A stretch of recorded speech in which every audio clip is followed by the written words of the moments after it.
The Recovery Kernel, Volume 2, System Rebuild, Protocols 16 to 34, Isolation through Cognitive Stabilization. Second edition, The System Architect. Copyright 2026, The Recovery Kernel. All rights reserved. Deploy patches as needed. Your system, your recovery. Copyright and disclaimer. Copyright 2026, The Recovery Kernel. All rights reserved. No part of this publication may be reproduced, distributed, or transmitted in any form or by any means, including photocopying, recording, or other electronic or mechanical methods, without the prior written permission of the publisher, except in the case of brief quotations embodied in critical reviews and certain other non-commercial uses permitted by copyright law. Critical notice. Medical disclaimer. This book is for informational and educational purposes only. The content contained herein is not medical advice and is not intended to diagnose, treat, cure, or prevent any condition or disease. Always consult a qualified healthcare provider before beginning any new treatment, supplement regimen, or making changes to your existing care. Never disregard professional medical advice or delay seeking it because of something you have read in this book. The protocols described in this volume are presented as informational frameworks and systems thinking tools. Individual results will vary based on genetics, health status, medications, and many other factors. If you are in crisis, please contact emergency services or a crisis hotline immediately. National Crisis Hotline 988, call or text. Emergency 911, published in the United States of America. Formatted for Amazon KDP, 6 inches by 9 inches print edition. ISBN, to be assigned by KDP. First printing 2026. How to use this volume. Architect's Log. This is Volume 2, System Rebuild of the Recovery Kernel. Volume 2 covers the middle phase of recovery, rebuilding the life systems that addiction dismantled. These 19 protocols address sleep, nutrition, cravings, relapse analysis, family dynamics, finances, vocation, purpose, trauma, and the cognitive artifacts of early recovery. The Recovery Kernel treats addiction recovery as a systems engineering problem. Addiction equals malware. Recovery equals system rebuild. You are the architect. These are your tools. Recovery phase coverage. Deployment window. Phase 3 to 4. Early recovery and social reintegration. Approximately weeks 4 through month 6. Suggested reading order. Architect's recommended sequence: 17 to 18 to 19 to 20 to 21 to 27 to 34 to 22 to 08, asterisk to 25 to 26 to 28 to 29 to 33. Protocol 8 is in Volume 1 but referenced heavily in this phase. The color-coded information system. Architect's Log. Blue boxes contain explanatory content, context, and system architecture notes. System. Okay. Green boxes contain protocols, solutions, and actionable implementation steps. Critical system error. Red boxes contain warnings, contraindications, and critical safety information. Caution. Orange boxes contain important caveats and moderate warnings. The complete recovery kernel system. This volume is part of a 4-volume system. Volume 1, Boot Sequence, Protocols 01 to 15. Volume 2, System Rebuild, Protocols 16 to 34. Volume 3, Advanced Architecture and Edge Cases, Protocols 35 to 44, plus 35 S Series. Volume 4, Centurion Papers, Deep Dive Addendums, C04 through C25. Search the Recovery Kernel on Amazon to find all volumes. Volume 2, System Rebuild, Protocol Index. This volume contains 20 protocols. Hash. Protocol title. Subject/core function. 16. Isolation algorithm analysis. Diagnosing loneliness. Breaking isolation loops. Connection architecture. 17. Sleep architecture. GABA restoration. Circadian rhythm repair. Sleep hygiene engineering. 18. Nutritional scaffolding. Macronutrient repair. Methylation support. MTHFR. Specific nutrition. 19. Exercise pharmacology. Movement as medicine. BDNF production. Exercise dosing for recovery. 20. Craving cartography. Mapping triggers. Craving life cycle. Urge surfing protocols. 21. Relapse forensics. Post-relapse analysis. Converting failure data. Forensic reconstruction. 22. Family system dynamics.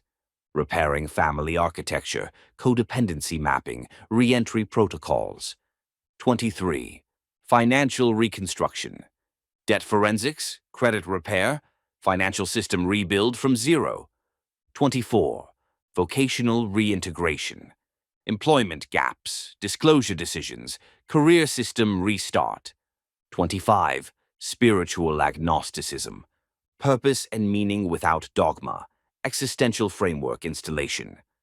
26. Linguistic refactoring. Language reprogramming. Identity narrative reconstruction. Word hygiene. 26b. The restoration protocol. Deep identity restoration, self-concept architecture, core values reboot. 27. Clearing the cache. Trauma processing, memory consolidation, emotional residue elimination. 28. Zero trust, brain, paranoia, hypervigilance, and PTSD architecture, veteran-specific modules. 29. Peacetime paradox. Boredom intolerance in recovery, chaos addiction, stability as threat. 30. Falsification, curiosity, biomarker diagnostics, performance medicine, patient self-advocacy. 31. The parent trap. In-home detox for primary caregivers, parenting through withdrawal. 32. Forced migration. Arrest/incarceration survival, street-to-state transition protocols. 33. Boundary architect, civilian interaction, compatibility errors, sovereignty protocols. 34. Cognitive stabilization, intrusive thought management, PAWS, cognitive artifacts, neural reconstruction, isolation algorithm analysis. Protocol 16. Isolation algorithm analysis. Breaking the withdrawal loop, mechanical connection, a protocol for keeping the network card online. Architect's log. There's a glitch in the human operating system. When we're hurting, we want to hide. This makes sense evolutionarily. Wounded animal goes to den to recover. Hiding from predators when vulnerable. Conserving energy when damaged. But for modern humans in recovery, this instinct is lethal. Because isolation is where addiction lives. Isolation is where using happens. Isolation is where shame grows. Isolation is where distorted thinking goes unchecked. Isolation is where the lies feel true. Isolation is where just this once lives. The instinct says, I'm hurting. I should withdraw. The reality says, withdrawal will make the hurting worse. This protocol addresses the isolation algorithm, why it runs, why it's dangerous, how to override it, how to maintain connection even when every fiber says hide. Your brain is lying to you. Hiding will not help. Connection will. Section 16.1. The safe mode loop. understanding why we withdraw. Critical system failure, the isolation algorithm. The trigger. You feel bad. Any flavor. Shame. Depression. Anxiety. Rejection. Failure. Pain. Grief. The instinct. I should be alone. I don't want to be around people. I can't let them see me like this. I'll deal with this myself. I just need some time. The algorithm. Feel underscore. Bad arrow. Withdraw. Arrow. Isolate arrow. Ruminate arrow. Feel underscore. Worse arrow. Withdraw. Underscore. More. The loop. 1. Feel bad. 2. Cancel plans. Ignore calls. Stay home. 3. Alone with thoughts. 4. Thoughts spiral without external check. 5. Feel worse. 6. Further withdrawal until I feel better. 7. Never feel better. 8. Eventually use to escape the loop. The cruelty. The instinct to hide is trying to protect you. It genuinely believes isolation will help. But the instinct evolved for physical wounds, not emotional ones. For emotional wounds, isolation is gasoline on fire. System caution, why isolation is dangerous. Specific dangers. Danger 1. Unchecked thinking. Your thoughts go unvalidated. No one to say, that's not true. Distortions amplify in echo chamber of your skull. Catastrophizing, personalizing, black and white thinking. All go unchecked. Danger 2. Shame fermentation. Shame grows in darkness. The thing you're hiding becomes bigger. I can't tell anyone to, this is too bad to share, to, I am too bad. What could be processed becomes identity. Danger 3. No witness. Using happens in secret. No accountability. No one will know. I'll just do it this once and no one will see. The witness prevents this. Danger 4. Distorted baseline. You forget what normal feels like. Depression becomes your default. You acclimate to dysfunction. I'm fine equals I've accepted misery. Danger 5. Relapse preparation. Isolation precedes relapse almost universally. The disease wants you alone. Alone, it can operate without interference. Every day of isolation is a day closer to relapse. The data. Studies show isolation is one of the strongest predictors of relapse, more predictive than type of substance, length of use, severity of addiction. Isolation itself is the danger. Architect's log. Here's what the disease knows. If it can get you alone, it can tell you anything. You're worthless. No one cares. You'll never change. Just this once won't hurt. You might as well give up.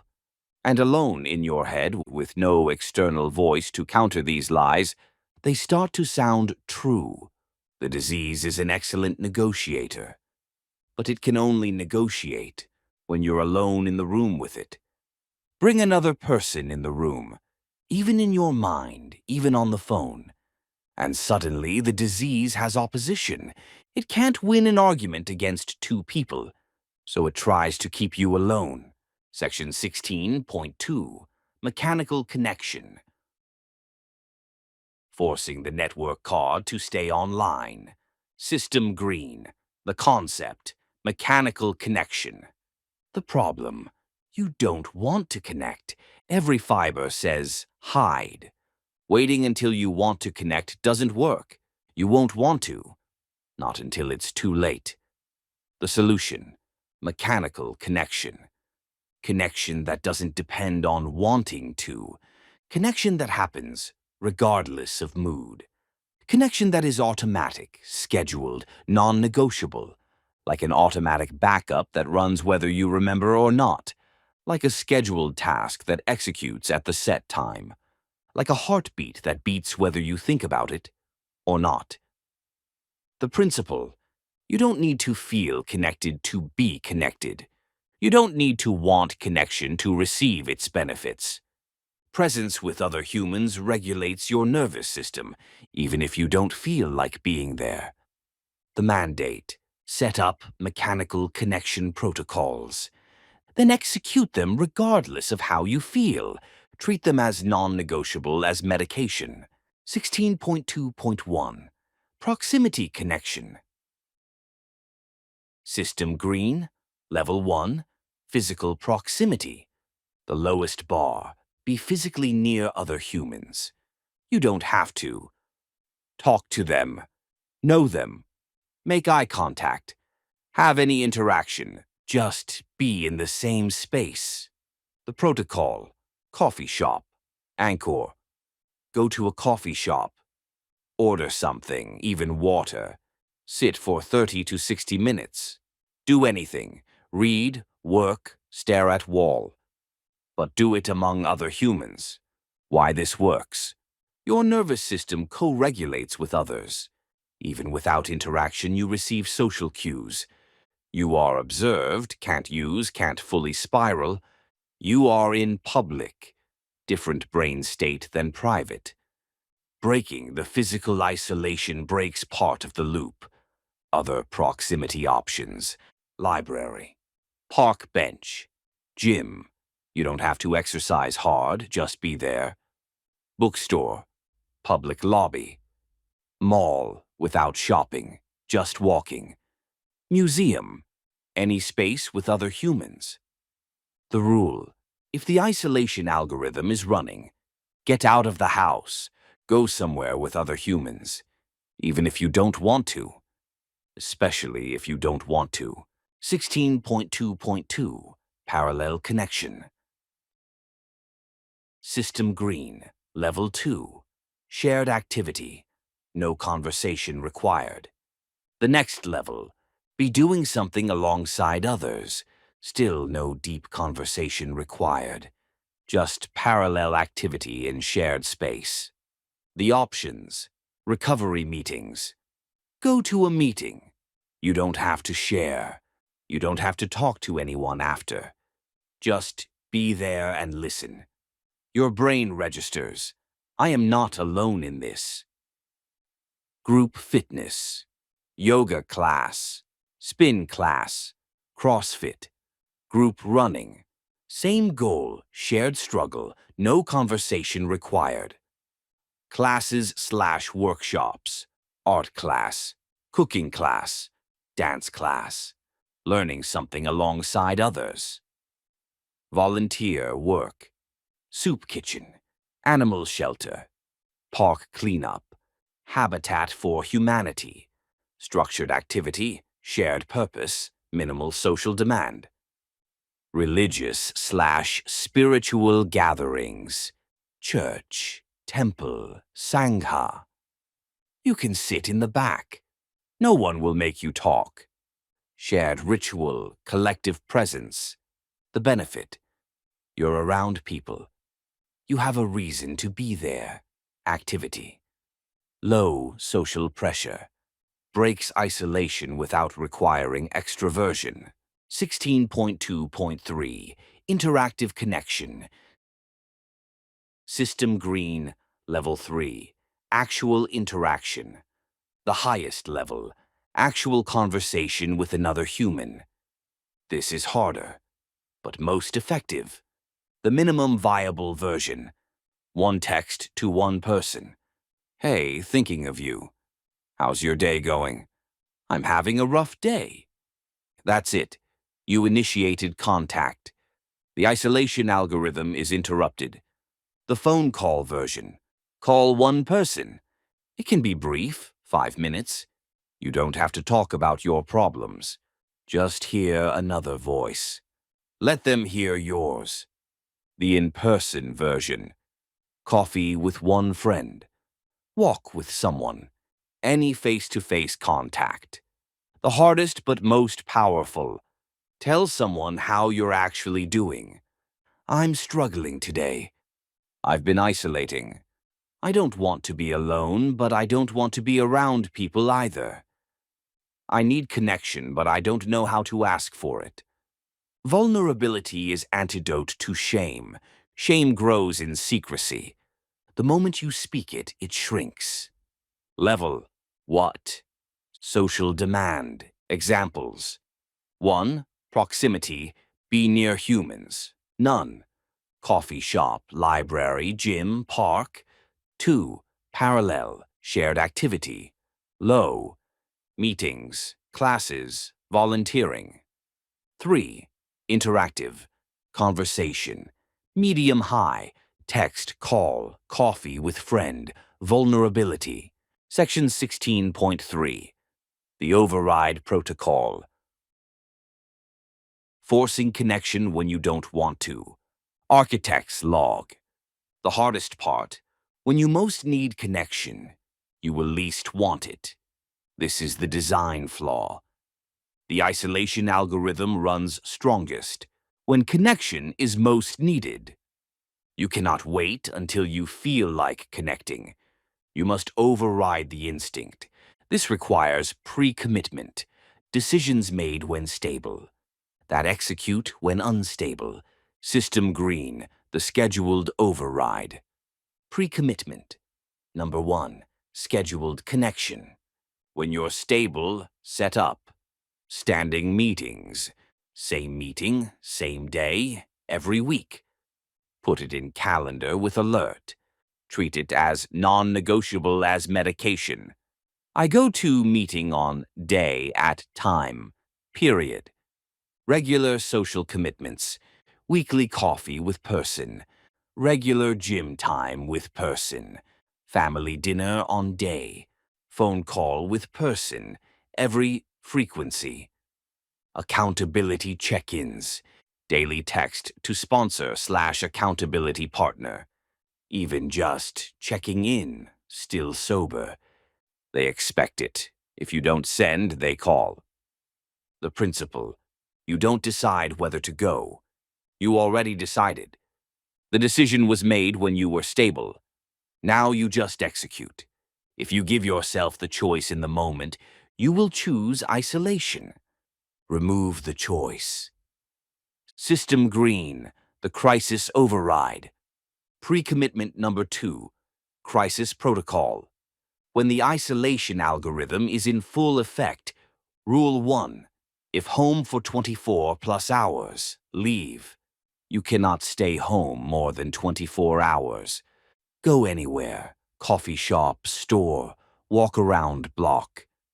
The rule is non-negotiable. Set an alarm. 24 hours since I left the house. Rule 2. If canceling plans, substitute. If you cancel one social commitment, you must substitute another within 24 hours. Can't cancel without replacement. This prevents the cancel everything spiral. Rule 3. If feeling bad, tell someone.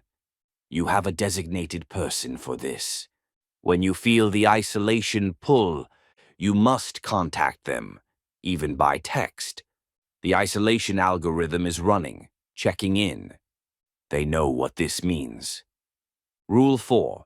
If ignoring calls/texts, respond. If you notice you're ignoring people, that is the symptom. Force yourself to respond to at least one, even if it's, "Hey, I'm okay, just laying low. Talk soon." Rule 5. If nothing else, coffee shop.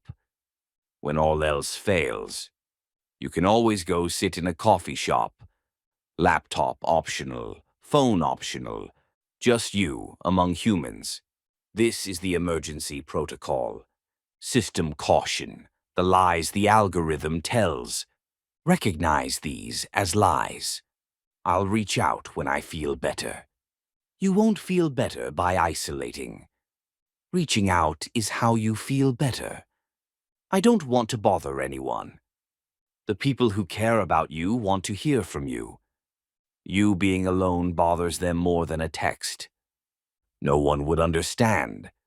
People in recovery understand completely. Even those who don't understand can witness. I just need some time alone. A little alone time is fine. A lot of alone time is dangerous. You are not good at knowing the difference. I'll deal with this myself. Dealing with it yourself is what got you here. You cannot think yourself out of addiction. External input is required. They'll judge me. Some might. Most won't. The ones who matter won't. And judgment is less fatal than relapse. I'm not interesting/worthy of connection. This is depression lying. You don't need to be interesting. You need to be present. These are lies. The isolation algorithm generates them. Your job is to recognize them and override them. Section 16.4, Key Takeaways. System Green, Protocol. 16. Key Takeaways. 1. The isolation algorithm is a glitch. Instinct to hide when hurting evolved for physical wounds. For emotional wounds, isolation is gasoline on fire. The instinct is trying to help, but it's wrong. 2. Why isolation is dangerous. Unchecked thinking. Distortions amplify. Shame fermentation grows in darkness. No witness using happens in secret. Distorted baseline, forget what normal feels like. Relapse preparation. Isolation precedes relapse. 3. Mechanical connection. Don't wait until you want to connect. Set up automatic, scheduled, non-negotiable connection. Execute regardless of mood. Like medication. Take it whether you feel like it or not. 4. Levels of connection. Level 1. Proximity. Be physically near humans. Coffee shop. Level 2. Parallel. Shared activity. Meetings, classes, volunteering. Level 3. Interactive. Actual conversation. Vulnerability. 5. The scheduled override. Standing meetings, same time every week. Regular social commitments in calendar. Daily accountability check-ins. Decision made when stable, executed when not. 6. The crisis override. If home 24 plus hours, leave. If canceling plans, substitute. If feeling bad, tell someone. If ignoring calls, respond to one. If nothing else, coffee shop. 7. The lies to recognize. I'll reach out when I feel better. Lie. I don't want to bother anyone. Lie. No one would understand. Lie. I just need time alone. Lie. All generated by the isolation algorithm. 8. The truth. Connection heals even when it doesn't feel like it. Your nervous system co-regulates with others. Shame shrinks when spoken. The disease can't win against two people. Being present is enough. You don't have to be interesting. Architect's log, final system. Note, the disease wants you alone. Alone it can whisper. Alone it can negotiate. Alone it can convince. Alone it can win. Your job is simple. Don't let it get you alone. This is not complicated. It is hard, but not complicated. When you feel the pull to withdraw, that is the signal to connect. Not despite feeling it, because you feel it. The worse you feel, the more you need connection. The more you want isolation, the more dangerous it is. Go to the coffee shop. Go to the meeting. Pick up the phone. Send the text. You don't have to say anything brilliant. You don't have to be good company.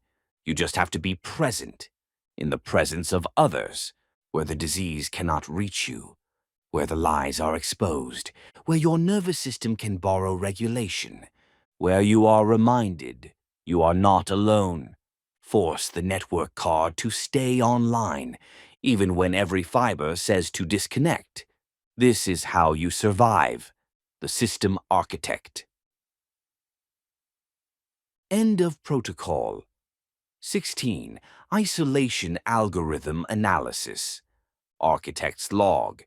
Diagnosing loneliness, breaking isolation loops, connection architecture. See this protocol for full implementation details, clinical rationale, and genotype-specific considerations. Protocol content begins on the following pages. Sleep architecture. Protocol 17. Sleep architecture.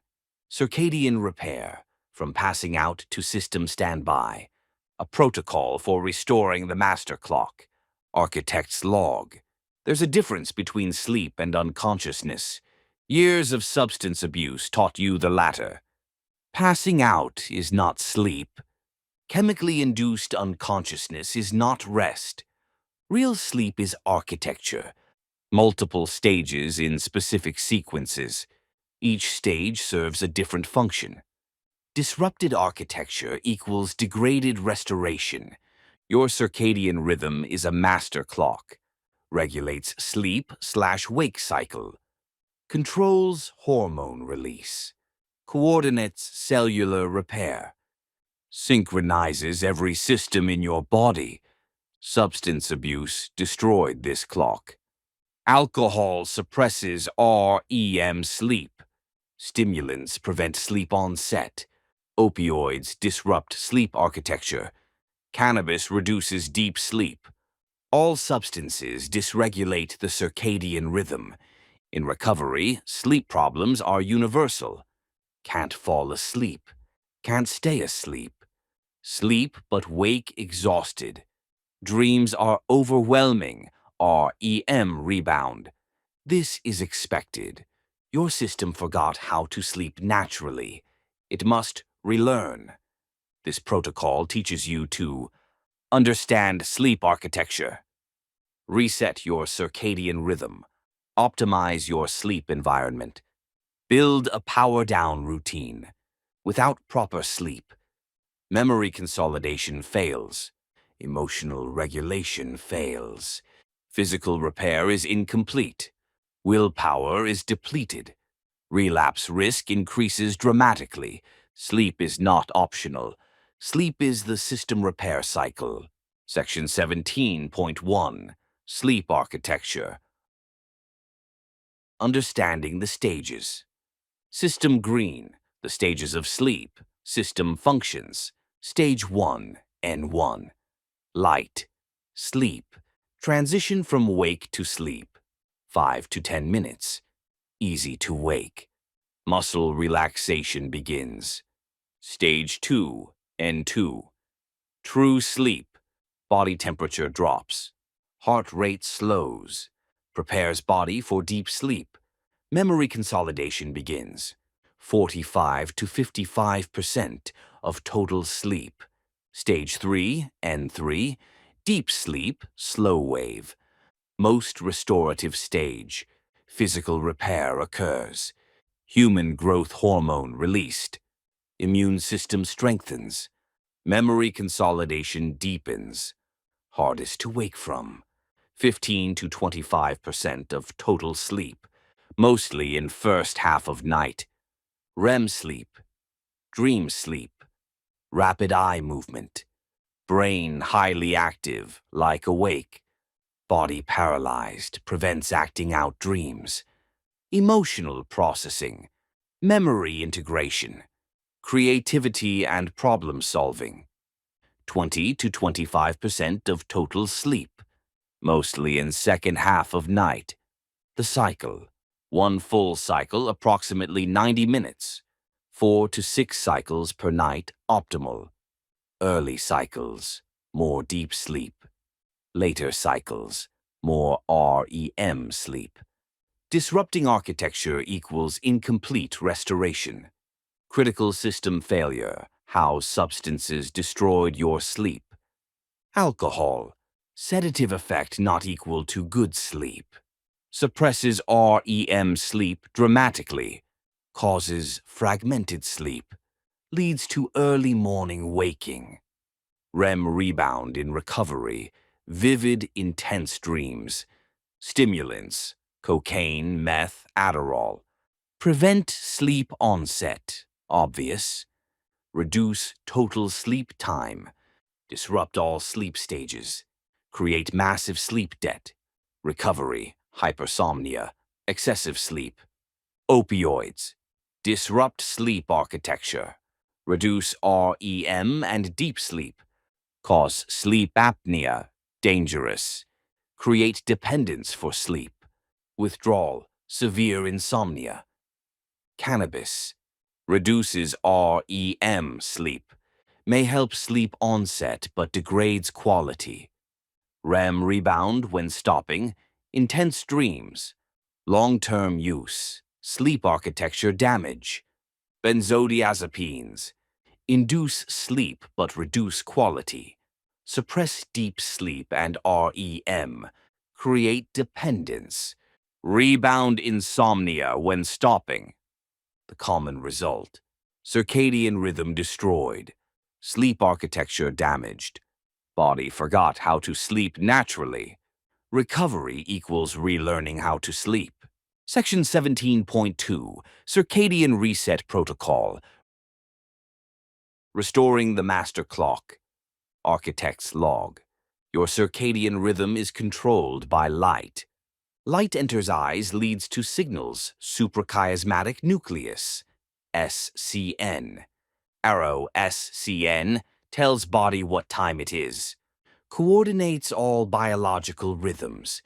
Modern life and addiction destroys this. Screens at night, blue light.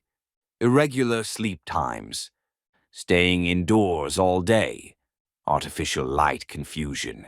Reset requires morning light exposure, the anchor.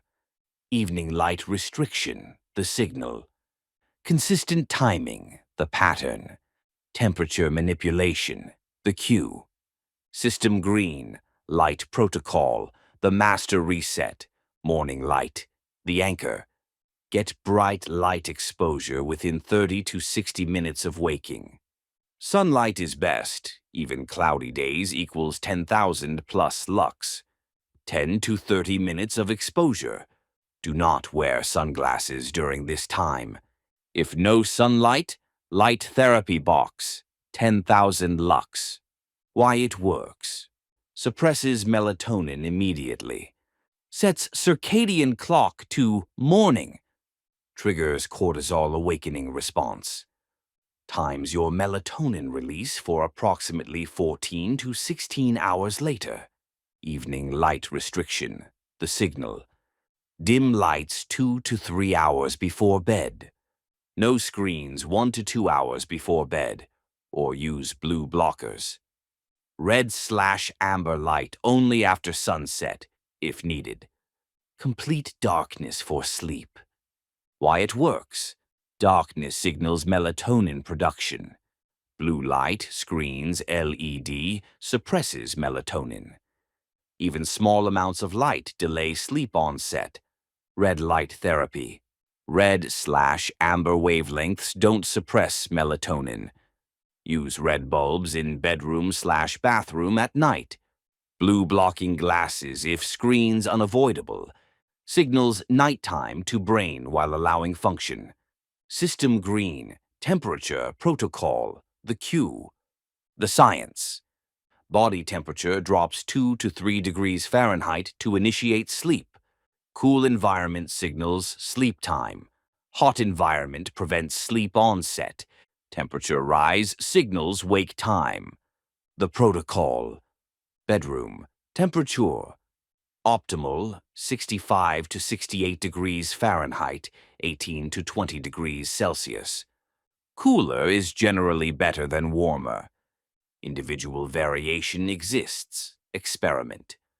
Pre-sleep temperature. Drop. Warm bath/shower 1 to 2 hours before bed. Paradoxically, helps sleep. Brings blood to surface, leads to rapid heat loss after. Body temperature drops leads to triggers sleepiness. Bedding. Breathable materials, cotton, linen. Avoid heavy synthetic bedding. Consider cooling mattress pad if needed. Feet outside, covers okay, radiates heat. Morning temperature rise. Open blinds for light plus natural warming. Don't keep bedroom artificially warm at night. System green, timing protocol, the pattern. Consistency is king. Same wake time every day, weekends too. Same bedtime every day, within 30 minutes. Irregular timing equals perpetual jet lag. The body craves predictability. The wake time anchor. Wake time is more important than bedtime. Set alarm for same time every day. Do not sleep in on weekends. Sleeping in shifts circadian rhythm. Result, social jet lag, Monday exhaustion. The sleep window. Calculate. Wake time minus 7 to 9 hours. Example, 7 a.m. wake equals 10 to 12 p.m. bed window. Go to bed only when sleepy within this window. Don't force sleep, creates anxiety. NAPS. If needed, before 3 p.m. only. Maximum 20 to 30 minutes. Longer naps disrupt nighttime sleep. Coffee nap, caffeine plus 20-minute nap.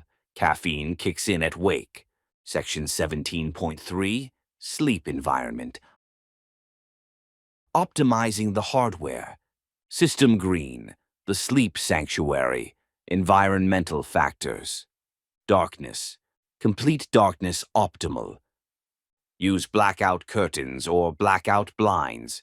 Cover LED lights on devices. Tape. No phone screen in bedroom. Eye mask if needed. Silence or consistent sound. Quiet environment optimal. White noise machine if ambient noise unavoidable. Earplugs if needed. Fan provides both cooling and white noise. Air quality. Fresh air if possible. Open window.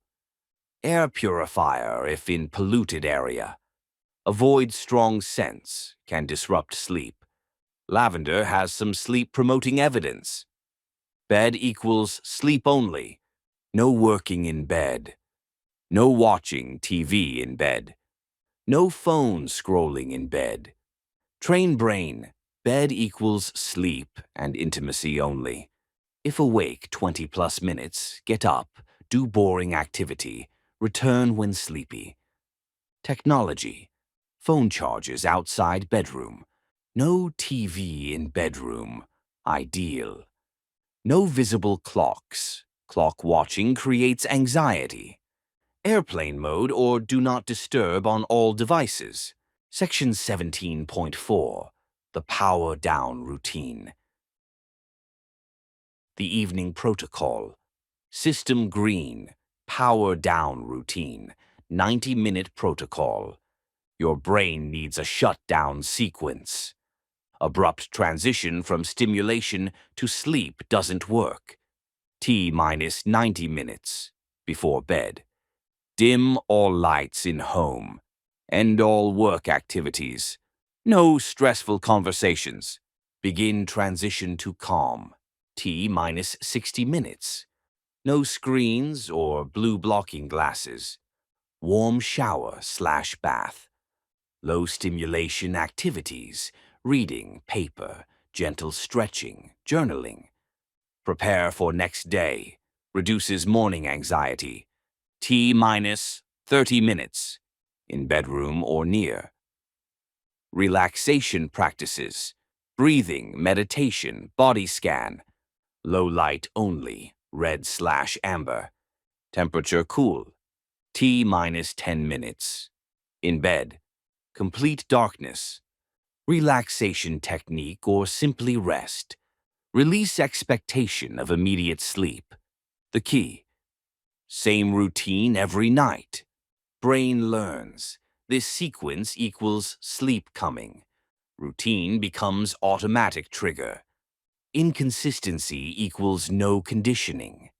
System green, supplements for sleep, if needed. Tier 1, generally safe, evidence-based. Magnesium, glycinate, 300 to 400 milligrams before bed. Calms nervous system. Helps GABA function. Most people are deficient anyway. L-theanine, 100 to 200 milligrams before bed. Promotes relaxation without sedation. Found in tea, but supplement more potent. Reduces anxiety. Tyre, 2, short-term use. Melatonin, 0.5 to 3 milligrams, lower doses often more effective. Take 30 to 60 minutes before desired sleep. For circadian reset, not long-term use. Can lose effectiveness over time. Stop once rhythm established. Tier 3, with caution, valerian root. Some evidence can help. GABA, mixed evidence may not cross blood-brain barrier. CBD, some evidence, legal status varies. Avoid. Benadryl/diphenhydramine, anticholinergic, cognitive effects. Alcohol destroys sleep architecture. Cannabis reduces REM. Prescription sleep aids long-term, dependence, rebound. Section 17.5. Key takeaways. System green. Protocol. 17 key takeaways. 1. Sleep is architecture, not unconsciousness. Multiple stages serving different functions. Deep sleep, physical restoration. REM sleep, emotional/cognitive processing.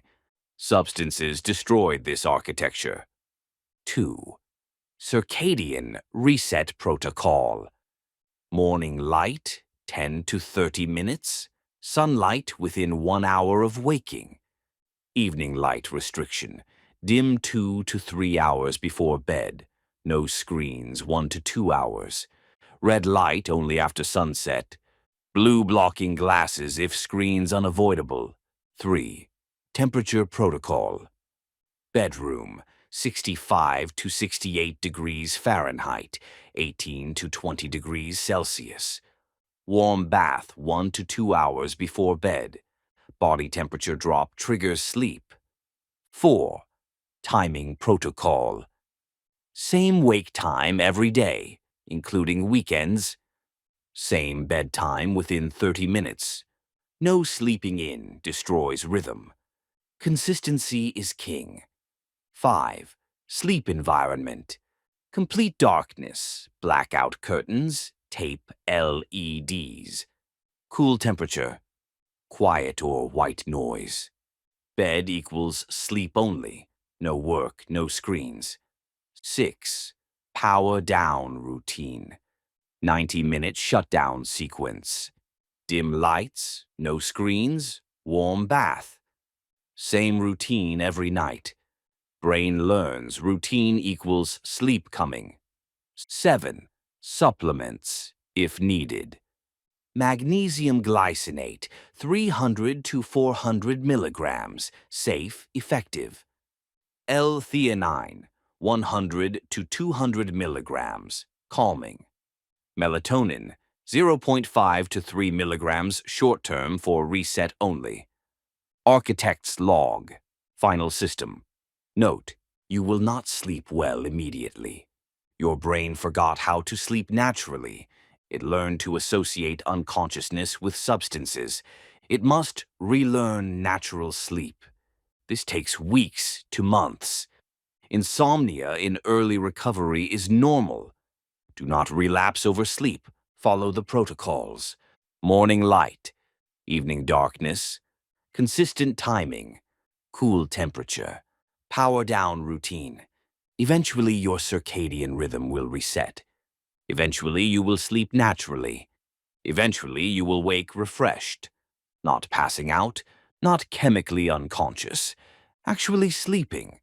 The restoration cycle your body has been denied. The repair process addiction interrupted. Be patient. Follow the protocols. Sleep will come. The system architect. End of protocol. 17. Sleep architecture. Architect's log. GABA restoration. Circadian rhythm repair. Sleep hygiene engineering. See this protocol for full implementation details, clinical rationale, and genotype-specific considerations. Protocol content begins on the following pages. Nutritional scaffolding. Protocol 18. Nutritional scaffolding. Neurosupport. Food as code for the operating system. A protocol for eating for function, not just pleasure. Architect's log. Food is code. Every molecule you consume becomes part of your operating system. Protein to amino acids to neurotransmitters. Fats to cell membranes to nerve insulation. Carbohydrates to glucose to brain fuel. Micronutrients to enzyme cofactors to every metabolic reaction. You are literally what you eat. Years of addiction meant eating for dopamine, sugar, junk, comfort.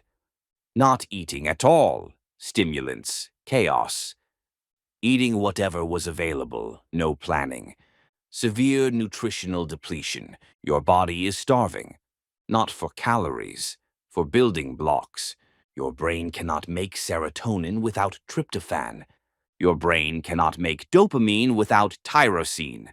Your brain cannot make GABA without glutamate.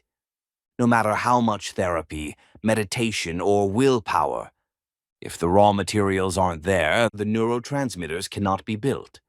This protocol shifts the frame from eating for pleasure, dopamine seeking, to eating for function, neurotransmitter support. You are not dieting. You are providing the code your system needs to run. Section 18.1, the neurotransmitter assembly line. Raw materials for brain chemistry. System green, dopamine, the reward signal.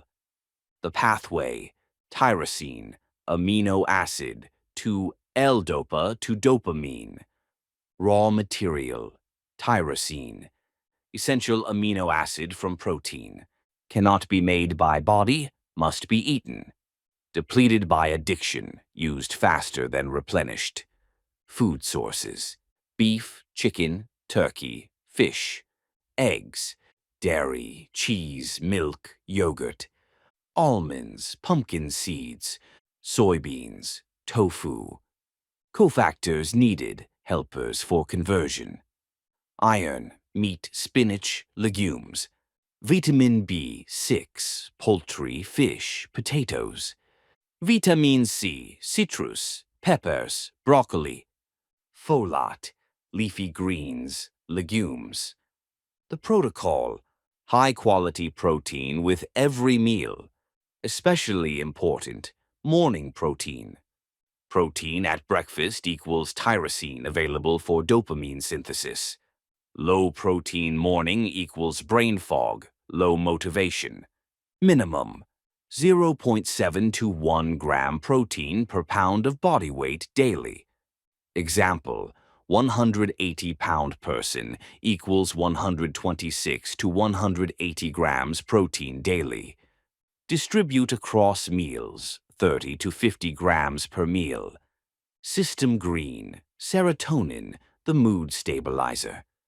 The pathway, tryptophan, amino acid, to 5-HTP to serotonin. Raw material, tryptophan, essential amino acid from protein. Competes with other amino acids to cross blood-brain barrier. Strategic timing can increase brain uptake. Food sources, turkey, famous but not unique. Chicken, beef, fish, eggs, cheese. Nuts and seeds, especially pumpkin seeds. Tofu, tempeh. Cofactors needed. Vitamin B6, critical for conversion. Iron. Vitamin D, often deficient. Omega-3 fatty acids, cell membrane fluidity. The tryptophan trick. Tryptophan competes poorly with other amino acids. Carbohydrates trigger insulin. Insulin drives competing amino acids into muscles. Tryptophan can then enter brain more easily. Conclusion: some carbs with protein helps serotonin. The protocol: protein throughout the day. Evening meal: protein plus complex carbs. Helps tryptophan reach brain. Supports evening serotonin, precursor to melatonin for sleep. System green, GABA, the calming signal. The pathway: glutamate to GABA via glutamic acid decarboxylase enzyme. Raw material: glutamate. Non-essential, body can make it. But cofactors critical. Cofactors needed: vitamin B6, essential for conversion. Zinc. Magnesium, stabilizes GABA receptors. Why GABA matters in recovery? Alcohol and benzos work on GABA receptors. Chronic use downregulates receptors. Withdrawal equals GABA system dysfunction equals anxiety. Must rebuild GABA system naturally. Food sources for GABA support. Fermented foods contain GABA. Green tea contains L-theanine, which enhances GABA. Whole grains, B6. Nuts and seeds, zinc, magnesium. Leafy greens, magnesium. The protocol: daily fermented foods, gut-produced GABA. Magnesium supplementation, 300 to 600 milligrams. Adequate B6 from diet or supplement. Green tea or L-theanine for acute support. Neurotransmitter, precursor. Food sources, key cofactors: dopamine, tyrosine. Meat, eggs, dairy, nuts. B6, iron, vitamin C, folate. Serotonin, tryptophan. Turkey, eggs, cheese, seeds. B6, iron, vitamin D, omega-3. GABA. Glutamate, fermented foods, whole grains. B6, zinc, magnesium, acetylcholine, choline. Eggs, liver, fish. B5, B12, norepinephrine. Dopamine, same as dopamine. Vitamin C, copper. Section 18.2, the Recovery Nutrition Protocol. Practical implementation. System green, the foundation, protein. Priority: protein is the foundation. Every other consideration comes second. Why? Amino acids are neurotransmitter precursors. Protein stabilizes blood sugar, prevents energy crashes and cravings, supports muscle, which aids metabolism and mood. The protocol: amount: minimum 0.7 grams per pound body weight daily. Optimal: 1 gram per pound body weight daily. Example: 150 pounds equals 105 to 150 grams protein daily. Distribution: protein at every meal, 30 to 50 grams per meal minimum. Morning protein, non-negotiable, sets dopamine tone. Sources: prioritize. Eggs, complete protein, choline. Fish, protein plus omega-3s. Poultry, lean, high tyrosine. Beef, protein, iron, B12, zinc. Greek yogurt, protein plus probiotics. Legumes, protein plus fiber. Tofu/tempeh, if plant-based. Protein at breakfast. Eggs, 2 to 4, equals 12 to 24 grams protein. Greek yogurt, 1 cup equals 15 to 20 grams. Protein shake equals 25 to 40 grams. This single habit changes everything. System green, the framework, blood sugar stability. blood sugar instability, spike to crash to craving to poor decisions, mimics and triggers addiction cravings, destroys mood stability, causes anxiety, irritability, brain fog. The fix, low glycemic eating. Principles, protein plus fat plus fiber with every meal. These slow glucose absorption, prevent spike/crash cycle, maintain stable energy. Carbohydrate strategy, not zero carbs, brain needs glucose, but always paired with protein/fat/fiber. Complex carbs over simple. No isolated sugar/refined carbs. Good carbs. Vegetables unlimited. Berries, lower sugar fruits. Legumes, fiber plus protein. Whole grains, oats, quinoa, brown rice. Sweet potatoes. Avoid sugar, candy, soda. White bread, pastries. Most processed foods. Fruit juice, concentrated sugar. Eating carbs alone, always pair. Meal structure, 1/2 plate vegetables, 1/4 plate protein, 1/4 plate complex carbs. Add healthy fat, olive oil, avocado, nuts. System green, the fats, brain structure support. Your brain is 60% fat. It needs fat to function. Omega-3, fatty acids, critical. EPA, reduces inflammation. DHA, brain structure, neuron membranes, depleted in addiction. Most people severely deficient. Sources: fatty fish, salmon, mackerel, sardines, 2 to 3 times per week. Fish oil supplement, 2 to 3 grams EPA/DHA daily. Flaxseed, chia seeds, plant omega-3, less potent. Walnuts, other healthy fats. Olive oil, monounsaturated, anti-inflammatory. Avocado, monounsaturated. Nuts, various. Coconut oil, medium-chain triglycerides, brain fuel. Grass-fed butter, if tolerated. Fats to avoid. Trans fats, partially hydrogenated oils. Industrial seed oils in excess, soybean, corn, canola. Fried foods, oxidized fats.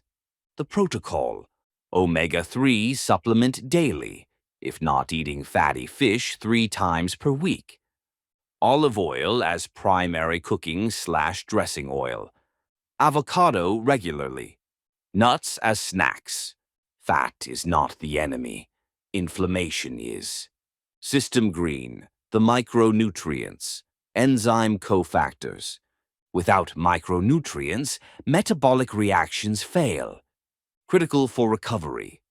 B vitamins, B6, critical for dopamine, serotonin, GABA synthesis. B12, energy, nerve function, often depleted by alcohol. Folate, methylation, neurotransmitter synthesis. B1, thiamine, critical for alcoholics, deficiency equals brain damage. Sources: meat, eggs, leafy greens, legumes. Supplement: B-complex daily recommended in recovery. Magnesium, 300 plus enzymatic reactions.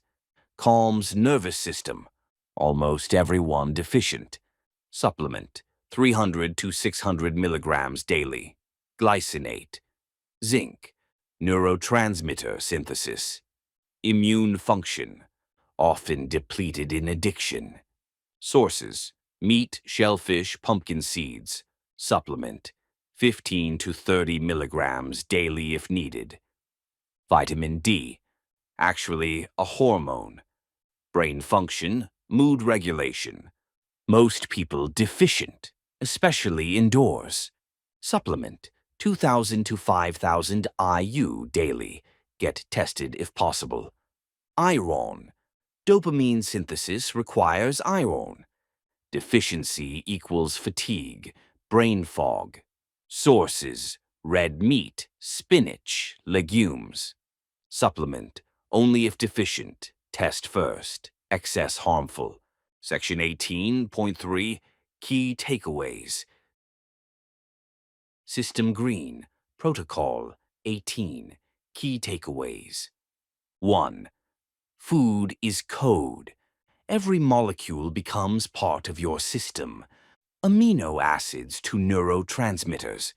Without raw materials, brain chemistry fails. You are literally what you eat. 2. Protein. Priority. 0.7 to 1 gram per pound, body weight daily. Protein at every meal. Morning protein, non-negotiable, dopamine. Sources: eggs, fish, poultry, beef, Greek yogurt. 3. Blood sugar stability. Spike/crash, mimics and triggers cravings. Always pair carbs with protein/fat/fiber. Complex carbs only, no refined sugar. Stable blood sugar equals stable mood. 4. Neurotransmitter support. Dopamine, tyrosine, protein sources. Serotonin, tryptophan, protein plus evening carbs. GABA, fermented foods, magnesium, B6. 5. Healthy fats. Brain is 60% fat, needs fat to function. Omega-3s, fatty fish 2 to 3 times per week, or supplement 2 to 3 grams daily. Olive oil, avocado, nuts. Avoid trans fats, excessive seed oils. 6. Critical supplements. B-complex daily, especially B6, B12, folate. Magnesium 300 to 600 milligrams, glycinate. Vitamin D 2000 to 5000 IU. Omega-3 if not eating fatty fish. Zinc 15 to 30 milligrams if needed. 7. The frame shift. Not eating for pleasure, dopamine seeking. Eating for function, system support. Food is medicine code, building blocks. Every meal is an opportunity to support recovery. Architect's log. Final system. Note: you spent years eating or not eating, without any awareness of what your body needed. Food was either dopamine delivery, junk, sugar, comfort. An afterthought. When did I last eat? Fuel for using. Cheap, fast, available. Now, understand food differently. Every egg is tyrosine for dopamine. Every fish is omega-3 for brain structure. Every leafy green is folate for methylation. Every fermented food is GABA for calm. You are not on a diet. You are rebuilding a depleted system. Your brain cannot make neurotransmitters from nothing. Your neurons cannot function without proper fats. Your enzymes cannot work without cofactors. Provide the raw materials. Watch the system come back online. This is not about willpower. This is about supply chain. The system architect. End of protocol. 18. Nutritional scaffolding. Architect's log. Macronutrient repair. Methylation support. MTHFR specific nutrition. See this protocol for full implementation details, clinical rationale, and genotype-specific considerations. Protocol content begins on the following pages. Exercise pharmacology. Protocol 19. Exercise pharmacology. Movement as medicine, flushing the cache, rebalancing the system. A protocol for using movement as a pharmacological intervention. Architect's log. Exercise is not about getting ripped. Forget vanity metrics. Forget six-pack abs. Forget looking good. In recovery, exercise is pharmacology. Movement triggers specific chemical cascades, endorphins, natural opioids, endocannabinoids, natural cannabis, dopamine, natural reward, serotonin, natural antidepressant, BDNF, brain growth factor. Movement performs specific functions, burns off cortisol, stress hormone, pumps lymphatic system, toxin removal, increases cerebral blood flow, brain function, reduces inflammation, system-wide, enhances neuroplasticity, rewiring capacity. This is not fitness culture. This is applied neurochemistry. You are not exercising to look better.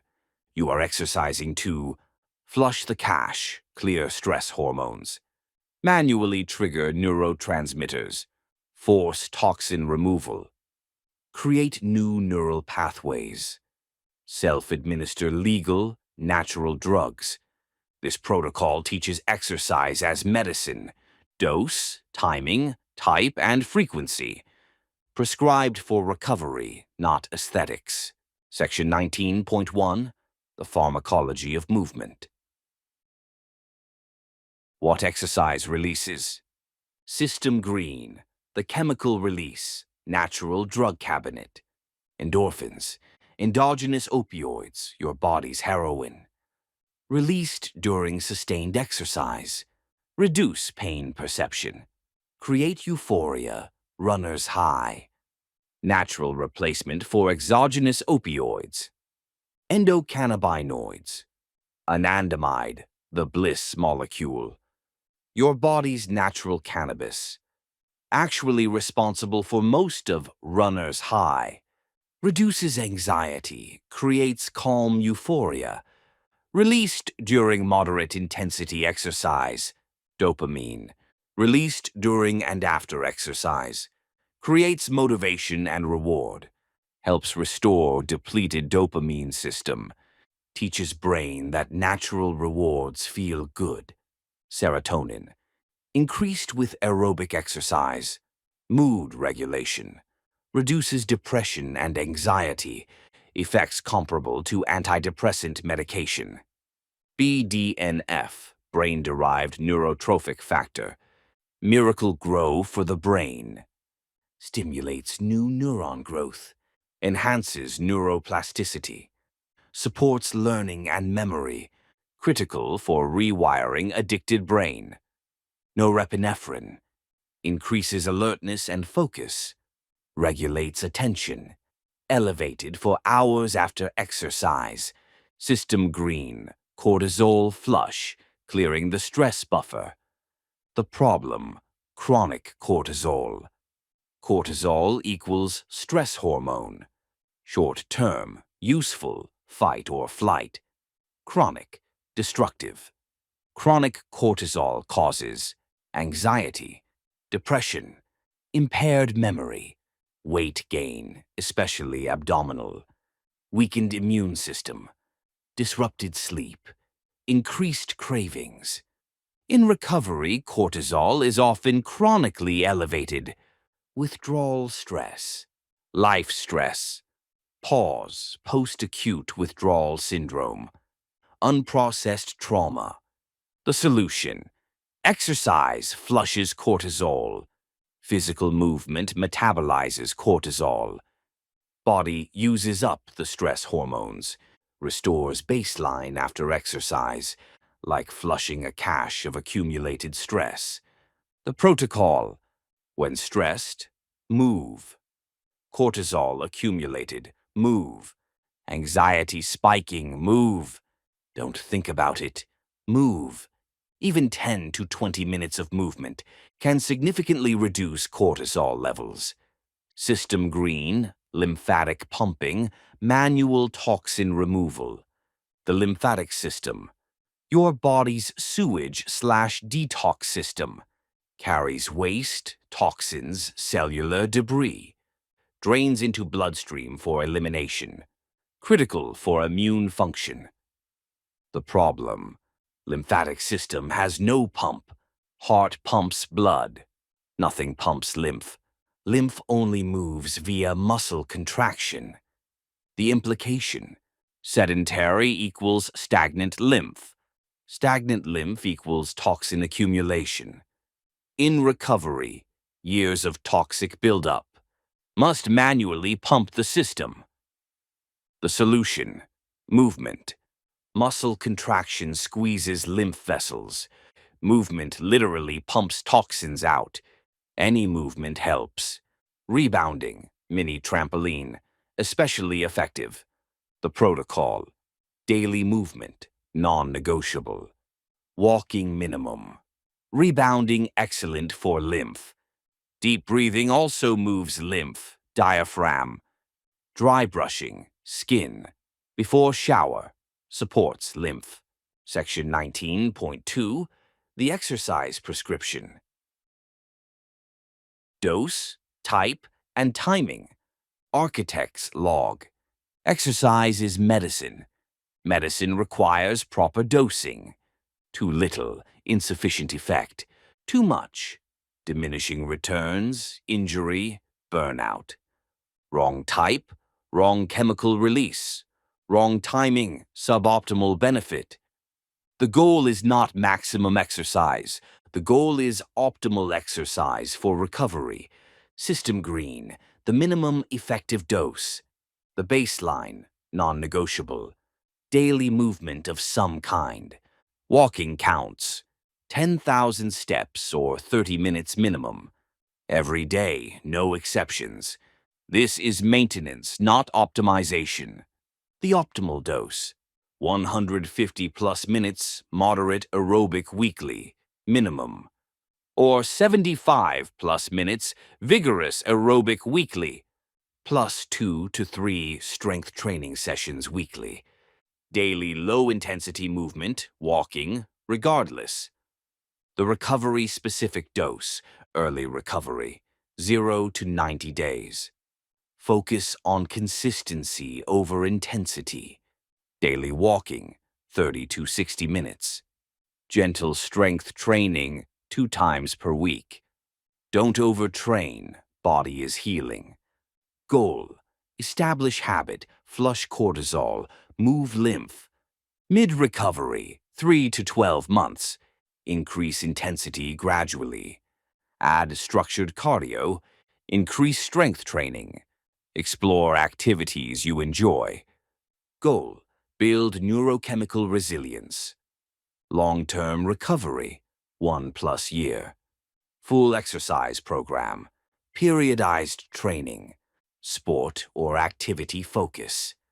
Goal: peak performance optimization. System green.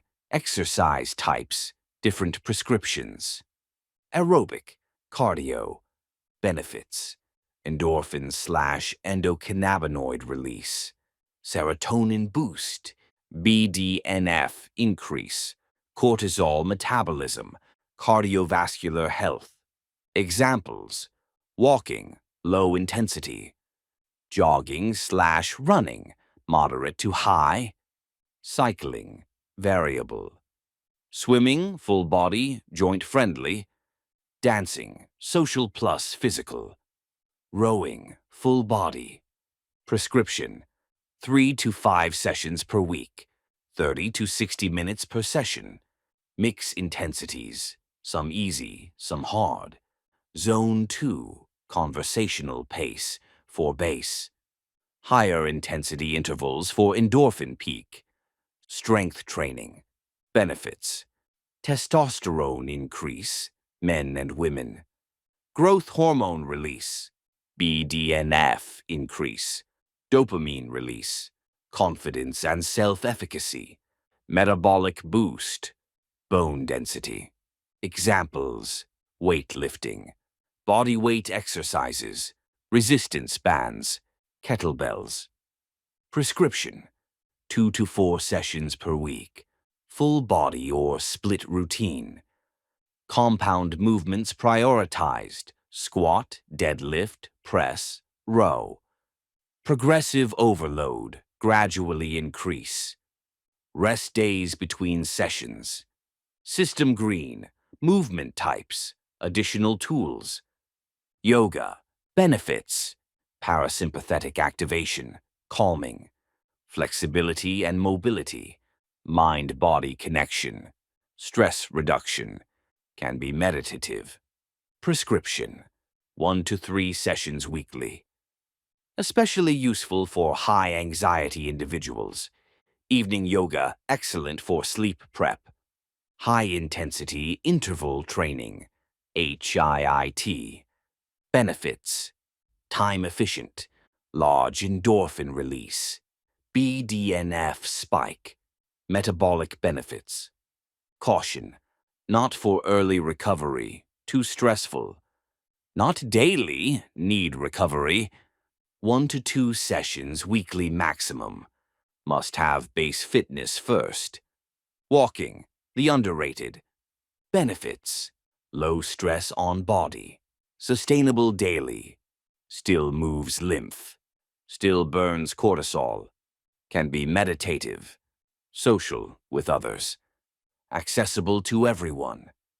Prescription: daily non-negotiable, 30 to 60 minutes. Morning walk ideal, light exposure plus movement, can be broken into segments.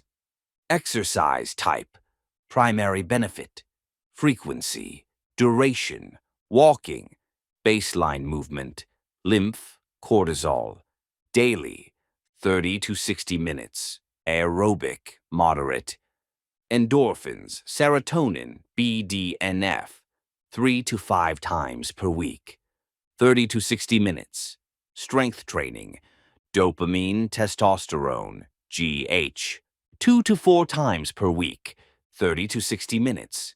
Yoga, parasympathetic, flexibility, 1 to 3 times per week, 30 to 60 minutes. HIIT, endorphin peak metabolic, 1 to 2 times per week maximum, 15 to 30 minutes. Section 19.3. Key takeaways. System Green, Protocol. 19. Key takeaways. 1. Exercise is pharmacology, not about aesthetics, about chemistry. Releases: endorphins, endocannabinoids, dopamine, serotonin, BDNF. Natural drug cabinet, legally accessible. 2. Cortisol flush. Exercise metabolizes stress hormones. Chronic cortisol causes anxiety, depression, cravings. Movement equals flushing the stress cache. When stressed, move. 3. Lymphatic pumping. Lymph system has no pump, requires muscle contraction. Sedentary equals stagnant lymph equals toxin accumulation. Movement manually pumps toxins out. Daily movement non-negotiable. 4. The minimum effective dose. Daily walking, 30 to 60 minutes. Non-negotiable baseline.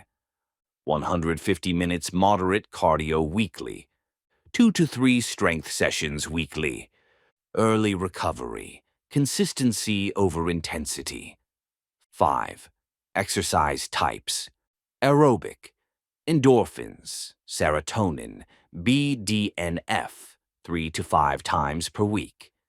Strength, dopamine, testosterone, GH, 2 to 4 times per week. Yoga, parasympathetic activation, 1 to 3 times per week. Walking, daily foundation, HIIT, limited use, advanced only, 1 to 2 times per week, max. 6.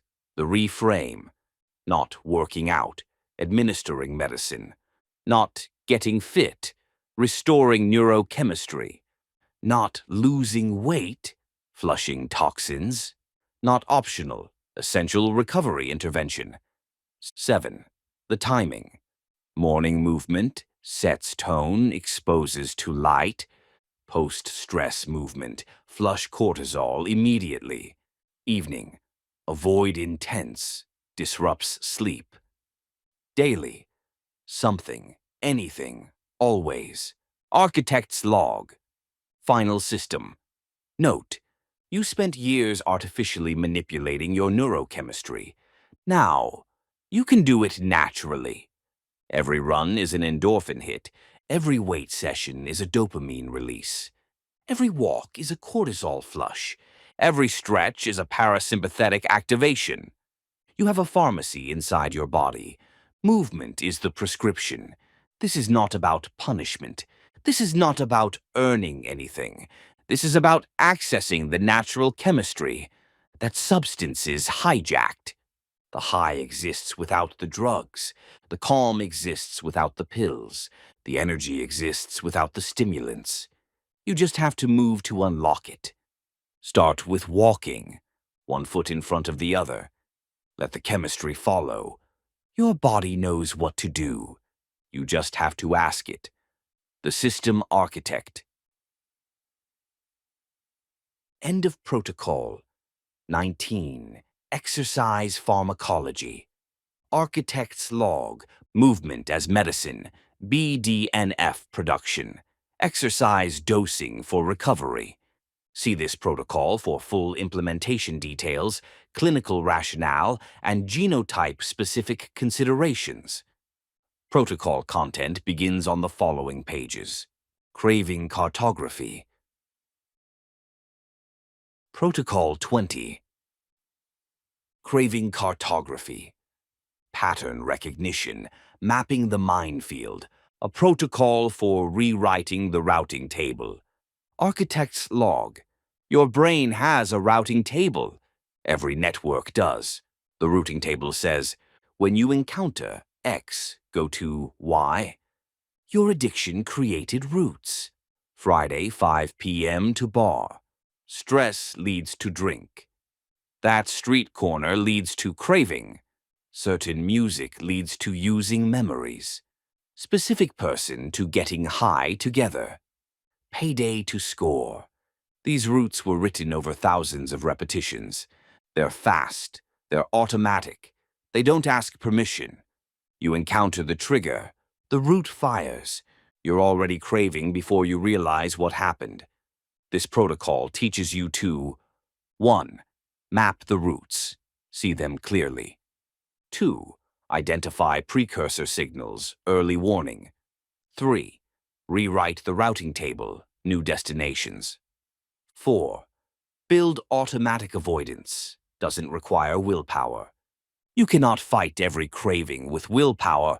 You can reroute so craving never triggers. The best battle is the one you don't fight. Section 20.1. The Trigger Map. Mapping your personal minefield. System green, trigger categories. Your triggers fall into categories. Time-based triggers. Time of day, 5 p.m., late night, morning. Day of week, Friday, Sunday night.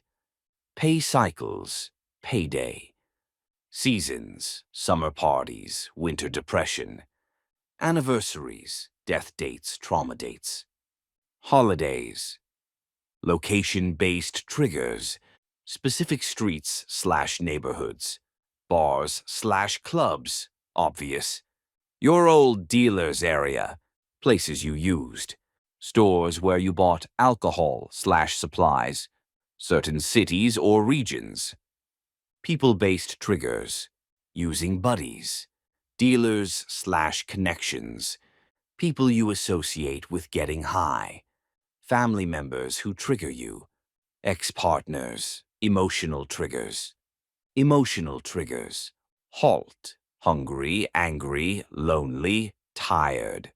Stress, anxiety, depression, boredom, celebration, I deserve this. Grief. Sensory triggers. Specific music, your using playlist. Smells, alcohol, smoke, specific perfume. Visual cues, bottles, pipes, needles. Tastes, mixers, even similar foods. Situational triggers, arguments/conflict, work stress, financial pressure, relationship problems, socializing without structure, unexpected free time. 20.1.1 Personal Trigger Audit. System Green, your trigger map. Exercise, mapping your minefield. For each category, list your specific triggers. Time: 1. Blank. 2. Blank. 3. Blank. Location: 1. Blank. 2. Blank. 3. Blank. People: 1. Blank. 2. Blank. 3. Blank. Emotions: 1. Blank. 2. Blank. 3. Blank. Sensory: 1. Blank. 2. Blank. 3. Blank. Situations: 1. Blank. 2. Blank. 3. Blank. Rank by danger. For each trigger, rate 1 to 10. How often do you encounter it? How strong is the craving when triggered? How close has it gotten you to relapse? High priority targets. The triggers with highest combined scores are your most dangerous. Address these first. Section 20.2 Precursor Signals. Early warning detection. Architect's log. Cravings don't come out of nowhere.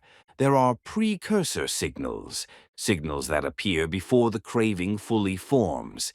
If you can detect the precursor, you can intervene before the craving peaks.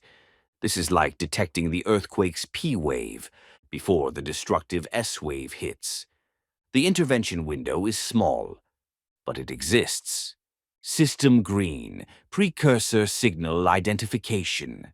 Precursors are early warning signs, physical precursors, restlessness in body, specific physical sensations, tightness, tingling, shallow breathing, increased heart rate, salivation, Pavlovian response, physical tension pattern, mental precursors, romancing the substance, thinking about good times, rationalizing, just one won't hurt, planning, mental logistics of how you'd use, minimizing, it wasn't that bad, forgetting consequences, only remembering the high, behavioral precursors, driving toward old using areas, accidentally, contacting old using friends, isolating, skipping recovery activities, lying about whereabouts, increased secrecy,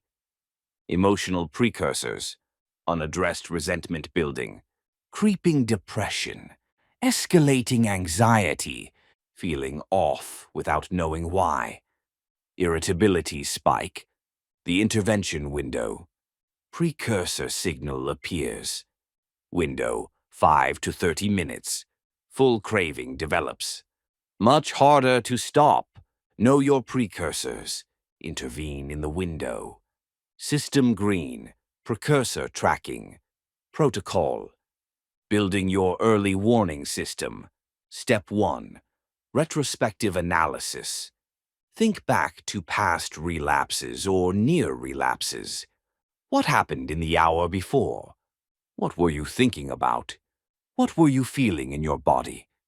What behavior did you engage in? What did you tell yourself? Patterns will emerge. Step 2. Real-time logging. For the next 30 days, when craving occurs, what happened right before? What were the physical sensations? What was the mental state? What was the emotional state? What was the behavioral lead-up? Log every craving, no matter how small. Step 3. Pattern identification. After 30 days, what precursors show up repeatedly? What's your most reliable early warning? How much time between precursor and craving peak? Step 4. Alarm system installation. Once you know your precursors, when precursor appears, then alert mode. Immediate intervention protocol. Don't wait for full craving. Act on the precursor, not the craving. Section 20.3. Rewriting the routing table. Creating new automatic routes. System green, the routing table concept. Current routing table, trigger to old route to destination using. Friday 5 p.m. to bar to drink. Stress arrow, escape thought arrow use. That street to craving to score. Payday to extra money to buy drugs. Goal, rewrite routes so trigger leads to new destination. New routing table, trigger to new route to destination. Recovery. Friday 5 p.m. to gym/meeting to healthy activity. Stress arrow call sponsor. Arrow process. That street right arrow. Alternative route right arrow. Avoid entirely. Payday to auto-transfer savings to money protected. The key. New routes must be automatic, doesn't require decision. Pre-planned, decided before trigger occurs. Specific, exact action, not vague intention. Practiced, repetition creates automaticity. System green, implementation, intention protocol. The technique, implementation intentions. Research shows vague intentions fail. I'll try to avoid triggers equals failure. Specific if-then plans succeed. If trigger, then specific action equals success. Format. If specific trigger, then I will specific action. Examples. If it's Friday at 5 p.m., then I will go directly to the gym. Bag already in car. If I feel the urge to drive by Old Dealer Street, then I will take specific alternative route instead. If I receive my paycheck, then it auto-deposits with X dollars auto-transferred to savings. If I feel stressed at work, then I will walk outside for 5 minutes and call my sponsor. If I start romanticizing using, then I will read my consequences list, kept in phone. If using friend contacts me, then I will not respond and will immediately call recovery friend. The power. Decision made in advance, not in the moment. Specific action, not vague intention. Automatic execution, practiced until reflexive. Removes willpower from equation. System green. Building automatic avoidance, making avoidance. Effortless. Level 1. Environmental design. Remove triggers from environment entirely. Don't have alcohol in home. Delete dealer's number, not just hide. Block using friends on phone. Change routes so trigger locations aren't passed. Level 2. Structural barriers. Auto-deposit paychecks so cash isn't available. Give financial control to trusted person. Schedule activities during high-risk times. Have accountability partner during danger windows. Level 3. Commitment devices. Tell others your commitments, creates accountability. Public declaration of sobriety. Medication that makes use unpleasant. Antabuse, Vivitrol. Check-in requirements. Level 4. Replacement automation. New routines for old trigger times. Same time, same day, different activity. Repetition until new route is automatic. 66 days average to form new habit. The goal. You don't choose avoidance. Avoidance just happens. The new route fires automatically. Willpower not required. Trigger. Old route. New route. If-then. Implementation. Friday, 5 p.m. Bar. If Friday, 5 p.m., then gym. Bag in car, calendar blocked. Payday. Buy drugs. If payday, then auto-save. Direct deposit split setup. Stress. Use to escape. If stress, then call sponsor. Sponsor on speed dial. That's street. Craving/score. If near street, then alt route X. GPS pre-programmed. Using friend contact. Respond, use. If contact, then ignore plus call support. Number blocked alert setup. Section 20.4. Key takeaways. System green. Protocol. 20. Key takeaways. 1. Your brain has a routing table. Trigger to route to destination. Routes were written by addiction. They're automatic, fast, don't ask permission, can be rewritten with intention and repetition. 2. Map your triggers. Time-based, location-based, people-based, emotional, sensory, situational. Audit each category for your specific triggers. Rank by danger, frequency times intensity times relapse risk. 3. Precursor signals. Cravings have early warning signs. Physical, mental, behavioral, emotional precursors. Intervention window exists before full craving. Know your precursors. Act in the window. 4. Rewriting the routing table. Vague intentions fail. Specific, if-then plans succeed. If, trigger, then, specific action. Decision made in advance, not in the moment. 5. Automatic avoidance levels. Environmental design. Remove triggers. Structural barriers. Limit access. Commitment devices. Accountability. Replacement automation. New habits. 6. The 66-day rule.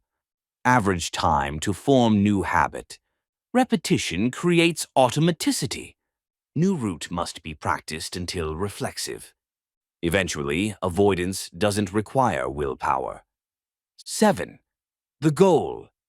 Not to fight every craving, to reroute so craving never triggers. The best battle is the one you don't fight. Design your life so triggers don't reach you. Architect's log. Final system. Note, willpower is a limited resource. You cannot white-knuckle your way through life. The people who succeed in long-term recovery are not the ones with the most willpower. They're the ones who engineered their environment, so that willpower is rarely required. They mapped their triggers. They identified their precursors. They rewrote their routing tables. They automated their avoidance. When Friday 5 p.m. arrives, they're already at the gym. Not because they made a heroic choice, because they set it up that way months ago. When stress hits, their phone is already calling their sponsor. Not because they overcame temptation, because that's what their if-then protocol dictates. When payday arrives, the money is already in savings. Not because they resisted the urge to score, because they never had access to the cash. This is how you win. Not by being stronger than your addiction, by being smarter than your addiction. Map the minefield. Reroute around it. Let the mind sit there unfired, while you walk a different path. The system architect. End of protocol.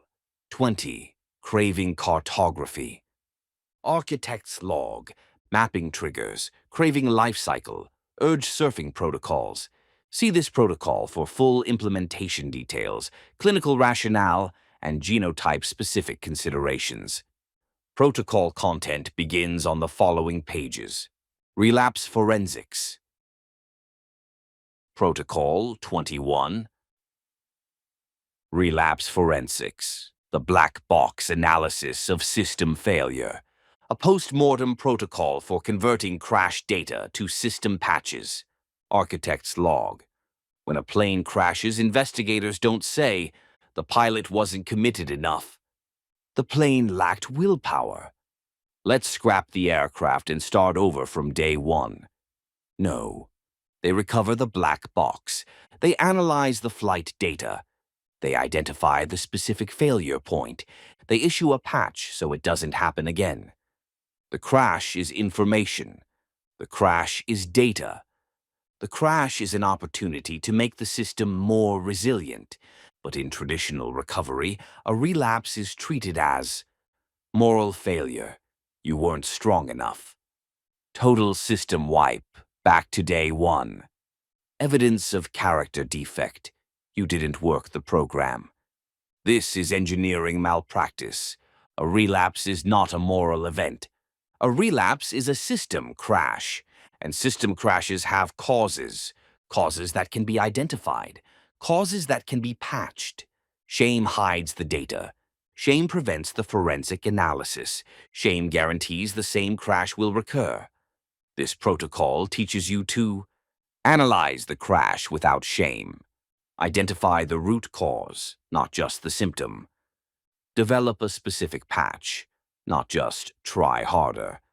Measure system performance accurately. A crash is just unexpected data. The only failure is failing to learn from the logs. Section 21.1, the moral glitch. Why traditional relapse response fails. Critical system failure, the shame spiral, the traditional response to relapse. I can't believe I did that. I'm such a failure. I threw away X days of sobriety. I'm back to square one. I'll never get this right. I'm a bad person. The result: shame floods the system. Shame triggers cortisol. Cortisol triggers craving. Craving triggers continued use.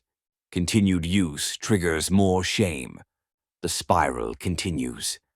The data problem. Shame hides data. When you're drowning in shame, you can't think clearly. You can't analyze what happened. You just feel terrible and want to either use more to escape the feeling, pretend it didn't happen, denial, make vague promises, I'll try harder. None of these responses create information. None of these responses prevent the next crash. The engineering response. A crash is unexpected data. Data is not good or bad. Data is information. The only question is, what does this data tell us about the system? And what patch does that suggest? Critical system failure, the day one trap. The traditional counter. I was sober for 100 days, then I drank. Now I'm at day one. The problem. This framing treats relapse as total system failure, as if 100 days of learning, growth, and stability mean nothing because of one event. The psychological damage. 100 days to 0 days feels catastrophic. Catastrophe triggers shame. Shame triggers the spiral. The spiral often leads to, I already ruined it, so why not keep using? The engineering perspective. A server that runs for 100 days and crashes once is not a failed server. It's a 99% uptime server.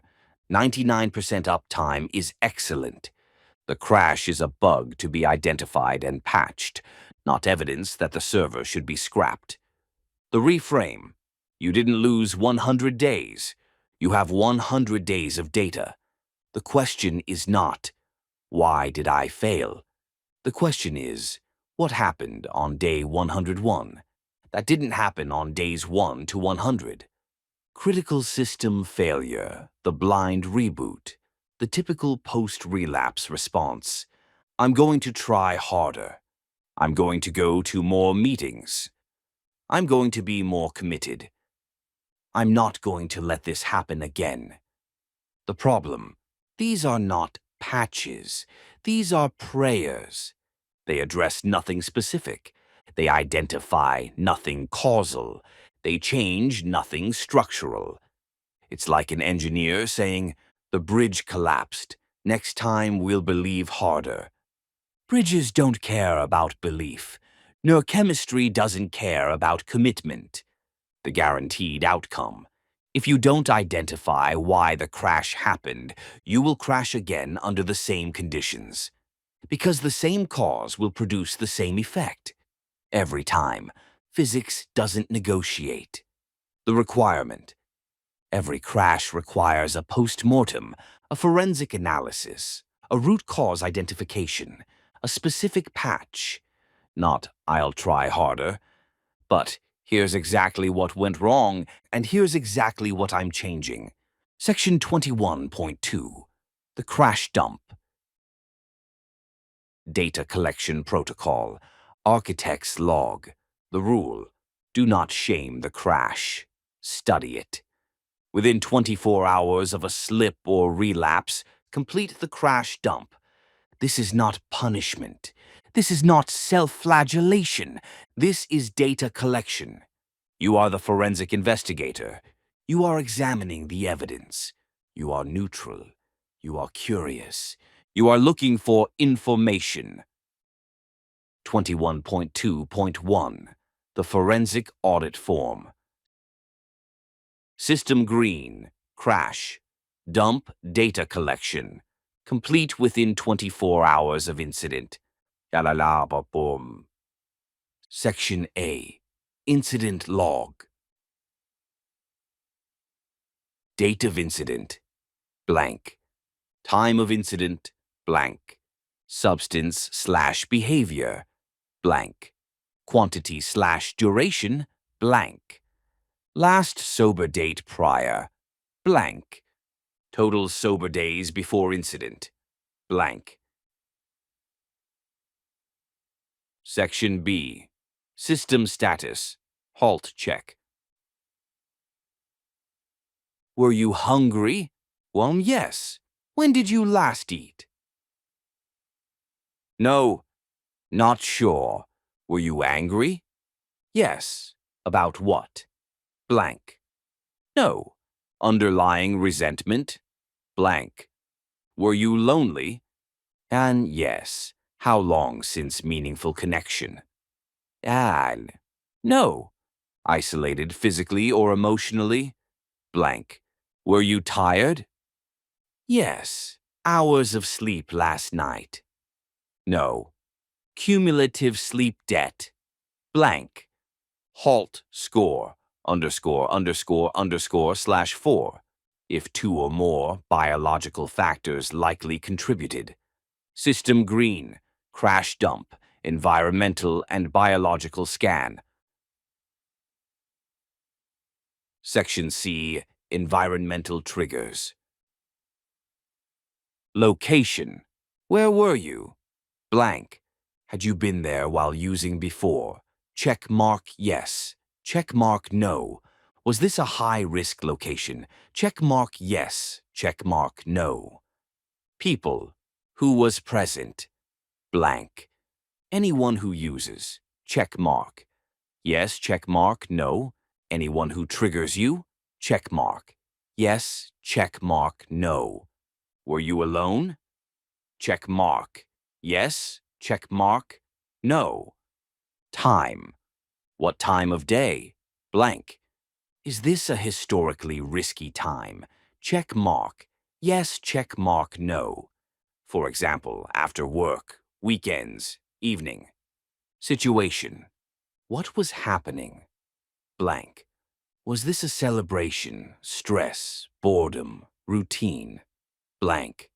And Section D, biological state. Medication/supplement. Status. Missed medications in prior 48 hours. Missed supplements in prior 48 hours. Changed dosage recently. All medications/supplements taken as prescribed. Physical state. Coming down with illness. Chronic pain flare. Hormonal fluctuation. Menstrual, etc. Physical exhaustion. None of the above. Blood sugar. Last meal before incident. Blank. Time. Was it protein containing? Check mark yes. Check mark no. Hours since last meal at incident. Blank. Stress indicators. Overall stress level 1 to 10. Blank. Major stressor in prior week. Blank. Cortisol signs, racing thoughts, tension, etc. Check yes, check no. System green, crash dump, psychological and decision chain. Section E, psychological state. Dominant emotion before incident. Anxiety, depression. Square anger, loneliness, boredom, shame, excitement, overwhelm, numbness. Other, blank. Underlying thought. What were you telling yourself? Blank. For example, I deserve this. Just once won't hurt. I can't cope. Unmet need. What need were you trying to meet? Blank. For example, relaxation, connection, escape, reward, numbing. Section F. The decision chain. Reconstruct the sequence of decisions. First deviation from safe routine, blank. For example, I decided to go to the party. 2. Second step toward use, blank. For example, I stayed when I saw people drinking. Third step, blank. For example, I went to the bar area. 4. Final decision, blank. For example, I ordered a drink. Where could the chain have been broken? Step 1. Check mark. Yes. How? Blank. Step 2. Check mark. Yes. How? Blank. Step 3. Won't yes. How? Oh. Section 21.3. The 5 whys. Root cause analysis technique. Architect's log. The technique, the 5 whys, is an engineering method developed by Toyota for root cause analysis. It's simple. Ask why 5 times. Each answer becomes the subject of the next why. The goal is to move from symptom to root cause. Symptom, the presenting problem. I drank. Root cause, the underlying issue that, if addressed, would prevent the symptom from recurring. Most people stop at the symptom.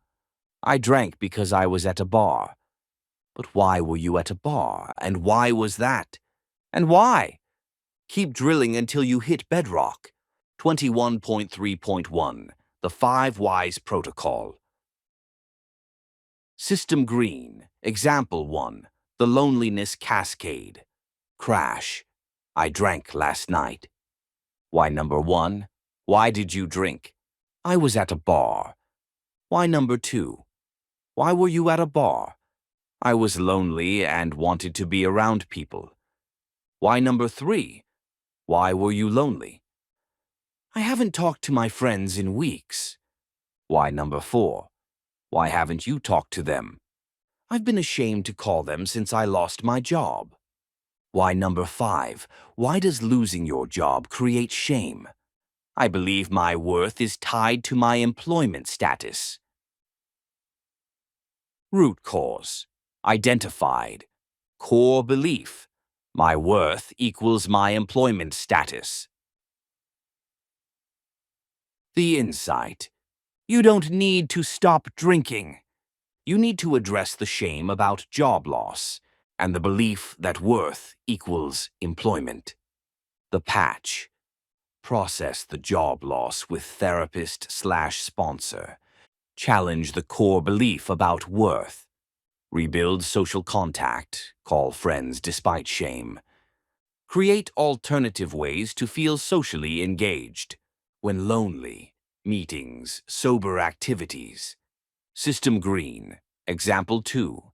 The boundary failure. Crash. I used after my family visit. Why number 1? Why did you use? I felt overwhelmed after they left. Why number 2? Why were you overwhelmed? They criticized me the entire visit. Why number 3? Why did you let them criticize you? I didn't set any boundaries. Why number 4? Why didn't you set boundaries? I'm afraid they'll reject me if I do. Why number 5? Why does their rejection feel threatening? I still believe I need their approval to be okay. Root cause identified. Belief. I need family approval to be okay. Resulting behavior. No boundaries leads to overwhelm, leads to use. The patch. Work on family of origin issues in therapy. Practice boundary setting in lower stakes situations. Pre-plan boundaries before next family contact. Have exit strategy and support person available. Process visit with sponsor before overwhelm peaks. System green. Example 3. The biological failure. Crash. I binged on food last night. Why, number 1? Why did you binge? I couldn't resist. The craving was overwhelming. Why, number 2? Why was the craving so strong? I don't know. It just hit me. Why, number 3? What was happening before it hit? I was at work. It was 5 p.m. I hadn't eaten since noon. Why, number 4? Why hadn't you eaten? I was too busy. I skipped my afternoon snack. Why, number 5? Why did skipping the snack matter? My blood sugar crashed. That's when cravings spike. Root cause. Identified. Blood sugar crash at 5 p.m. due to skipped snack. The insight. This wasn't a willpower failure. This was a biological failure. Your brain ran out of glucose. Craving is predictable when blood sugar crashes. The patch. Mandatory protein snack at 3:30 to 4 p.m. Set phone alarm as reminder. Keep emergency snacks at desk. Never skip the afternoon snack, regardless of busyness. Level. Question. Moves from. Moves toward. Why, number 1? Why did the crash happen? Symptom I used. Immediate trigger. Why, number 2? Why was that trigger present? Immediate trigger. Situation/context. Why, number 3? Why were you in that situation? Situation. Behavioral pattern. Why, number 4? Why did that pattern exist? Pattern. Belief/need. Why, number 5? Why does that belief/need drive you? Belief/need. Root cause. 21.3.2 Common root cause categories. System green. Root cause taxonomy. After analyzing many crashes, patterns emerge. Most root causes fall into these categories. Category 1. Biological failures. Blood sugar instability. Sleep deprivation. Medication non-compliance. Supplement gaps. Magnesium, etc. Illness/pain. Hormonal fluctuations. HALT violations. Patch type. Protocol adjustments, scheduling, automation. Category 2. Environmental exposures. High-risk locations. Triggering people. Substance availability. Old using environments. Inadequate exit strategy. Patch type. Environmental engineering. Avoidance protocols. Category 3. Emotional regulation failures. Unprocessed emotions accumulating. Shame spirals. Anger not expressed. Grief not processed. Overwhelm not managed. Patch type. Emotional hygiene practices. Therapeutic work. Category 4. Boundary failures. Saying yes when meaning no. Tolerating mistreatment. Over-functioning for others. Not protecting recovery time. Patch type. Boundary training, assertiveness practice. Category 5. Unmet core needs. Loneliness, need, connection. Boredom, need, stimulation/meaning. Anxiety, need, safety/certainty. Emptiness, need, purpose. Patch type, alternative need meeting strategies. Category 6, cognitive distortions. Just this once, thinking, I deserve this entitlement. I can't cope without it, helplessness. No one will know secrecy. Catastrophizing, minimizing, rationalizing. Patch type, cognitive restructuring, thought protocols. Section 21.4. Patch, don't pray. Converting analysis to action. Critical system, failure. Willpower is not a strategy. The myth, I just need to be stronger. I need more willpower. I need to try harder. The reality, willpower is a depletable resource. It runs on glucose and prefrontal function. It is finite within any given day.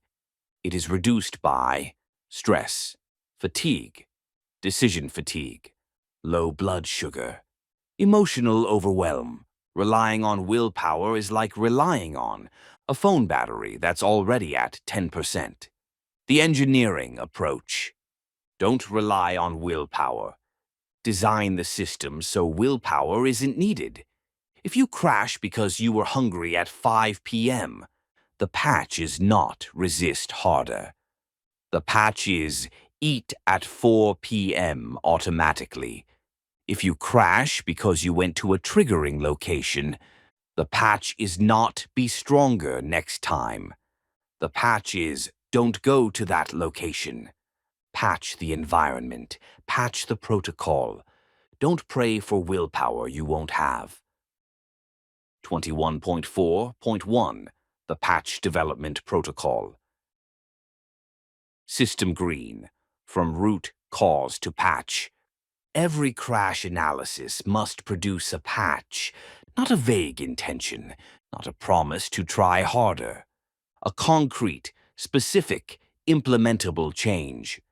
Patch criteria. Specific, describes exactly what changes. Measurable, you can verify if it's happening. Actionable, you can actually do it. Realistic, it's within your capacity. Triggered, you know when/where it applies. Patch template, root cause, what the 5 whys revealed. Patch, specific change to protocol. Trigger, when this patch activates. Verification, how you'll know it's working. Example, root cause, blood sugar crash at 5 p.m. Patch, protein snack at 4 p.m. daily. Trigger, 3:45 p.m. phone alarm. Verification, log snack in app. 5 p.m. craving rating. Example, root cause, loneliness from social isolation. Patch, minimum 3 social contacts per week. Trigger, Sunday evening planning session. Verification, weekly connection log, loneliness rating. System green, patch types by root cause, category. Biological root cause leads to biological patch. Add snack protocol. Adjust medication timing. Sleep hygiene enforcement. Supplement schedule automation. Halt check before high-risk times. Environmental root cause leads to environmental patch. Location avoidance protocol. Person avoidance/limitation. Exit strategy, pre-planning. Safe environment establishment. Trigger mapping and avoidance. Emotional root cause leads to emotional patch. Daily emotional check-in added. Processing session with therapist scheduled. Journaling protocol for specific emotions. Sponsor call, trigger for shame/anger. Meeting attendance for loneliness. Boundary root cause to boundary patch. Specific boundary scripts prepared. Exit phrases practiced. Support person on standby. Post-interaction processing scheduled. Exposure time limits set. Unmet need. Root cause leads to alternative patch.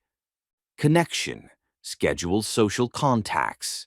Stimulation, add engaging activities. Safety, increase structure/predictability.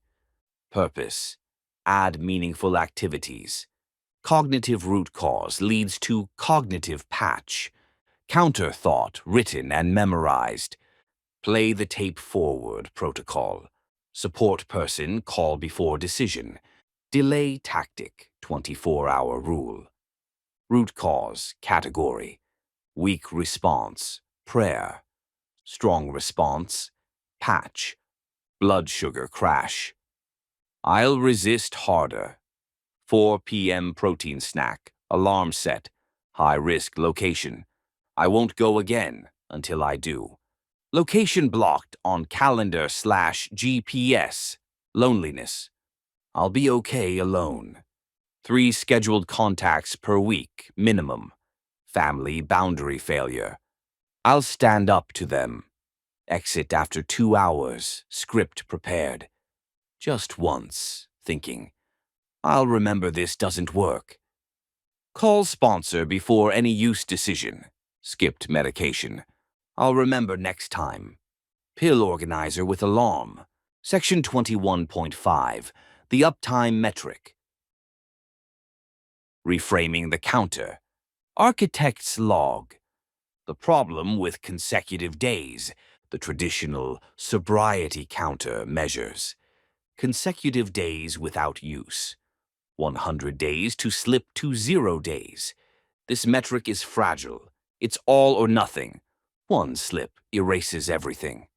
The psychological impact. Catastrophic thinking. I lost everything. Shame spiral. All that work for nothing. Abandonment. Might as well keep using. Black and white view of progress. The engineering alternative. Measure uptime percentage. A server doesn't measure consecutive seconds online. It measures what percentage of time was it operational. 99.9% uptime equals excellent server. Why should recovery be different? 21.5.1 Calculating uptime. System green, the uptime calculation. The formula, uptime percent equals days sober divided by total days times 100. Example 1. Started recovery 100 days ago. 1 slip, 1 day of use. Days sober, 99. Total days, 100. Uptime, 99%. A 99% uptime system is excellent. Example 2. Started recovery 365 days ago. 3 slips, 3 days of use. Days sober 362. Total days 365. Uptime 99.2%. Still excellent. Example 3. Started recovery 30 days ago. Used on 10 of those days. Days sober 20. Total days 30. Uptime 66.7%. Not great, but improving from 0%. The perspective. A server running at 66.7% uptime needs work, but you don't scrap it and buy a new one. You identify the failure points and patch them. You're not a failure at 66.7%. You're a system that needs better patches. System green, the uptime tracking system. Tracking protocol. 1. Start date, the day you began this recovery attempt. Do not reset this, ever. 2. Daily log. Each day mark. Sober, 1 point. Slip, 0 points, plus crash dump, completed. 3. Weekly calculation. Uptime this week equals sober days divided by 7 times 100. 4. Cumulative calculation. Total uptime equals total sober days divided by total days times 100. 5. Trend analysis. Is your monthly uptime increasing? Are slips becoming less frequent? Are the patches working? What to track? Current uptime percentage. Trend, improving, stable, declining. Longest streak between incidents. Average time between incidents, increasing. Number of incidents per month, decreasing. The goal, continuous improvement, not perfection, not consecutive days. A system that goes from 60% to 80% to 95% is a successful system, even if it never hits 100%. Metric, traditional view, uptime view, psychological impact, 100 days, 1 slip, back to day 0. 99% uptime, hope versus despair. Progress definition, consecutive days only. Overall trend, rigid versus flexible. Response to slip, start over. Patch and continue, shame versus learning. Goal, never use again. Maximize uptime, perfectionism versus progress. Identity after slip, failure. System with a bug, character versus engineering. Section 21.6, the complete post-mortem process. Integrating all components. System green, the full post-mortem protocol. Timeline, complete within 24 to 48 hours of incident. Step 1, stabilize, hours 0 to 4. Get safe, do not use again. Contact support person. Basic self-care, eat, hydrate, rest. Do not analyze yet, just stabilize. Step 2, crash dump, hours 4 to 24. Complete full crash dump form, section 21.2. Be thorough and honest. No judgment, just data collection. Include all variables. Step 3, the 5 whys, hours 12 to 24. Start with the crash. Ask why 5 times. Identify root cause. Document the chain. Step 4, patch development, hours 24 to 48. Determine root cause category. Develop specific measurable patch. Write out patch with trigger and verification. Share patch with sponsor/support. Step 5, implementation, days 2 to 7. Implement patch immediately. Set up any needed systems, alarms, blockers, etc. Checkmark inform relevant people of new protocol. Begin verification tracking. Step 6, uptime update, day 7. Update your uptime calculation. Note the incident in your log. Assess trend. Adjust expectations if needed. Step 7, follow up, day 30. Has the patch prevented similar incidents? Does the patch need adjustment? Are there other vulnerabilities to address? System green, the post-mortem report template. Post-mortem report. Incident date, blank. Report date, blank. Incident summary. Brief description of what happened. Crash dump findings. Halt status, blank. Environmental factors, blank. Biological status, blank. Psychological state, blank. Decision chain, blank. 5 whys. Analysis. Why number 1, blank. Why number 2, blank. Why number 3, blank. Why number 4, blank. Why number 5, blank. Root cause. Statement of underlying cause. Root cause. Category. Biological, environmental, emotional. Boundary, unmet need, cognitive. Patch. Description, blank. Trigger, blank. Verification, blank. Uptime update, Previous uptime, blank percent. Current uptime, blank percent.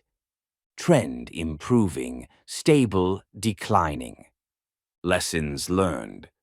What this incident taught you. Follow-up date. Section 21.7, Key Takeaways. System Green, Protocol. 21, Key Takeaways. 1. A crash is data, not judgment. Relapse is a system crash, not a moral failure. Shame hides the data. Curiosity reveals it. The only failure is failing to analyze. 2. The day one trap is a lie.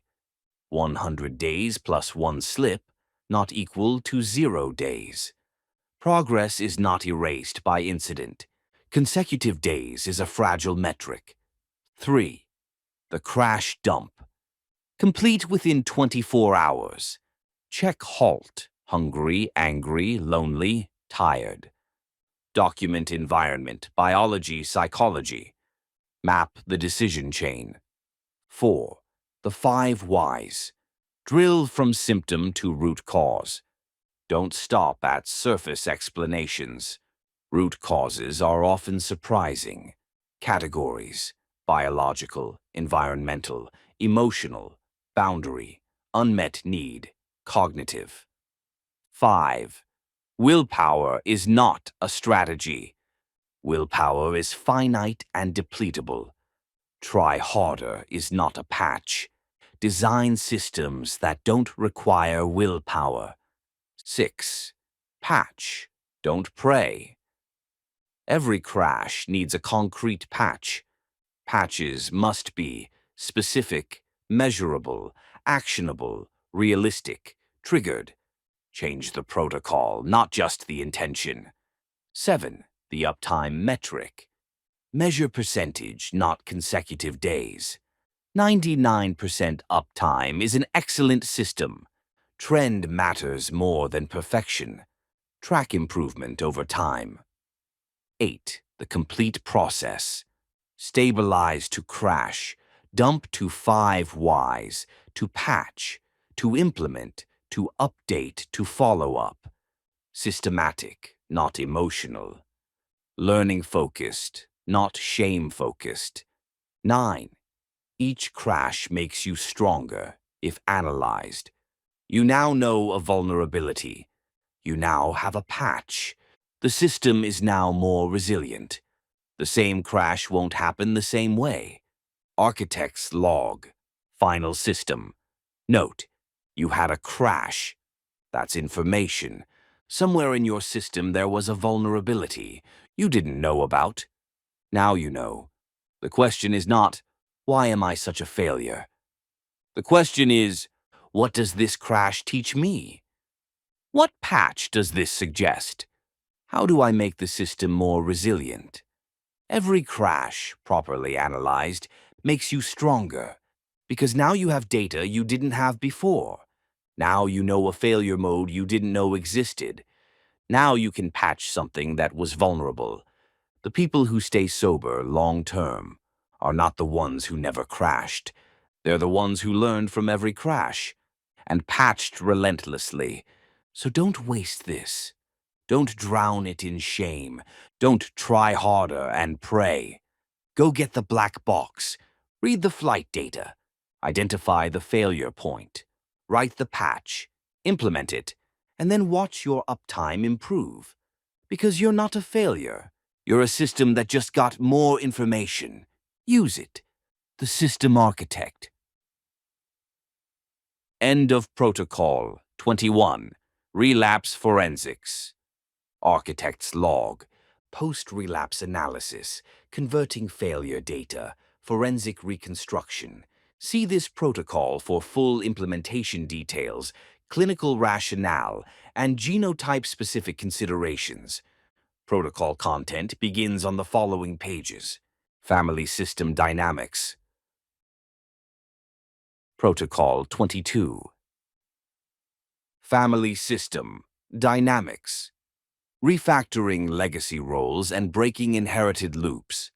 a network architecture protocol for family navigation. Architect's log. Here's something nobody told you. Your family is a network, a closed system with distributed processing.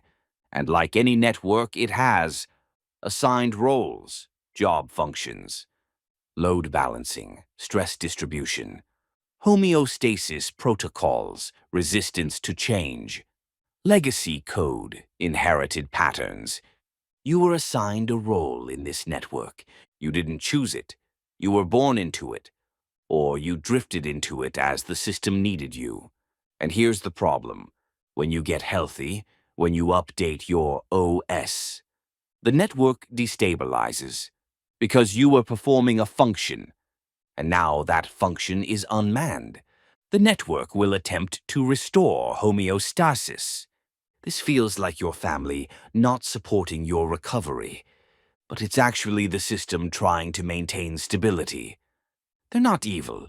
They're running a program that requires you to stay in your old role. This protocol teaches you what role you were assigned, why the system resists your upgrade, how to renegotiate your function, when to disconnect entirely. You are not a prisoner of this network. You are a node with administrative privileges. Time to exercise them. Section 22.1. The Homeostasis Trap.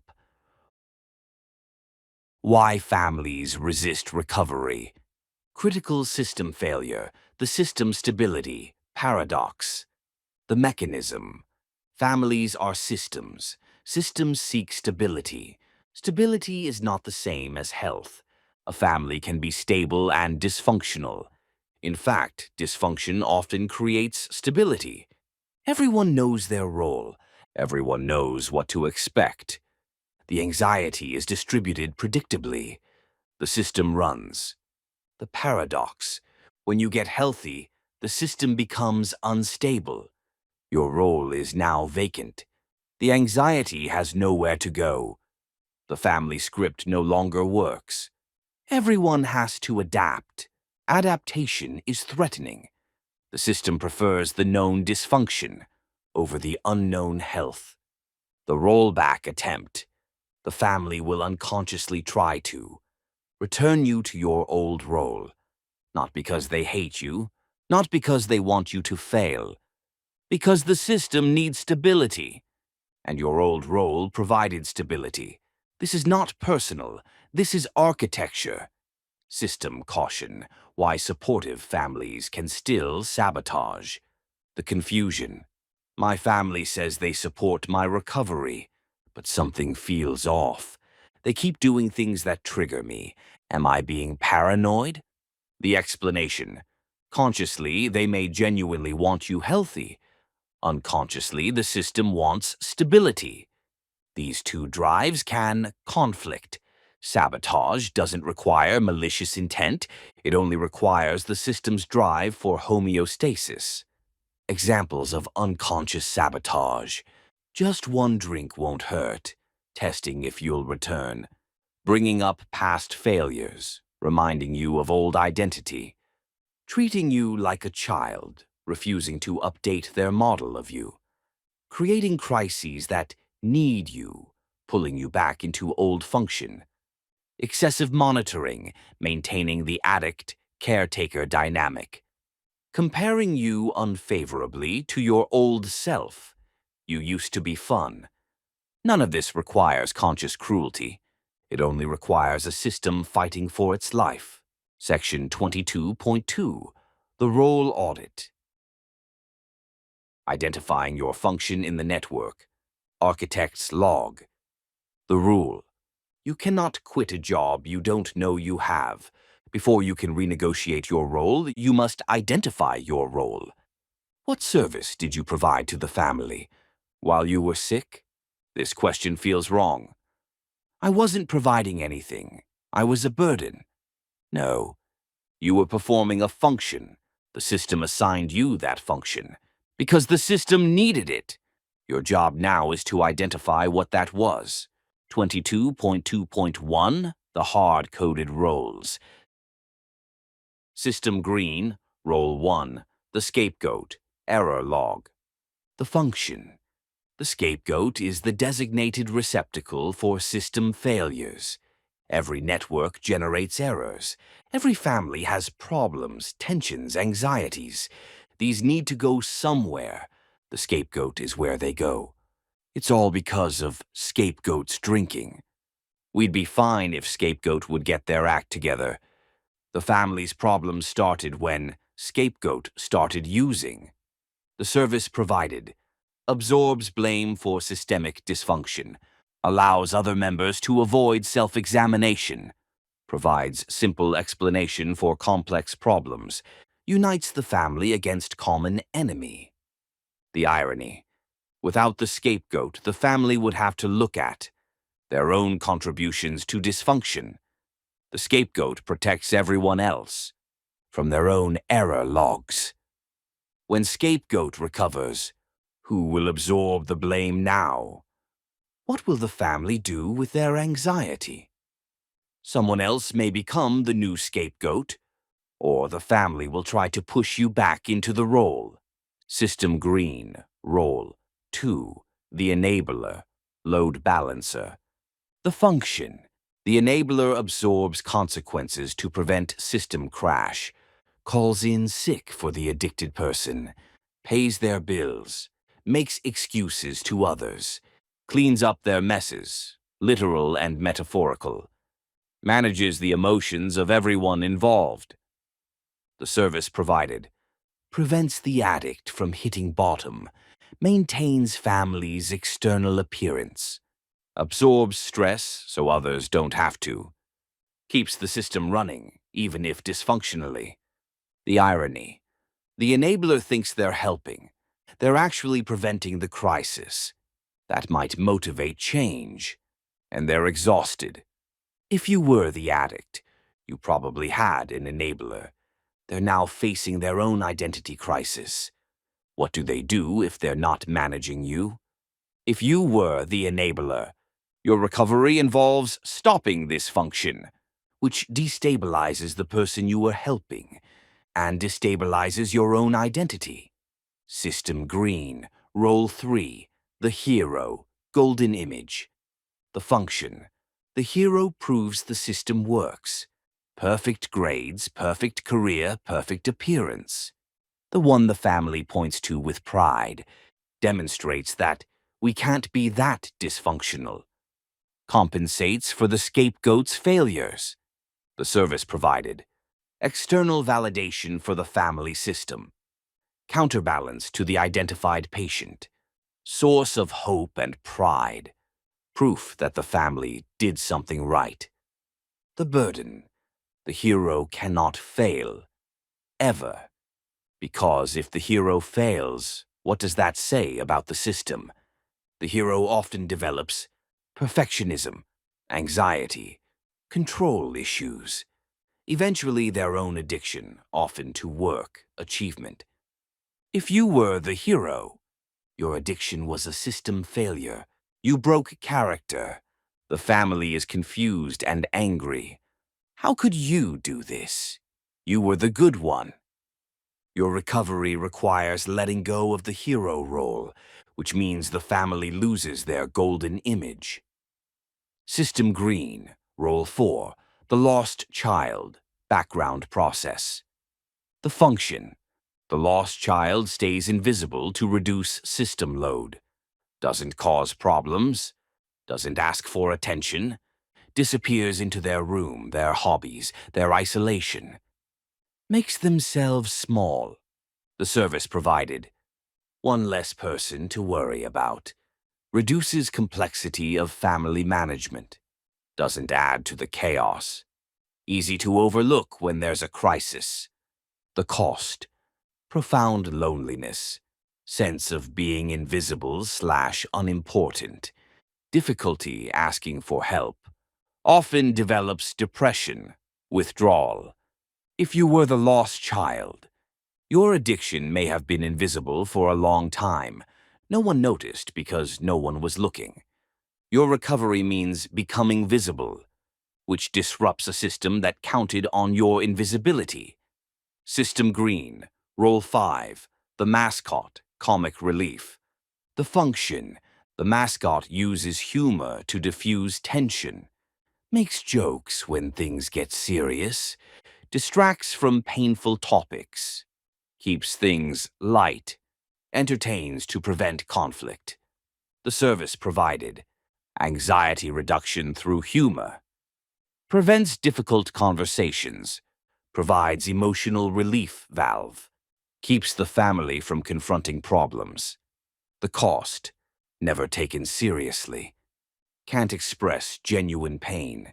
Emotional authenticity feels dangerous. Often develops substance use to maintain the performance. If you were the mascot.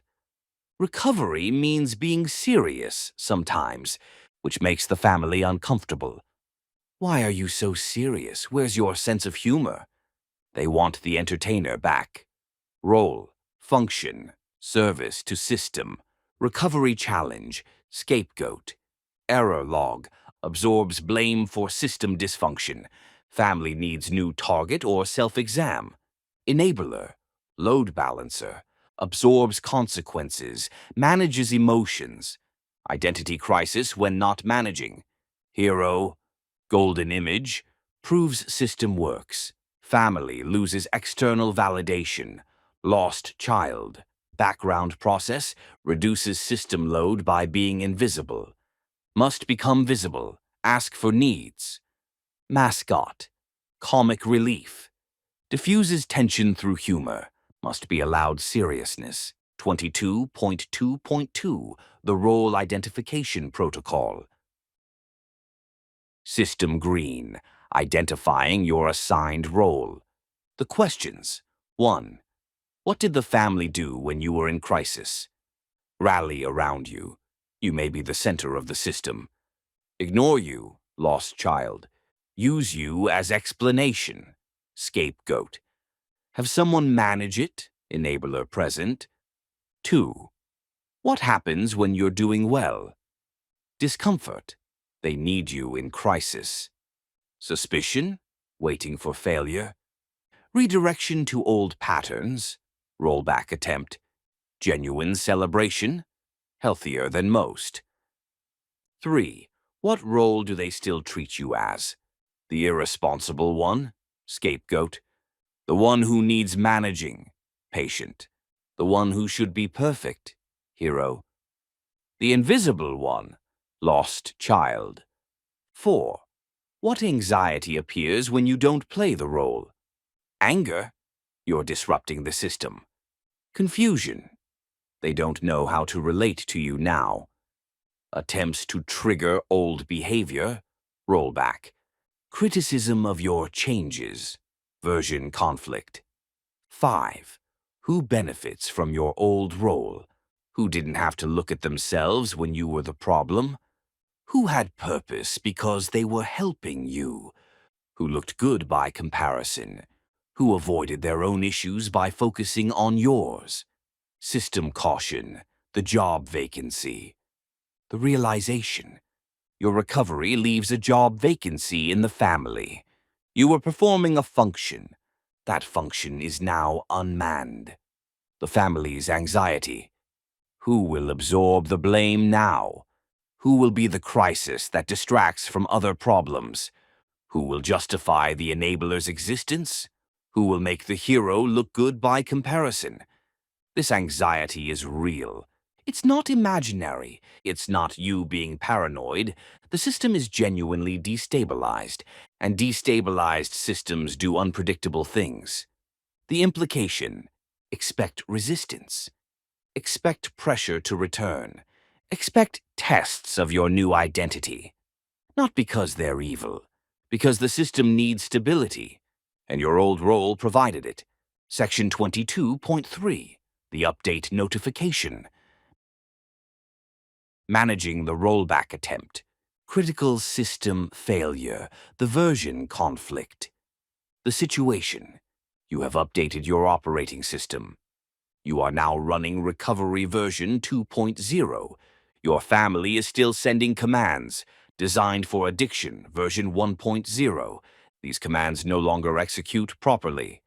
Examples of outdated commands: treating you like a child, infantilization; bringing up past failures, identity anchoring; assuming the worst, negative expectation; monitoring your every move, surveillance; helpful, reminders of your history, shame triggers; comparing you to your old self, version rollback; creating crises that need you, functional recall; offering substances, direct sabotage.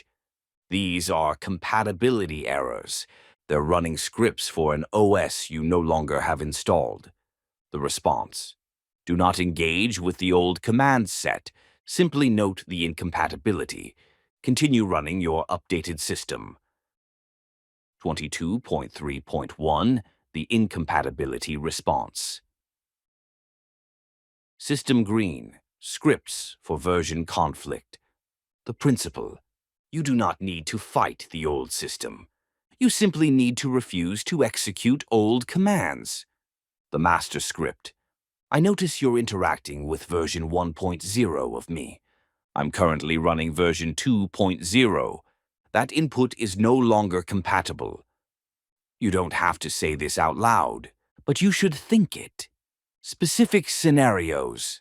Scenario: they bring up past failures. Remember when you embarrassing thing. Internal: that's data from a deprecated system. Response: I remember. I've addressed that. I'm not that person anymore. Scenario: they treat you like a child.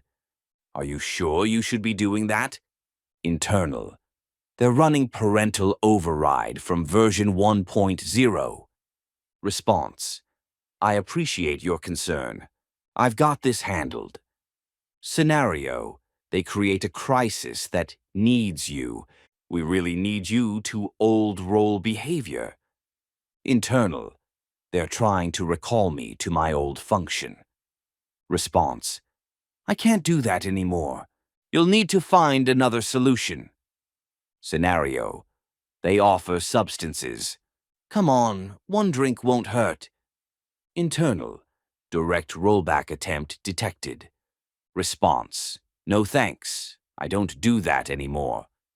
Scenario: they compare you unfavorably to old self. You used to be more fun. Internal: they prefer the unstable version. Response: I'm different now. I prefer this version. System Green. The non-engagement protocol. The principle: you cannot control what commands they send. You can control whether you execute them. Non-engagement tactics. 1. Observe, don't absorb. When they send a triggering command, notice it. That's an old script. Don't react emotionally. Don't defend your new identity. Just note it and continue. 2. Brief responses. Long explanations invite debate. Keep responses short. That's not who I am anymore. I don't do that now. I'm handling things differently. I appreciate your concern. 3. Refuse to argue about reality. They may insist you're still the same. You don't need their agreement. You're entitled to your perception. I know who I am now. We'll have to agree to disagree. 4. Exit when necessary. If a conversation is becoming a trap, I need to step away. Let's continue this another time. I'm going to go now. You are not obligated to stand there while they run incompatible scripts on you. Trigger attempt. Old response, version 1.0. New response, version 2.0. Bring up past failures, shame, defensiveness, relapse. I've addressed that. I'm different now. Treat you like a child, rebellion or compliance. I appreciate your concern. I've got this. Create crisis needing you. Jump in, abandon own needs. I can't do that. Find another solution. Offer substances. Accept. Relapse. No thanks. I don't do that anymore. Unfavorable comparison to old self. Self-doubt. Prove them right. I prefer this version of me. Surveillance/monitoring. Resentment. Sneaking. I don't need monitoring. I trust myself. Section 22.4, Breaking the Inherited Code. Intergenerational trauma and the circuit breaker. Architect's log. The inheritance. Your addiction did not appear from nowhere. Look at your family tree. Who else had addiction? Who else had trauma? Who else had the same patterns? Addiction is often inherited code. Not just genetically, though that's part of it, but behaviorally, epigenetically, environmentally. Your parents ran certain scripts. They learned those scripts from their parents, who learned them from their parents. Back and back and back. You are not the author of this code. You are the executor of code written before you were born. This is not an excuse, it's a map. 22.4.1, Compassion through Architecture. System Green, Understanding the Inheritance. The reframe. Your parents were not running clean code. They received corrupted software from their parents, who received it from their parents, each generation running the same loops. The loops. Trauma responses passed down as normal. Coping mechanisms, including addiction, inherited. Attachment styles shaped by their attachment styles. Beliefs about self/world/relationships transmitted. Emotional regulation or dysregulation modeled. The compassion. Your parents did not write the bad code. They just executed it. They may not have had the awareness to see it, the tools to change it, the support to do the work, the language to even discuss it. They ran what they were given, just like you did, until now. This is not absolution. Understanding is not excusing.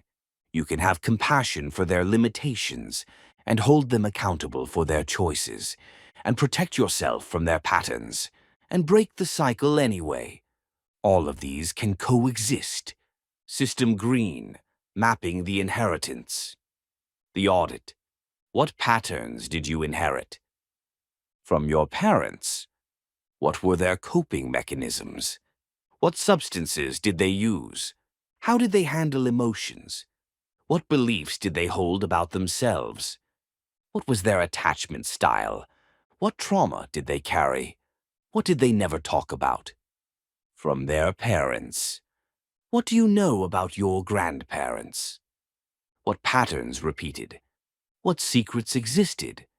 What survival strategies were used? The question, looking at this lineage, what code were you given? Maybe. Emotions are dangerous. Suppress them. Substances are how you cope. Don't talk about problems. You're not worthy of love. The world is dangerous. You can't trust anyone. Appearance matters more than reality. These are not your beliefs. These are installed beliefs. You can uninstall them. 22.4.2, The Circuit Breaker. Critical system failure. You are the first node with admin privileges. The realization. Your ancestors didn't have what you have. They didn't have recovery language and frameworks, therapy and psychological understanding, awareness of intergenerational patterns, tools for emotional regulation, communities focused on healing. They were running on whatever they inherited, with no ability to see the code, let alone rewrite it. You are different. You have admin privileges. You have the awareness to see the code. You have the tools to change the code. You have the community to support the change.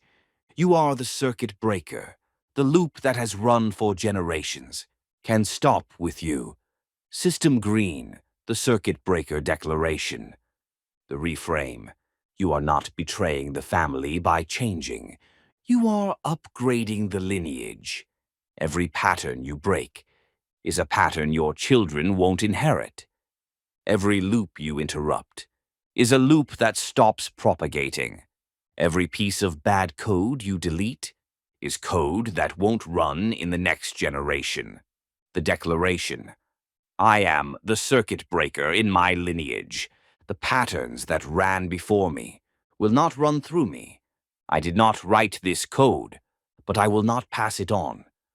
What was unconscious in my ancestors becomes conscious in me. What was automatic in my parents becomes a choice in me. I am not betraying them by healing. I am honoring the part of them that wished they could have healed too. The loop ends here. The upgrade starts here. I am the circuit breaker. The responsibility. This is not easy. This is not fair. You didn't ask for this job, but you have it. And you're the first one in your lineage who actually can do it, so do it. Section 22.5, the new service level agreement. Renegotiating your role in the network. Architect's log. The situation. You've identified your old role. You've recognized the rollback attempts. You've understood the inherited code. Now what? Now you renegotiate. You cannot change the entire network, but you can change how you interface with it. You need a new service level agreement, a contract that defines what you will do, what you will not do, the consequences for violations, the conditions for continued connection. 22.5.1, defining the new terms. System green, the new service level agreement. The framework, what I will do. Attend family events when I choose to. Communicate respectfully. Share my life to the degree I'm comfortable. Offer support that doesn't compromise my recovery. Maintain connection as long as it's healthy. What I will not do. Absorb blame for family dysfunction, no longer the error log. Manage others' emotions, no longer the load balancer. Perform perfection, no longer the golden image. Disappear to reduce system load, no longer invisible. Entertain to avoid real conversation, no longer the mascot. Accept outdated version commands. Engage in conversations about my old self. Justify or defend my recovery choices. Tolerate substance offers or sabotage. Consequences for violations. First instance, redirect or exit the interaction. Repeated pattern, reduce contact frequency. Persistent violation, extended distance. Severe violation, air gap, explained below. Conditions for continued connection. Respect for my current identity. No active sabotage of my recovery. Willingness to relate to who I am now. Basic decency and respect. 22.5.2, communicating the new terms. System green, delivering the update notification. The principle. You don't need their permission to change, but you may need to notify them of the change. Sometimes explicit. I want to talk about how we relate going forward. I'm in a different place now, and some things need to change. Sometimes implicit. You simply behave according to the new terms.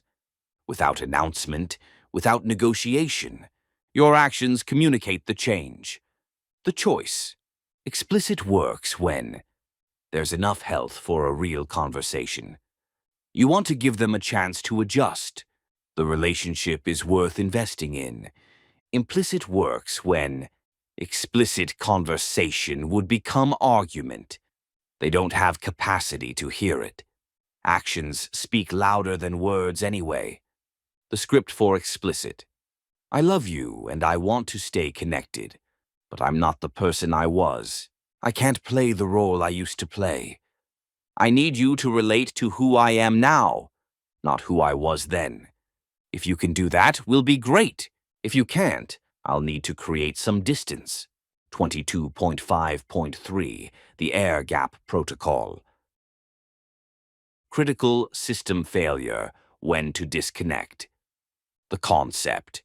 In computing, an air gap is a security measure where a system is physically isolated from networks to protect it from external threats.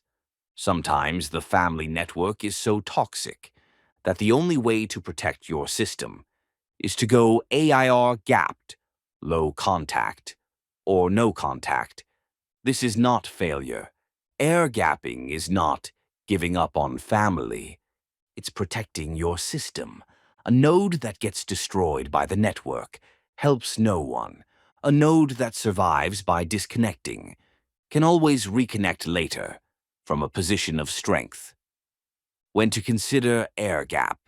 Active, persistent sabotage of recovery. Refusal to respect any boundaries. Abuse, physical, emotional, psychological. Substance use that threatens your sobriety. Every interaction leaves you destabilized. The cost of connection exceeds the benefit. Professional support recommends distance. This is your decision. No one can tell you when to air gap. You have to weigh the damage they cause, the value they provide, your ability to withstand their impact, your support system outside the family. System Green, Air Gap Implementation. If you decide to air gap, Level 1, reduced contact, fewer visits, shorter duration, limited topics of conversation, reduced emotional investment, visits on my terms. Level 2, structured contact, specific times only, holidays, brief visits, public settings, less opportunity for drama, time limits enforced, exit plan always available. Level 3, minimal contact, emergency only, brief, factual communications, no emotional engagement, no attendance at events. Level 4, no contact, complete disconnection, no calls, texts, visits, social media, may require informing others of boundary, may be temporary or permanent. The communication, if you choose to give one. I need to step back from our relationship right now. This isn't about punishment. It's about my health. I hope someday we can reconnect differently, but for now I need space. You don't owe them more explanation than that. You don't owe them any explanation. Your system integrity comes first. Section 22.6. Key takeaways. System Green, Protocol 22, Key takeaways. 1. Families are networks. They operate on system dynamics. They resist change, homeostasis. Your recovery destabilizes the system. This is architecture, not personal. 2. You had an assigned role. Scapegoat, error log. Enabler, load balancer. Hero, golden image. Lost child, background process. Mascot, comic relief. You cannot quit a job you don't know you have. 3. Recovery creates a job vacancy. The function you performed is now unmanned. The system is anxious. Expect rollback attempts. This is predictable, not paranoid. 4. Version conflict is normal. They're running scripts for your old OS. Don't execute old commands. Respond to v1.0 inputs with v2.0 behavior. Brief responses, no defense required. 5. Inherited code. Your patterns came from somewhere. Parents ran corrupted software from their parents. Understanding not equal to excusing. Compassion and accountability can coexist. 6. You are the circuit breaker. First node with admin privileges. What stops with you doesn't propagate. You're not betraying them by healing. You're upgrading the lineage. 7. The new SLA. Define what you will and won't do. Communicate through action or words. Enforce consequences consistently. You don't need permission to change. 8. Air gap is available. Disconnection is not failure. Protecting your system is priority. Levels. Reduced to structured, to minimal, to none. Your decision based on cost/benefit. 9. You are not a prisoner. You are a node with admin rights. You can choose how to interface. You can change the terms. You can disconnect if necessary. Architect's log. Final system. Note, your family is not the enemy. They are a system doing what systems do, resisting change, seeking stability, running inherited code. Understanding this removes the sting. It's not that they don't love you, it's that the system is threatened by your growth. And here's the thing. Some families will adapt. They'll update their model of you. They'll relate to who you are now. They'll grow with you. Some families won't. They'll keep running old scripts. They'll keep trying to roll back. They'll refuse to update. You cannot control which family you have. You can control how you interface with them. You are not obligated to sacrifice your recovery. On the altar of family loyalty, you are not betraying anyone by getting healthy. And if they cannot handle your upgrade, that is information about their system, not about your worth. You are the architect of the future lineage. What you do now echoes forward.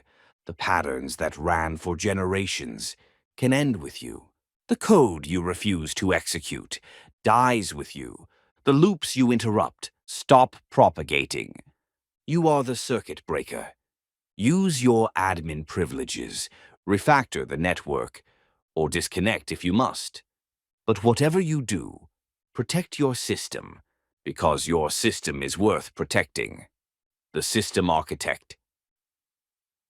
End of Protocol 22. Family System Dynamics. Architect's Log. Repairing Family Architecture, Codependency Mapping, Reentry Protocols. See this protocol for full implementation details, clinical rationale, and genotype-specific considerations. Protocol content begins on the following pages. Financial Reconstruction. Protocol 23. Financial Reconstruction. Managing Technical Debt and Dopamine Spending. A resource management protocol for post-addiction economics. Architect's Log. Let's establish something immediately. Money is math. That's all it is. Numbers moving between accounts. Integers increasing and decreasing. Money has no feelings. Money does not judge you. Money does not remember what you did. Money does not care about your shame. $47,000 in debt is not a moral statement. It's a number, a specific quantity of resource units owed. A credit score of 512 is not a character assessment. It's a data point, a reputation metric calculated by an algorithm. The pile of unopened mail is not evidence of failure. It's unprocessed data, input that hasn't been read into the system. This protocol treats money as what it is, a resource management game. You have inputs, income. You have outputs, expenses. You have liabilities, debts. You have a reputation score, credit. You have corrupted data, unopened statements. The game is simple. Increase inputs, decrease outputs, reduce liabilities, repair reputation, process all data. There is no shame in this game. There is only math. The question is not, how could I let this happen?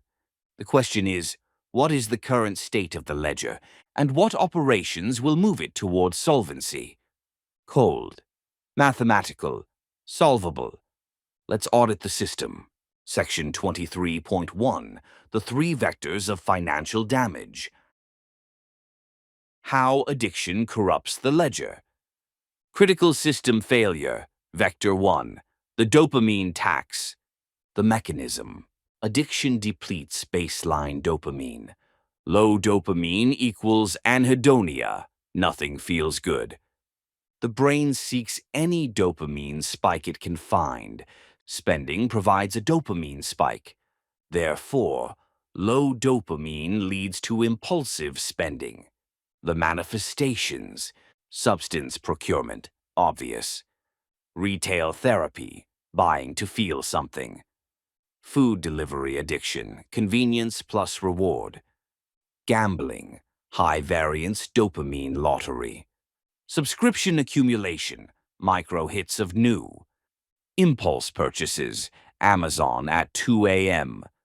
The math: every dopamine-seeking purchase is a tax. You are paying real money to temporarily adjust your neurochemistry. The problem: the adjustment is temporary, minutes to hours. The expense is permanent, money gone. The cycle repeats, tolerance builds. The debt accumulates, compounding. You have been paying a dopamine tax on top of your actual living expenses. This tax has compounded over months or years. The current debt includes this accumulated tax. Critical system failure. Vector 2. The ostrich algorithm. The mechanism: unopened bill arrives. Opening it might reveal bad news. Bad news triggers cortisol spike. Fear, shame. Brain learns: avoid the envelope, avoid the spike. The envelope stays unopened. The problem doesn't disappear. It compounds. The algorithm: if potential underscore bad underscore news. Then, avoid parens. Pretend underscore, not underscore, exist parens. Let underscore compound parens. End if. This is the ostrich algorithm. Head in sand. Problem still exists. But at least you don't feel the spike. The accumulation. Unopened statements pile up. Late fees accrue. Interest compounds. Collections escalate. Credit score degrades. Each passing day makes it worse. But opening them now seems worse than not opening them. The avoidance is not laziness. The avoidance is pain avoidance. The brain is doing its job: avoid pain. The job is just poorly calibrated. Critical system failure. Vector 3. The legacy debt, technical debt. The concept: in software, technical debt refers to shortcuts taken in the past that create maintenance burden in the present. Financial legacy debt is the same: decisions made under impairment that now constrain current options. The manifestations: credit card balances from years of dopamine spending, medical bills from addiction-related incidents, legal fees from arrests, DUIs, custody battles, back taxes from years of ignoring the IRS, loans taken for substance procurement, pawned items never redeemed, broken leases, eviction records, repossessed vehicles, damaged credit history. The constraint: legacy debt isn't just about money owed. It's about options lost. Bad credit leads to can't get apartment, leads to unstable housing.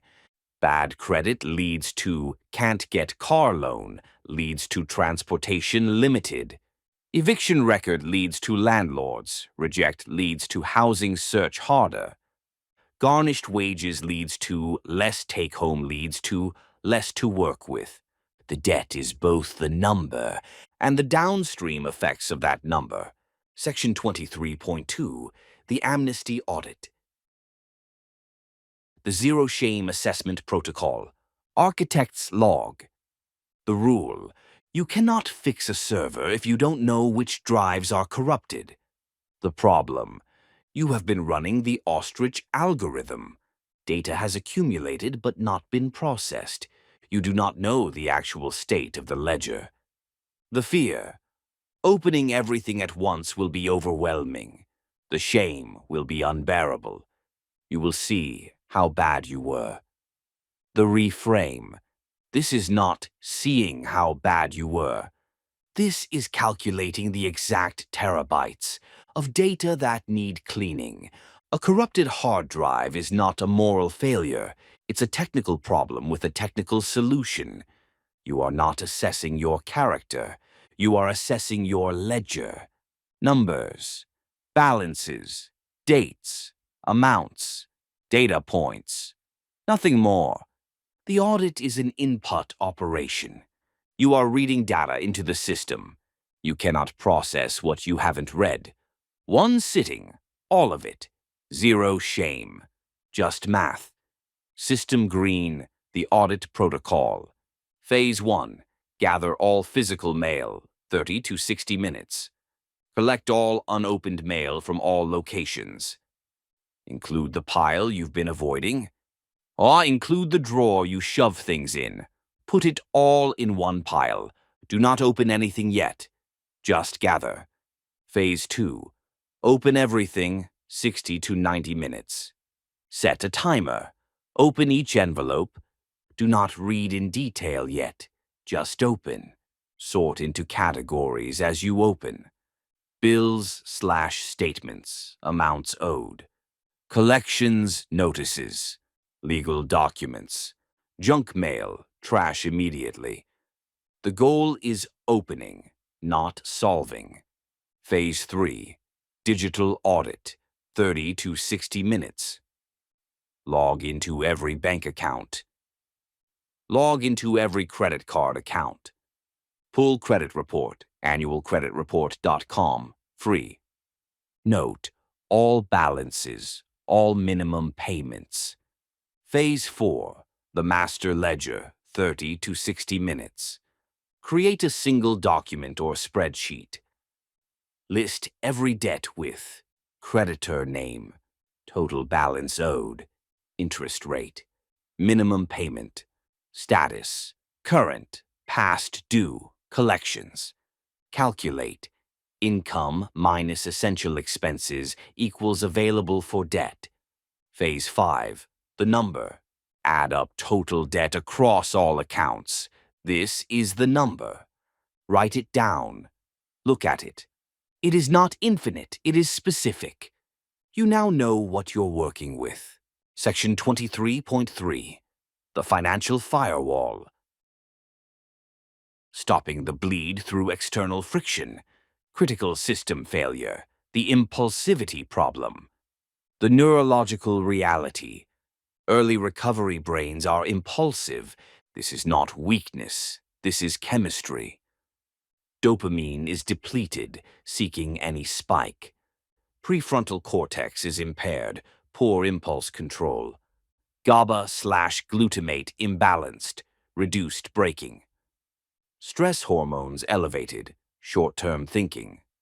The result: see item arrow, want item arrow, buy item. Feel bad leads to spending will help, leads to spend. Notification arrow, click arrow, purchase. The failed strategy: I'll just use willpower to not spend. Willpower is a depletable resource. It runs on glucose and prefrontal function. Both are impaired in early recovery. Relying on willpower is like relying on a battery you know is almost dead. The successful strategy: don't rely on willpower. Engineer the environment to require less of it. Create friction between impulse and action. Make spending harder, not just less desirable. This is the financial firewall. External controls that block impulsive outflow. System green. Tactic 1. The proxy controller.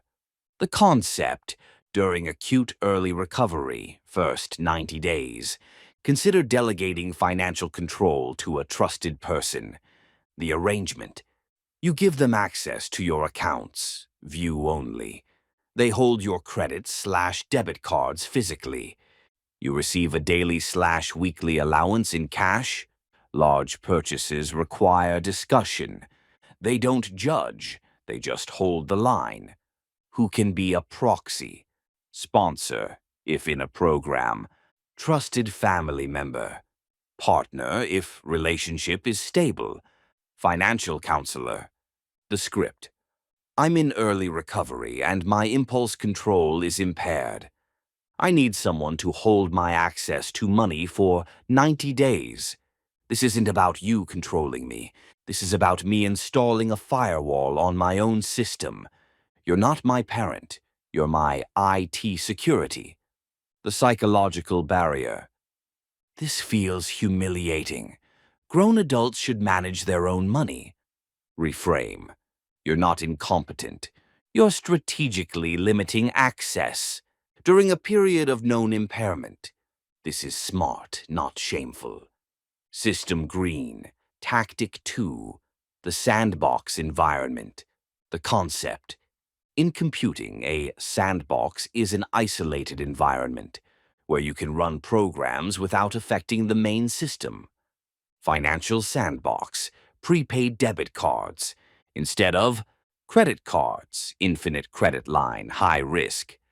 Debit cards, direct access to all funds.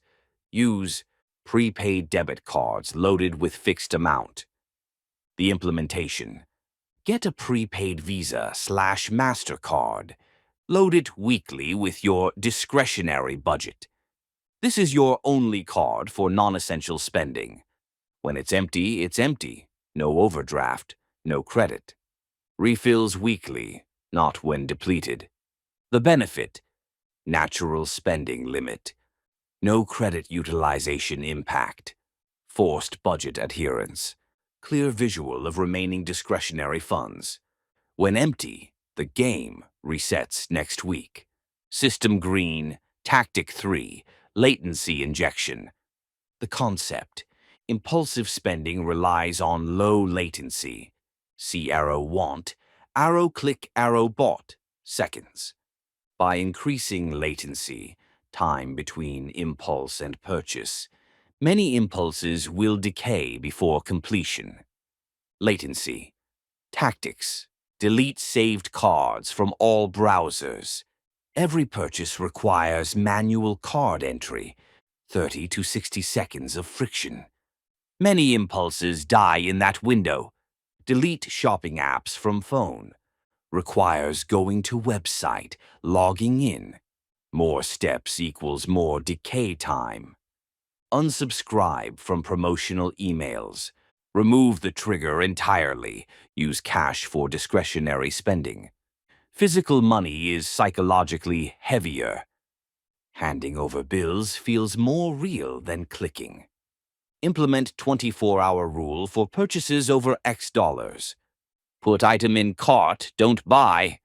Wait 24 hours. If you still want it tomorrow, reconsider. Most items are forgotten. The math.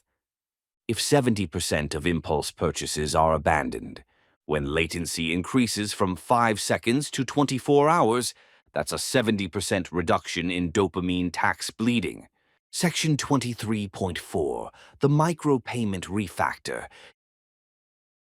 Consistent small operations versus high-risk trading.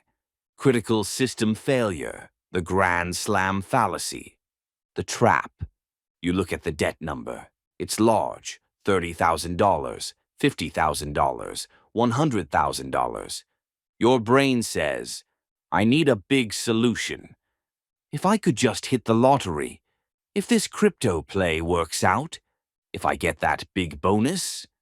This is high-risk trading mentality. The problem. High-risk strategies usually fail. The big play is usually a fantasy. Waiting for the big play means not making small plays. Time passes, interest compounds, nothing happens. Sometimes the big play makes it worse. Gambling losses, scams. The addict, brain connection. This is the same pattern as addiction, seeking the big dopamine spike, ignoring the small, consistent improvements. All or nothing thinking, high variance preference, magical thinking about future resolution. The grand slam fallacy is addict thinking applied to money. It doesn't work for substances. It doesn't work for finances either. The reality, there is no grand slam. There is only consistent small payments over time with compound effects until the number is zero. This is boring. This is slow. This works. System green, automation over willpower. The principle, every financial decision that requires willpower is an opportunity for failure. Every financial operation that is automated happens regardless of your mental state. The implementation. Step 1. Set up automatic minimum payments on all debts, every credit card, every loan, every account in collections, if they accept. Set for 2 to 3 days after payday. Never miss a minimum payment again. Why minimums first? Missing minimums destroys credit score. Missing minimums triggers late fees. Missing minimums can trigger penalty APR. Minimums are the floor, not the ceiling. Step 2. Set up automatic extra payment on highest priority debt. Identify highest priority, usually highest interest rate. Calculate. Available for debt minus sum of minimums equals extra. Automate the extra to go to one debt. Step 3. Set up automatic savings. Even $25 per week to a separate account. Builds emergency buffer. Prevents one emergency from triggering new debt. The result? On payday before you can touch the money. Minimums go out to all debts. Extra payment goes to priority debt. Small amount goes to savings. What's left is actually yours to use. No decisions required, no willpower depleted. It just happens. Section 23.5, Dopamine Arbitrage. Rewiring the reward for financial behavior. Architect's log.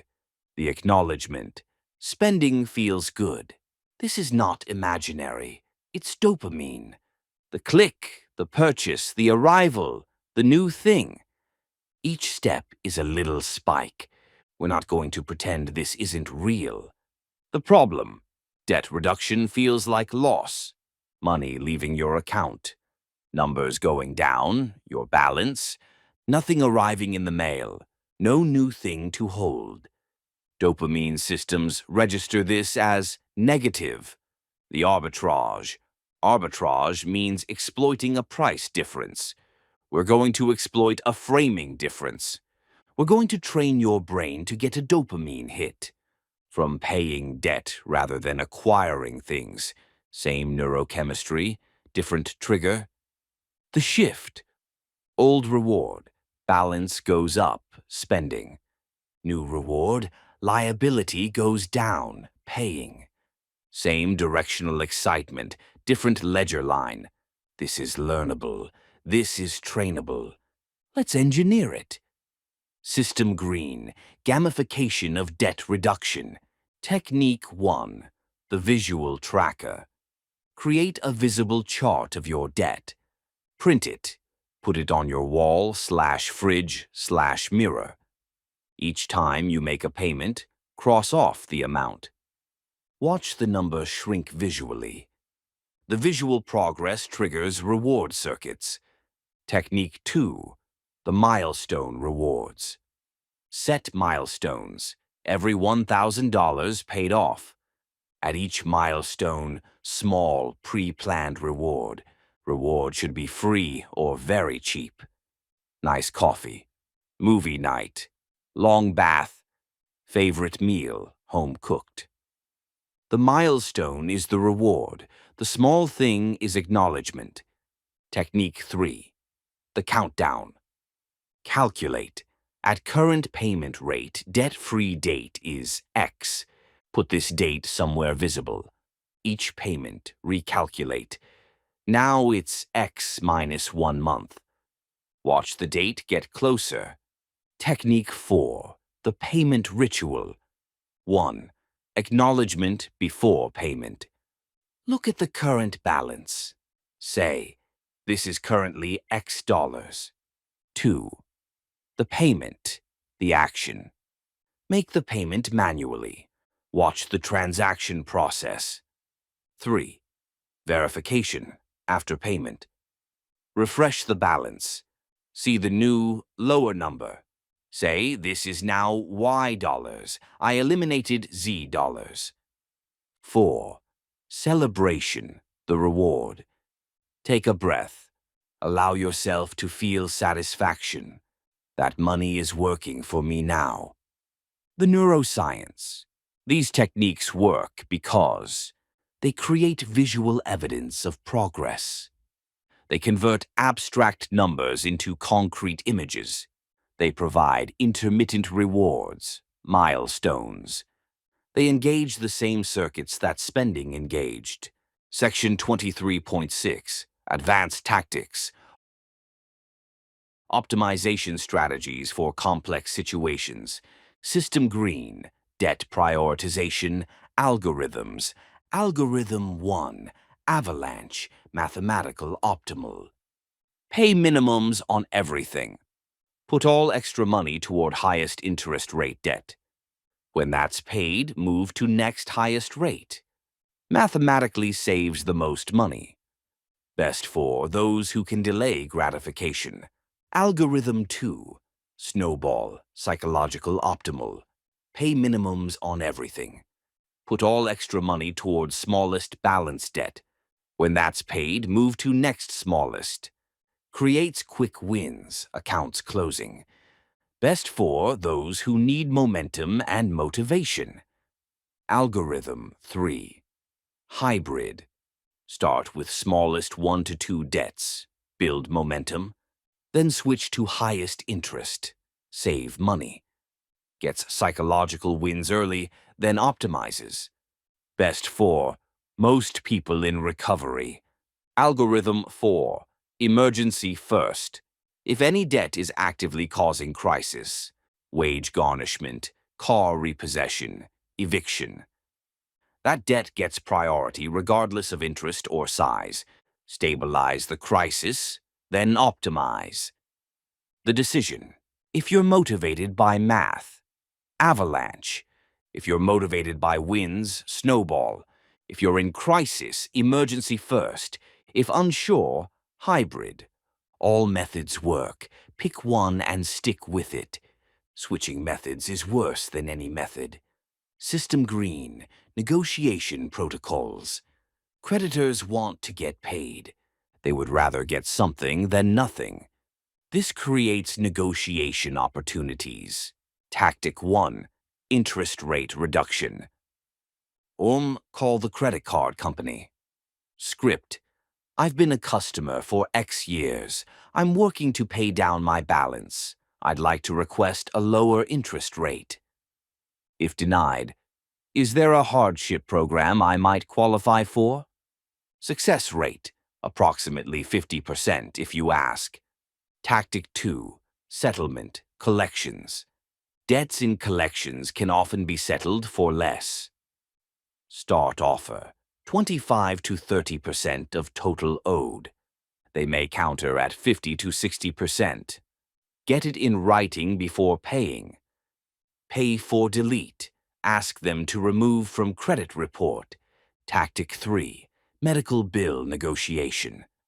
Medical bills are highly negotiable. Yes, ask for itemized bill, often reveals errors. Ask about financial hardship discount. Many hospitals have charity care programs. The mindset. Negotiation is not begging. You are entering a transaction. They have something they want. Your money. You have something you want. Lower amount, better terms. Find the overlap. Ask. The worst they say is no. Not asking equals guaranteed no. Section 23.7, Key Takeaways. System Green, Protocol 23, Key Takeaways. 1. Money is math, not morality. Your debt is a number, not a judgment. The ledger doesn't care about your shame. Treat it as a resource management game. 2. 3 vectors of financial damage. Dopamine tax, impulsive spending to fix chemistry. Ostrich, algorithm, avoidance creating compound damage. Legacy debt, past decisions constraining present options. 3. The amnesty audit. You cannot fix what you cannot measure. 1 sitting, all mail opened, all accounts checked. Convert unknown dread into known, finite problem. 4. The financial firewall. Don't rely on willpower, engineer friction. Proxy controller, sandbox cards, latency injection. Make spending harder, not just less desirable. 5. The Grand Slam fallacy. Seeking big play to fix everything equals addict thinking. Consistent small payments over time equals actual solution. Boring works, exciting usually doesn't. 6. Automation over willpower. Automate all minimum payments, never miss. Automate extra payment to priority debt. Automate small savings. No willpower required equals no willpower depleted. 7. Dopamine arbitrage. Train your brain to get dopamine from paying debt. Gamification, visual trackers, milestones, countdowns. Payment ritual, anticipation to action, to verification to celebration. 8. Debt prioritization. Avalanche, highest interest, mathematically optimal. Snowball, smallest balance, psychologically optimal. Pick one method and stick with it. 9. The long game. Financial reconstruction takes months to years. Progress compounds, just like interest did against you. Keep making the small payments. One day the number will be 0. Architect's log. Final system. Note, the number in your ledger feels heavy. That's real. I won't pretend it isn't. But here's what's also real. That number is finite. It has a specific value. It can be reduced. Reduction compounds over time. You can't change what you spent. You can only change what you spend next. You can only make the next payment. And the one after that, until one day the number is 0. And you did it, not through a grand slam, through 1,000 small swings. Set up the systems. Let them run. Watch the number shrink. You've got this. The System Architect. End of Protocol. 23. Financial Reconstruction. Architect's Log. Debt Forensics. Credit Repair. Financial System Rebuild from 0. See this protocol for full implementation details, clinical rationale, and genotype-specific considerations. Protocol content begins on the following pages. Vocational Reintegration. Protocol 24. Vocational Reintegration, explaining the downtime and refactoring the resume. Architect's Log. Let's establish your position. You are not damaged goods. You are not begging for employment. You are not hoping someone will give you a chance. You are a refactored system. You have undergone comprehensive diagnostics. You have identified and patched critical vulnerabilities. You have stress-tested under extreme conditions. You have implemented redundancy protocols. Most candidates have never done any of this. Most candidates are running on default settings, with unexamined bugs that will crash them eventually. You are not a liability. You are a hardened system.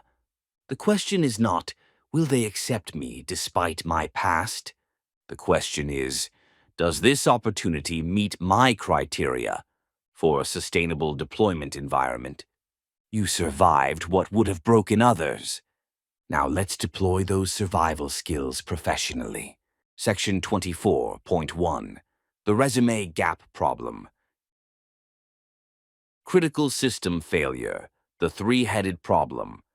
Problem 1. The visible gap. Your resume shows employment until year X, then nothing or erratic short stints.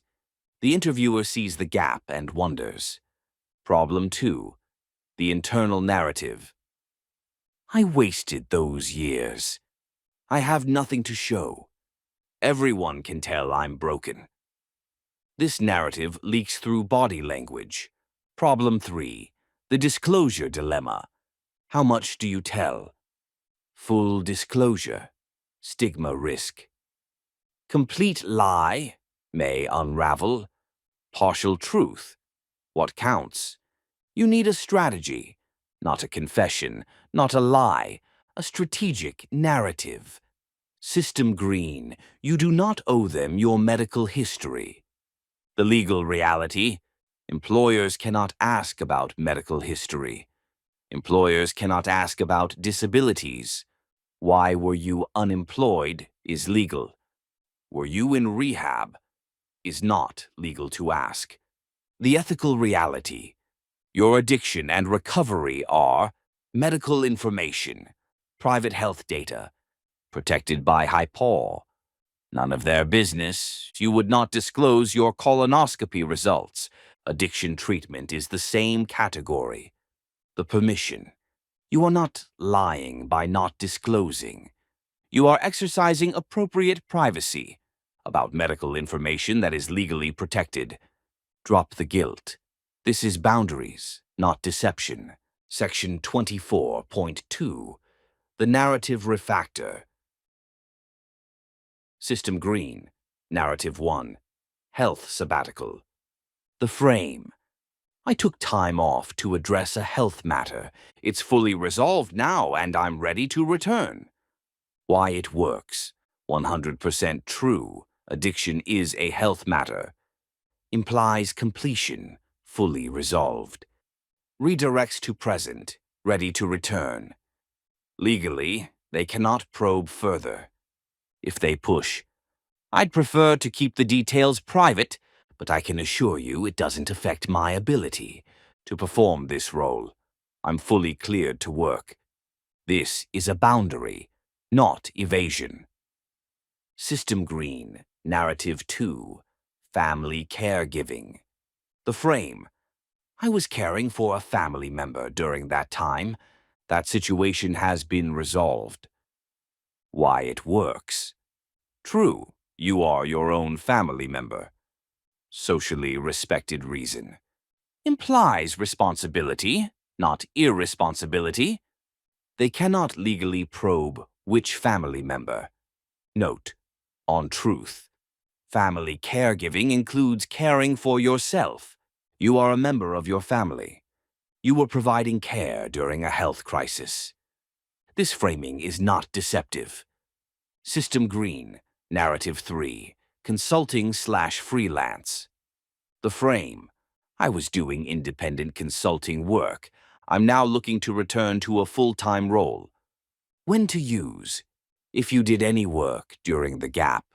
If you helped anyone with anything. If you did gig work or side projects. If they ask for details. I worked with small clients on various projects. Most was informal, which is why I'm looking for something more stable now.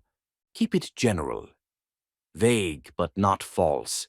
System green. Narrative 4. Career reassessment. The frame.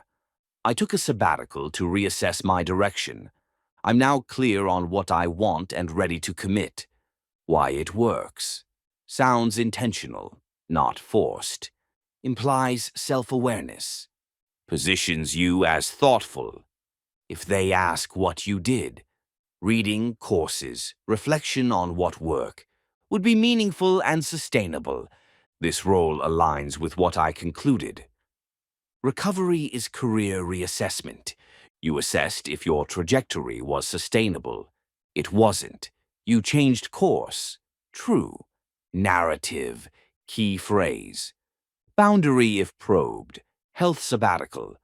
Addressed a health matter. Now resolved. I prefer to keep details private. Family caregiving. Caring for a family member. Private family matter. Consulting. Freelance/consulting work. Various small clients. Sabbatical. Took time to reassess direction. Reflection and courses. Section 24.3, the sandbox job. Critical system failure, the soldier brain trap. The pattern. You're stable, you feel strong. Your brain says, I need to make up for lost time. I should go straight back to my old level. 80-hour weeks will prove I'm back. This is the soldier brain. It wants to charge back into battle. It confuses exhaustion with worthiness. The danger. High-stress job plus early recovery equals high relapse risk. Stress depletes the neurochemistry recovery rebuilds. Overwork triggers cortisol cascades. No time for recovery maintenance. One bad quarter equals existential crisis, equals relapse risk. The soldier brain is trying to kill you. It thinks it's helping. It's not. System green, the tier system. Tier 3, high stress/high reward. C-suite, senior leadership. High pressure sales, quota-driven. Startups, trading floors. Always on culture. Tier 2, moderate stress/moderate reward. Mid-level professional roles. Established companies. Clear boundaries. Government/institutional roles. Tier 1, lower stress/lower reward. Entry-level professional. Service industry, part-time. Minimal responsibility. The recommendation. If you were previously Tier 3, re-enter at Tier 2 for 6 to 12 months. This is not a demotion. This is a calibration phase. This is a system stress test. Prove to yourself the system is stable before adding high-stakes load. System caution. What if I need the money? The objection. I can't take a lower-paying job. I have debts. I need the high-paying job. The response. You need the high-paying job to keep. If you relapse because the job was too stressful, you lose the job anyway. You lose the income anyway. You're back to zero or worse. A Tier 2 job you can sustain is worth more than a Tier 3 job you burn out of in 6 months. The math. Tier 2 for 2 years equals 2 years stable income. Tier 3 leads to burnout, leads to relapse equals 6 months, then crisis, which is actually more money. Section 24.4, leveraging recovery skills. Architect's log. The hidden asset. Recovery-built skills most people never develop. You went through something that stress-tested everything. You emerged with capabilities that are genuinely rare. The problem? You can't say, I learned this in rehab. The solution. Describe the capability, not the source. No one asks, where did you learn to be resilient? They just want to know if you're resilient. You have these skills. The origin is irrelevant. System green, skill 1. Crisis management. What you developed. Function during extreme stress. Stay calm when everything falls apart. Make decisions under pressure. Keep your head in chaos. How to present it. I perform well under pressure. I've been through situations where things fell apart, and I had to stay calm, assess, and act. I don't freeze. I problem solve. Your interview answer. There was a period when I faced a significant personal challenge requiring rapid adaptation, and clear thinking under pressure. I learned I can handle more than I thought. System green, skill 2, radical resilience. What you developed, fail catastrophically and rebuild. Not be destroyed by setbacks. Start over when necessary. Long-term perspective on problems. How to present it. I've learned setbacks are temporary. I've rebuilt from difficult situations. I don't let failure define me. I learn from it and keep moving. Your interview answer. I went through a period where my life wasn't working in almost any dimension. I had to take a hard look at everything and systematically rebuild. It was humbling, but I came out stronger. System green, skill 3, pattern recognition. What you developed? Identify warning signs early. See patterns others miss. Understand cause and effect chains. Anticipate problems before they escalate. How to present it? I'm good at seeing patterns. I notice when something trends wrong.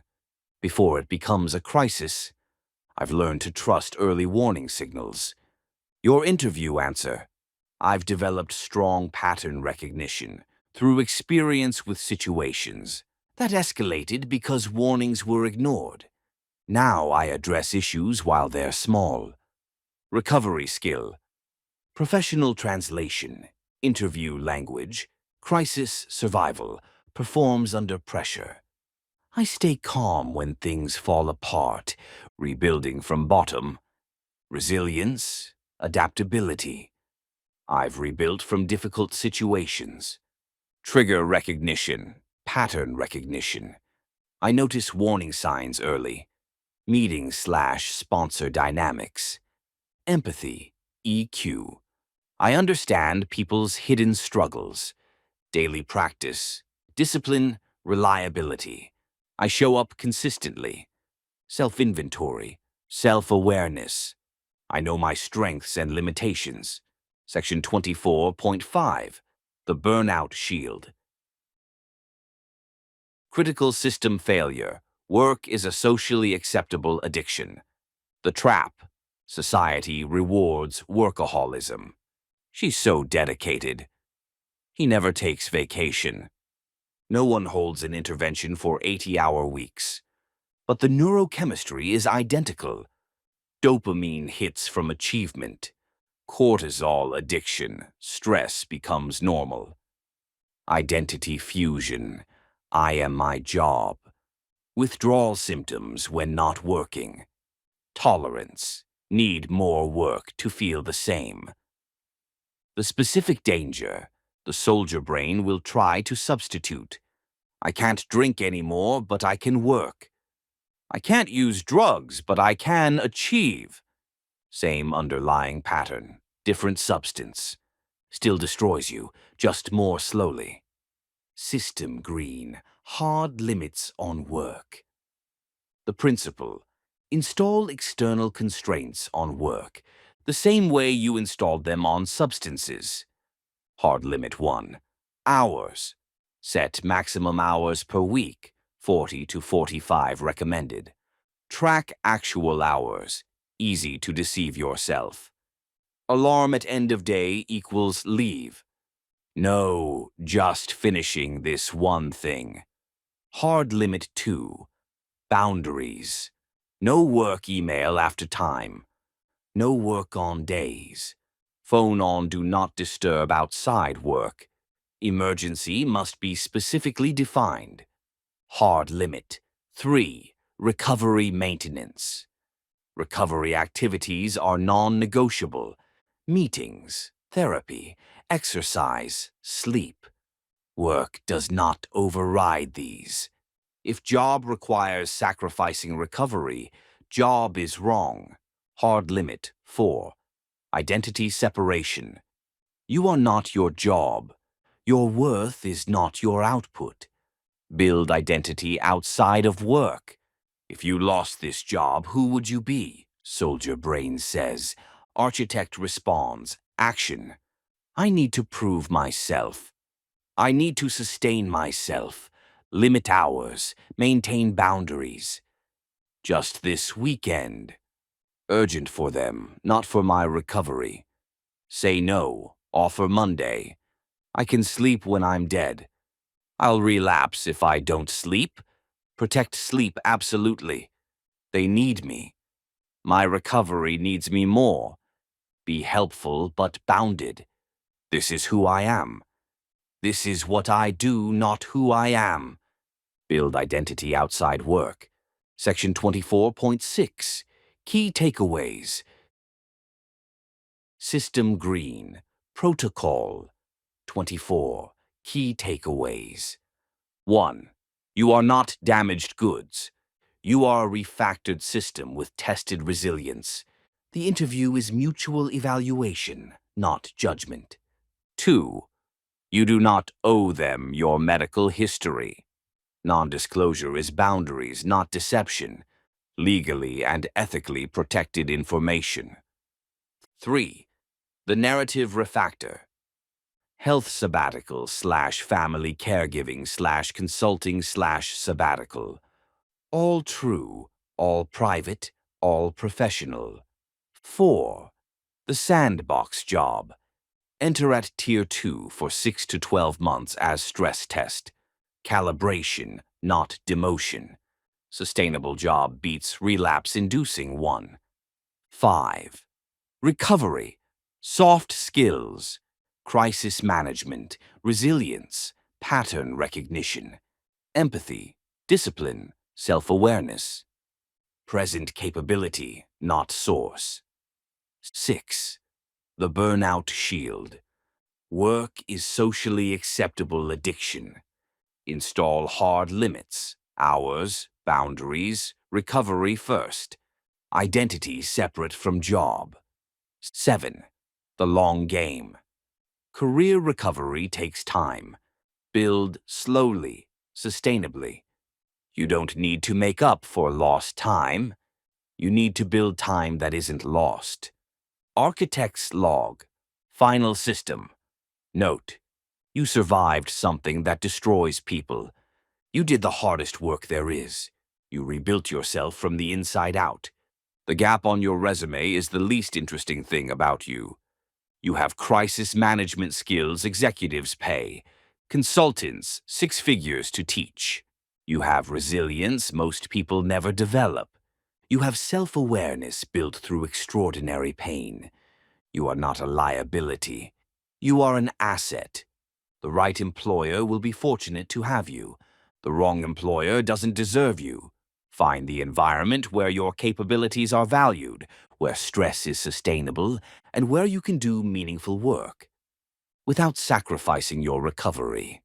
That job exists. Go find it and show up as what you are, a hardened system, a tested operator, a human being who has done the work.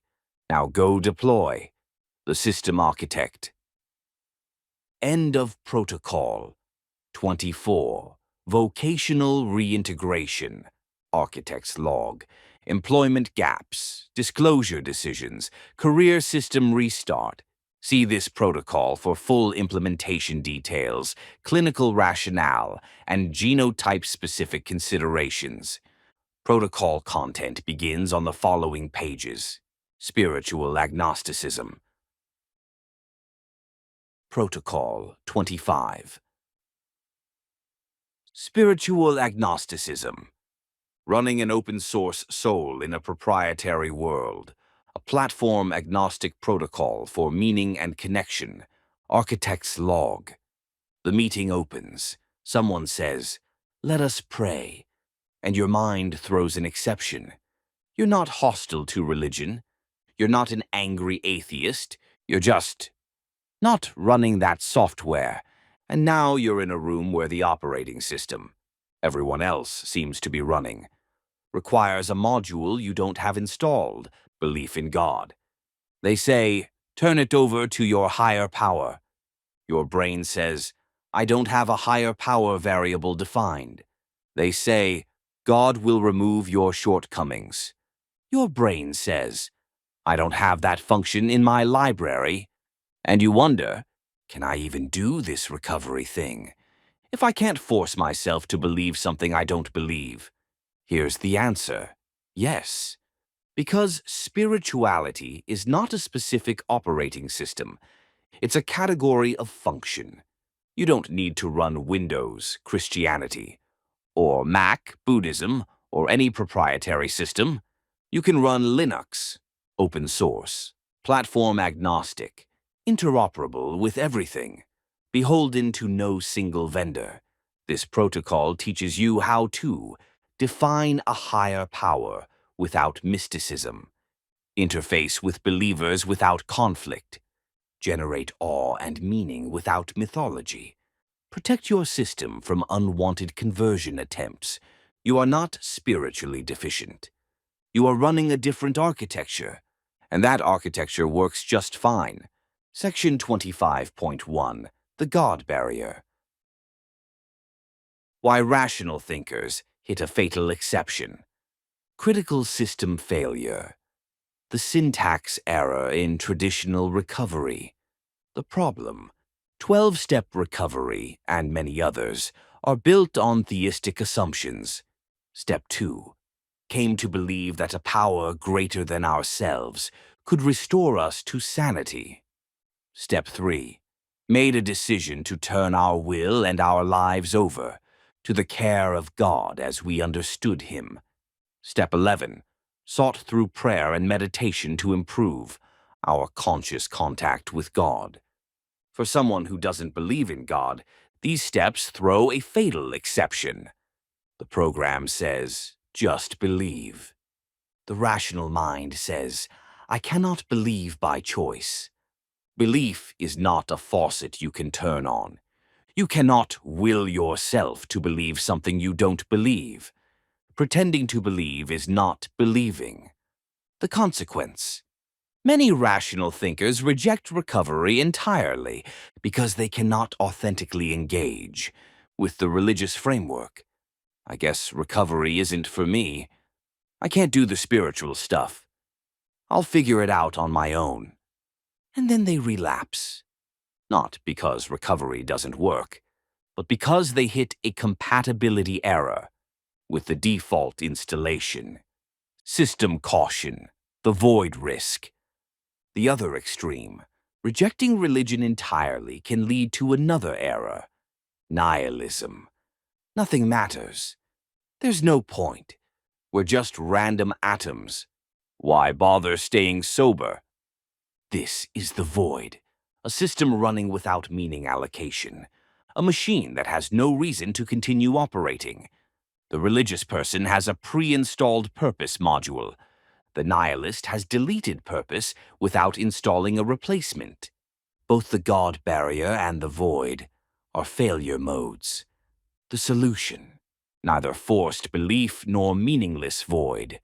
A third option. Platform agnostic spirituality. Meaning without mythology. All without deity. Connection without dogma. Functional spirituality that doesn't require believing things you don't believe. Section 25.2, Redefining Agnosticism. From unsure to interoperable. Architect's log. The common misunderstanding. Agnostic is usually defined as not sure if God exists. Fence-sitter. Hasn't made up their mind. This framing is weak. It positions agnosticism as lack, as incompleteness, as not yet decided. The reframe. Agnosticism is not unsure. Agnosticism is platform independence. You are not running Windows, Christianity. You are not running Mac, Buddhism. You are not running DOS, atheism with no meaning framework. You are running Linux, open source, flexible, able to interface with any system, not locked into any vendor's proprietary code. This is not weakness, this is interoperability.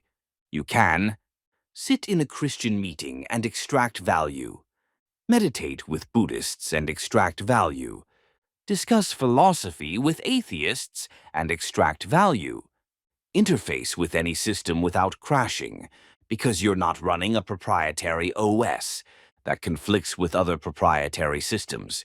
You're running open source. You can read any file format.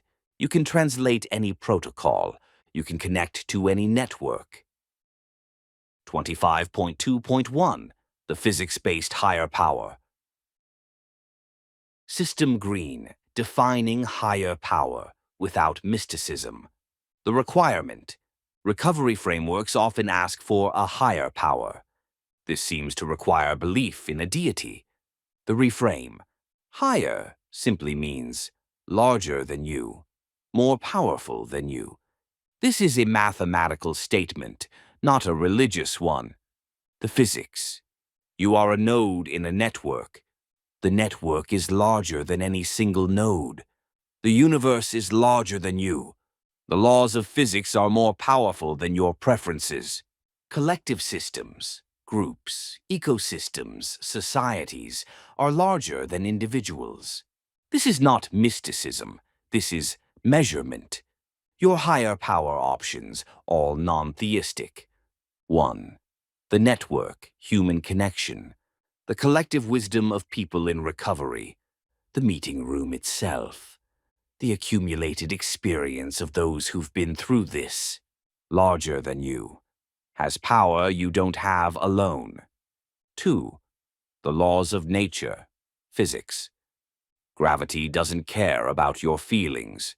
Biology operates whether you believe in it or not. The universe existed before you and will continue after. Larger than you, more powerful than your will. 3. The pattern, mathematics. The observable patterns that govern reality. Cause and effect relationships. Statistical likelihood. Actions lead to consequences regardless of intent. 4. Reality itself. What is, is. The universe doesn't negotiate. Accepting reality as more authoritative than your preferences. Reality is my higher power. The function. The higher power function serves to reduce ego. You are not the center of the universe. Create humility. Your will is not omnipotent. Enable surrender. Stop fighting what you can't control. Provide perspective. Bigger picture than your immediate desires. These functions work without a deity. They work with physics, with math, with reality. You just need something larger than you, that you acknowledge as more authoritative than your addicted brain. Higher power option, definition, how it's higher, practical application, the network, collective recovery community. More wisdom than one person. The group knows things I don't. Physics/nature, laws of the universe. Operates regardless of your will. Reality doesn't negotiate. The pattern, observable cause and effect, predictable, not controlled by you. Actions have consequences. Reality. What is as it is, more authoritative than preferences. I accept what I cannot change. Time, the arrow of entropy, moves forward without your consent. This too shall pass. Evolution/biology, biological systems. Your brain chemistry is real. My biology is not my choice. Section 25.3, the API metaphor. Interfacing with believers without conflict. Architect's log. The situation. You're in a room with people who believe in God. They speak a language that includes God willing, blessed, answered prayers, the Lord, divine intervention. You don't share these beliefs. You have two options. Option A, conflict. Correct them. Argue. Debate. Point out logical inconsistencies. Explain why their beliefs are irrational. Result, you're isolated. They avoid you. You've won an argument and lost a support network. Option B, translation. Recognize that their language is an API. an application programming interface, a way of encoding information. You don't need to adopt their language. You need to translate it, extract the function, ignore the syntax. 25.3.1 The Translation Layer. System Green, converting religious syntax to universal function. The concept, religious language, encodes functions. The syntax is specific to the religion. The function is often universal. Your job, extract the function, ignore the syntax. Translation examples. Input, God granted me this sobriety. Translation, external variables align to support my stability. Function, gratitude, humility, recognition that I didn't do this alone. Action, validate the gratitude, ignore the syntax. Input, I prayed for guidance and received it. Translation, I paused, reflected, and clarity emerged. Function, the value of contemplative practice. Action, affirm the practice, skip the theology. Input, Jesus saved me from addiction. Translation, a meaning framework and community supported my recovery. Function, the power of belief systems and social support. Action, respect that it works for them. Input, it was a miracle. Translation, an unlikely positive outcome occurred. Function, awe, gratitude, wonder. Action, share the awe. Different explanation, same feeling. Input, God has a plan for me. Translation, I trust that my actions will lead somewhere meaningful. Function, hope, purpose, forward orientation. Action, connect on the hope, different source, same need. The principle, you don't have to correct their syntax. You just have to extract the function and respond to that. God saved me. They're expressing gratitude. That's wonderful. I'm glad you found what works. Left arrow, you validated the function. System Green, the validation protocol. When someone shares religious experience, Step 1. Identify the function. What are they actually expressing? Gratitude, hope, relief, connection, meaning. Step 2. Respond to the function. Validate what they're feeling, not what they believe caused it. Examples. Them. God really answered my prayers this time. You. That's amazing. It must feel incredible to have that relief. You validated the relief, not the prayer mechanism. Them. I know the Lord is watching over me. You. That sense of being supported makes such a difference. You validated the felt sense of support, not the Lord. Them. My faith is the only reason I'm sober. You. I can see how important it is to you. I'm glad it's working. You validated that it's working for them. Full stop. What not to do? Well, actually, there's no evidence that prayer works. You know, that's probably just confirmation bias.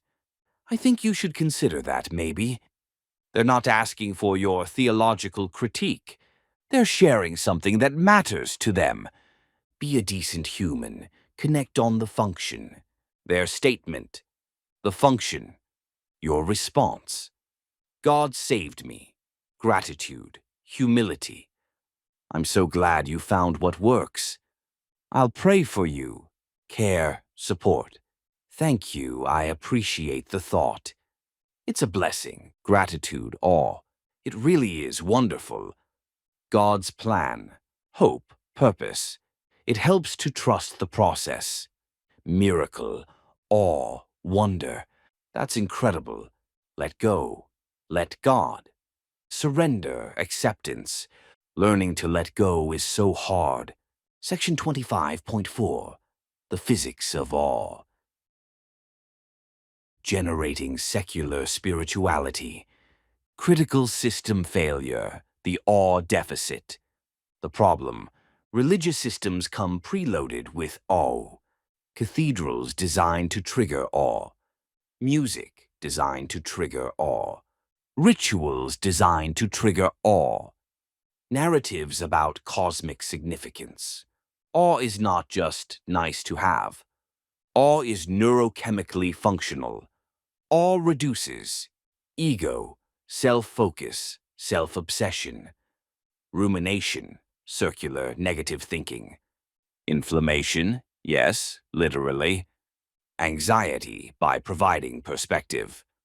Awe increases sense of connection, pro-social behavior, life satisfaction, sense of meaning. If you reject religion and don't replace the awe function, you're running with a critical module disabled. You need AWE. You just need to source it differently. 25.4.1 Secular Awe Sources. System Green, OE without mythology. The sources. 1. Astrophysics/cosmology. There are more stars in the universe than grains of sand on Earth. Light from distant galaxies is millions of years old. You are made of atoms forged in dying stars. The universe is 13.8 billion years old. You are conscious matter observing itself. This is not mythology. This is measurement. And it's awe-inspiring if you actually let yourself feel it. 2. Biology/complexity. Your body contains 37 trillion cells. Each cell contains more complexity than a city. Your brain has 86 billion neurons. The information in your DNA would fill 1.5 million pages. You are the result of 4 billion years of evolution. You are staggeringly complex. The fact that you exist at all is remarkable. 3. Mathematics/fractals. The same patterns appear at every scale of nature. Fibonacci spirals in galaxies and sunflowers. Mathematical constants that describe reality. The unreasonable effectiveness of mathematics. The universe is comprehensible. That's weird. That's awe-worthy. 4. Nature/ecosystems. Forests that communicate through underground networks.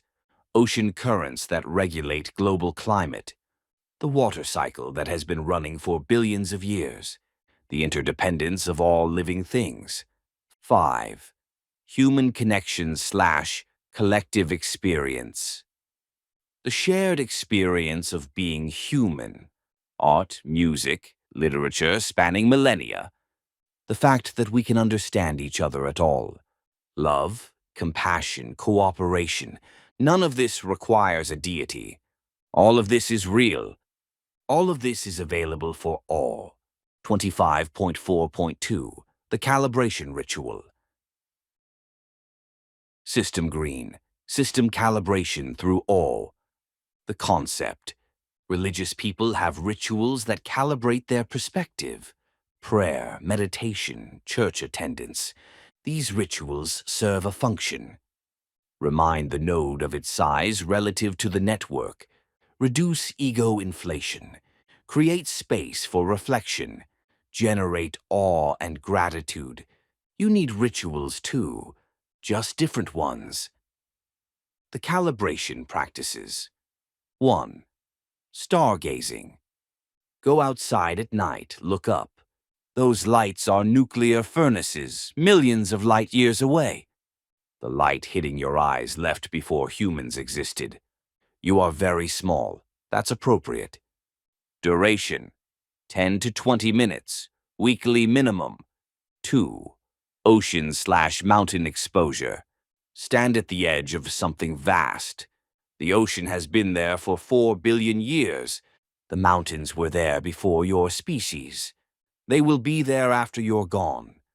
This is not sad. This is context. Duration: as available, monthly if possible. 3. Complexity. Meditation. Sit quietly. Consider what's happening inside you. Right now, heart beating, lungs breathing, cells dividing, all without your conscious control. Your body is running millions of processes. You are not in charge of most of what keeps you alive. Duration, 5 to 10 minutes, daily available. 4. Deep time contemplation. Read about geological time, evolutionary history. Consider, what was this place 100 million years ago? Your problems are real, but they are also temporary. Duration, reading/podcast, weekly. 5. AWE Media, nature documentaries, Planet Earth Cosmos, space imagery, Hubble, James Webb Telescope, microscopy, cellular/molecular visualization. These are not entertainment, they are calibration. Duration, weekly. The purpose, these are not leisure activities. They are system calibration. They remind the node, you, of its actual size, relative to the network, reality. This reduces ego. Ego is the enemy of recovery. Awe is the antidote to ego. Practice. Awe source. Ego effect. Frequency. Stargazing. Cosmic scale. You are small in the universe, weekly. Oceans/mountains. Geological time. You are brief in deep time, monthly. Complexity meditation. Biological complexity. You don't control most of you. Daily. Deep time reading. Evolutionary history. Your problems are temporary, weekly. All media. Visual immersion. Beauty and scale recalibration, weekly. Nature immersion. Ecosystem complexity. You are part of something larger. Weekly. Section 25.5. The Dogma Firewall. Declining conversion updates. Gracefully. System caution. The conversion pressure. The situation. Some believers will try to convert you. Not maliciously, usually. They genuinely believe they're helping. They found something that works for them. They want you to have it too. But their software is not compatible with your system. Forced installation will cause crashes. You need to decline without creating conflict, damaging the relationship, seeming like you're attacking their beliefs, spending energy on pointless debate. You need a firewall, a way to politely deflect conversion attempts without engaging in theological warfare. 25.5.1 The Deflection Scripts. System green, polite refusal of conversion. The principle, you are not rejecting them. You are noting incompatibility. The scripts, thank you, but I run an open architecture that doesn't support that specific plugin. I respect that it optimizes your system, though. I appreciate you sharing. My framework is different, but I can see how meaningful yours is to you. I've found what works for me, and I'm glad you have too. Let's both keep doing what's working. I'm not wired for that kind of belief, but I respect that you are. Different systems, same goal. My brain doesn't process that way, but I can see the results in your life. That's what matters. If they persist. I've thought about this a lot, and I know what works for me. I'm not looking to change that, but I appreciate the care behind your offer. This isn't something I'm open to exploring right now. Can we focus on what we have in common instead? I understand this is important to you. It's just not my path. Let's leave it there. If they won't stop, I've been clear about where I stand. I need you to respect that boundary. I'm not going to debate this. The principle. Affirm their experience. I can see it works for you. State your boundary. It's not my path. Redirect. Let's focus on what we share. Escalate only if necessary. I need you to respect this. System green. Handling specific conversion tactics. Tactic. Just try it. What do you have to lose? Response. I've tried forcing beliefs before. It doesn't work for me. I need my recovery to be authentic. Tactic. I'll pray for you. Response. Thank you. I appreciate the thought behind that. Not. Don't bother. That's aggressive. Tactic. You can't truly recover without God. Response. I understand that's your experience. Mine has been different and it's working. Tactic. You're running from God. Response. I'm not running from anything. I'm running toward what works for me. Tactic. You'll hit a wall without faith. Response. I have faith in the process, in the community, in evidence. Just different faith than yours. Tactic. I used to be like you.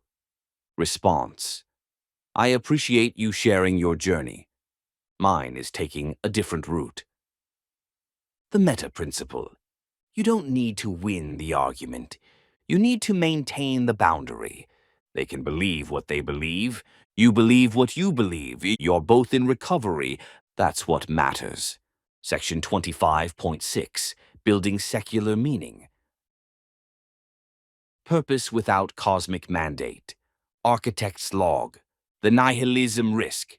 Without a deity assigning purpose, the rational mind can conclude there is no inherent meaning.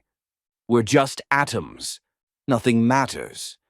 This is logically coherent. It's also functionally disabling. A system that believes nothing matters has no reason to maintain itself. The solution. You don't need cosmic meaning. You need functional meaning. Meaning is not discovered. Meaning is constructed. And constructed meaning works just as well as discovered meaning. The question is not, what is the meaning of life? The question is, what meaning am I constructing? System green. Constructing functional meaning. The framework. 1. Meaning through connection. Your relationships matter. The people you help matter. The community you build matters. You are a node in a network. Your function in the network is your meaning. 2. Meaning through craft. The work you do can be meaningful, not because a deity assigned it, because you chose to do it well. Excellence is its own justification. Creating things that didn't exist before equals meaning. 3. Meaning through growth. Becoming better than you were. Recovery itself is meaningful. The transformation you're undergoing. You are a work in progress. The progress is the meaning. 4. Meaning through contribution. Helping others who are where you were. Reducing suffering in the world. Leaving things better than you found them. You matter because you can reduce harm. 5. Meaning through experience.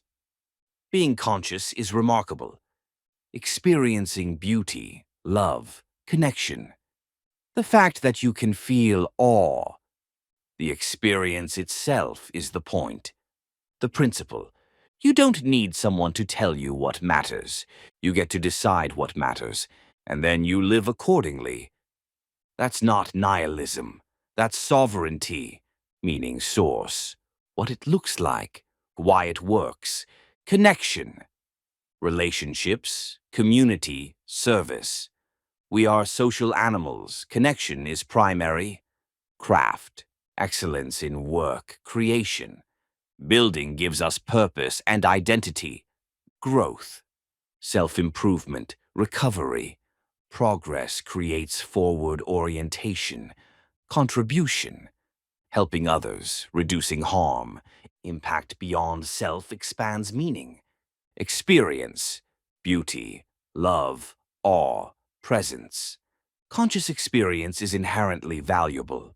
Section 25.7. Key takeaways. System Green, Protocol 25. Key takeaways. 1. Agnosticism is interoperability, not uncertainty. You're not unsure, you're platform independent. Linux, not Windows or Mac, can interface with any system without crashing. 2. Higher power without deity. Higher equals larger/more powerful than you. Math, not mysticism. The network, physics, reality, time equals all valid higher powers. Function. Reduce ego, enable surrender, provide perspective. 3. Religious language is an API. Syntax varies. God, Allah, universe.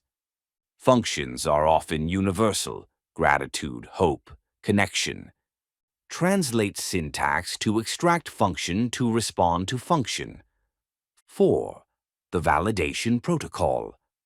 When believers share, identify what they're feeling. Validate the feeling, not the theology. I'm glad that works for you. Left arrow connection without conversion. 5. All is neurochemically essential. Reduces ego, rumination, anxiety. Increases connection, meaning well-being. Must be sourced somewhere. Secular sources work. 6. Secular all sources. Astrophysics, biology, mathematics, nature.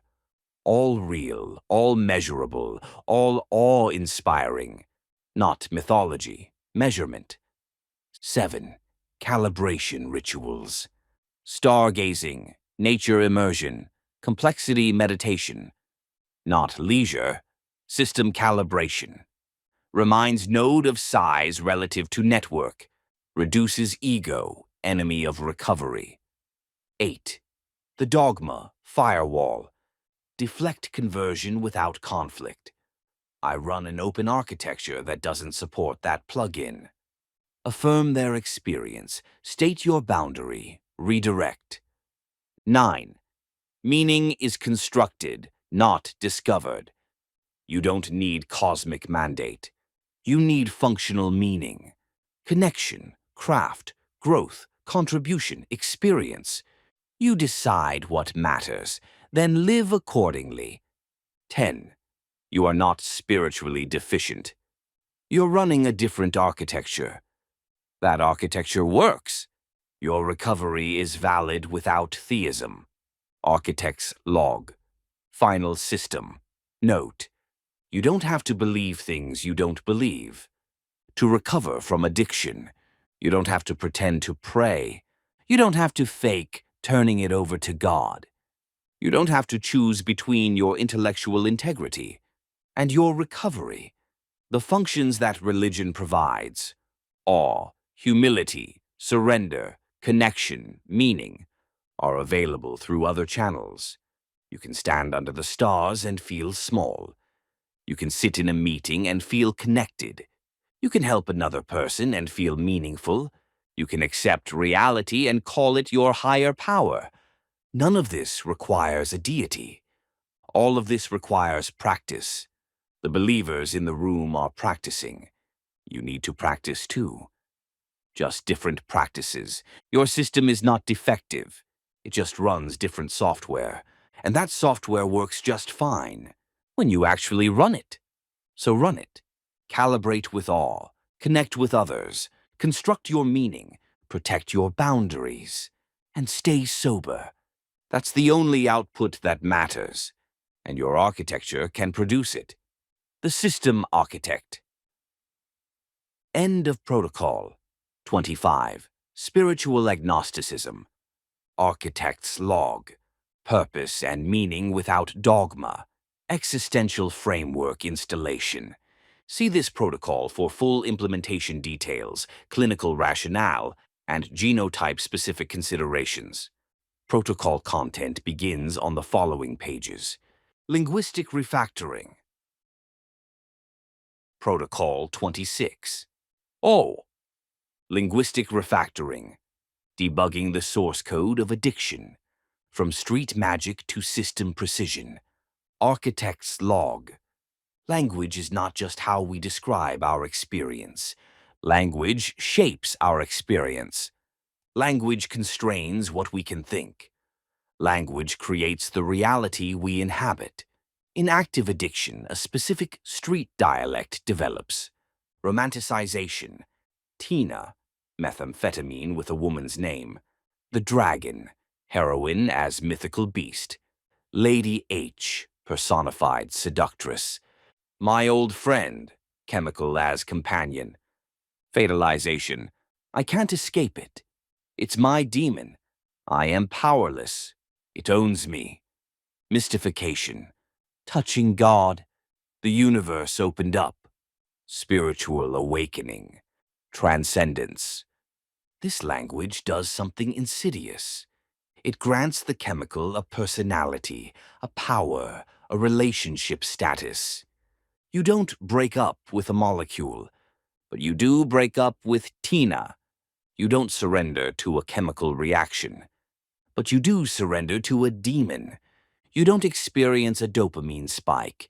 You touch God. The semantic virus. This language embeds itself in the cognitive operating system. It makes the drug bigger than it is. It makes you smaller than you are.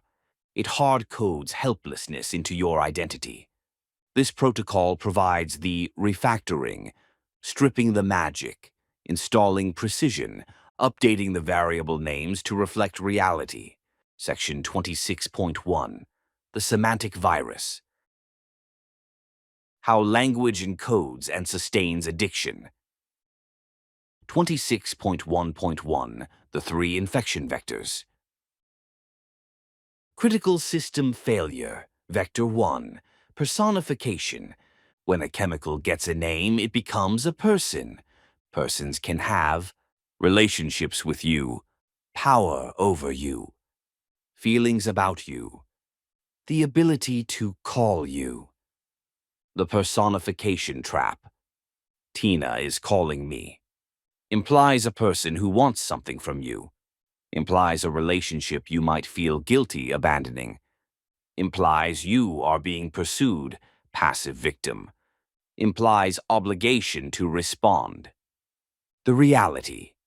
Tina is methamphetamine hydrochloride, C10H15N.HCl. It is a molecule. It does not have consciousness. It cannot call you. It has no phone. It cannot want you. It has no wants. Your amygdala is firing a conditioned craving response. That's all. That's literally all. The function of personification creates emotional bond, harder to leave a relationship. Externalizes responsibility. IT is calling, not me craving. Makes the drug seem magical / alive. Mystifies the mundane. Preserves the specialness. You're not just using a chemical. The cost. Every time you call the drug by a name, you reinforce the relationship frame. Grant it personality it doesn't have. Make yourself smaller in relation to it. Critical system failure. Vector 2. Fatalization. When you speak in absolutes, you eliminate agency. The fatalistic lexicon. I am powerless. I can't stop. It's impossible. I'll never escape. This is just who I am. I've always been this way. I'm an addict, forever. The linguistic structure. These statements share common features. First person, I. Absolute time frames, always, never, forever. Passive voice or negation, can't, powerless. Identity level framing, am, not, do.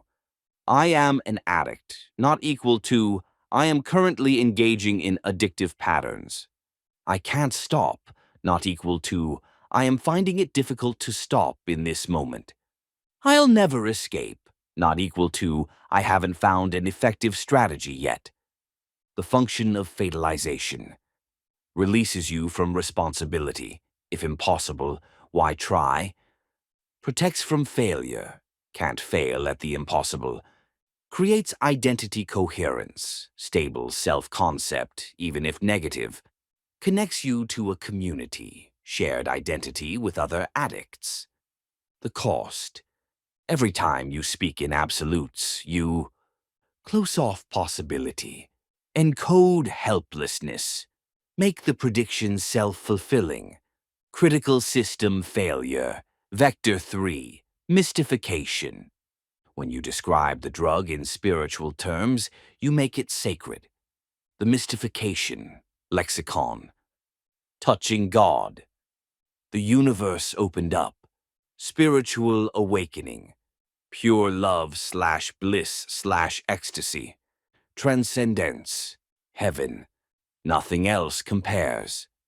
The reality, touching God equals serotonin flood plus dopamine spike plus norepinephrine surge. Universe opening equals prefrontal cortex inhibition plus pattern recognition override. Spiritual awakening equals novel neurochemical state interpreted through existing frameworks. Pure bliss equals reward pathway saturation beyond natural parameters. These are biological events, not mystical ones. The brain interprets the intensity and searches for frameworks.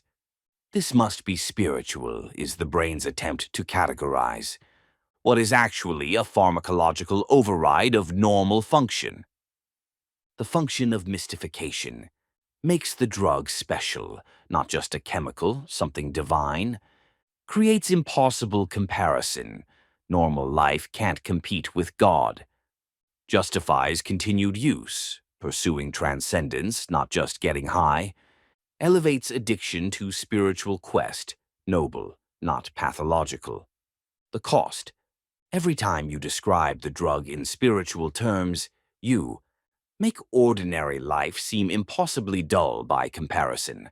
Grant the drug significance it doesn't deserve. Make recovery feel like abandoning enlightenment. Section 26.2, the Variable Renaming Protocol. Updating legacy code to precision syntax. Architect's log. In software development, refactoring means improving code structure without changing its function. One common refactoring task, variable renaming. Poor variable name, X. Better variable name, user age. Poor variable name, Tina.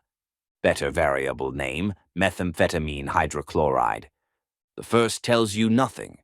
The second tells you exactly what it is. We're going to refactor the addiction vocabulary, not by banning the old words that makes them forbidden/exciting, but by deprecating them, marking them as obsolete and imprecise. The goal: make the street names sound boring and inaccurate, not forbidden, just outdated, like calling a computer a thinking machine. Technically not wrong, just not how precise people talk.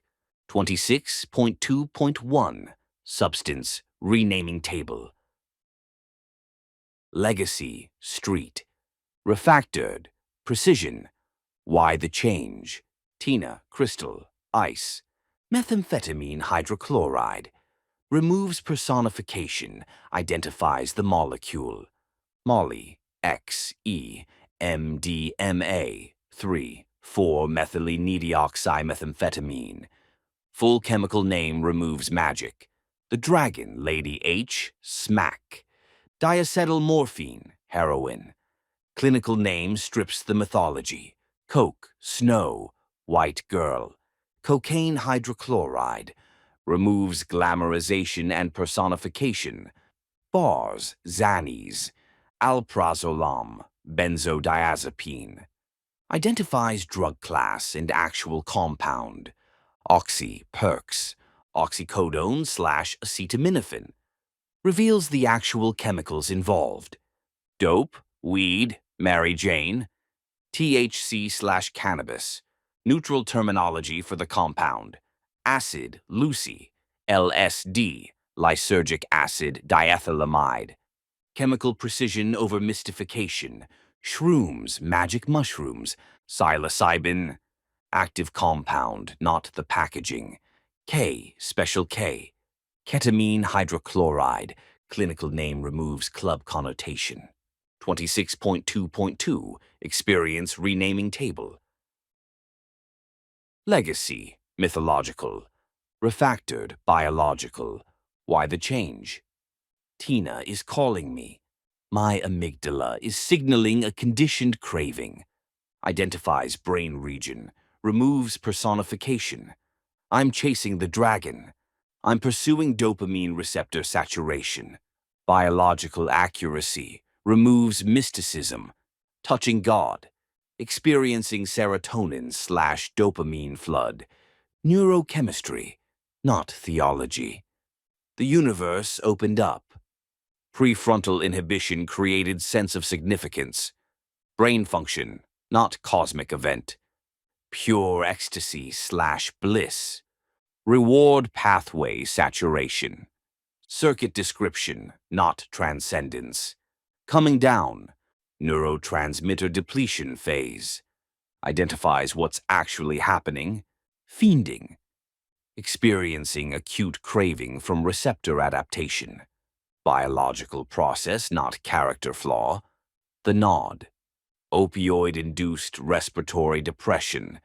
Accurate and appropriately alarming. Rolling. MDMA-induced serotonin release. Mechanism, not experience. Spun. Stimulant-induced dopamine excess.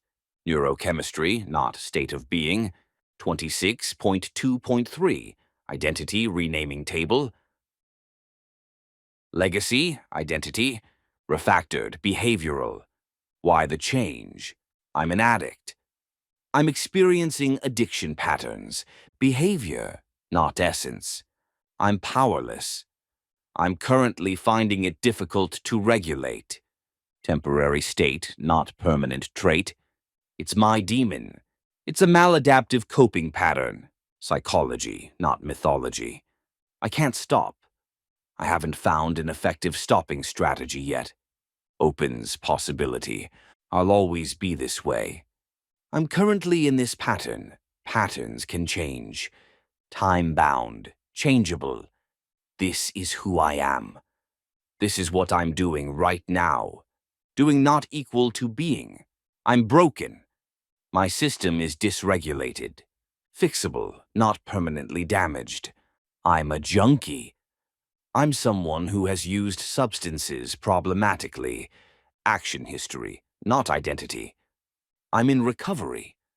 I'm actively rebuilding my neurochemistry.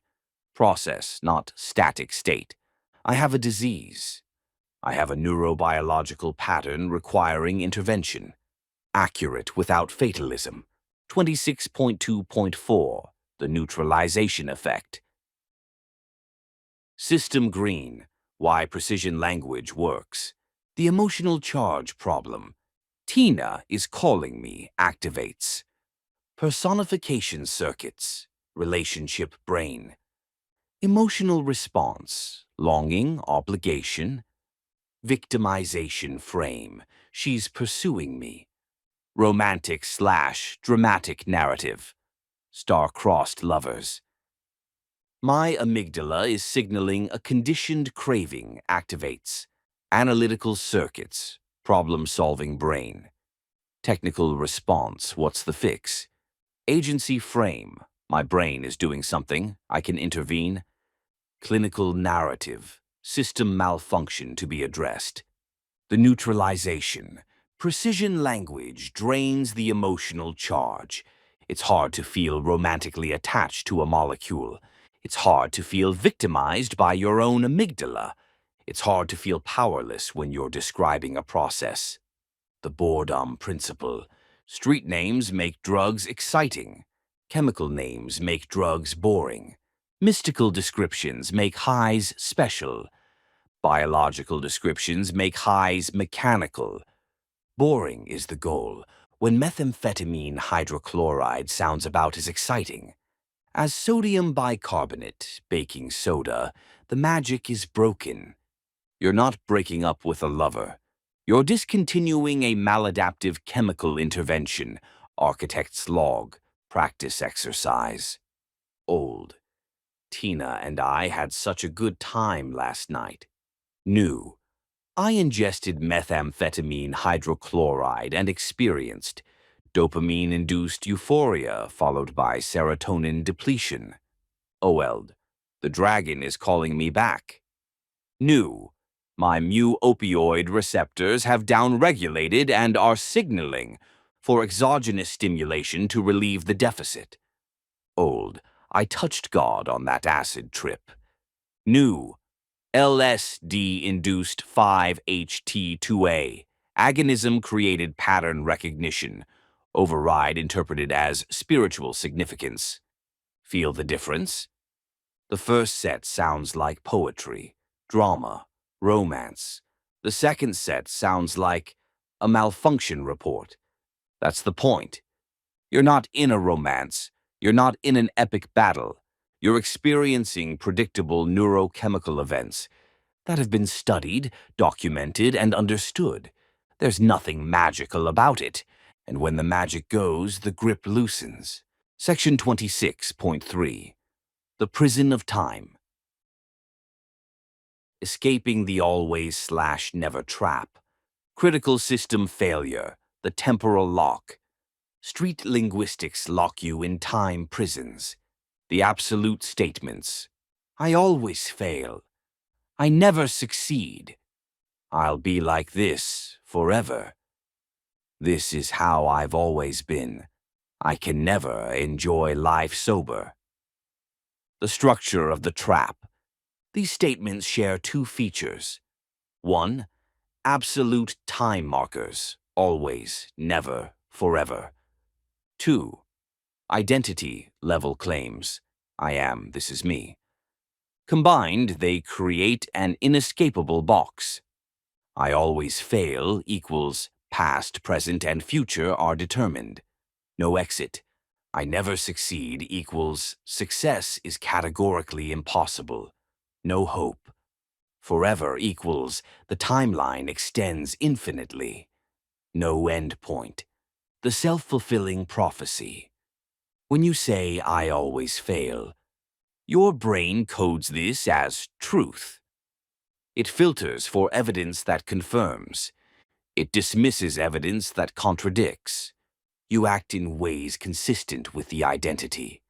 You fail. See? I told you. I always fail. The language created the outcome it described. 26.3.1. Time binding the statements. System green, from eternal to temporal. The refactoring principle. Every absolute statement can be time-bound. Every eternal claim can be made temporary. Every identity statement can be made behavioral. The conversions, eternal to temporal. I always fail to I have failed in recent attempts. I never succeed to I haven't succeeded with the strategies I've tried. Forever to for the foreseeable future based on current trajectory. This is who I am to this is how I'm behaving currently. Identity to behavior. I am an addict to I am engaging in addictive behaviors. I am weak to I am experiencing difficulty with this. I am broken, right arrow. My systems are currently dysregulated. Permanent to process. I can't to I haven't found how to yet. It's impossible to it's very difficult and I don't currently see the path. I'm stuck to I'm in a period of stagnation. Periods end. The key insight. Time-bound statements are solvable. Eternal statements are prisons. I am currently experiencing a craving, has a timeline. Cravings typically last 15 to 30 minutes and then subside. I will always crave has no timeline. It extends infinitely. There's no reason to even try. Same experience, different linguistic frame, different outcome. Prison statement, time-bound refactor. Why it works. I always relapse. I have relapsed on my last 3 attempts. Specific count, not eternal truth. I'll never be normal. I'm not functioning at baseline currently. Current state, not destiny. I'm powerless forever. I'm experiencing reduced agency in this moment. Moment, not lifetime. This craving will never stop. This craving is intense right now, typically 20 minutes. Gives endpoint to suffering. I've always been an addict. I've engaged in addictive patterns for X years. Time frame, not essence. I can never enjoy sober life. I haven't experienced sober enjoyment yet in recovery. Yet opens future. I'm trapped. I'm currently unable to see the exit. Visibility problem, not actual trap. I'll die this way. Current trajectory leads to harm if unchanged. Trajectory can be changed. Architect's log. The word yet is extraordinarily powerful. I can't do this to I can't do this yet. I don't enjoy sobriety to I don't enjoy sobriety yet. I haven't found what works implies yet. Yet transforms closed statements into open ones. It acknowledges current reality while preserving future possibility. The craving clock. When a craving hits, street linguistics say, "This will never stop. I can't take this. I have to use." Time-bound linguistics say, I am currently 0 minutes into a craving event. Cravings typically peak at 10 to 15 minutes. Cravings typically subside significantly by 20 to 30 minutes. If I note the time and ride this out, it will pass. Same craving, different relationship to time. The first is eternal torture with only one escape, use. The second is a 20-minute weather event to be waited out. Start a timer when you crave. Watch it. The craving will end. Language told you it was forever. Biology says 20 minutes. Biology was right. Section 26.4. Handling interloping statuses. Interacting with those still running legacy firmware. System caution. The legacy firmware problem. As you refactor your own language, you'll encounter others who haven't. Friends still using. Acquaintances in active addiction. They speak the old language fluently. Tina's been good to me lately. I can't escape the dragon. It's my demon. You wouldn't understand.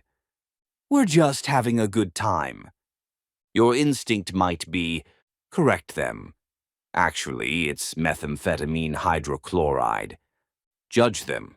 They're so deluded. Preach at them. You need to see it differently. Distance yourself with superiority.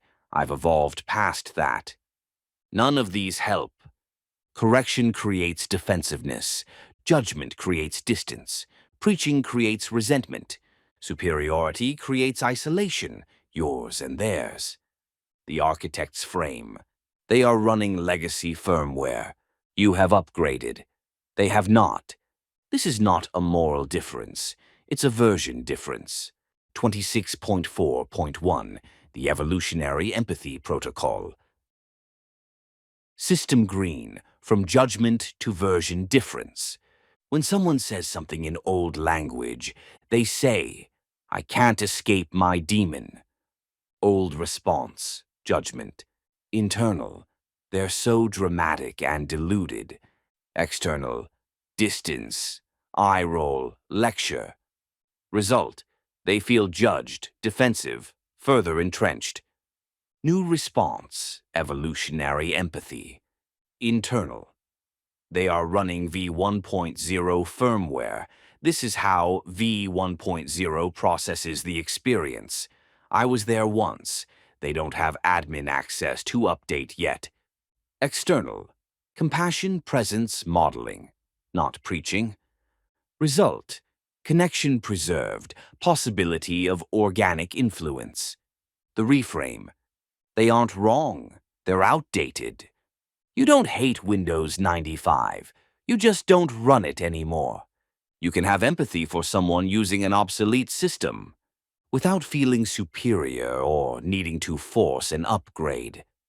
The key insight: you cannot push firmware updates on others. Updates must be pulled, initiated from within. All you can do: model the upgraded language without being obnoxious. Be available if they want to know how you upgraded. Maintain your own system integrity. Resist downgrading to legacy when around them. They say, judgmental translation, evolutionary empathy. Translation: Tina and I are back together. They're so deluded thinking it's a relationship. They're personifying to cope, V1.0 code. I can't escape this demon. So dramatic, just stop using. Fatalistic frame, they lack admin privileges. You wouldn't understand. Arrogant like I haven't been there. They think their experience is unique, version isolation. It's not a big deal. Denial, how can they not see? Minimization is a protective subroutine in V1.0. I'll quit when I'm ready. Sure you will, like the last 10 times. The system isn't ready for update. Forcing will fail. I've got it under control. Classic addict denial. Control illusion is standard feature of early-stage firmware. 26.4.2, protecting your upgrade.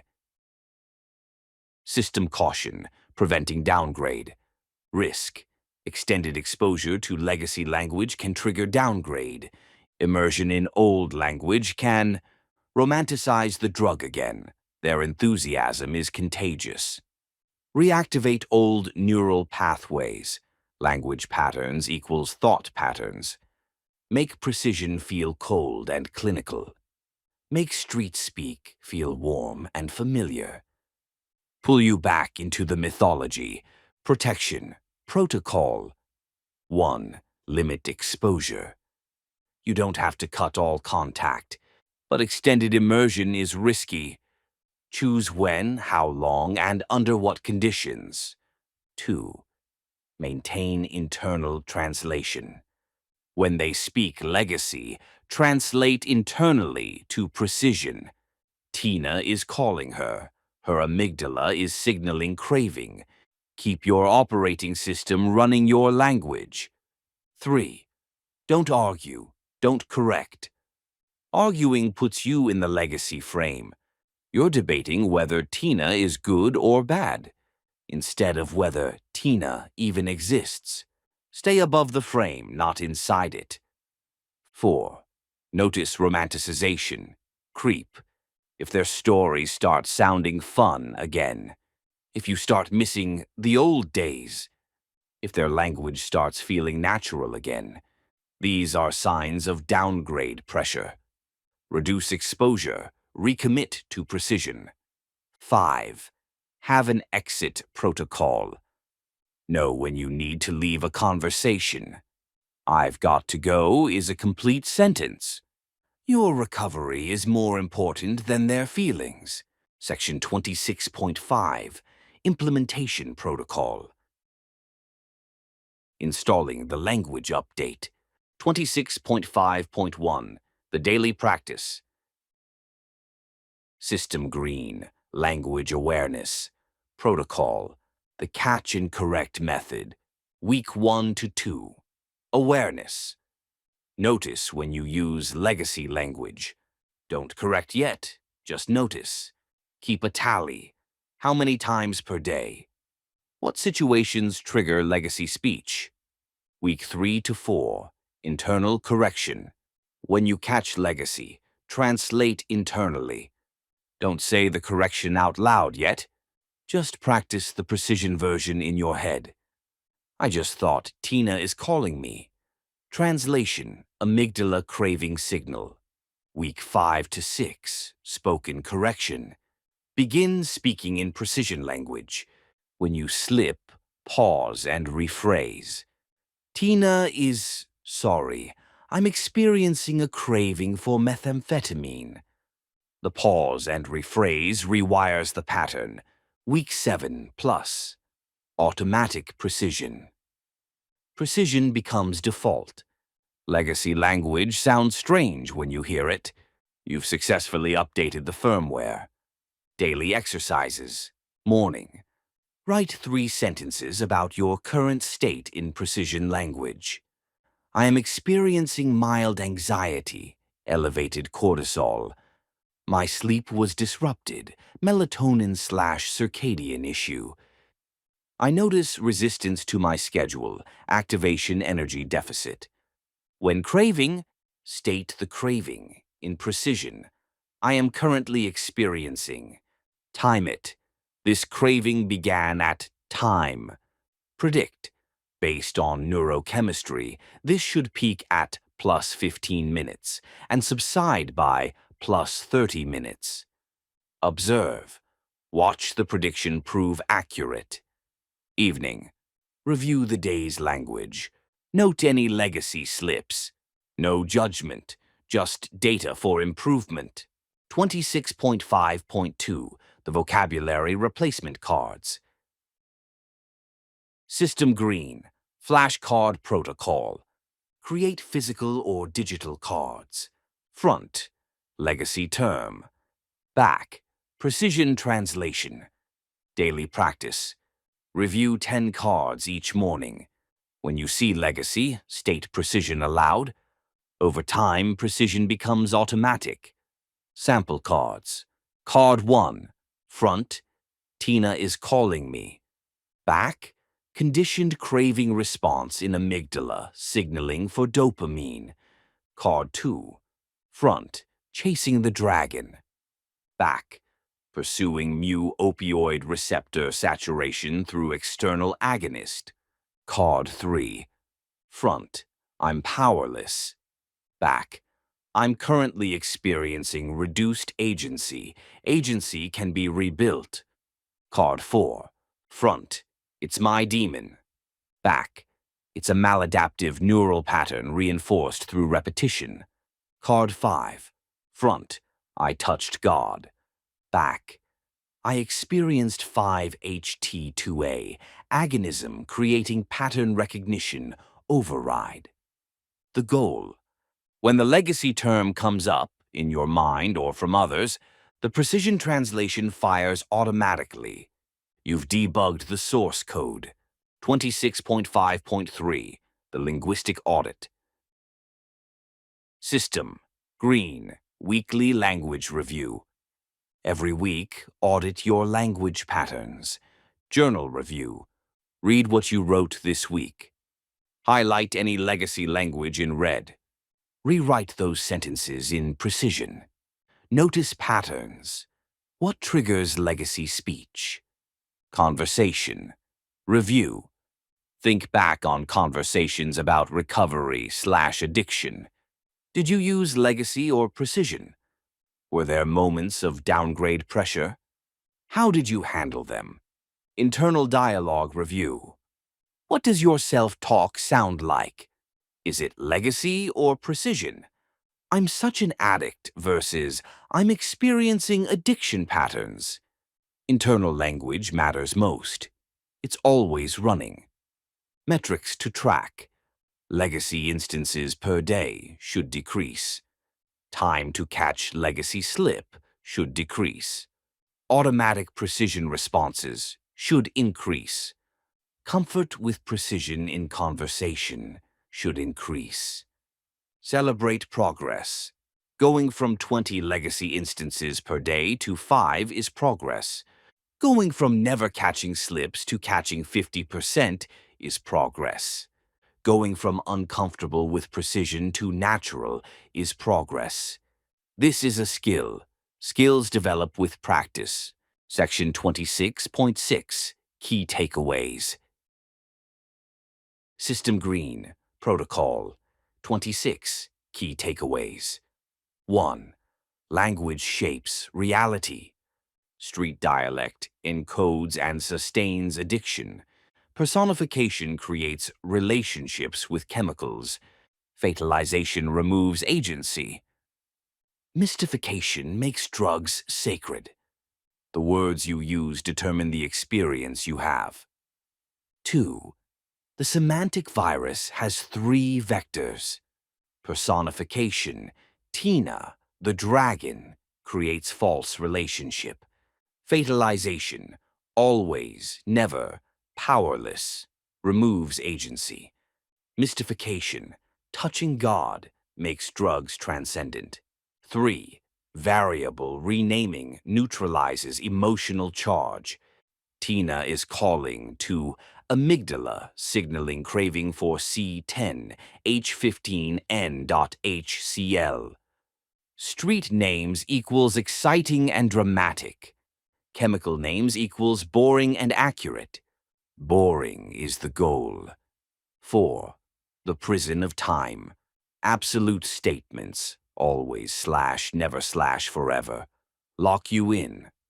Time-bound statements, currently, this attempt yet, free you.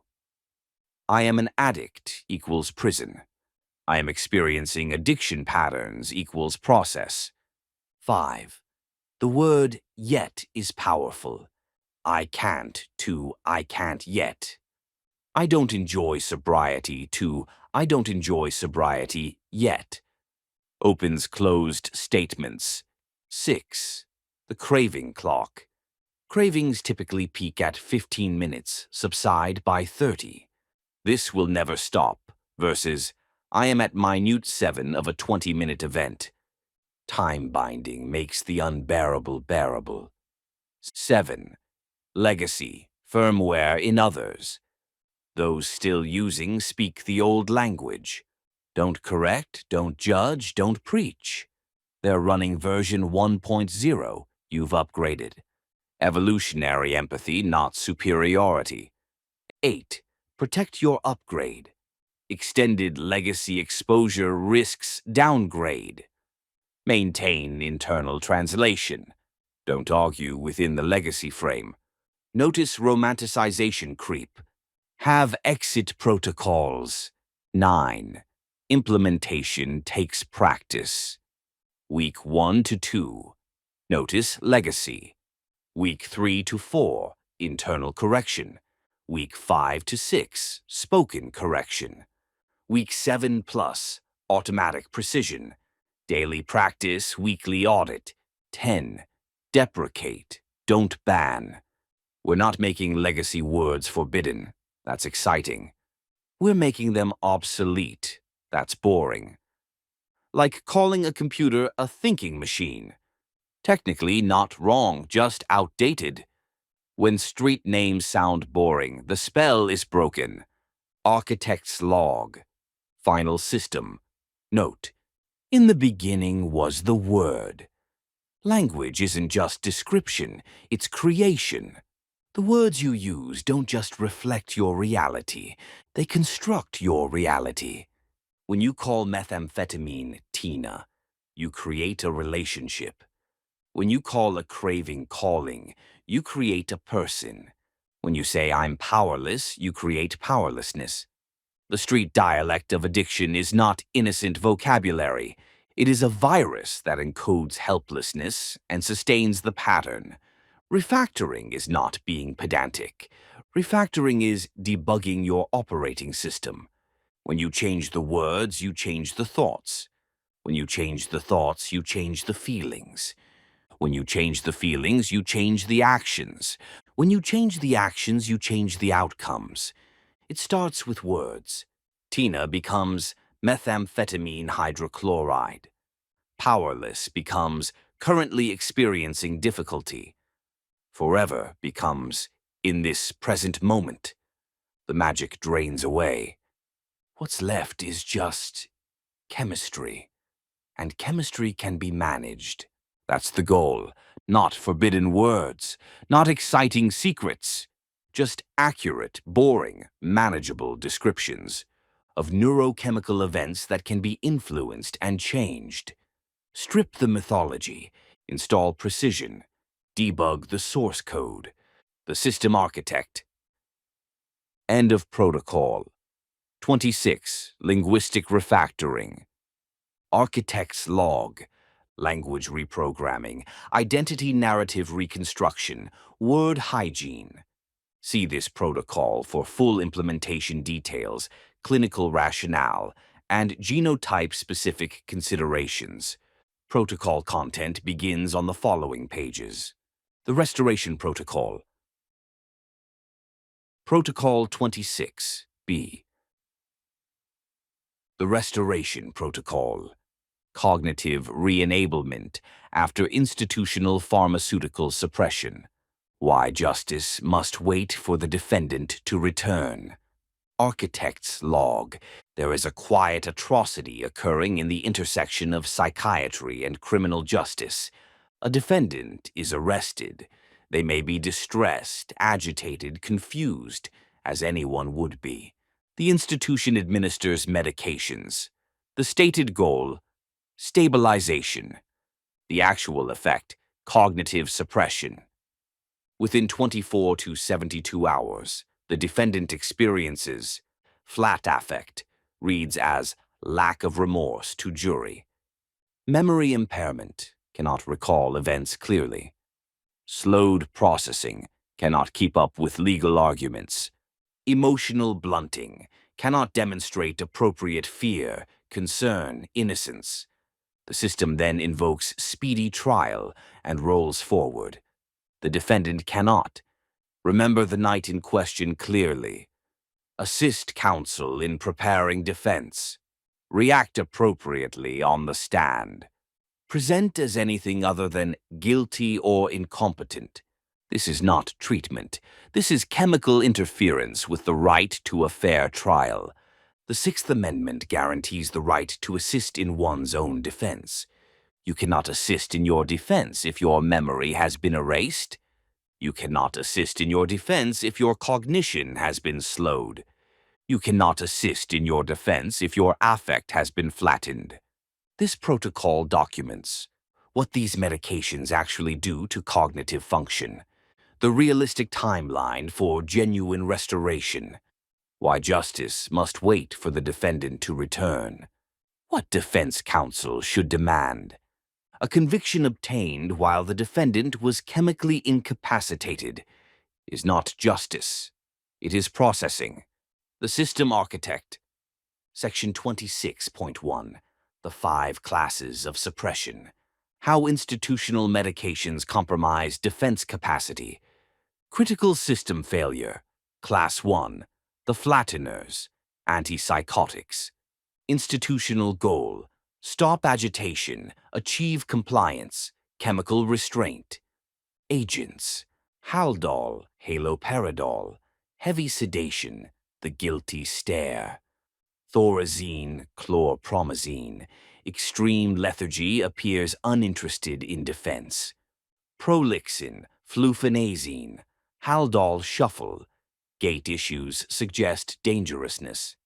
Zyprexa, olanzapine. Rapid weight gain, apathy, appearance changes. Seroquel, quetiapine. Baby heroin, unable to wake for court. Risperdal, risperidone. Hormonal changes, mental dulling, slurred speech. Invega, paliperidone. Sustained zombie demeanor. Clozaril, clozapine. Drooling, sedation appears incompetent. Abilify, aripiprazole. Akathisia. Restlessness reads as nervous lying. Mechanism, D2, dopamine receptor blockade. Blocks dopamine in mesolimbic pathway. Motivation, reward.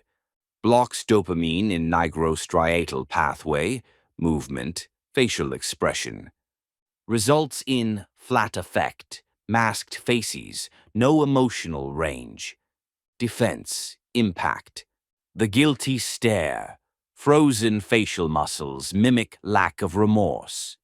Cannot display appropriate emotional response to charges. Jury interprets flatness as coldness, guilt, or psychopathy. Cannot engage actively with counsel or proceedings. The cruelty. The medication creates the appearance of guilt. Critical system failure. Class 2. The erasers, anxiolytics/benzodiazepines. Institutional goal. Unit quietness, compliance, prevent disruption. Agents, Ativan, lorazepam. Amnesia, forgetting interactions, plea details. Xanax, alprazolam. Disinhibition, talking too much, then forgetting it. Clonopin, clonazepam. The clonopin haze, detachment from reality. Valium, diazepam, appears too calm for gravity of charges. Librium, chlordiazepoxide, twilight state easy to manipulate in interrogation. Vistaril, hydroxyzine, muddy thinking, slow reaction time. Restoril, temazepam, morning grogginess, missed meetings. Mechanism, GABA A receptor, potentiation, floods inhibitory neurotransmitter system, suppresses hippocampal function, memory consolidation, impairs prefrontal function, judgment, decision-making. Defense impact, anterograde amnesia, cannot form new memories of legal proceedings. Retrograde interference, recall of events becomes hazy, unreliable. May agree to plea deals they don't understand or remember. Vulnerable to suggestion and manipulation during interrogation. Cannot reliably testify about their own whereabouts, alibi, or actions. The cruelty. The defendant's own memory becomes unreliable evidence against them. Critical system failure. Class 3, the anchors, mood stabilizers. Institutional goal. Behavioral control, reduce aggression, manage mood. Agents, Depakote, valproic acid. The blanket, tremors look like guilt/fear. Lithium, flat effect, constant thirst, distracting water drinking. Tegretol, carbamazepine, slowed reaction time to questions. Trileptal, oxcarbazepine, word-finding difficulty. Topamax, topiramate, dope A max, induce stupidity/cognitive decline. Lamictal, lamotrigine, brain fog, loss of sharp recall. Neurontin, gabapentin, loopy behavior, inappropriate smiling. Mechanism, multiple, GABA enhancement, sodium channel blockade, glutamate reduction. Reduces overall neuronal excitability. Slows cognitive processing speed. Impairs verbal fluency and word retrieval. Defense, impact. Processing speed. Collapse, cannot follow rapid courtroom exchanges. Word-finding difficulty, appears evasive when actually searching for words. Tremors, shaking hands interpreted as guilt, fear, or deception. Dope A max effect, measurable IQ reduction on Topamax. Inappropriate affect, smiling at wrong times, reads as callousness. The cruelty. The medication makes them look and sound guilty. Critical system failure. Class 4. The sleepers, sedating antidepressants. Institutional goal, sleep induction, appetite stimulation, calm. Agents, Remeron, mirtazapine, extreme weight gain, lethargy. Trazodone, jail sleeping pill, hangover effect, nodding off in court. Elavil, amitriptyline, dry mouth, difficulty speaking clearly. Sinequan, doxepin, disorientation upon waking. Paxil, paroxetine, emotional blunting, I don't care what happens. Effexor, venlafaxine, brain zaps, withdrawal causes irritability/outbursts. Mechanism: histamine blockade, sedation, serotonin modulation, emotional blunting. Heavy antihistamine effects cause profound sedation. Serotonin flooding can cause emotional disconnection. Anticholinergic effects compound memory and cognition issues. Defense: impact: falling asleep in court, cannot stay awake for own trial. Emotional blunting: I don't care what happens to me. Appearance changes: dramatic weight gain alters how jury perceives them. Dry mouth: difficulty speaking clearly, sounds impaired. Withdrawal: outbursts. Stopping medication causes irritability that looks like aggression.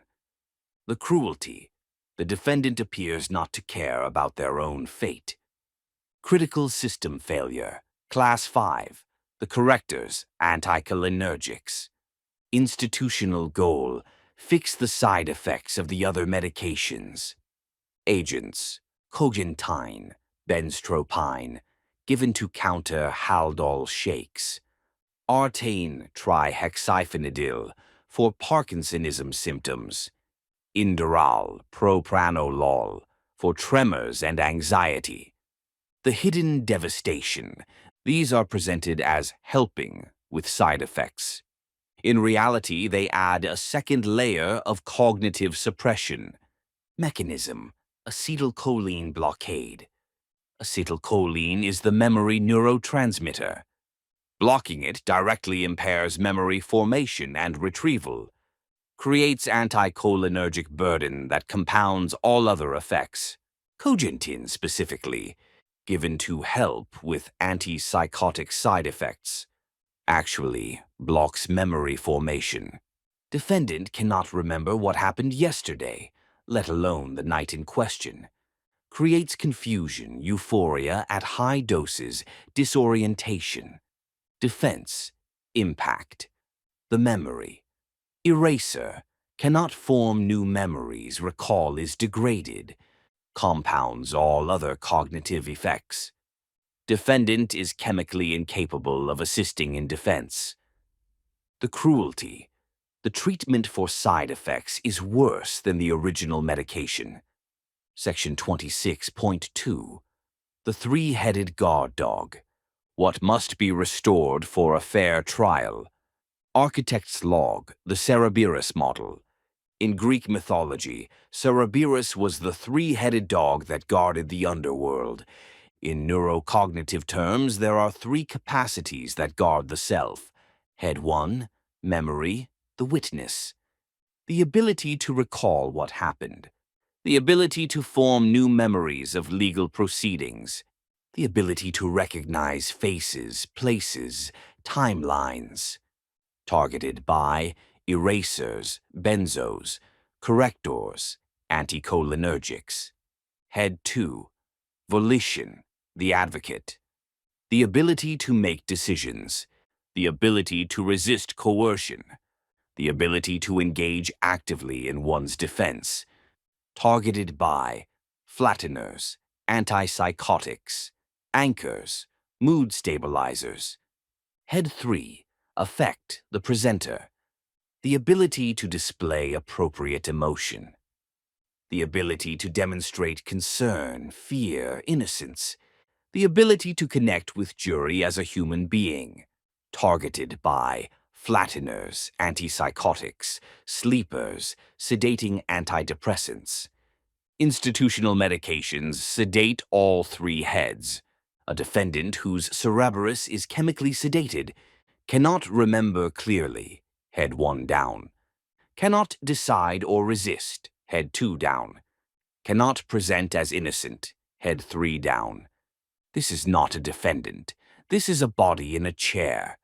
Justice cannot be done to a sedated Cerberus. Cerberus head. Function: chemical suppressors. Courtroom manifestation. Head 1, memory. Recall events, form new memories, recognize details. Benzos, Ativan, Clonopin, anticholinergics, Cogentin. Cannot recall alibi, forgets plea discussions, hazy timeline. Head 2. Volition. Make decisions. Resist coercion. Engage actively. Antipsychotics, Haldol, Risperdal, mood stabilizers, Depakote. Passive, compliant, cannot assist counsel, agrees to anything. Head 3. Affect. Display emotion. Connect humanly. Demonstrate innocence. Antipsychotics, all. Sedating ADs. Remeron, Paxil. Guilty stare, flat affect. Appears cold or uncaring. Section 26.3. Restoration timelines. How long justice must wait. System caution. The inconvenient truth about timelines. The system wants speedy trial. The brain does not operate on the court's schedule. Receptor. Recovery is biological, not administrative. When medications are reduced or stopped under medical supervision, receptors that were blocked must upregulate, grow back, resensitize. Neurotransmitter systems that were flooded must recalibrate. Neural pathways that were suppressed must reactivate. This takes time, weeks to months, not days. A competency evaluation done 72 hours after medication change is evaluating a brain still in chemical transition, not a restored brain. The question is not, can they sit in court today? The question is, has their cognitive capacity genuinely returned? If the answer is no, justice has not been served. It has been scheduled. Medication class, half-life clearance, receptor recovery, cognitive restoration, minimum wait for trial, antipsychotics, Haldol, etc. 1 to 3 days, 2 to 4 weeks, 4 to 12 weeks, 8 to 12 weeks minimum. Long-acting injectables, weeks to months, 4 to 12 weeks, 3 to 6 months, 6+ months. Benzodiazepines, short-acting, 1 to 3 days, 1 to 2 weeks, 2 to 4 weeks, 4 to 6 weeks minimum. Benzodiazepines, long-acting, 5 to 14 days, 2 to 4 weeks, 4 to 8 weeks, 8 to 12 weeks minimum. Mood stabilizers, 1 to 5 days, 1 to 2 weeks, 2 to 6 weeks, 6 to 8 weeks minimum. Anticholinergics, cognition, 1 to 2 days, 1 to 2 weeks, 2 to 4 weeks, 4 to 6 weeks minimum. Sedating antidepressants, 1 to 3 days, 2 to 4 weeks, 4 to 8 weeks, 6 to 8 weeks minimum. Combined cocktail, variable, 4 to 8 weeks, 8 to 16 weeks, 12 to 16 weeks minimum. Section 26.4. The Restoration Protocol. Waking the Cerebrus safely. System Green, Phase 1. The Medication Audit, Week 1. Objective. Document exactly what was administered and when. Actions for Defense Counsel. Obtain complete medication administration records, MAR. Document every medication, dose, route, and time. Identify which classes are present, flatteners, erasers, anchors, correctors, sleepers. Calculate total anticholinergic burden, multiple medications compound. Note any PRN as needed, medications given before interrogations or proceedings. Request records of any emergency or stat administrations. Red flags to document. Medications given immediately before or after interrogation. Dose increases before court appearances. Cognition added, memory suppression. Multiple benzodiazepines, compounding amnesia. PRN Haldol or PRN Ativan given frequently. This creates the medical record of suppression. The goal is to establish, my client was not cognitively present during X. This is not an excuse. It is a biological fact that can be documented. System Green, Phase 2. The taper protocol, weeks 2 to 8 plus. Objective: reduce suppressive medications safely under medical supervision. Critical: this requires a physician. Abrupt cessation is dangerous. Taper principles. Antipsychotics, 10% reduction every 2 to 4 weeks. Faster equals rebound psychosis risk. Benzodiazepines, 5 to 10% reduction every 2 to 4 weeks. Faster equals seizure risk. Mood stabilizers, 10 to 20% reduction every 2 to 4 weeks.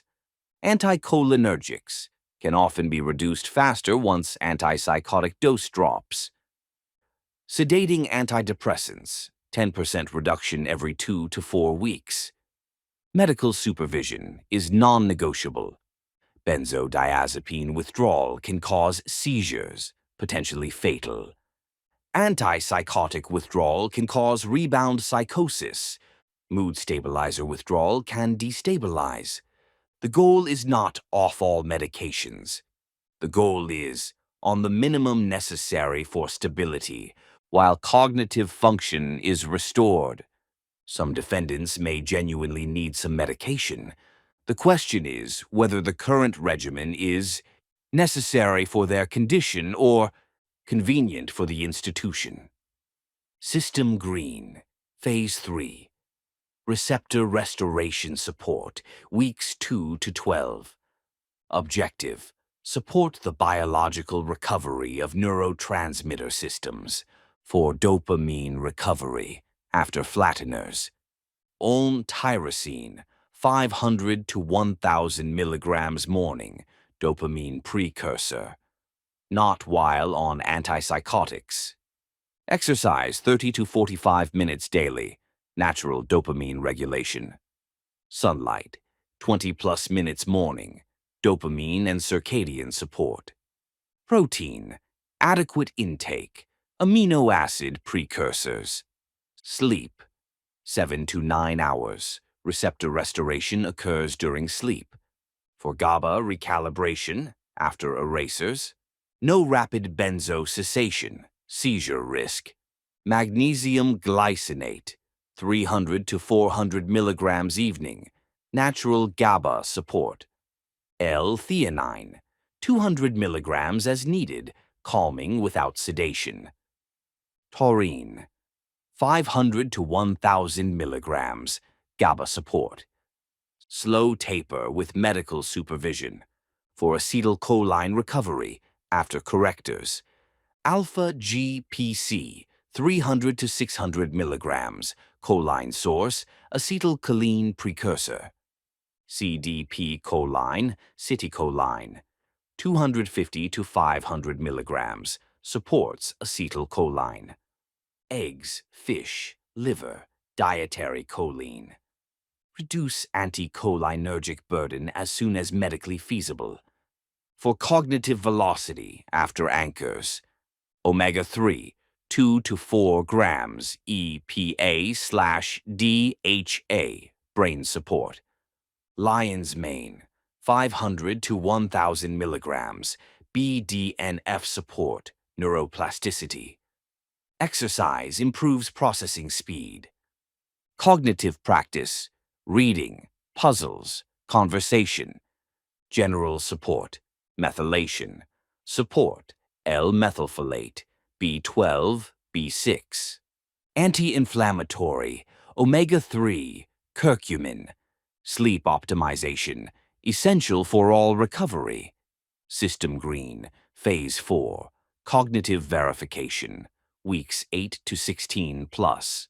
Objective: document that cognitive function has genuinely returned. Before trial should proceed, the following should be verified. Head 1. Memory verification. That can recall events from the time period in question. Can form new memories reliably. Test with recent events. Can recognize relevant faces, places, documents. Neuropsychological testing shows memory in normal range. Head 2. Volition verification. can make decisions and articulate reasoning, can disagree with counsel and explain why, can resist leading questions, demonstrates active engagement in defense preparation.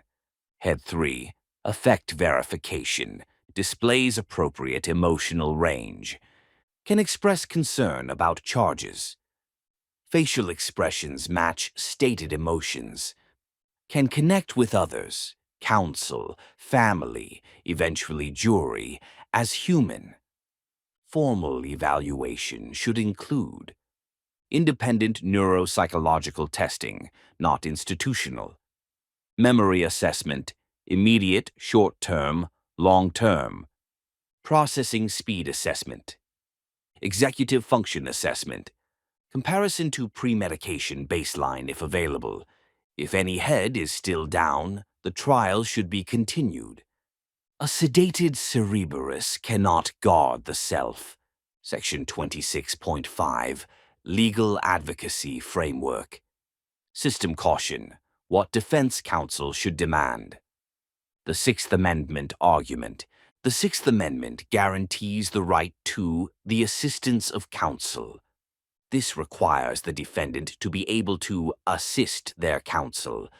A defendant who cannot remember, cannot decide, and cannot present is not receiving assistance of counsel.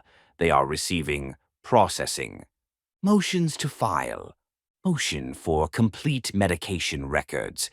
Motion to compel independent neuropsychological evaluation. Motion to continue trial pending cognitive restoration. Motion to suppress statements made while under chemical influence. Motion for expert witness on medication effects. Arguments to make. My client is not competent to stand trial due to iatrogenic cognitive impairment.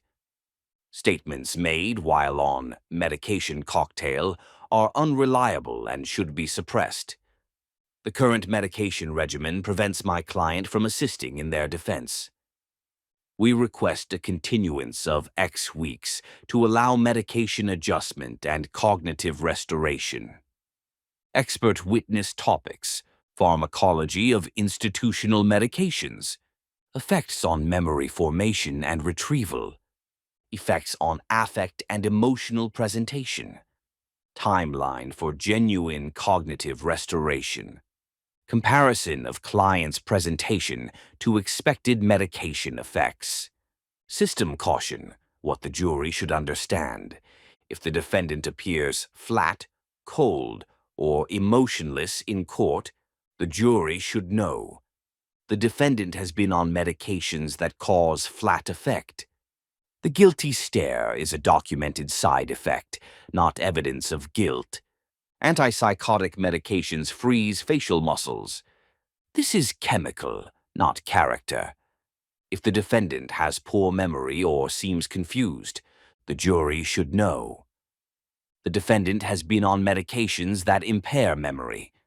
Benzodiazepines cause anterograde amnesia. Anticholinergics block memory formation. Poor recall may be medication effect, not deception.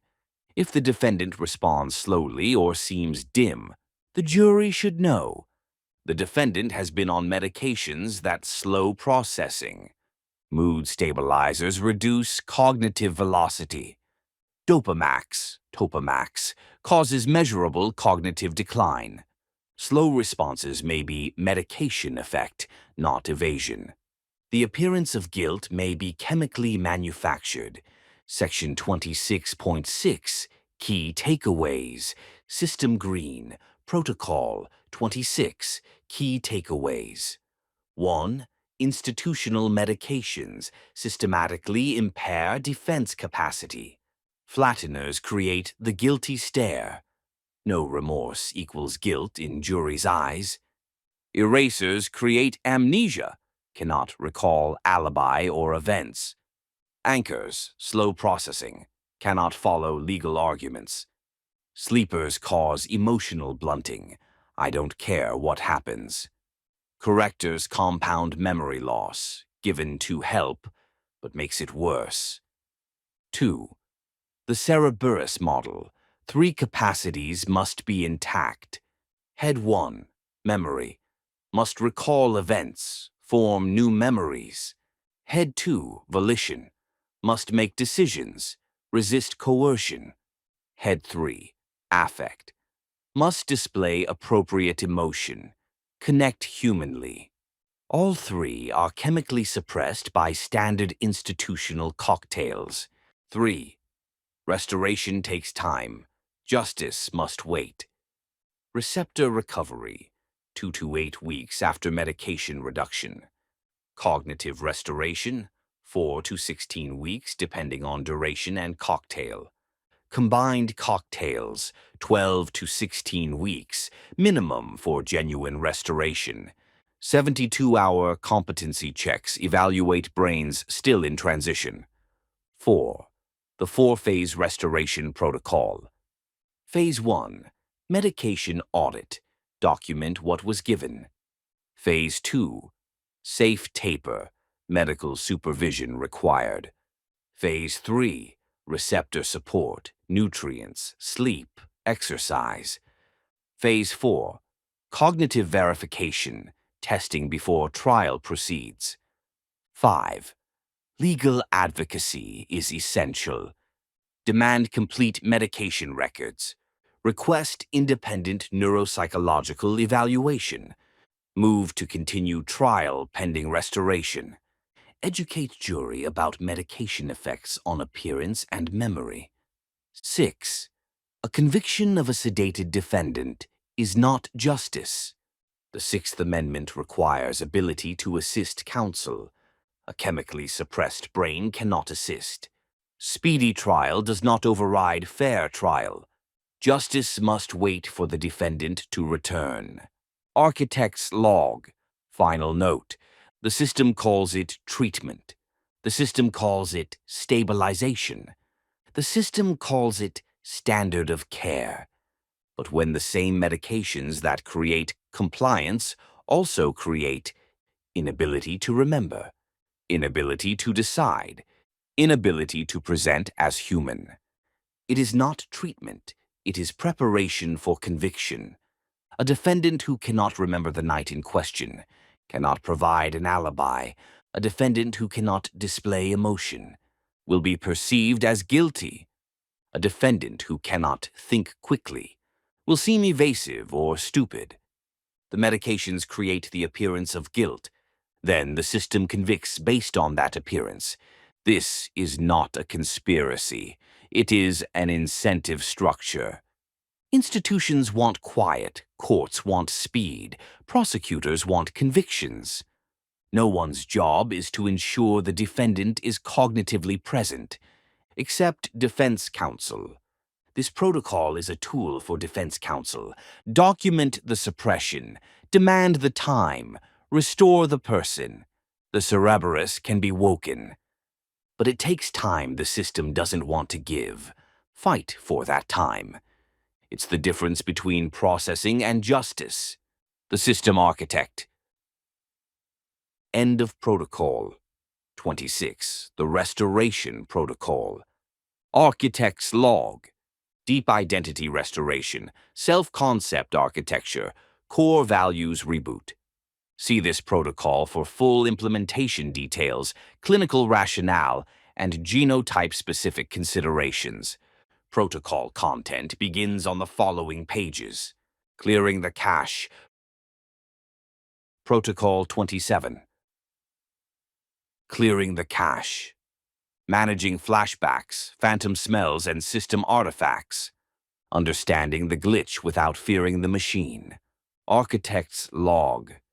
You're months sober, maybe years. Then suddenly, you smell it, crystal, that sharp chemical smell, unmistakable. But you're in your living room. There's nothing there. You feel the rush, the warmth spreading from your chest. But you haven't used. Your body is clean.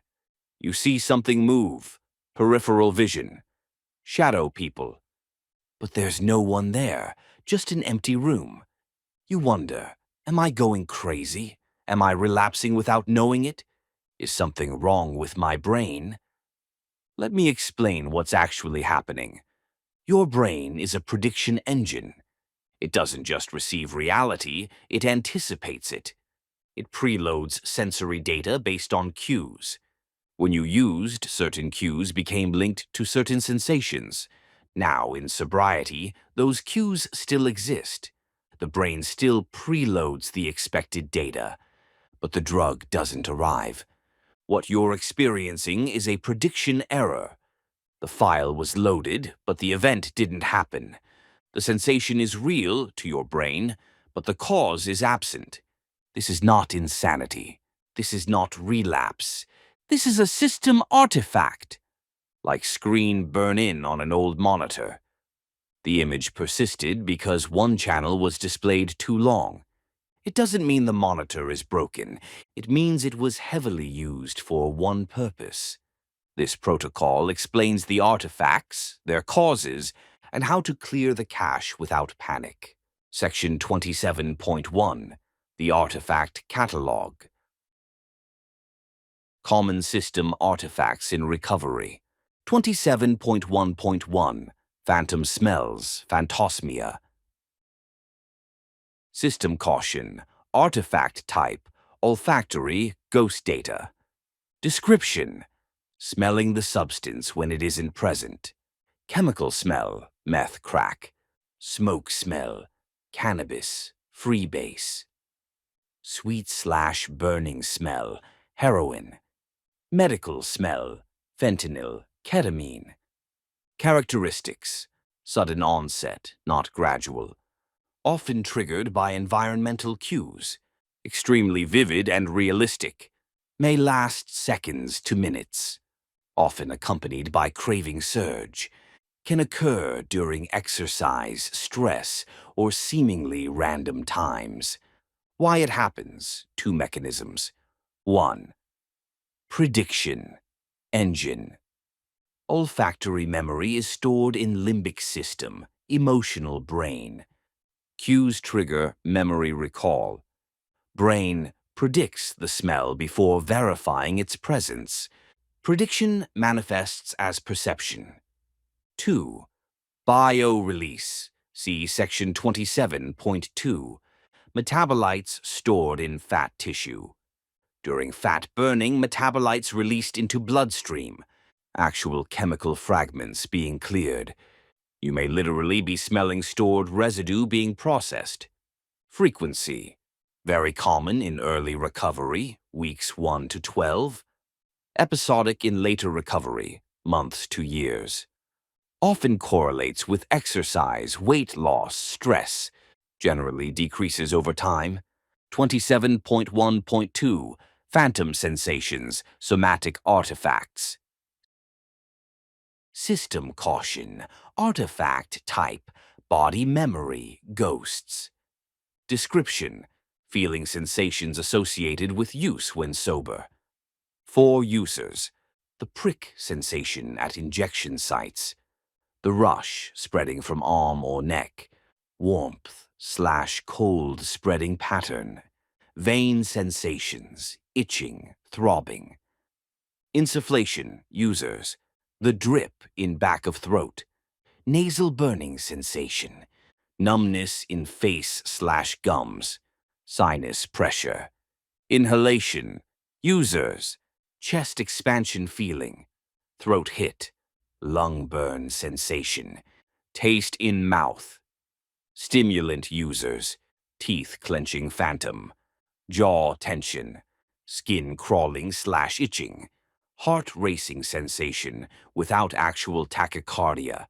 Opioid users, warmth spreading from chest, heavy limb sensation, nod feeling, head drooping, stomach settling sensation. Why it happens. Motor and sensory memories encoded together. Brain predicts bodily states based on cues.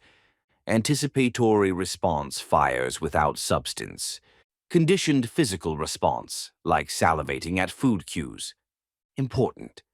These are memory artifacts, not actual physiological events. Check. Is your heart actually racing, or does it just feel that way? Often the sensation is present, but the physiology is normal. 27.1.3 Visual echoes, perceptual artifacts. System caution. Artifact type. Visual processing ghosts. Description. Seeing things that aren't there, particularly. Shadow people. Figures in peripheral vision. Movement where there is none. Patterns/textures that shift or breathe. Trails or tracers following moving objects. Brief flashes or sparkles. Common after. Stimulant use. Meth, cocaine, amphetamines. Psychedelic use. LSD, psilocybin, DMT. Sleep deprivation. Common during active stimulant use. High-dose cannabis. Why it happens. 1. Visual cortex. Hyperexcitability. Stimulants/psychedelics increase visual cortex activity. After heavy use, threshold for seeing things lowered. Brain generates visual percepts from noise. Takes time to recalibrate to normal threshold. 2. Pattern completion. Overdrive. Brain evolved to detect threats, predators in shadows. Stimulants heighten threat detection. Brain completes patterns from incomplete data. Shadow plus expectation equals shadow person. 3. HPPD, hallucinogen, persisting perception disorder. Persistent visual phenomena after psychedelic use can last months to years. Generally benign but distressing. Usually diminishes over time. Important. Shadow people in recovery not equal to shadow people during psychosis. Recovery artifacts, brief peripheral, dismissed upon attention. Psychosis, persistent central vision, believed to be real. If you're questioning whether they're real, they probably aren't. Section 27.2, the prediction engine. Why your brain preloads sensory data. Architect's log. Your brain is not a camera passively recording reality. Your brain is a prediction engine actively generating reality. Here's how perception actually works. 1. The brain receives incomplete sensory data. 2. It compares this data to stored patterns/memories. 3. It predicts what's happening based on patterns. 4. It generates the perception you experience. You don't see with your eyes. You see with your visual cortex, informed by your eyes. Most of what you perceive is prediction, filled in by the brain. The implication for addiction. During active use, the brain learned cue to substance to sensation. It encoded this as a tight loop. Song plays, arrow drug, arrives arrow, rush happens. Location entered arrow, drug arrives, arrow high begins. Person seen arrow, drug arrives, arrow relief follows. After thousands of repetitions, the brain optimized. It learned to preload the sensation in anticipation. Cue arrow, predicted sensation, arrow, substance arrow. Actual sensation. The prediction is not a bug, it's efficiency. The brain was preparing the reward system. The problem in recovery, the cue still triggers the prediction, but the substance doesn't arrive. Cue arrow, predicted sensation. Arrow, no substance. The prediction was loaded, the sensation was generated, but the confirmation never came.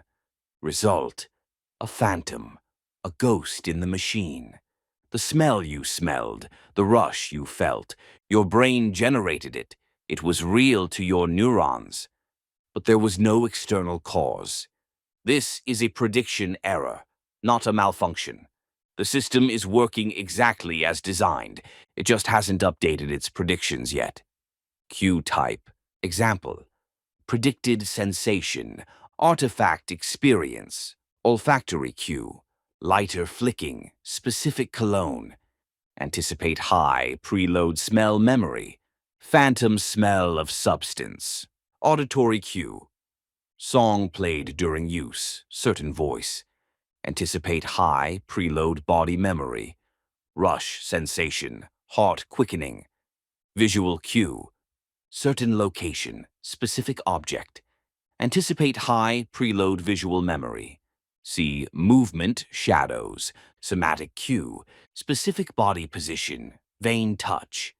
Anticipate injection, preload sensation, phantom prick, rush. Temporal cue, time of day, day of week.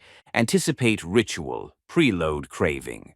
Full body craving without trigger, emotional cue, stress, boredom, specific emotion.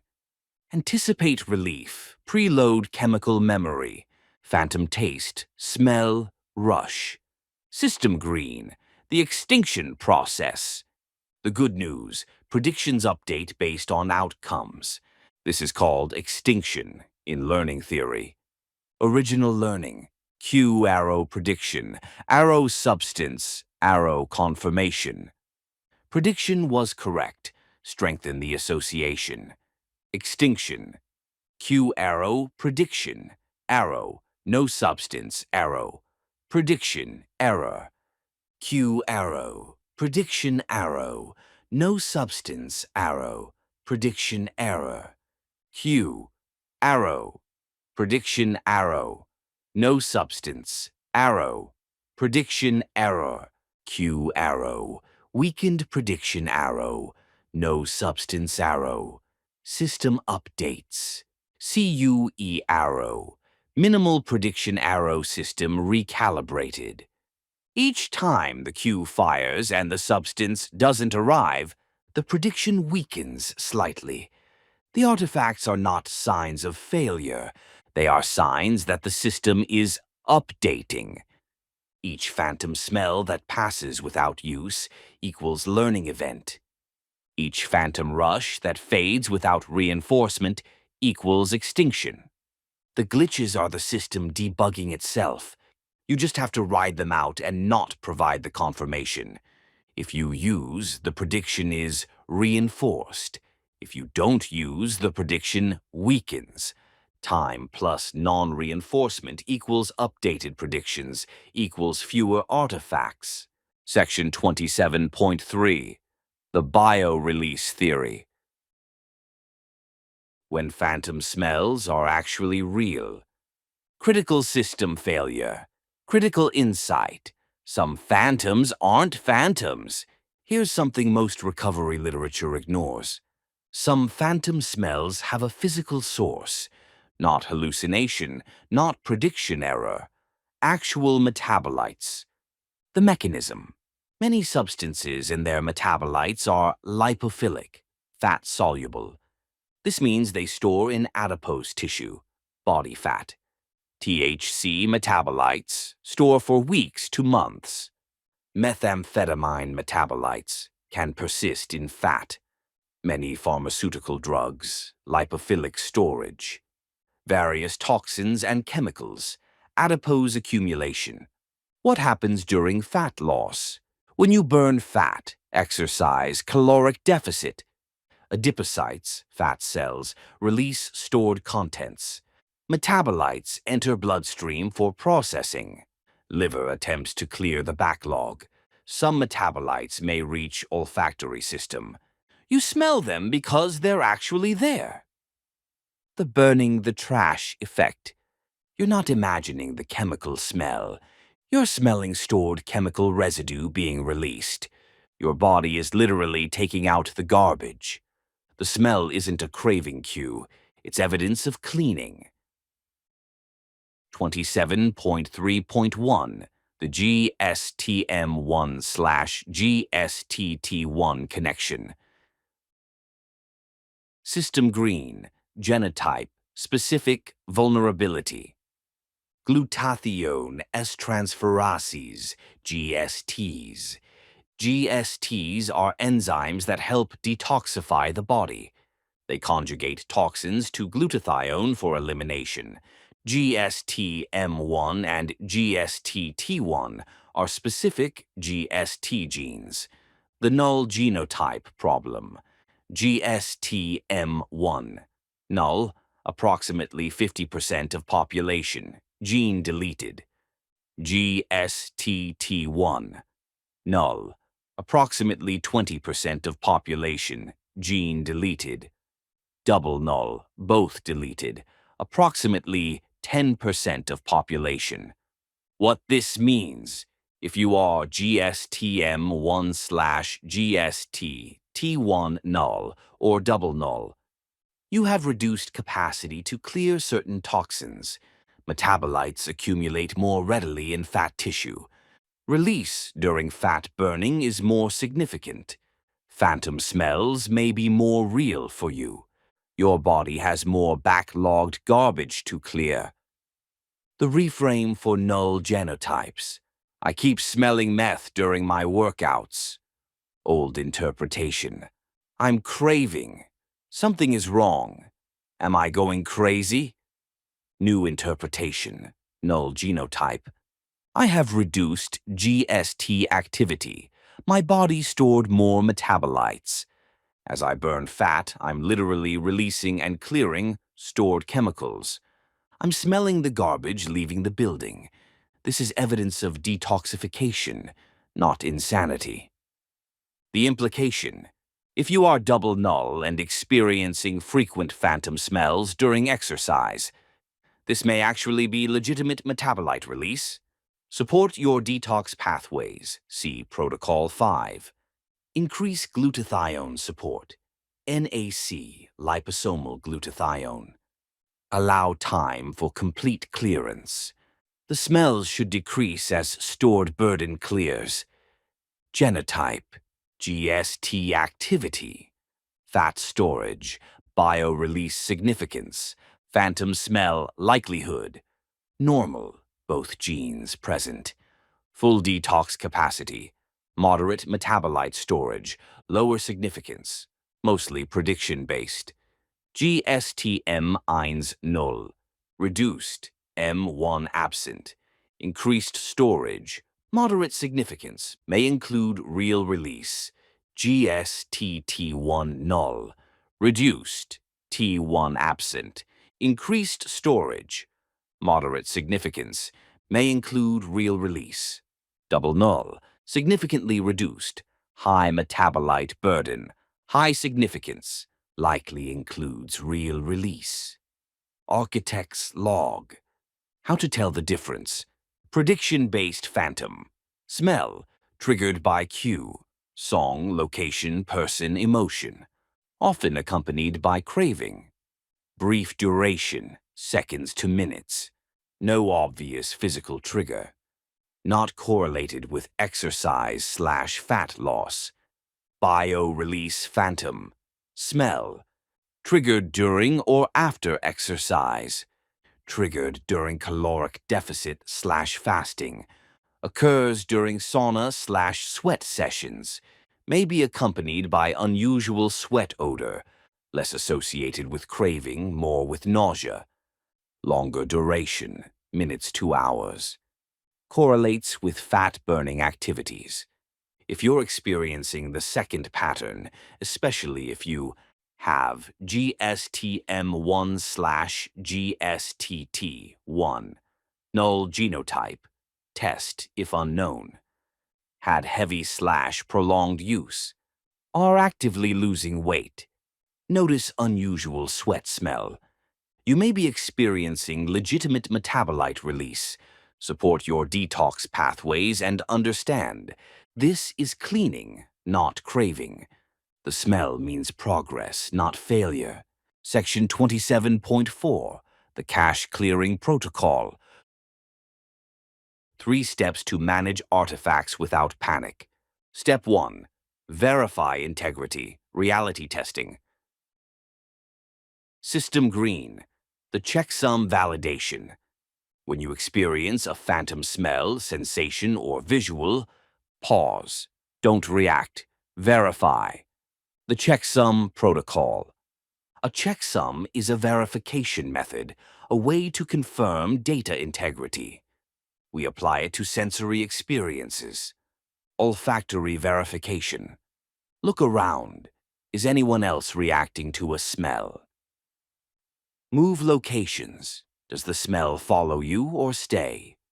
If it follows you equals internal event. If it stays equals external source. Could be real. Check. Have you been exercising, sweating, fasting? If yes equals possible biorelease. If no equals likely prediction artifact. Somatic verification. Check actual physiology. Is your heart actually racing? Put hand on pulse. Count. Is it elevated? Often the sensation of racing exists without actual tachycardia. If physiology normal equals internal event, body memory. If physiology abnormal equals, could be anxiety, address separately. Visual verification. Look directly at the shadow or movement. Does it persist when you look directly? Equals investigate further. Does it disappear when you focus? Equals internal event, peripheral artifact. Shadow people almost always disappear on direct attention. If persistent equals different issue, see healthcare provider. The label. Once verified as internal, label it. This is an internal data release. This is a cached memory surfacing. This is a prediction error. This is bio-release from fat storage. The label creates distance between you and the experience. You are the observer of the glitch, not the glitch itself. Step 2. Flush the buffer. Sensory overwrite. System green, the overwrite protocol. You cannot will a sensation away. Trying to suppress it often makes it stronger. Instead, overwrite it with higher voltage sensory input. The principle. The brain can only process one dominant signal per channel. If you flood the channel with new data, old data gets flushed.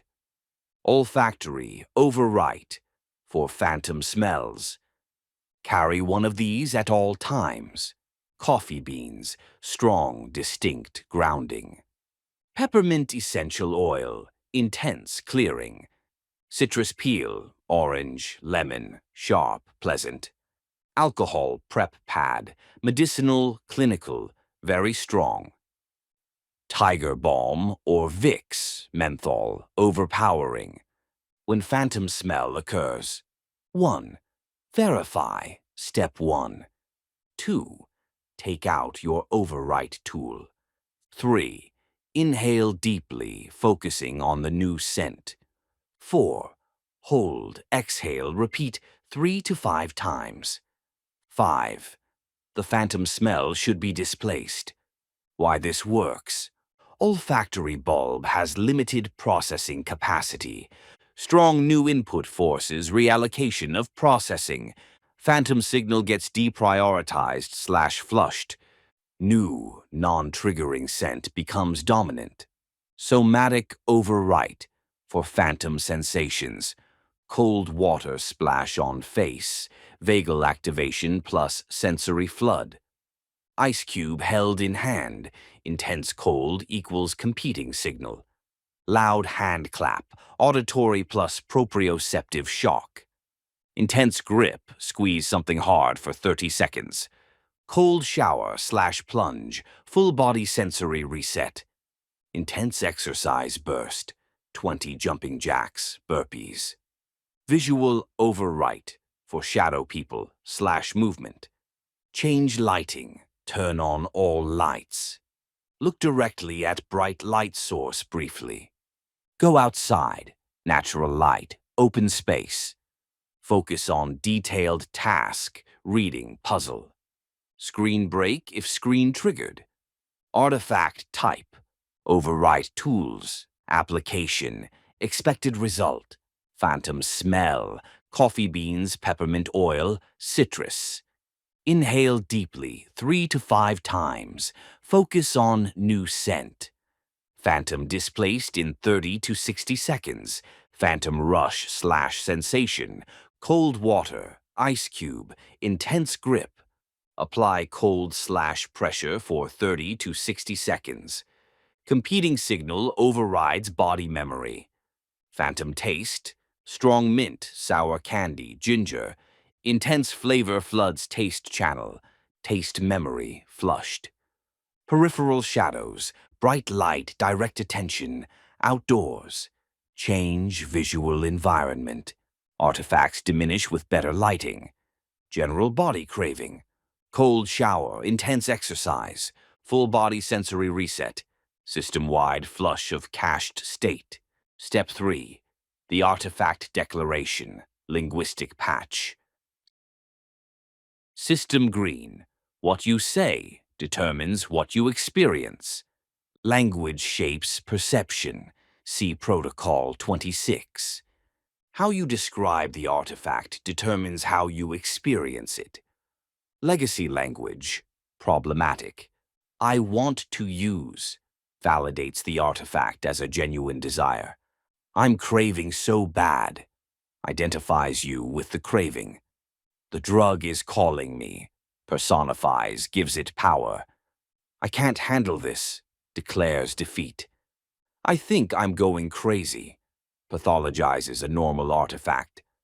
Architect language. Functional. My system is purging cached data. Technical, impersonal.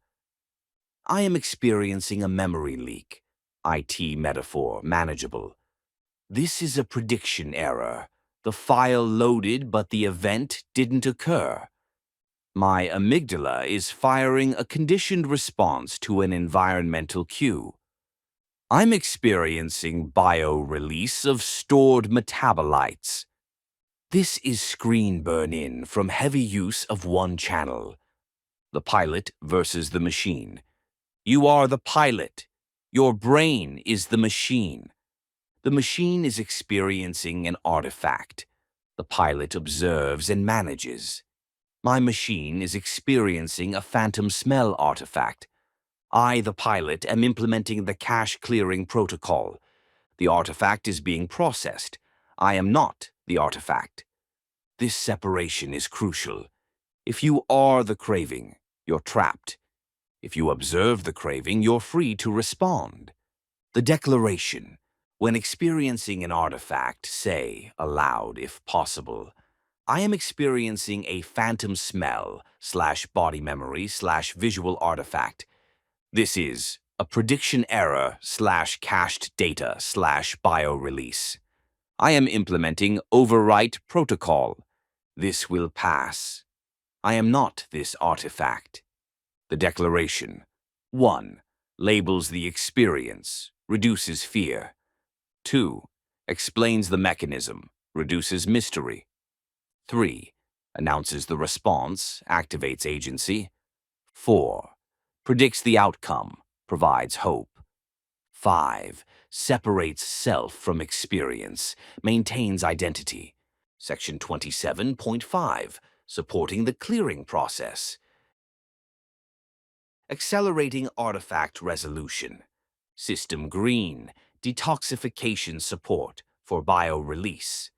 If you suspect bio-release, especially GSTM1/GST-T1 null, support glutathione system, NAC, N-acetyl cysteine, 600 to 1,200 milligrams daily. Precursor to glutathione. Supports liver detoxification. Helps clear stored metabolites. Liposomal glutathione, 250 to 500 milligrams daily. Direct glutathione supplementation.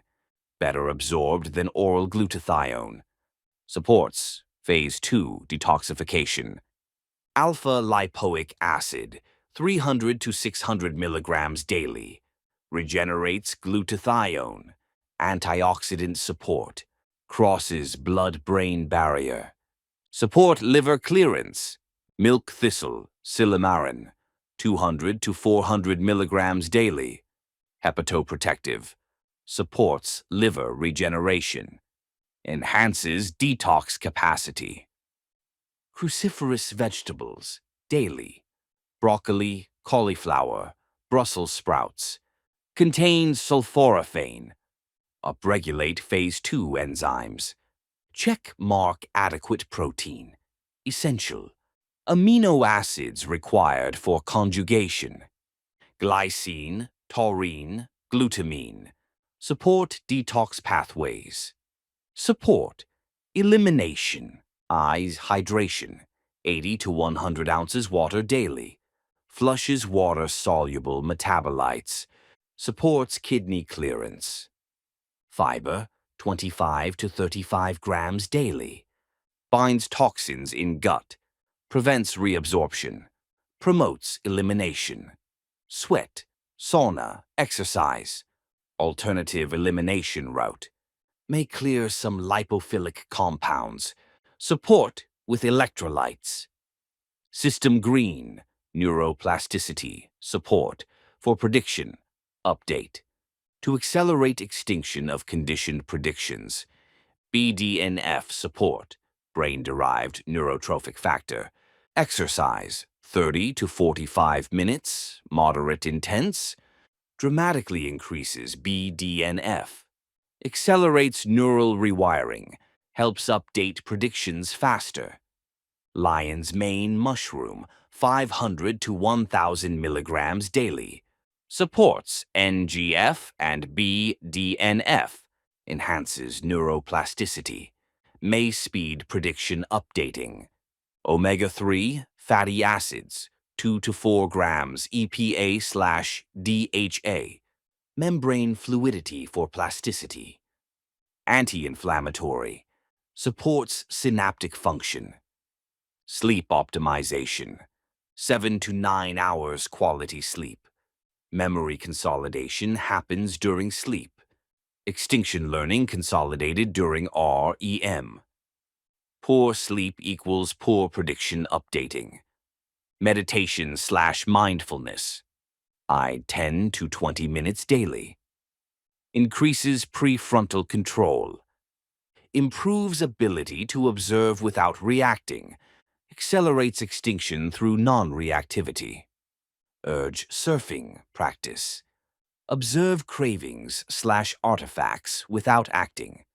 Each observed and past artifact equals extinction trial. Meditation provides the skill to surf. Artifact duration. Primary driver. Support focus. Expected resolution. Weeks 1 to 4. Acute receptor adaptation plus prediction. Time basic support, non-reinforcement. Most artifacts peak then decrease. Months 1 to 3. Ongoing extinction plus some bio-release. Neuroplasticity support, detox support. Significant decrease in frequency. Months 3 to 6. Residual predictions plus fat stored release. Continued exercise, glutathione support. Occasional artifacts, manageable. Months 6 to 12. Deep conditioning plus slow metabolite release. Maintenance support, extinction practice. Rare artifacts quickly resolved. Year 1 plus. Persistent deep cues only. Lifestyle maintenance. Minimal to none for most. Section 27.6. Key takeaways. System Green. Protocol 27. Key takeaways. 1. Artifacts are normal, not insanity. Phantom smells, sensations, and visuals are common in recovery. They are system artifacts, not signs of relapse or psychosis. Like screen burn-in, evidence of heavy use, not broken hardware. 2. The brain is a prediction engine. It preloads sensory data based on cues. Artifacts are prediction errors. File loaded. Event didn't happen. The sensation is real to your neurons. The cause is absent. Understanding the mechanism reduces fear. 3. Extinction works. Each time Q fires without substance equals prediction weakens. Artifacts are the system updating itself. Non-reinforcement plus time equals fewer artifacts. If you use, prediction strengthens. If you don't, it weakens. 4. Some phantom smells are biorelease, real. Metabolites store in fat tissue, lipophilic compounds. Fat burning releases stored chemicals. Especially significant for GSTM1/GSTT1 null genotypes. Phantom smell during exercise may be actual metabolite release. Reframe, smelling the garbage leaving the building. 5. The 3-step protocol. Step 1. Verify integrity. Reality test. Is anyone else reacting? Step 2. Flush the buffer. Overwrite with high-voltage sensory input. Step 3. Artifact declaration. Label it, explain it, separate from it. 6. Overwrite tools. Olfactory, coffee beans, peppermint oil, citrus, alcohol wipe. Somatic, cold water, ice, intense grip, cold shower. Visual, bright light outdoors, direct attention. Carry your tools, use them immediately. 7. Linguistic framing matters. I want to use equals validates artifact as genuine desire. My system is purging cached data equals technical, manageable. Pilot versus machine. You observe the artifact. You are not the artifact. 8. Support detox pathways. NAC, glutathione, alpha-lipoic acid. Liver support, milk thistle, cruciferous vegetables. Elimination, hydration, fiber, sweat. Especially important for null genotypes.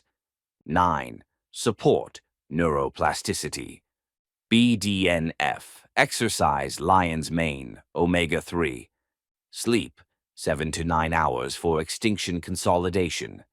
Mindfulness, observe without reacting equals extinction practice. 10. Timeline expectations. Weeks 1 to 4, peak artifact frequency. Months 1 to 3, significant decrease. Months 3 to 6, occasional, manageable. Year 1 plus, minimal for most people. Patience plus non-reinforcement equals resolution. Architect's log. Final system. Note, the first time you smell the drug and there's nothing there, it's terrifying. You think you're losing your mind, you're not. Your brain is a pattern completion engine, running on neural networks trained by thousands of repetitions. Of course, it still fires the old patterns sometimes. Of course, it preloads data that's no longer relevant. The artifacts aren't signs of failure. They're signs that the system is still calibrating. Each phantom that passes without reinforcement is a small victory in the debugging process. Each artifact you observe without acting on is the system updating its predictions. You are not broken. You are not crazy. You are not relapsing. You are a system with burn-in from heavy use. On one channel for too long. The burn-in fades. The cache clears. The predictions update. Give it time. Use the protocol. Trust the process. The ghosts are just memories. And memories without reinforcement fade. The system architect. End of protocol. 27. Clearing the cache. Architect's log. Trauma processing. Memory consolidation. Emotional residue elimination. See this protocol for full implementation details, clinical rationale, and genotype-specific considerations. Protocol content begins on the following pages. Zero Trust Brain. Protocol 28. The Zero Trust Brain. Rebuilding the safe-to-assume protocol. Migrating from war zone network to trusted local area. Architect's log. Let me validate something immediately. You aren't paranoid. You aren't too sensitive. You aren't making things up. Your threat detection software is overclocked. It's running at maximum sensitivity because it learned to. Because at some point, running at maximum sensitivity kept you alive. Because missing a threat was more costly than false positives. So now, a phone ringing isn't just a phone. It's a creditor, a cop, a crisis. A knock at the door isn't a neighbor. It's an eviction, a confrontation. A silence in conversation isn't a pause. It's judgment, rejection, danger. Sleep isn't rest. It's vulnerability, nightmares, ambush. This is called zero-trust architecture. In network security, zero trust means never trust, always verify, assume every packet is hostile until proven otherwise. Your brain is running zero trust on reality. Every input is treated as a potential threat. Nothing is safe to assume. Every packet must be manually inspected. This is exhausting. This is why you're tired even when you've done nothing. This is why simple tasks feel impossible. This is why you can't relax even when you're safe. The system is working exactly as it learned to work. The problem? The war is over, but no one told the threat detection system. This protocol teaches you how to 1. Understand why the system is locked in this mode. 2. Manually override the automated threat response. 3. Begin rebuilding the safe-to-assume heuristics. 4. Cool the hardware when the chemistry is stuck. We are migrating your server from a war zone network to a trusted local area network. It takes time, it takes practice, but it's possible, and it starts now.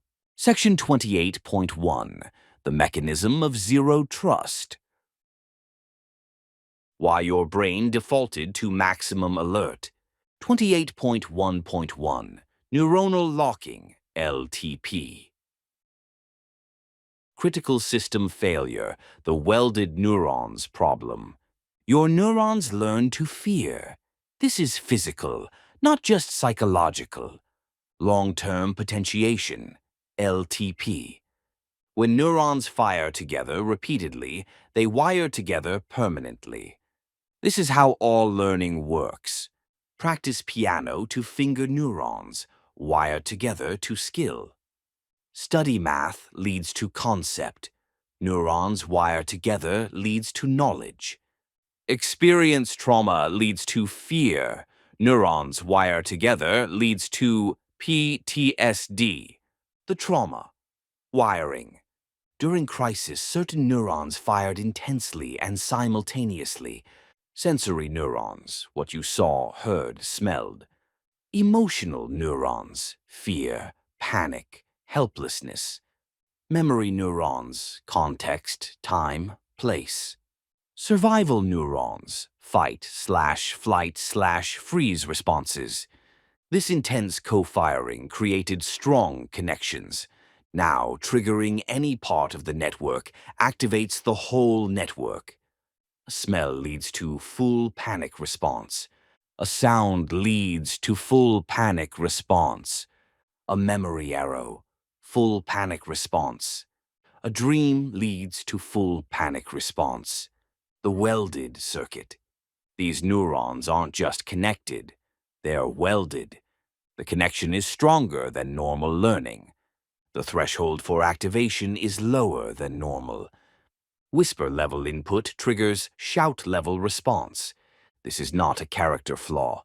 This is hardware. The neurons physically changed structure. They grew more receptors. They strengthened synapses. They optimized for detecting this specific threat pattern. They did exactly what they were supposed to do. The problem? The threat is gone, but the wiring remains. 28.1.2, the corrupted file problem. Critical system failure. Why the nightmares won't stop. The brain's filing system. Normal memories go through a process. 1. Experience happens leads to encoded in hippocampus, temporary storage. 2. During sleep arrow reviewed and processed. 3. Emotional tag assessed arrow. How important is this? 4. Filed in long-term storage arrow. Tagged appropriately. 5. Available for recall right arrow without triggering alarm. Traumatic memories get stuck. 1. Experience happens leads to encoded with extreme emotional tag. 2. During sleep, brain attempts to review. 3. Emotional tag triggers alarm leads to threat, danger. 4. Alarm wakes system arrow file slammed shut. 5. File never processed leads to never properly filed. 6. Next night, arrow brain tries again. Arrow, same result. The nightmare loop. The brain keeps trying to process the file. It's doing its job. I have an unprocessed experience. But every time it opens the file, the threat tag triggers the alarm. The alarm wakes you, or creates a nightmare, or causes a flashback. The brain says, "Okay, too dangerous. I'll try again later." Later comes. Same thing happens. The file is corrupted, not because the data is bad, but because it's misfiled with maximum threat priority. The brain keeps opening it to see if it's safe to archive. The threat tag keeps triggering. The loop continues. This is not weakness. This is a filing error. The brain isn't broken, it's stuck in a loop, trying to properly file something that won't stop triggering alarms. 28.1.3 The Broken Heuristics. Critical system failure. The safe to assume failure. Healthy brain heuristics. A healthy brain uses shortcuts to save energy. These are called heuristics, rules of thumb. Safe to assume defaults. Normal brain. Phone ringing. Probably fine. Check when convenient. Knock at door, right arrow. Probably neighbor or delivery. Silence in conversation, right arrow. Normal pause, they're thinking. Unfamiliar place to. Interesting, explore. New person to potential friend until proven otherwise. Sleep arrow. Safe, body will rest. Future to uncertain, but probably okay. These assumptions save enormous processing power. The brain doesn't have to analyze every input from scratch. Safe until proven dangerous is the default. Zero trust defaults, trauma/addiction brain. Phone ringing, threat. Who wants something? What's wrong? Knock at door, threat. Who's there?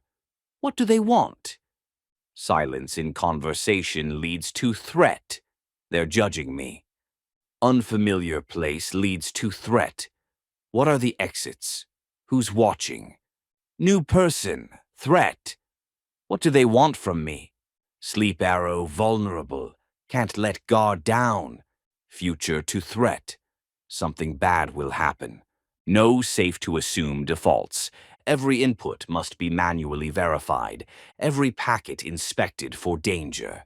The energy cost. A normal brain, 20% threat assessment, 80% other processing. A zero-trust brain, 80% threat assessment, 20% other processing. This is why you're exhausted. This is why simple tasks are overwhelming. You're running threat scans on everything, all the time. The processor is maxed out on security, nothing left for living. Section 28.2. The slow COMT amplifier. When chemistry extends the crisis. Critical system failure, the genetic amplification problem. Some people have a genetic vulnerability that makes zero trust worse. COMT, catechol O-methyltransferase. COMT is an enzyme that clears stress chemicals from the synapse: adrenaline, epinephrine, noradrenaline, norepinephrine, dopamine. After a stress response, COMT cleans up the chemistry. It says, "Crisis over. Clear the alarm chemicals." The COMT variants, VAL/VAL, fast COMT, clears stress chemicals quickly. Stress response ends when threat ends. Warrior profile, performs under pressure, recovers fast. 5-minute scare equals 5 to 15 minutes of elevated chemistry. MET/MET, slow COMT, clears stress chemicals. Slowly, stress response persists after threat ends. Worrier profile, anxiety prone, chemistry lingers. 5-minute scare equals 2 to 4 hours of elevated chemistry. VAL/MET, intermediate, middle ground between fast and slow. Moderate clearance rate. The slow COMT problem for MET/MET individuals. Once the alarm trips, adrenaline floods the system. COMT works slowly to clear it. The chemistry stays in the synapse. The brain keeps receiving danger signal, even though the trigger is gone, even though you know you're safe. The chemistry says otherwise. A 5-minute trigger becomes a 4-hour panic attack. Not because you're weak, not because you're too anxious, because your enzyme works slowly. The alarm rang. The sound stopped, but the chemical echo persists. This is hardware. This is genetics. This is not your fault. COMT status, clearance rate, stress recovery, panic duration. Key challenge, VAL/VAL, fast. Rapid, quick return to baseline. Minutes, may under-respond to real threats. VAL/MET, intermediate. Moderate, moderate recovery, 30 to 60 minutes, variable depending on context. MET/MET, slow, slow, prolonged elevation, 2 to 4 plus hours. Chemistry outlasts the trigger. Architect's log. If you have slow COMT, MET/MET, understand this. Thinking your way out of panic has limited effectiveness. Your prefrontal cortex can say, "I'm safe. There's no threat." Your chemistry says, "Adrenaline still elevated, threat active." The chemistry wins. Every time. You cannot think your way through a chemical flood. You have to clear the chemistry first. Then thinking becomes possible. This is why cognitive interventions alone often fail for MET/MET. This is why you need somatic interventions, body-based. This is why just calm down is useless advice for you. The protocol must address both. 1. Cognitive. Override the automated threat assessment. 2. Somatic. Clear the lingering chemistry. For slow COMT, somatic comes first. Cool the hardware, then reprogram the software. Section 28.3, the Manual Override Protocol. Cognitive interventions for threat assessment. Step 1, the admin check. System green, pausing the automated process. The architecture. Your brain has 2 threat processing systems. System 1, amygdala, the security guard. Fast, automatic, unconscious. Scans all input for threat patterns. Triggers alarm before conscious awareness. Shoot first, ask questions later. Runs 24/7 even during sleep. System 2, prefrontal cortex, the admin. Slow, deliberate, conscious. Analyzes threats logically. Can override false alarms. Let me check if this is actually dangerous. Only runs when consciously engaged. The problem: the security guard, amygdala, has root access. It can trigger full alarm response without admin approval. In zero trust mode, it triggers on everything.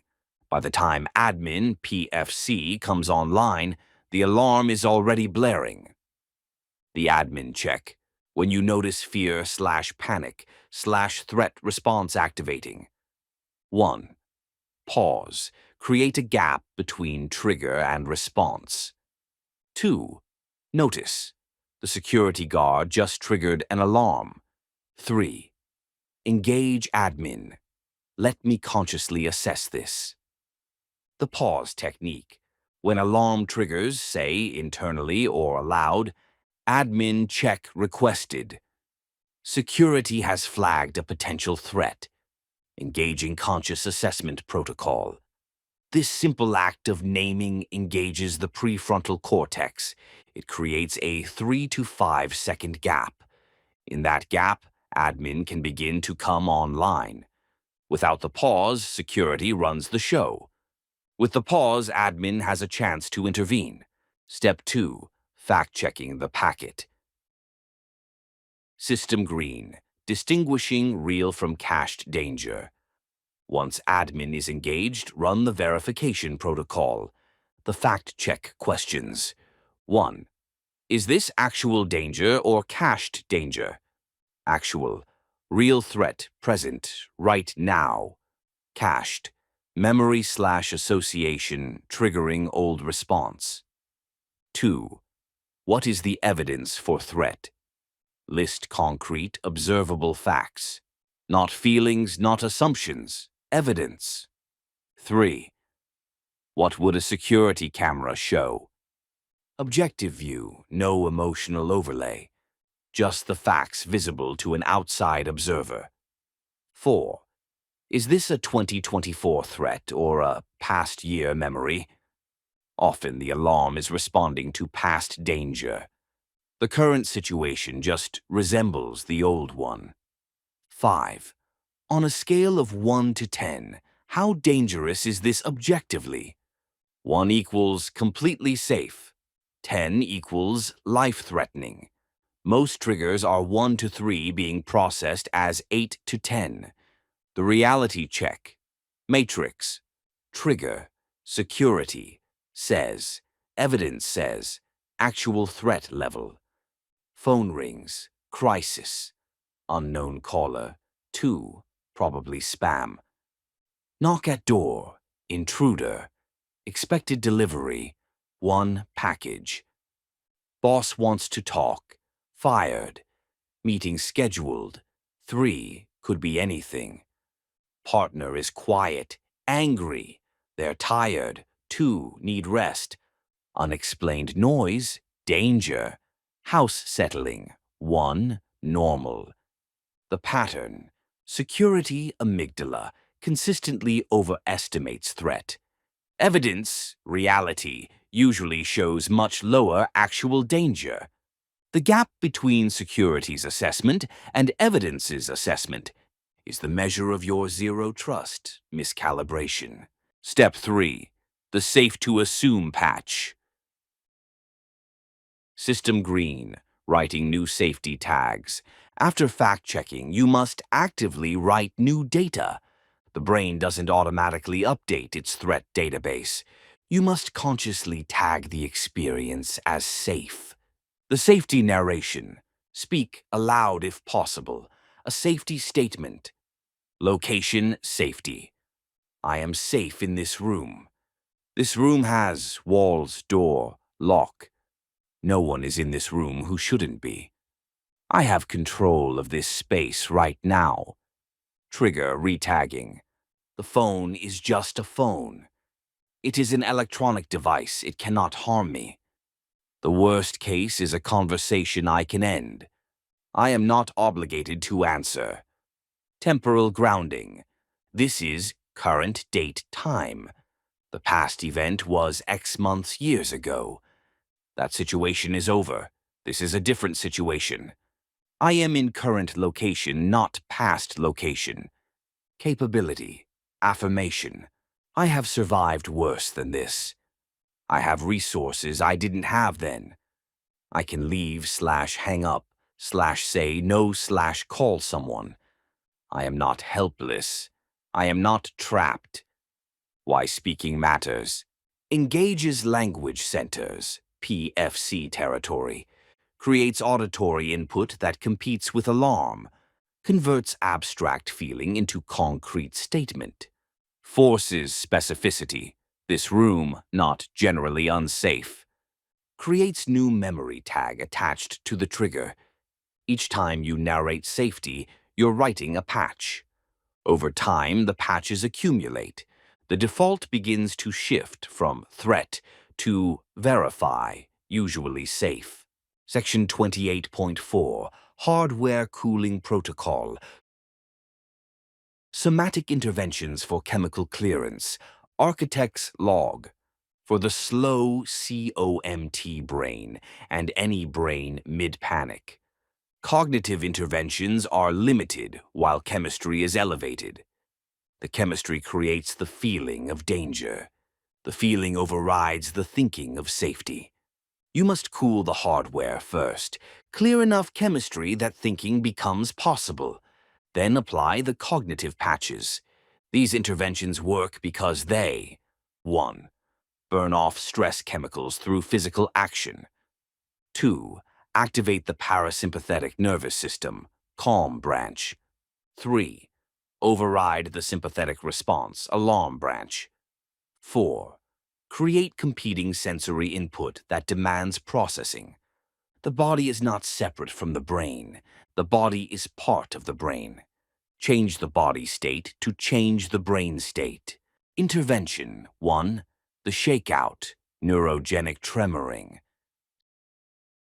System green, burning the chemistry. The mechanism, stress chemicals, adrenaline, noradrenaline, prepare the body for action. Muscles tense. Heart rate increases. Energy mobilized. But if no action occurs, you don't actually run or fight. The chemicals have no outlet. They just circulate. The natural response. Animals naturally shake after a threat passes. Watch a gazelle escape a lion. It shakes violently, then calms. The shaking discharges the mobilized energy.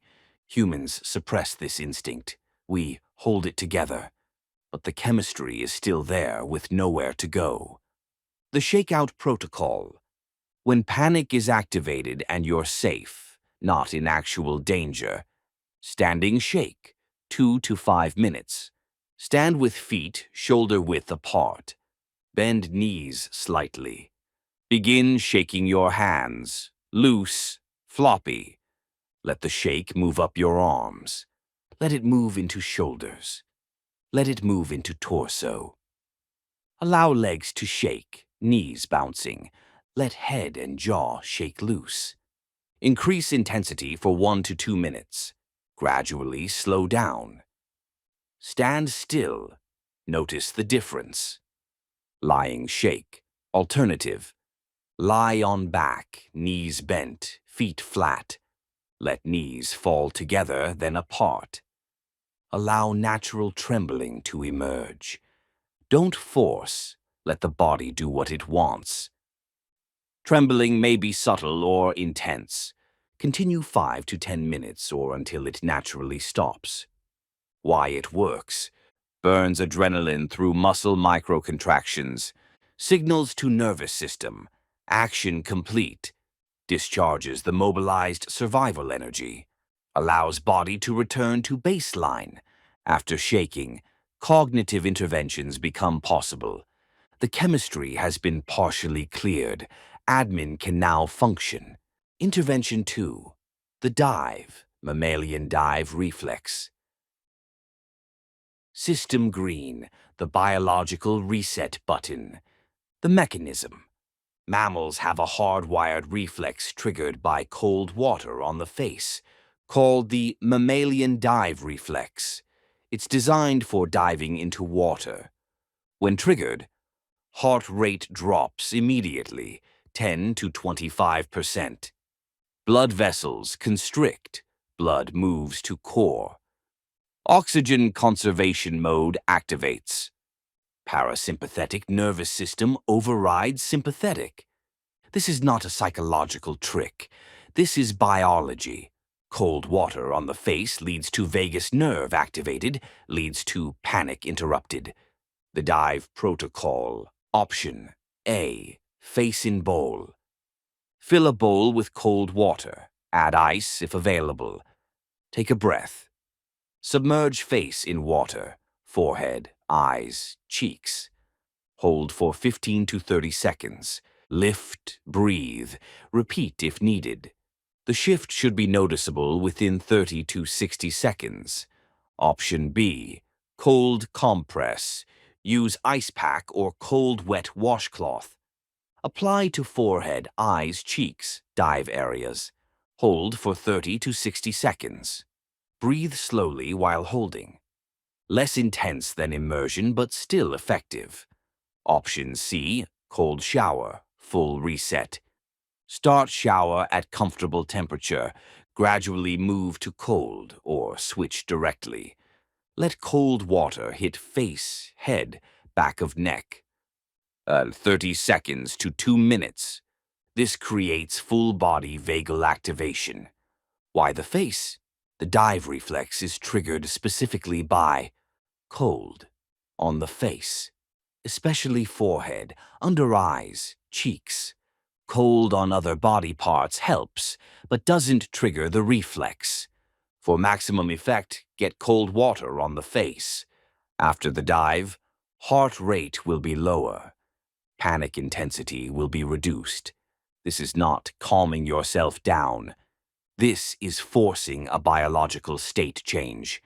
The body cannot maintain full panic with dive reflex active. The systems are mutually exclusive. Intervention 3. The extended exhale, vagal braking. System green, manual vagus nerve activation. The mechanism. The vagus nerve is the brake on the stress response. Exhaling activates the vagus nerve. Inhaling deactivates it, slightly accelerates heart. By extending the exhale, you're holding the brake pedal down. The extended exhale protocol, basic version, 4-7-8 breathing.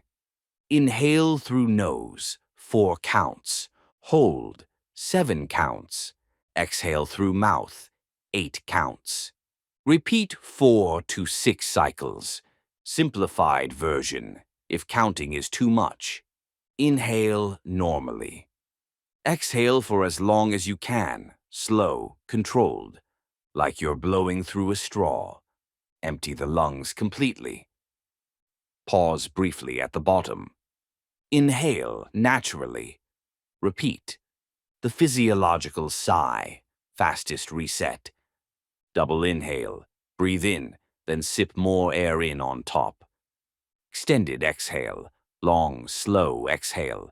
1 cycle often enough for immediate relief, based on natural sighing response to stress. Why exhale? Length matters. Exhale greater than inhale equals parasympathetic activation, calm. Inhale greater than exhale equals sympathetic activation, alert. Equal equals neutral. For panic, we want exhale to be 1.5 to 2 times longer than inhale. This signals safe, break engaged, stand down. Combining interventions for maximum effect, especially slow, COMT. 1. Dive first, cold water on face 30 seconds. 2. Shake immediately after 2 to 3 minutes. 3. Breathe. Extended exhale 4 to 6 cycles. 4. Cognitive protocol, admin check, fact check, safety patch. This sequence clears chemistry first, then rewrites the assessment. Section 28.5, the migration protocol. From war zone to trusted local area network. System green, gradual trust rebuilding. The goal is not to eliminate threat detection. The goal is to recalibrate it to appropriate levels. The trust continuum. Zero trust. Current. Assume all packets hostile. Inspect everything. Selective trust. Target. Verify known threats. Assume safe otherwise. Blind trust. Avoid. Assume all packets safe. No verification. We're not aiming for blind trust. That's dangerous. We're aiming for selective trust, appropriate to actual risk. The trusted zone. Expansion. Start with the smallest possible safe zone and expand. Phase 1. One room, weeks 1 to 4. Designate one room as trusted zone. Practice safety narration in this room. Daily. This room is safe. I am safe in this room. When panic arises, return to this room. Run full protocol here until calm. Goal. One room where you can access calm. Phase 2. Home as trusted, months 1 to 3.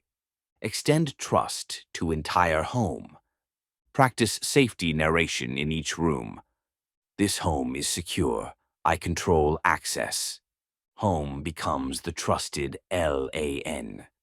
Outside is still verify first. Phase 3. Familiar external zones, months 3 to 6. Identify 2 to 3 external safe spaces, coffee shop, gym, friend's house, etc. Practice safety narration in these spaces.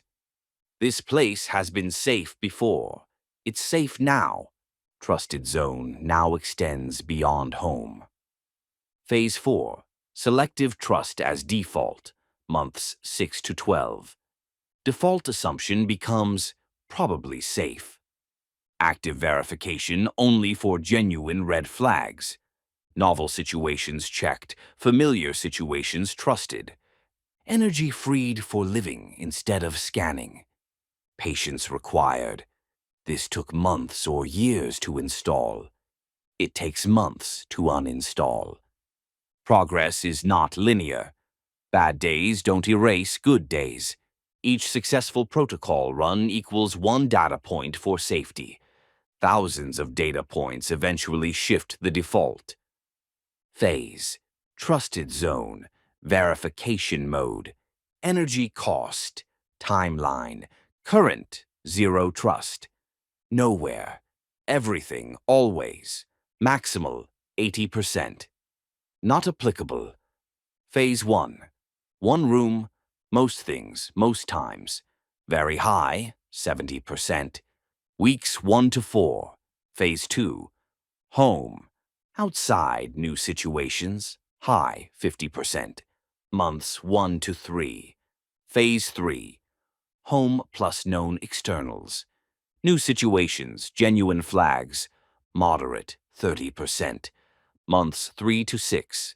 Phase 4. Target. Most familiar contexts. Only genuine red flags. Appropriate 20%. Months 6 to 12 plus. 28.5.2, the security ticket system.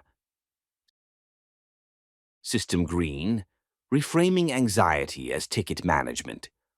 Old frame, managing anxiety. Vague, chronic, hopeless. New frame, closing security tickets. Specific, solvable, finite. The ticket concept.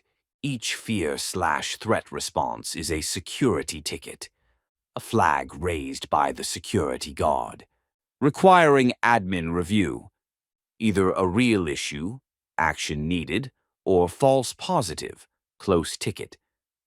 The ticket resolution process. 1. Ticket received, fear/panic/threat, response activated. Log it. Security ticket opened at time for trigger. 2. Admin review. Run the fact-check protocol. What's the evidence?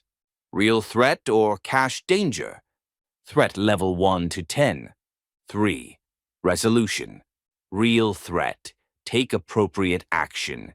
ticket equals valid. False positive, close ticket. Log as resolved, no threat. 4. Documentation. Note the trigger and resolution. Build database of closed tickets. Phone call on Tuesday, resolved, spam. No action needed. The benefits. Makes anxiety finite. Tickets can be closed. Creates sense of control. You're the admin. Builds evidence of safety. Log of closed tickets. Transforms anxiety into work, specific task, not vague suffering. Sample log. Date. Trigger. Security. Says. Evidence. Says. Resolution. Monday email from boss fired. Let's chat. Routine. Closed. Routine meeting. Tuesday. Partner late abandoned. Traffic. Texted closed. Normal delay. Wednesday. Weird noise at night. Intruder. A C unit starting. Closed. House sound. Thursday. Friend didn't text back. Rejected. They're at work. Closed. Busy. Not personal. Over time, pattern emerges. Most tickets equals false positives. The brain starts to learn. Security is miscalibrated. Adjust. Section 28.6. Key takeaways. System green. Protocol. 28. Key takeaways. 1. You're not paranoid. Your threat detection is overclocked. Your system learned to maximize sensitivity. At some point, this kept you alive. Now it's running zero trust on everything. Every packet inspected for danger. This is why you're exhausted. 2. Neuronal locking is physical. Neurons that fired during trauma are welded together. Triggering any part activates the whole network. This is hardware, not weakness. It can be gradually rewired, neuroplasticity. 3. Nightmares are file processing errors. The brain keeps trying to archive the corrupted file. Opening it triggers the alarm. Alarm interrupts processing. File stays corrupted. Loop continues. Understanding this reduces fear of nightmares. 4. The safe-to-assume protocol is broken.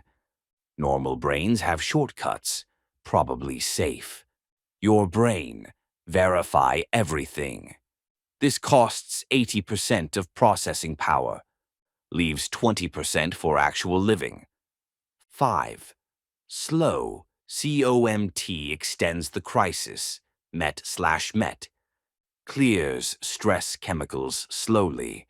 5-minute scare equals 4-hour panic. Thinking alone doesn't work during chemical flood. Must clear chemistry first, then think. 6. The admin check, cognitive step 1. Pause when alarm triggers. Say, admin check requested. Engage prefrontal cortex consciously. Create gap between trigger and response. 7. Fact-check the packet. Cognitive step 2. Is this actual danger or cache danger? What is the evidence? What would a camera show? Most triggers are 2 seconds being processed as 8 seconds. 8. Write the safety patch. Cognitive step 3. Narrate safety aloud. I am safe in this room. Retag the trigger. The phone is just a phone. Ground in time. That was then. This is now. Each narration writes a new patch. 9. Hardware cooling. Somatic interventions. The shakeout. Burn adrenaline through tremoring. The dive. Cold water on face triggers vagal override. Extended exhale. Exhale 2 times. Inhale length equals brake pedal. For slow, COMT, somatic first, then cognitive. 10. Migration takes time. Phase 1, one trusted room. Phase 2, home as trusted zone. Phase 3, familiar external spaces. Phase 4, selective trust as default. Months to years, not days to weeks. 11. Security tickets, not managing anxiety. Each panic equals ticket to be closed. Run the protocol, log the resolution. Build database of closed tickets. Evidence accumulates. Most are false positives. The default eventually shifts. Architects log final system. Note: your brain is doing exactly what it learned to do. Somewhere in your history, maximum vigilance was appropriate. Missing a threat was more costly than 1,000 false alarms, so your system calibrated for that environment. The problem: the environment changed. The calibration didn't. You're running war zone protocols in a trusted zone. The security is appropriate for a DMZ, not a home network. This is not a character flaw. This is adaptation. Your brain adapted to survive a hostile environment. Now it needs to adapt to a different environment. The adaptation can happen. Neuroplasticity is real, but it requires understanding this protocol. Practice, daily, consistent. Time, months, not days. Patience, setbacks are normal. Somatic intervention, clear the chemistry. Cognitive intervention, rewrite the tags. Evidence accumulation, closed tickets pile up. Each time you run the admin check, fact-check the packet, narrate safety, shake out the chemistry, use the dive reflex, close a security ticket. You're writing a line of code in the new operating system. You're adding a data point for safety. You're expanding the trusted zone by 1 square inch. It's slow. It's tedious. It doesn't feel like progress, but it is progress. One day you'll notice. The phone rang. You just answered it. No spike, no assessment, no panic, just a phone. That's when you'll know. The migration is working. The server is moving. The war zone is behind you. Keep going. The system architect. End of protocol. 28. The zero trust brain. Architect's log. Paranoia, hypervigilance, and PTSD architecture. Veteran-specific modules. See this protocol for full implementation details, clinical rationale, and genotype-specific considerations. Protocol content begins on the following pages. Peacetime paradox. Protocol 29. The peacetime paradox. Converting the soldier's brain without sedation, redeploying the warrior instead of decommissioning. Architect's log. The soldier comes home from war. The addict exits the chaos. Both expect relief, peace, rest. What they find instead: a void. The soldier sits in a suburban living room and feels like he's dying. Not sad, not scared, bored to death. The low-voltage hum of normal life doesn't register. His synapses are screaming for input that isn't coming. The recovering addict walks through a grocery store. Fluorescent lights, music. Ordinary people doing ordinary things. It feels like being buried alive. Where is the intensity? Where is the meaning? This is the peacetime paradox. The system was built for war. The neurons were wired under fire. The connectors were forged to handle high voltage. And now, 120 volts of normal life through connections designed for 10,000. It barely registers. It feels like nothing. And nothing is unbearable. So they seek high voltage elsewhere. Drugs, the obvious replacement. Reckless driving, adrenaline on demand. Dangerous relationships, chaos feels like home. Physical harm, pain proves you're still alive. Return to the battlefield, literal or metaphorical. This is not dysfunction. This is adaptation to prior environment. The solution is not sedation. The solution is not learning to appreciate the little things. The solution is not becoming average. The solution is redeployment. Keep the greatness, keep the intensity, keep the capacity, but point it at a non-lethal target. We don't decommission special operators. We reassign them. This protocol provides the mission. Section 29.1. Understanding the warrior class. Why normal feels like death. 29.1.1. The creation environment. Critical system failure. Neurons wired under fire. Your brain didn't develop in a vacuum. It developed in response to environment, the soldier's creation. Environment. Constant threat of death. Hypervigilance required for survival. Deep bonds forged in shared danger. Life and death, stakes in every decision. Maximum intensity as the baseline. Boredom could mean death, missing a threat. The addict's creation environment. Constant threat of overdose, arrest, violence. Hypervigilance required. Who's a cop? Who's sketchy? Deep bonds forged in shared risk. Life and death stakes in every transaction. Maximum intensity as the baseline.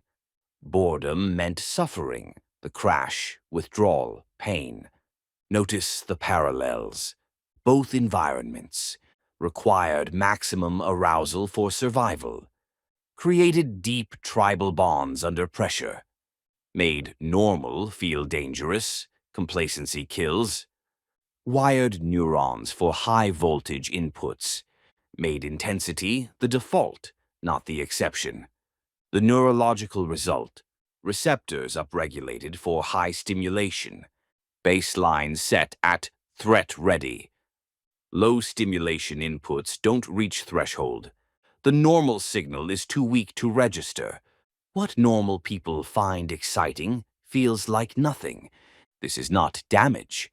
This is specialization. Your hardware was optimized for a specific environment. The problem, you're no longer in that environment. 29.1.2. The peacetime crash. Critical system failure, when the war ends, but the warrior doesn't. The transition. The soldier comes home. The addict gets clean. Society expects relief, gratitude, peace. What happens instead? System failure. The void. Experience. I should be happy. I'm safe. Why do I feel like I'm dying? The answer. Your system was designed for war, and you just removed the war without replacing it. The signal-to-noise problem. War environment. Every signal is potentially life/death. Peace environment. Most signals are trivial. System calibrated for life/death signals. System now receiving trivial signals. Trivial signals below detection threshold. Result. Nothing registers.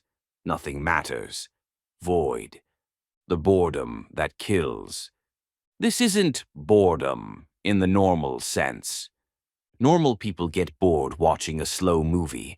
This is existential void, the complete absence of signal, the feeling that life has no meaning, no texture, no point, the flat line of an EKG in a living body, the dangerous response. To escape the void, the warrior seeks high voltage, any input that registers, any experience that proves they're alive, any chaos that feels like home. If constructive options aren't available, destructive options will do. The void is worse than the destruction. Environment, baseline stimulation, danger level, tribal bonds, meaning, active combat, maximum, constant, life/death daily, forged in fire, clear mission, active addiction, maximum, constant, life/death regularly, forged in shared risk, clear objective, get high, normal society, low, comfortable, minimal, loose, convenient, diffuse, unclear, recovery, untreated, low plus void, minimal plus boredom crisis, often none. What now? Recovery, properly deployed, calibrated intensity, safe but engaging, purpose-based tribe, new mission, Section 29.2, geographic transplantation, the clean room protocol, architect's log. Just stay strong in the same environment. Is advice from people who have never been in the fire? The environment is the trigger code.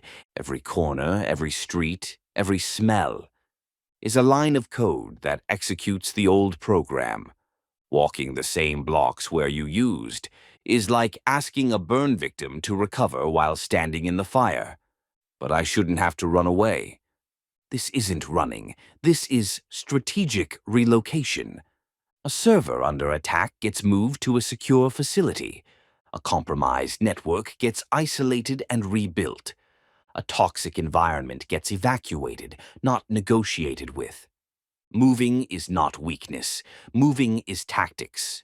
29.2.1. Why same playground fails. Critical system. Failure, the environmental trigger code. The problem with staying. Every location in the addiction environment is encoded. That corner equals where the dealer stood leads to craving trigger. That bar equals where you picked up leads to craving trigger. That friend's house equals where you used arrow craving trigger. That smell, neighborhood, building, equals contextual cue leads to trigger. These aren't just memories. They're trigger code. The environment executes the old program. The willpower fallacy. I just need more willpower. Willpower is a limited resource. It depletes with use. It's lower when tired/stressed/hungry. And you're asking it to fight every environmental cue, all day, every day, forever. This is not a strategy. This is attrition. And attrition always loses, given enough time. The statistics. Relapse rates for those who stay in the same environment are dramatically higher than those who relocate. This is not because relocators are more motivated. It's because they removed themselves from the trigger code. They stopped fighting the same battle 100 times a day. The exception. Some cannot relocate. Children, elderly parents, economic constraints. If you must stay, redesign the specific routes you take. Avoid trigger locations aggressively. Create a trigger map of places to avoid. Build new associations with new places in the area. Accept that this is hard mode and plan accordingly. But if you can relocate, do it. Don't romanticize staying. 29.2.2 Strategic Relocation Protocol. System green, moving to a lower threat server. The clean room concept. In manufacturing, sensitive components are built in clean rooms. No contaminants, no particles. Controlled environment. Recovery requires a similar approach. Relocation, criteria. Distance from trigger zones, minimum 1 hour from old locations. Absence of existing using network, no old connections nearby. Access to recovery resources, meetings, treatment, support. Lower ambient stress, crime, poverty, chaos. Lower toxin exposure, especially for GST null genotypes. Presence of constructive intensity options, gym, nature, community. Possibility of new identity. No one knows your history. Practical considerations. Job market. Can you work there? Cost of living. Can you afford it? Social support. Any healthy connections? Climate. Does it support outdoor activity year-round? Culture. Recovery-friendly community. Ideal environment. Characteristics. Natural beauty access, mountains, ocean, forests. Outdoor activity culture, hikers, surfers, climbers. Health-oriented community. Distance from urban drug markets.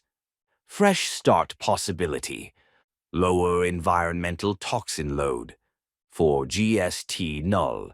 Genotypes. Relocation also provides physical detoxification benefit. Remove from environmental toxin sources. Less burden on compromised detox pathways. Body can focus resources on neurochemical recovery. Not fighting external toxins while rebuilding internally. The relocation is not running away, it's strategic repositioning. Not weakness, it's tactical wisdom. Not giving up, it's giving yourself a chance. Not permanent, you can revisit later when stable. Absolutely worth it if possible. Environment type, trigger density, recovery difficulty, GST null impact, recommendation, same neighborhood/same life, maximum, extreme, hard mode, continued toxin exposure, relocate if possible, same city, different area, high, very difficult, moderate reduction, better than same area, different city, same region, moderate, challenging but doable, variable, good option, different region entirely, low, standard difficulty, often significant reduction, recommended if feasible, nature-based/rural, minimal, cleanest start, maximum reduction, ideal if practical. Section 29.3. The safe danger augmentation. Replacing destructive intensity with constructive intensity. Architect's log. The warrior needs intensity. This is not negotiable. Telling a warrior to appreciate the quiet things is like telling a lion to appreciate vegetables. It's not what the system is designed for. The solution is not to eliminate the need for intensity. The solution is to redirect it. We need high-voltage activities that trigger the same adrenaline/dopamine pathways, provide the same aliveness signal, create similar intensity and engagement. But don't destroy the user. We're not sedating the warrior. We're redeploying the warrior. New mission, same intensity, non-lethal targets. 29.3.1. The constructive intensity menu. System green, physical intensity replacements. Replacing drug-induced adrenaline/dopamine surges with physiologically triggered adrenaline/dopamine surges. High-intensity interval training, HIIT. Maximum effort bursts, 20 to 30 seconds. Brief rest, 10 to 30 seconds. Repeat 4 to 8 rounds. Triggers massive catecholamine release. Dopamine spike comparable to substance use. Cleans up the chemistry. Exercise metabolizes stress hormones. Leaves you better, not worse. Ice baths/cold exposure. 2 to 5 minutes in cold water, 50 to 60 degrees Fahrenheit. Triggers survival response.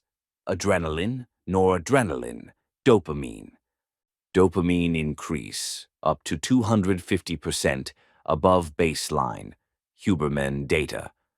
Sustainable high that lasts hours, builds stress resilience, activates brown fat, metabolic benefit. The high without the crash, heavy compound lifting, squats, deadlifts, presses at challenging weight, Triggers testosterone spike, dopamine release. Accomplishment satisfaction, moved heavy thing. Progressive overload equals constant new challenge. Warrior appropriate activity. Combat sports. Boxing, Brazilian Jiu-Jitsu, MMA, wrestling. High-stakes engagement. Someone's trying to beat you. Constant tactical problem-solving. Tribal environment. The gym becomes the unit. Controlled aggression outlet. Win/loss stakes trigger full engagement. Highly recommended for warrior types. Extreme endurance. Ultramarathons, Ironman, adventure racing. Type 2 fun. Miserable during, rewarding after. Massive intensity, massive accomplishment. New tribe, endurance community. Mission-oriented, complete the event. System green, psychological intensity. Replacements, replacing. Street danger and social chaos. With high-stakes performance without mortality risk. Public speaking/performance. Standing in front of an audience equals perceived threat. Same adrenaline as facing danger. High stakes, success/failure visible. Skill development over time. Zero mortality risk. Options: Toastmasters, stand-up comedy, spoken word, theater. Competitive arenas. Chess/poker at competitive levels. Video game competitions. Esports. Debate clubs. Sales environments. High rejection tolerance required. The kill is the win. The stakes feel real. Safe theater for competitive drive. High consequence. Skill acquisition. Rock climbing. Real consequence for failure. Motorcycle riding. Requires full attention. Free diving. Demands mastery of fear response. Paragliding/skydiving. Managed extreme. Skills that require presence and engagement. Can't be done on autopilot. Emergency services. EMT/paramedic certification. Volunteer firefighting. Search and rescue teams. Actual life and death stakes, but on the right side. Uses the hypervigilance productively. Tribal bonds with team. Real mission. Real meaning. System green. Tribal intensity. Replacements. Replacing. Gang loyalty. Using network. Chaos tribe. With purpose-driven tribal bonds. Team sports. Basketball. Rugby. Soccer. Hockey leagues. Us versus them dynamic. Healthy tribalism. Shared suffering in practice/games. Accountability to teammates. The unit feeling without combat. Service Corps/mission organizations. Habitat for humanity, building things together. Disaster relief organizations, real crisis, real help. Environmental cleanup crews. Animal rescue operations. Mission-oriented tribal work. Shared purpose bonds. Recovery community, carefully selected. Meetings with action orientation, not just talking. Sponsorship relationships, responsibility. Service positions, purpose within community. Note: choose groups focused on growth, not identity as victim. Mastermind/accountability groups. Business or personal development groups. Weekly check-ins, shared goals. Peer pressure toward excellence. Mutual investment in each other's success. Veteran organizations for actual veterans. Groups doing active work, not just talking about the past. Mission continues, Team Rubicon, etc. Maintains the brotherhood/sisterhood. Channels it toward current mission. Destructive intensity. Constructive replacement. Why it works. Intensity. Match. Drug-induced euphoria. Ice bath plus HIIT. Same neurochemistry. Clean flush. High. 250% dopamine spike. Street chaos/danger. Combat sports. BJJ. Boxing. Real stakes. Controlled environment. Very high. Reckless driving. Motorcycle course plus track days. Requires focus. Managed risk. High. Toxic relationships. High performance team sports. Drama. Passion, but productive. Moderate to high. Gang/crew loyalty. Service corps/team Rubicon. Brotherhood with purpose. High. Pain as feeling. Cold exposure/intense training. Controlled discomfort builds resilience. High. Criminal enterprise. High stakes entrepreneurship. Risk, reward, strategy. High. Psychedelic seeking. Breathwork, holotropic/Wim Hof. Altered states, no substance. Moderate to high. Section 29.4. Retaining the greatness. The decommissioned special operator identity. Architect's log. The recovery industry often treats the addict/veteran as broken and in need of fixing. Learn to be normal. Accept your limitations. You can't handle what normal people handle. This is wrong. You are not a broken civilian. You are a decommissioned special operator. Your capacities were forged for extreme environments. Those capacities don't disappear because the war ended. They need to be redeployed, not eliminated. The hypervigilance that exhausts you, it makes you an exceptional security analyst, a tester, or crisis manager. The intensity that overwhelms normal people, it makes you indispensable in high-stakes environments, the ability to function in chaos. Most people collapse in chaos. You organize. Society needs your intensity. We just need to install a governor. So the engine doesn't redline in the driveway. Integration, not assimilation. We don't want to make you average. We want to make you functional elite. 29.4.1. The capacity inventory. System green, your forged capabilities. What you developed in the fire is not weakness. It's capacity. The hypervigilance capacity. What it looks like when misdirected. Anxiety, paranoia, exhaustion. Can't relax, always scanning. Overreaction to minor stimuli. What it looks like when properly deployed. Security. Analyst, spots threats others miss.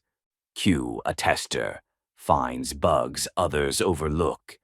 Risk assessment, sees vulnerabilities in systems. Protection details, perfect for security work. Crisis management, sees problems developing early. The high-intensity capacity, what it looks like when misdirected. Addiction to chaos, reckless behavior. Boredom intolerance, relationship destruction. Seeking danger for its own sake. What it looks like when properly deployed. Emergency medicine, thrives when others panic. Trading floors, handles high-stakes decisions. Startup environments, chaos is the default. Trial lawyers, high-stakes performance. Competitive athletics, intensity as asset. The chaos tolerance, what it looks like when misdirected. Creating chaos where none exists. Comfortable in dysfunction, uncomfortable in peace. Self-sabotage to return to familiar intensity. What it looks like when properly deployed. Turnaround specialist, fixes failing companies. Emergency response, organizes in disaster.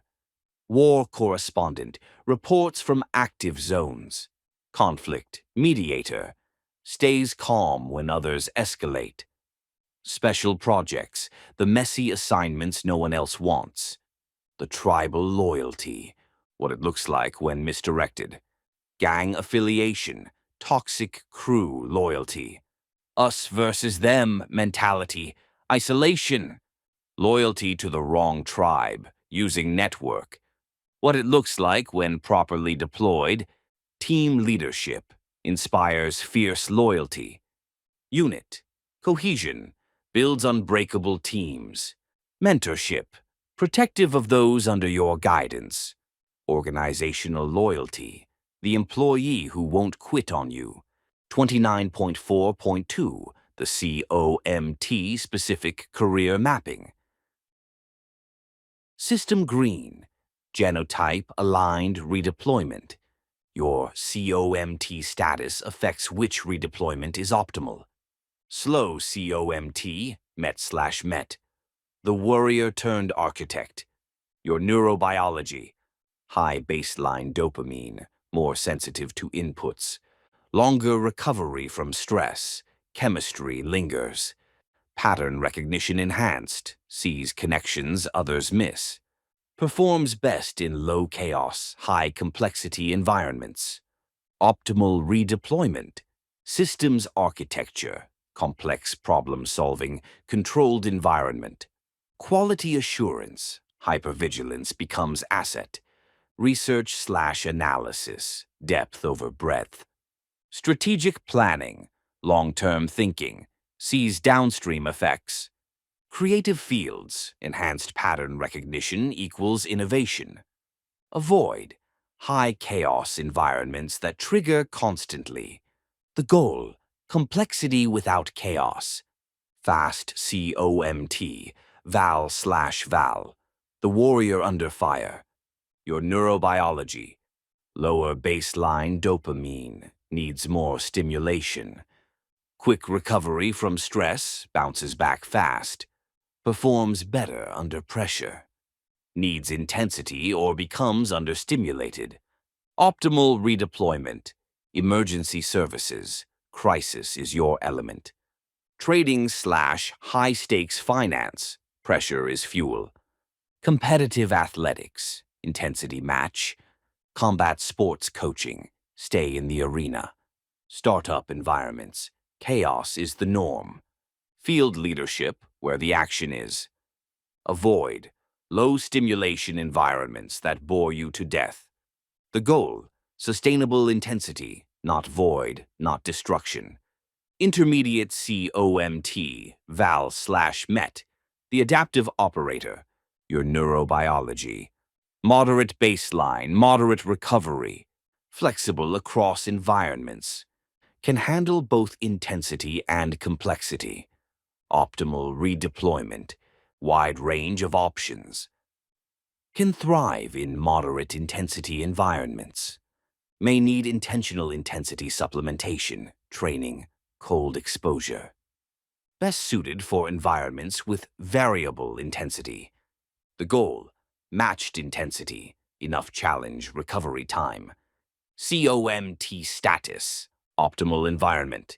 Needs, avoid. Example, careers, MET/MET, slow. Complex but calm. Intellectual challenge, low chaos. High chaos, constant triggers. Architect, analyst, researcher, QA. Val/MET, intermediate. Variable intensity, balance of challenge and recovery. Extremes, too boring or too chaotic. Manager, consultant, varied roles. Val/Val, fast. High intensity, constant stimulation, action. Low stimulation, desk-only roles. EMT, trader, athlete, field operations. 29.4.3, the Governor Protocol. System caution, installing the engine governor. The problem isn't the power of your engine. The problem is when and where it activates. An engine redlining in the driveway is wasteful and damaging. An engine redlining on the track is performing as designed. The governor. A governor is a device that limits engine speed to prevent damage. We're installing a governor on your intensity drive. The context switch. Create clear boundaries between intensity zones and rest zones. When in designated intensity zone, full power permitted. When in rest zone, engine at idle. The problem is leakage, intensity bleeding into inappropriate contexts. Implementing the switch. Physical cues. Specific clothes for intensity activities. Uniform effect. Specific locations for intensity. Gym, arena, office. Specific times for intensity. Scheduled, not random. When you remove the clothes, /leave the location /exit the time, switch off. Ritual transitions. Before intensity. Brief activation ritual. Music, movement, statement. After intensity. Brief deactivation ritual. Cool down, breathwork, statement. Entering the arena. Full engagement. Exiting the arena. Stand down. The red line rule. Know your red line when intensity becomes destructive. Usually, when intensity seeks chaos rather than challenge. When you're creating problems to have something to solve. When relationships are being damaged for excitement. When the engine is running hot with no track in sight. The governor isn't limiting you, it's protecting the engine for when you actually need it. Full power at the right time, idle at the wrong time. That's mastery. Section 29.5, the integration path. Integration, not assimilation. System Green, the integration philosophy. Assimilation equals become like everyone else. Hide your past. Suppress your intensity. Learn to be normal. Pretend you don't need what you need. Result: perpetual performance, internal void, eventual relapse. Integration equals become the best version of who you already are. Transform your past into strength. Channel your intensity productively. Build a life suited to your neurology. Get what you need in sustainable ways. Result: authentic function, managed intensity, lasting recovery. The integrated life. You don't become someone else. You become a functional version of who you already are. Intensity, present but directed. Vigilance, active but appropriate. Tribal bonds, strong but with the right tribe. Capacity for chaos, available but not craved. The warrior, still there but on a new mission. The metrics of success. Old metric, recovery industry. Days clean, absence of symptoms. Normal function. New metric, integration. Sustainable intensity satisfaction. Mission engagement, you have a purpose. Tribal connection, you have a team. Energy matching, environment fits neurology. Capacity utilization, your strengths are deployed. A warrior with 30 days clean who is bored to death is at higher risk than a warrior with 300 days who is engaged in a mission. The mission isn't a distraction from recovery. The mission is the recovery. System Green, the 90-day integration. Sprint. Days 1 to 30. Stabilization plus intensity. Establishment. Primary. Establish sobriety. Obvious. Physical intensity routine. HIIT. Cold exposure. Combat sport. Minimum. 5 days per week. Physical intensity. This is not optional. This is medication. Identify potential new tribe, gym, sport, recovery community. Begin geographic assessment. Can you relocate? Should you? Sleep, nutrition, basic self-care protocols. Days 31 to 60. Mission identification. Capacity inventory. What were you good at in the fire? Check mark COMT assessment. What environment suits your neurology? Career/purpose exploration. Where can you deploy? Deepen tribal connections. Invest in the new network. Continue physical intensity routine, still not optional. Experiment with constructive intensity options. Try multiple. Days 61 to 90.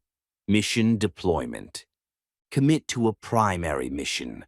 Work, service, athletic goal. Establish clear intensity zones where you go full power. Install the governor. Rituals, boundaries, red lines. Solidify tribal membership, consistent presence. Prepare for long-term housing, work, relationships aligned with mission. Create the one-year vision, not just staying clean, but living fully. Ongoing mission maintenance. The mission is not a one-time event. It's an ongoing campaign. Adjust, reassess, redeploy as needed. The warrior's work is never fully done. That's not a burden. That's the point. Section 29.6. Key takeaways. System Green. Protocol. 29 key takeaways. 1. The peacetime paradox is real. Neurons wired under fire require high-voltage input. Normal life is 120 volts through connectors designed for 10,000 volts. The signal doesn't register. The void is unbearable. This is not weakness. This is adaptation to prior environment. 2. Soldiers and addicts share neurology, both forged in high-stakes, high-intensity environments. Both developed hypervigilance, tribal bonds, intensity needs. Both crash when returned to normal without replacement. Same treatment principles apply. 3. Sedation is not the solution. We don't sedate warriors, we redeploy them. The capacity is an asset, not a liability. The goal is to direct the intensity, not eliminate it. 4. Geographic relocation is strategic. The environment is the trigger code. Staying in the same playground equals constant trigger execution. Moving is not running. Moving is tactical repositioning. For GST null, also removes toxin burden. 5. Constructive intensity replacements. HIIT, ice baths, combat sports equals same neurochemistry, clean flush. Public performance, competition equals safe high-stakes engagement. Team sports, service corps equals healthy tribal bonds. Emergency services equals real mission, right side of line. 6. You are a decommissioned special operator, not a broken civilian. Your capacities are assets requiring proper deployment. Hypervigilance leads to security, QA, risk assessment. Chaos tolerance leads to emergency, turnaround crisis management. Intensity implies any high-stakes field. 7. COMT determines optimal deployment. MET/MET, slow. Complexity without chaos, architect-analyst. VAL/VAL, fast. Sustainable intensity, emergency trading athletics. VAL/MET, variable intensity, flexible deployment. 8. The Governor Protocol. Install clear boundaries, intensity zones versus rest zones, context switches, rituals for entering/exiting the arena. Know your red line. When intensity becomes destructive. Full power at the right time, idle at the wrong time. 9. Integration, not assimilation. Become functional, not normal. Transform your past into strength. Build a life suited to your neurology. The mission is the recovery. 10. The 90-day integration sprint.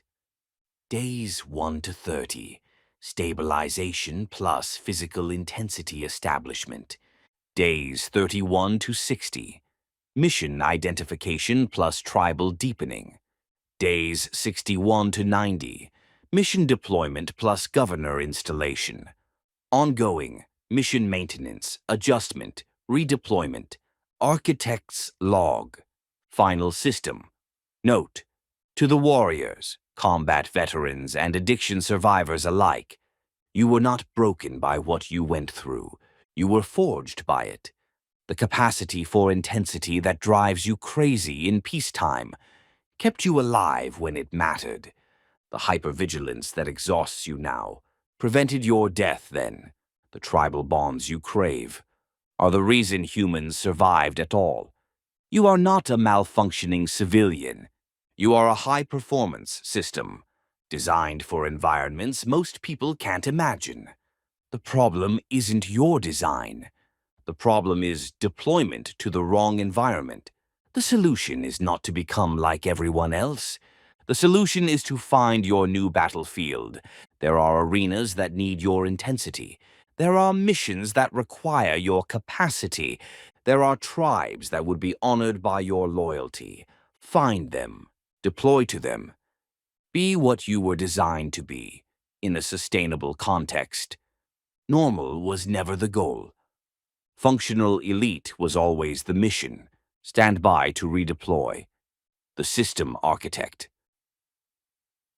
End of Protocol 29. The Peacetime Paradox. Architect's log. Boredom intolerance in recovery. Chaos addiction. Stability as threat. See this protocol for full implementation details, clinical rationale, and genotype-specific considerations. Protocol content begins on the following pages. Falsification curiosity. Protocol 30. The falsification curiosity. When the system lies to get the patch. Why performance medicine creates the behavior it punishes. Architect's log. The patient sits in the exam room with a clipboard. PHQ 9, GAD 7. Pain scale 1 to 10. They look at question 3. How often have you felt down, depressed, or hopeless? Not at all. Several days more than half. Nearly every day. They're experiencing moderate symptoms. Several days per week. Honestly, that's a 2 out of 3. But they remember last time. Reported moderate symptoms. Doctor said, try exercise and mindfulness. No medication, no referral, no follow-up. Still suffering 6 months later. So this time they check nearly every day. Not because it's true, because truth got them nothing. The medical system's view, drug-seeking behavior, malingering, exaggerating for secondary gain. The patient has a character defect. The architect's view. This is input field testing. The patient learned that honest inputs return null. They discovered that exaggerated inputs return resources. This is not moral failure. This is system exploitation.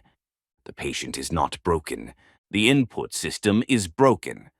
When honest inputs consistently fail to produce appropriate outputs, rational actors will modify their inputs to achieve necessary outputs. This is predictable. This is logical. This is the system's fault. If you want honest inputs, design a system that responds to them. If you punish honest inputs with null responses, don't be surprised when users learn to lie. This protocol examines the architecture of falsification and proposes a system redesign that makes lying unnecessary. Section 30.1. The Desperation Override. Why patients learn to exaggerate. Critical system failure, the learned behavior. Falsification is rarely the first choice. Patients don't walk into a doctor's office planning to lie. They learn to lie after honest inputs. Fail. The learning sequence. Visit 1. Honest input. Patient. I'm feeling anxious. Maybe 5 out of 10. It's affecting my work. Doctor.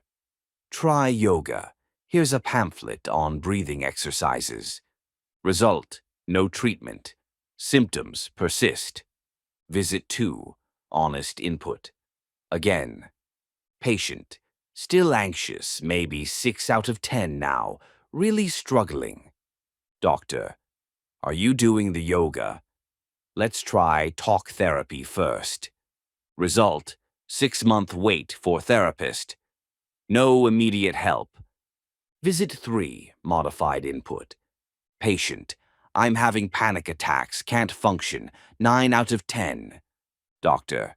That's serious. Let me prescribe something. Result. Treatment obtained. The lesson learned. Honest input. 6 out of 10. Yoga pamphlet. Exaggerated input, 9/10, leads to actual medication. The system taught the patient to lie. The system trained this behavior through differential reinforcement. Truth equals no help. Exaggeration equals help.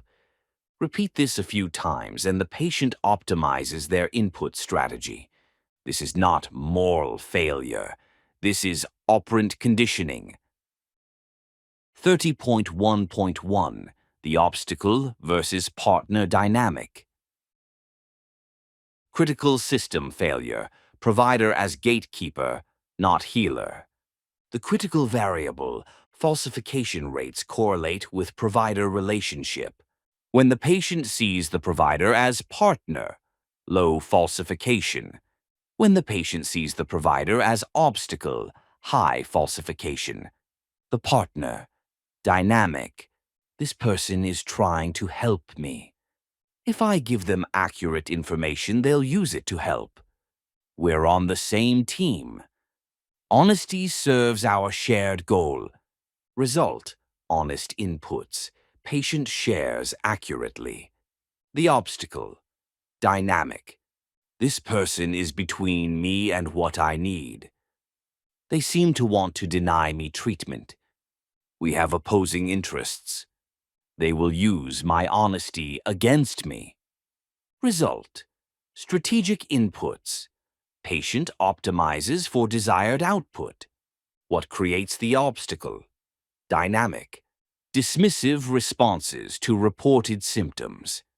Have you tried yoga/meditation/exercise when they have?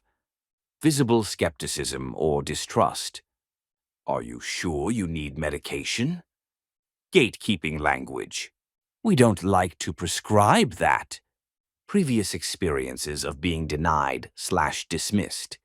Requiring patients to prove their suffering. Treating the visit as interrogation, not collaboration. The moment of shift. The patient thinks, if I tell the truth, they will say, try yoga. If I say I'm dying, they will give me the medicine. I need the medicine, so I must say I'm dying.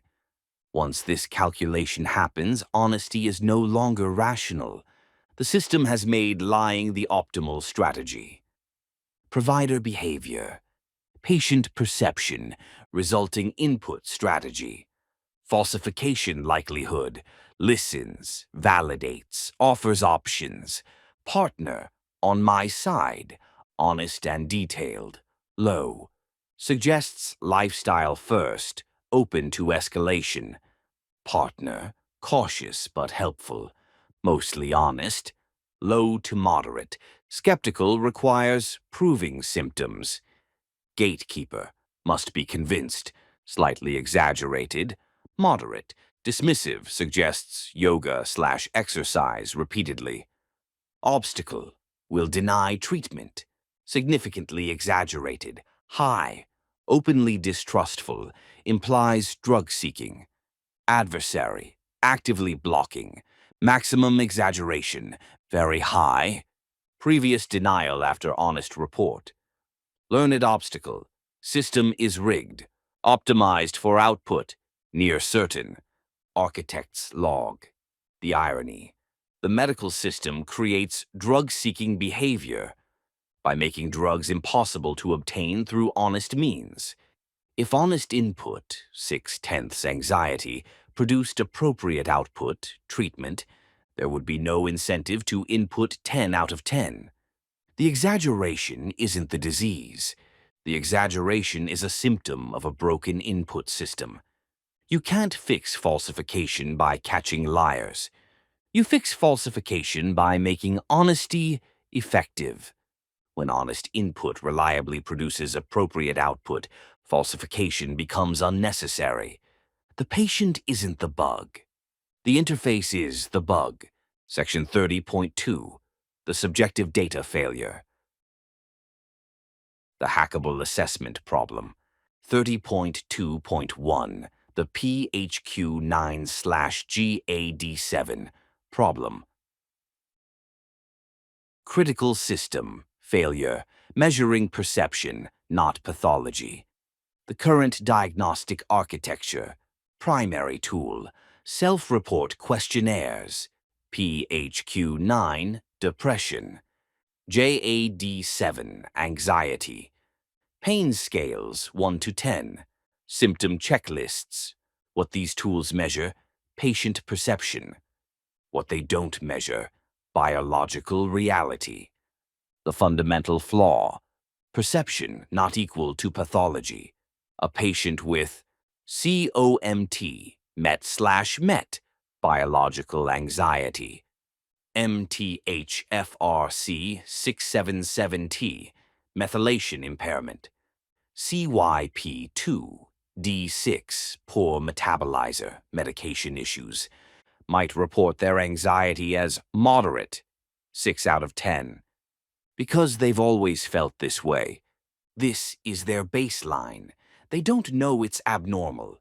A patient with normal genotype, temporary situational stress, no biological vulnerability, might report their anxiety as severe, 9 out of 10, because it's worse than their normal baseline.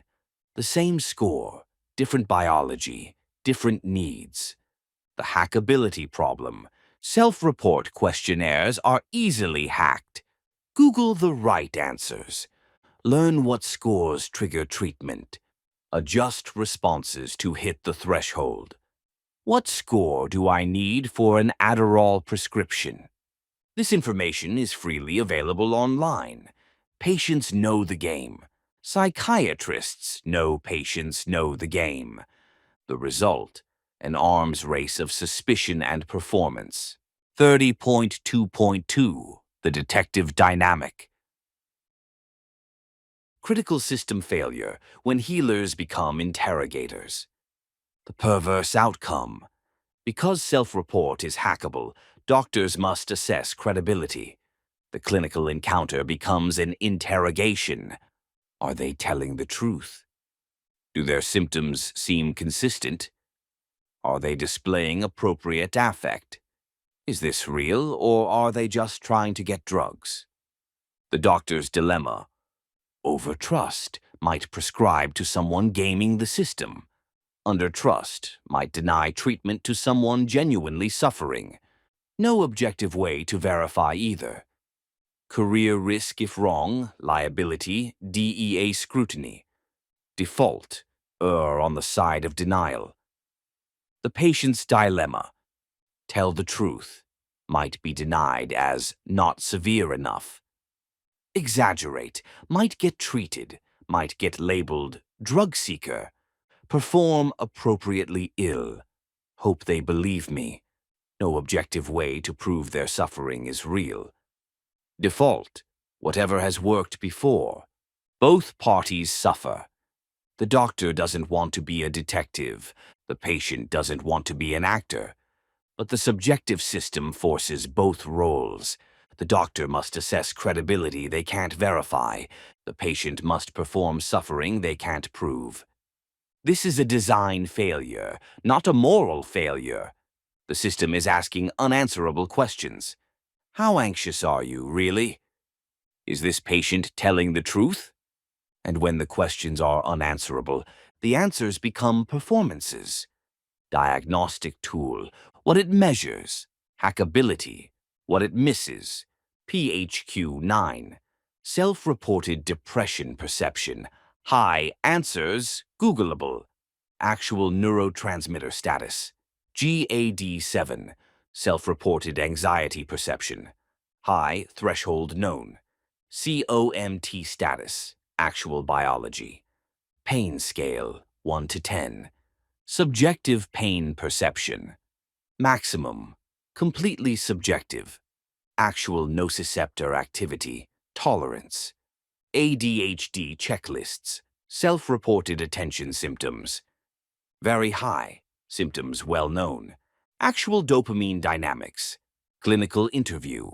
Verbal report plus clinician impression. Moderate, requires acting skill. Objective biomarkers, pharmacogenomic test, genetic enzyme status. None, can't lie to DNA. Current state, just predisposition. Blood/urine metabolites. Actual biochemical levels. None, objective measurement, may miss acute states. Section 30.3, the trustless system. Biomarker verification as primary authorization. Architect's log. In cryptography, a trustless system doesn't mean no one can be trusted.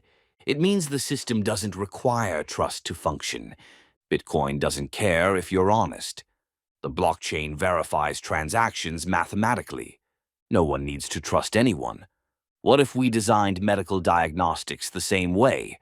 Not, do I believe this patient's self-report?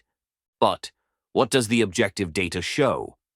You can exaggerate on a PHQ-9. You cannot exaggerate on a cheek swab. The genotype is the genotype. The metabolite level is the metabolite level. The enzyme activity is the enzyme activity.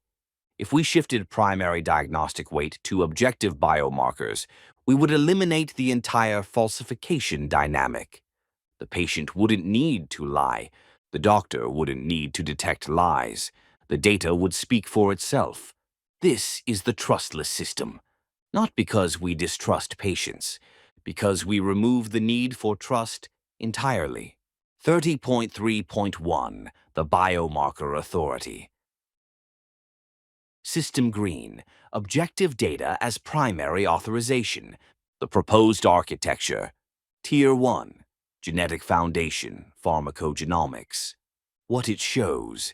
COMT status, dopamine clearance, anxiety predisposition. MTHFR status, methylation, neurotransmitter production. CYP450 panel, medication metabolism. MAO variants, serotonin/dopamine breakdown. GSTM1/GSTT1, detoxification capacity. Why it matters, can't be faked, DNA is DNA. Explains why the patient feels what they feel. Predicts medication response before trial and error. Removes the prove you're suffering dynamic. Example, GeneSight shows COMT MET/MET plus MTHFR C677T/T. Doctor sees biological basis for anxiety plus impaired serotonin production. No performance needed. The biology speaks. Tier 2, metabolic state, blood/urine markers. What it shows, homocysteine levels, methylation function, vitamin D, B12, folate status, inflammatory markers, CRP, etc. Thyroid panel, cortisol levels, neurotransmitter metabolites when available. Why it matters, objective current state. Identifies deficiencies driving symptoms. Can't be manipulated by patient report. Shows cause, not just perception. Example, labs show homocysteine elevated, B12 low, vitamin D deficient. Doctor sees methylation impairment plus nutritional deficiencies. Treatment: address deficiencies, support methylation. Not, have you tried yoga? Tire. 3. Self-report, now secondary, not primary. What it adds: subjective experience, still relevant. Symptom tracking over time. Patient values and preferences. Quality of life assessment. Why it's now secondary. Corroborates biological findings. Provides context, not primary evidence. Less pressure to perform. Reduced incentive to falsify. The shift. Old. Do you feel anxious? Prove it. New. Your genetics show anxiety predisposition. Your labs confirm methylation issues. How does this match your experience? Let's discuss. Data tier. Source. Falsifiability. Diagnostic role. Example findings. Tier 1. Genetic. Pharmacogenomic test. 0. DNA is objective. Primary. Biological foundation. COMT MET/MET, MTHFRC677T. Tier 2. Metabolic. Blood/urine labs. 0. Measured objectively. Primary. Current state. High homocysteine, low B12. Tier 3. Self-report. Questionnaires, interview. High. Patient-controlled. Secondary, subjective context. PHQ-9 score, symptom description. Tier 4, clinical impression. Provider assessment, moderate, subjective. Tertiary, integration. Overall severity impression. 30.3.2, the automatic authorization. System green, when biology pre-authorizes treatment. The concept: certain genetic/biomarker profiles automatically indicate treatment need. No performance required, no credibility assessment needed. The data speaks for itself. Example automatic authorizations. Profile: COMT MET/MET plus MTHFRC 677T/T plus elevated homocysteine. Automatic authorization. Methylation support, methylfolate B12. Magnesium supplementation. Anxiety acknowledged as biological, not stress. If medication needed, lower doses, specific agents. The patient doesn't need to prove anxiety. The genotype proves anxiety predisposition. The labs prove methylation dysfunction. Treatment follows from data, not from performance. Profile: CYP2, D6, poor metabolizer plus history of SSRI, non-response. Automatic authorization. Check SSRIs metabolized by CYP2D6 flagged. Alternative agents recommended. Previous failures reframed as metabolism issues. No more, have you really tried this medication? The patient doesn't need to convince anyone. The genotype explains the non-response. The treatment plan adjusts to biology. Profile: GSTM1/GSTT1, double null plus chronic fatigue plus history of substance use. Automatic authorization. Toxin burden acknowledged. Glutathione support authorized. Detox protocol indicated. Symptoms understood as biological, not in your head. The patient doesn't need to perform exhaustion. The genotype explains the vulnerability. The treatment addresses root cause. Section 30.4, the elimination of performance. From performance medicine to precision medicine. Architect's log. Performance medicine. Current system. Diagnosis based primarily on patient report. Patient must convince provider of suffering. Provider must assess credibility. Both parties performing roles. Adversarial dynamic embedded. Falsification is rational response. Precision medicine, proposed system. Diagnosis based primarily on biomarkers. Patient provides DNA, blood, urine. Provider reads objective results. Both parties reviewing data together. Collaborative dynamic embedded. Falsification is unnecessary. The shift in dynamics. Old encounter. Doctor, how anxious are you? Patient, thinking, what do I need to say to get help? Patient, I'm extremely anxious. 9 out of 10. I can barely function. Doctor, thinking, is this real or exaggerated? Doctor, okay, let's try a low dose and see. Both parties performing. Both parties uncertain. Trust unclear. New encounter. Doctor, your gene site shows COMT MET/MET. That's the worrier genotype. Your MTHFR is compromised, which affects serotonin production. Your homocysteine is elevated, confirming methylation dysfunction. Patient, that explains a lot. Doctor, given this profile, here's what I recommend. No performance needed. Data-driven discussion. Collaborative. 30.4.1 Benefits for both parties. System green. What the patient gains. Relief from the performance burden. No need to prove suffering. No need to research what to say. No need to exaggerate or strategize. Honesty becomes possible because it's no longer penalized. Biological validation. Your genes show this is real. Your labs confirm this isn't in your head. You're not weak. Your hardware is configured this way. The decades of try harder are finally explained. Matched treatment. Medications matched to metabolism. Doses calibrated to genotype. Fewer failed trials, fewer side effects. Why didn't SSRIs work? Your CYP2D6 explains that. Reduced stigma.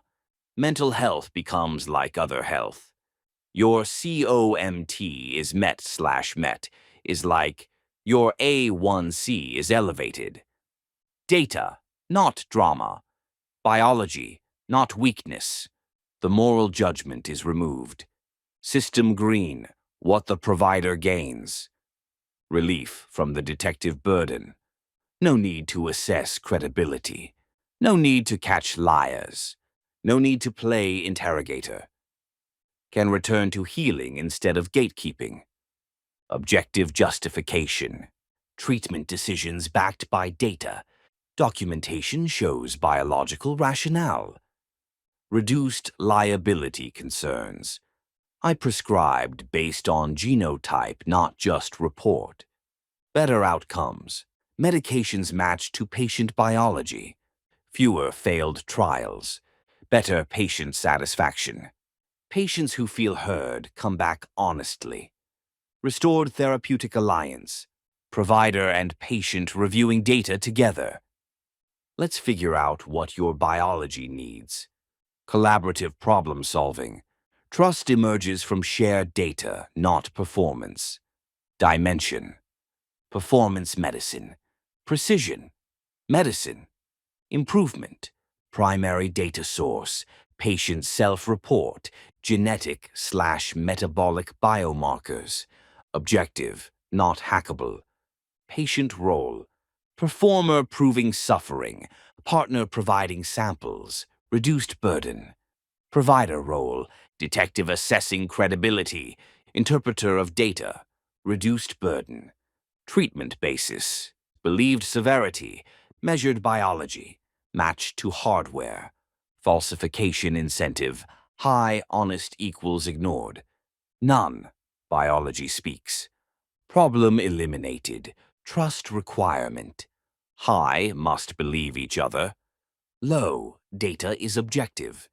Trustless system, encounter dynamic, adversarial/suspicious, collaborative/data-driven, therapeutic alliance, outcome prediction, trial and error, genotype-informed selection, better outcomes. Section 30.5, implementing the shift. Practical steps toward trustless diagnostics. 30.5.1 for patients. System Green, advocating for biomarker-based care. If you're tired of performing your suffering, Step 1. Request pharmacogenomic testing.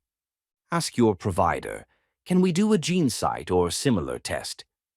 If they're unfamiliar, it tests how my genes affect medication response. If they resist, I'd like to understand my biology before more trial and error. If insurance won't cover, many companies offer payment plans, $300 to $400. Frame it, I want us to have data to work from. Step 2. Request relevant labs.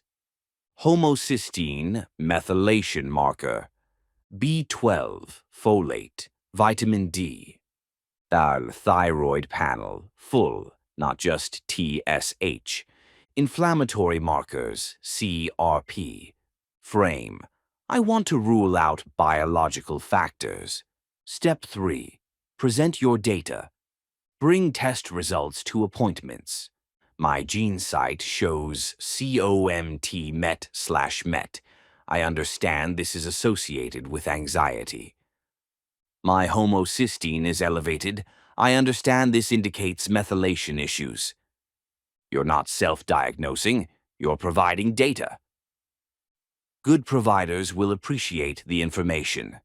Step 4. Find data-receptive providers. Providers who dismiss biomarker data may not be the right fit. Look for functional medicine, integrative psychiatry, precision medicine.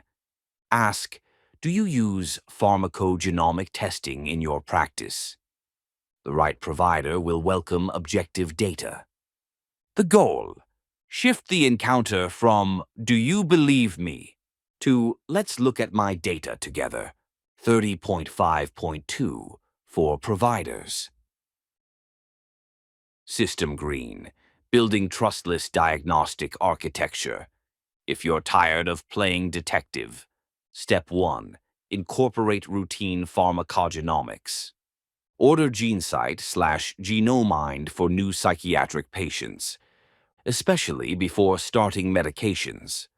Reframe, not checking if they're telling the truth, but understanding their hardware before installing software. Insurance coverage improving, often cost-effective long-term. Step 2. Expand standard labs. Add homocysteine, methylation markers. Add inflammatory markers, CRP. Add nutrient status, B12, D, folate, ferritin. These inform biology, not just rule out medical causes. Step 3. Shift the encounter. Lead with data. Your test results show. Collaborate. Given your genotype, let's discuss options. Validate biologically. Your COMT explains the anxiety you've described. The performance becomes unnecessary because biology is acknowledged. Step 4. Reduce reliance on pure self-report. Use self-report as context, not primary evidence. When scores don't match biology, explore the discrepancy. Your PHQ-9 is moderate, but your methylation markers are significant. Don't dismiss either. Integrate both. The goal: transform from gatekeeper assessing performances to partner interpreting data with the patient. Section 30.6. Key takeaways. System Green. Protocol 30. Key takeaways. 1. Falsification is a system bug, not a character flaw. Patients learn to exaggerate when honesty produces null results. The system trained this behavior through differential reinforcement. Truth equals yoga pamphlet. Exaggeration equals treatment.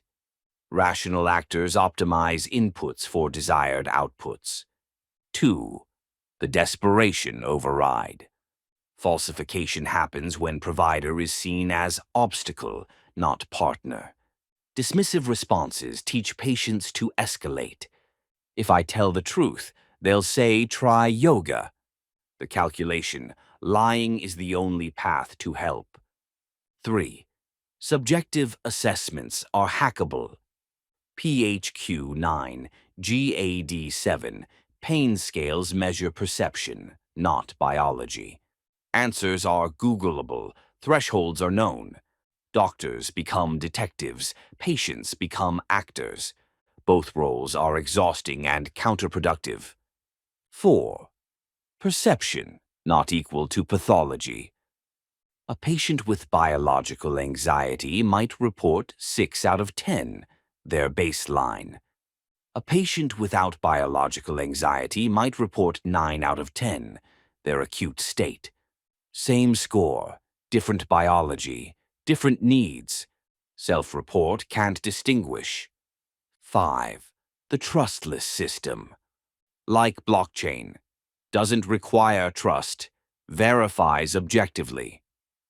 Biomarkers can't be faked. DNA is DNA. Shifts authority from performance to data. Neither party needs to assess the other's credibility. 6. Three-tier diagnostic architecture. Tier 1, genetic, COMT, MTHFR, CYP450. Primary, unfalsifiable. Tier 2, metabolic, homocysteine, nutrients, inflammatory. Primary, objective. Tier 3, self-report. Secondary, contextual. Data speaks, performance becomes unnecessary. 7. Automatic authorization. Certain genetic profiles pre-authorize treatment categories. COMT MET/MET leads to anxiety is biological, acknowledge and treat. CYP2 D6 poor leads to medication selection, adjusted. No performance needed, biology is the evidence. 8. Benefits for patients. No need to prove suffering. Biological validation. Your genes show this is real. Matched treatment. Fewer failed trials. Reduced stigma. Biology, not weakness. 9. Benefits for providers. No need to play detective. Objective justification for treatment. Better outcomes. Genotype informed. Restored therapeutic alliance. 10. Implementation. Patients. Request pharmacogenomics. Bring data. Find receptive providers. Providers. Incorporate routine testing. Lead with data. Collaborate. Goal. Encounter shifts from "Do you believe me?" to "Let's look at the data together." Architect's log. Final system. Note: the patient sitting in the exam room with the clipboard is not your adversary.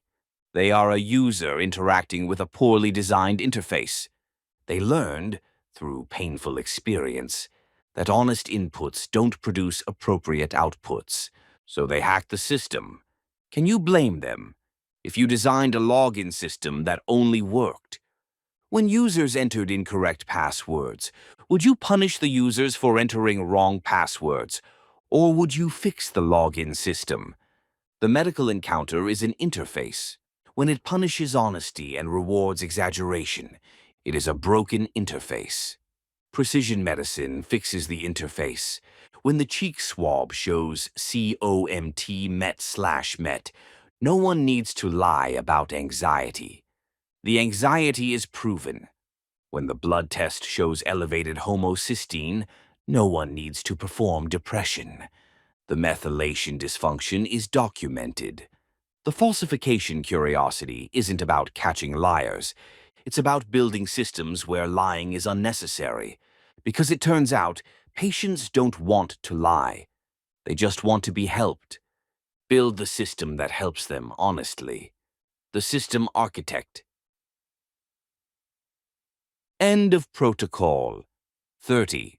The falsification, curiosity, architect's log, biomarker diagnostics, performance medicine, patient self-advocacy. See this protocol for full implementation details, clinical rationale, and genotype-specific considerations. Protocol content begins on the following pages. The Parent Trap. Protocol 31.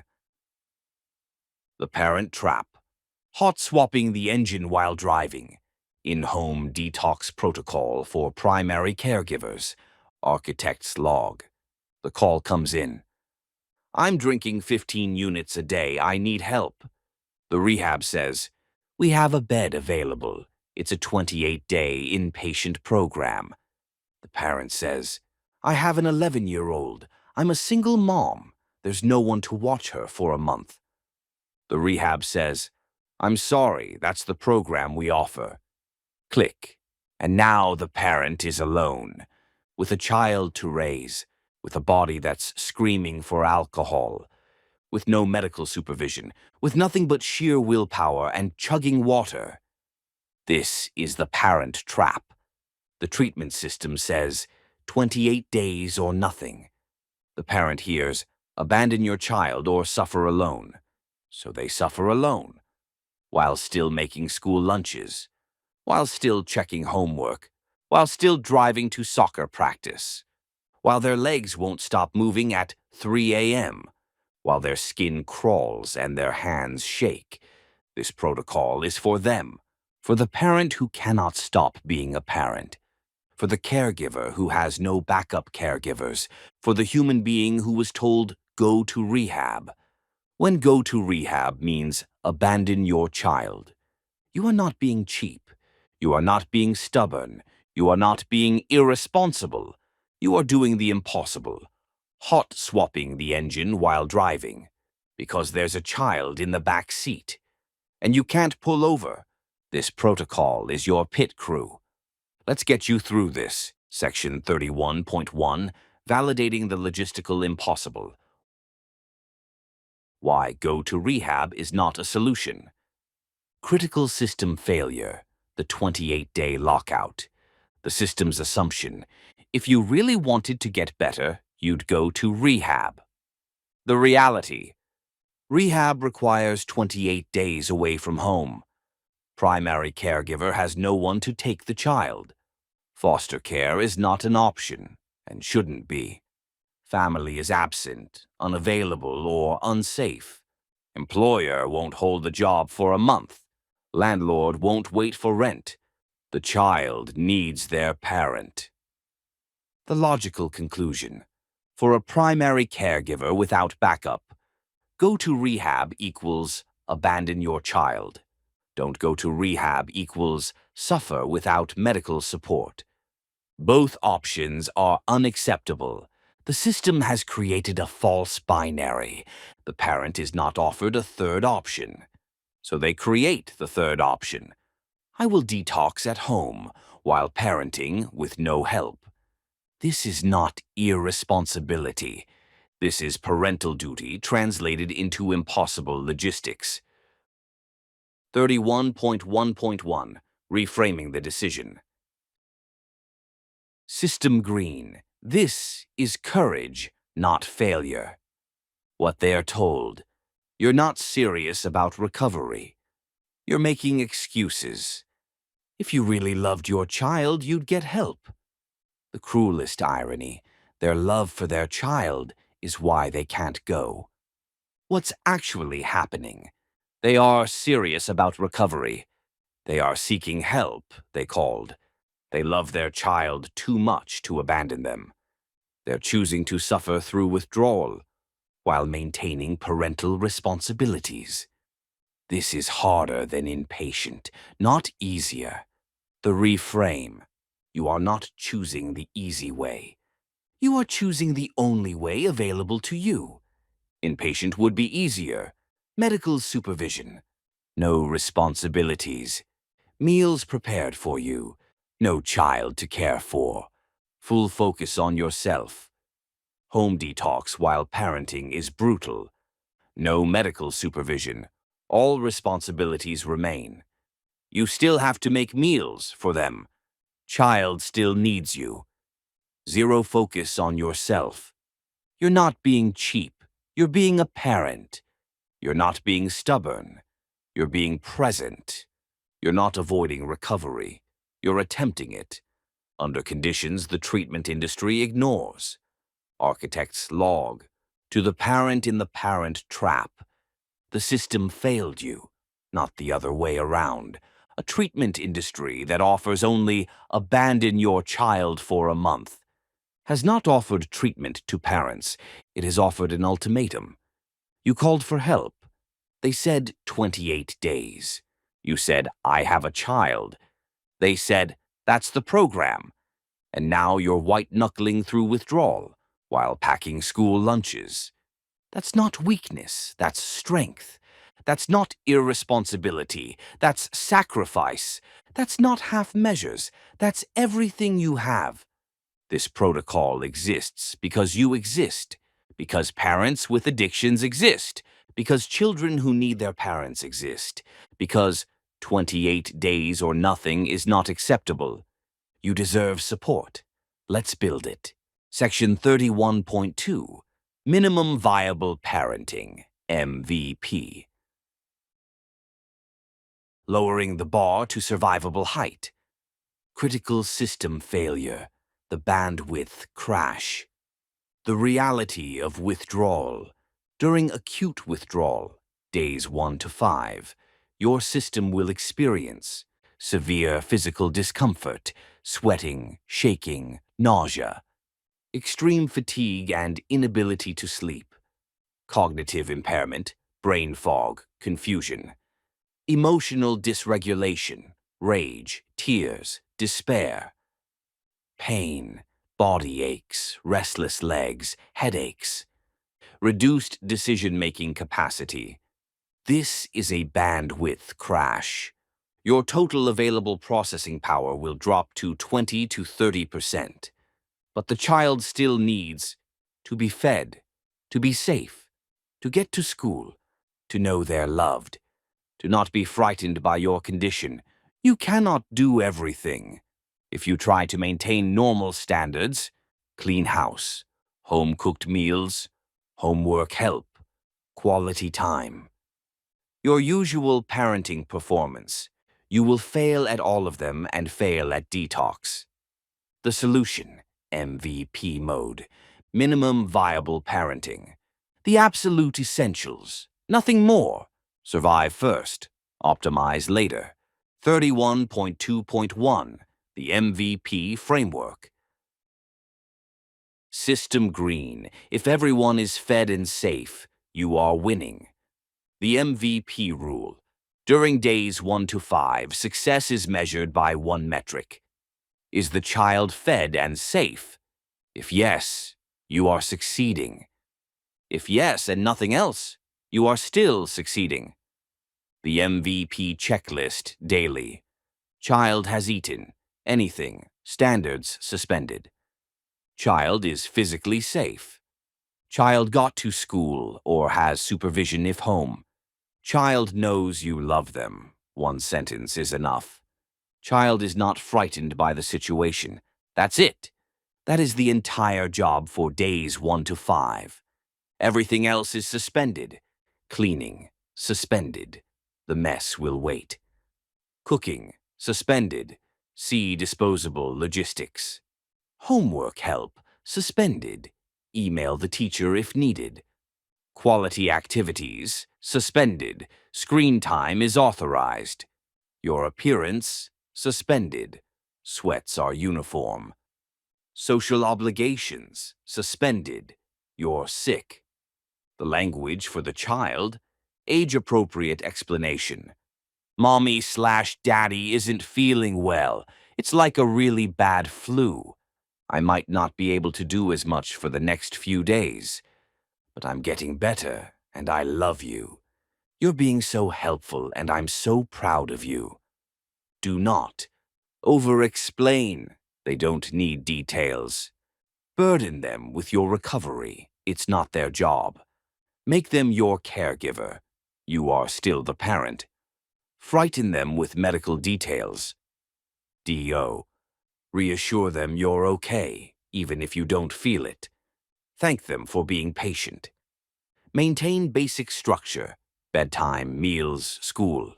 31.2.2 Disposable Logistics. System Green. Tactical survival systems. You cannot cook. You cannot clean. You can barely stand. Prearrange these systems before day 1. Food logistics. Paper plates. Plastic utensils. No dishes to wash. Pre-made frozen meals. Microwave only. Delivery apps loaded and ready. Pizza, groceries. Cereal, milk, fruit. Child can self-serve breakfast. Sandwich supplies. Child can make lunch if old enough. Protein bars, crackers, easy snacks everywhere. Cash or card with partner for food orders. The rule: no one cooks. Everyone eats. Standards suspended. School logistics: pre-pack backpack the night before day 1. Set multiple alarms for morning routine. Arrange backup transportation, friend, neighbor, carpool. Email teacher in advance. I'm dealing with a health issue this week. Accept that homework may not happen for a few days. Pickup plan. Who gets them if you can't drive? Entertainment. Logistics. Screen time limits. Suspended for days 1 to 5. Load tablet/TV with approved content. You can watch/play as much as you want this week. This is survival, not parenting failure. Screen time won't damage them. Your survival matters more. Hygiene logistics. Minimal. They brush teeth. Non-negotiable. They wear clothes. Any clothes. Bath/shower can skip a day or 2. Your hygiene. Whatever you can manage. The house will be messy. That's fine. Emergency contacts. Trusted adult who can take child if crisis escalates. Partner/family member on standby. Phone charged. Contacts ready. Know when to call for medical help. Seizure, severe symptoms. Parenting area. Normal standard. MVP standard. Days 1 to 5. Why? Meals. Home cooked, balanced. Any food, any source. You can't cook right now. Cleaning. Tidy house. Ignore completely. It will wait. You won't. Homework. Supervised, completed. Best effort or skip. Teacher will understand. Screen time. Limited hours. Unlimited temporarily. You need them occupied safely. Bedtime. Routine with stories. Get them to bed somehow. Sleep matters. Ritual can wait. Quality time. Daily activities. Brief presence. Verbal love. Surviving is being present. Your appearance. Presentable. Sweats. No shower if needed. No one's grading you. Social events. As scheduled. Cancel everything. You're sick. Section 31.3. The proxy server role. How the partner becomes the firewall. Architect's log. From the testimony, I gave all my money and cards to those outside. This is brilliant system architecture.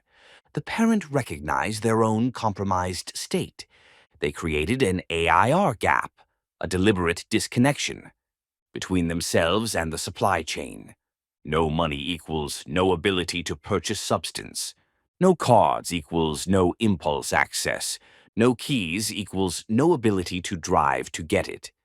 They turn their partner into a proxy server. All access to the outside world goes through the proxy. The proxy filters requests. The proxy denies dangerous traffic. This is not being babysat. This is clinical environment management. The partner is not a jailer. The partner is the firewall, and the firewall must understand its role. 31.3.1, the Air Gap Protocol. System green, disconnecting from the supply chain. The concept. In cybersecurity, an air gap is a physical separation between a secure system and external networks. No connection equals no attack vector. The parent's air gap, physical separation from access to substance. If you cannot get it, the craving becomes survivable. If you can get it, the craving will eventually win. What to surrender? Before day one. All cash, even coins, even hidden stashes. All cards, debit, credit, stored value. Car keys, if the substance is drive-away accessible. Phone purchasing apps, delete or give phone to partner. Venmo/PayPal/Cash App, access, log out, change password. Any stored substances, obvious but critical. Paraphernalia, triggers are real. Who holds it? Partner/fiancé, if trustworthy and present.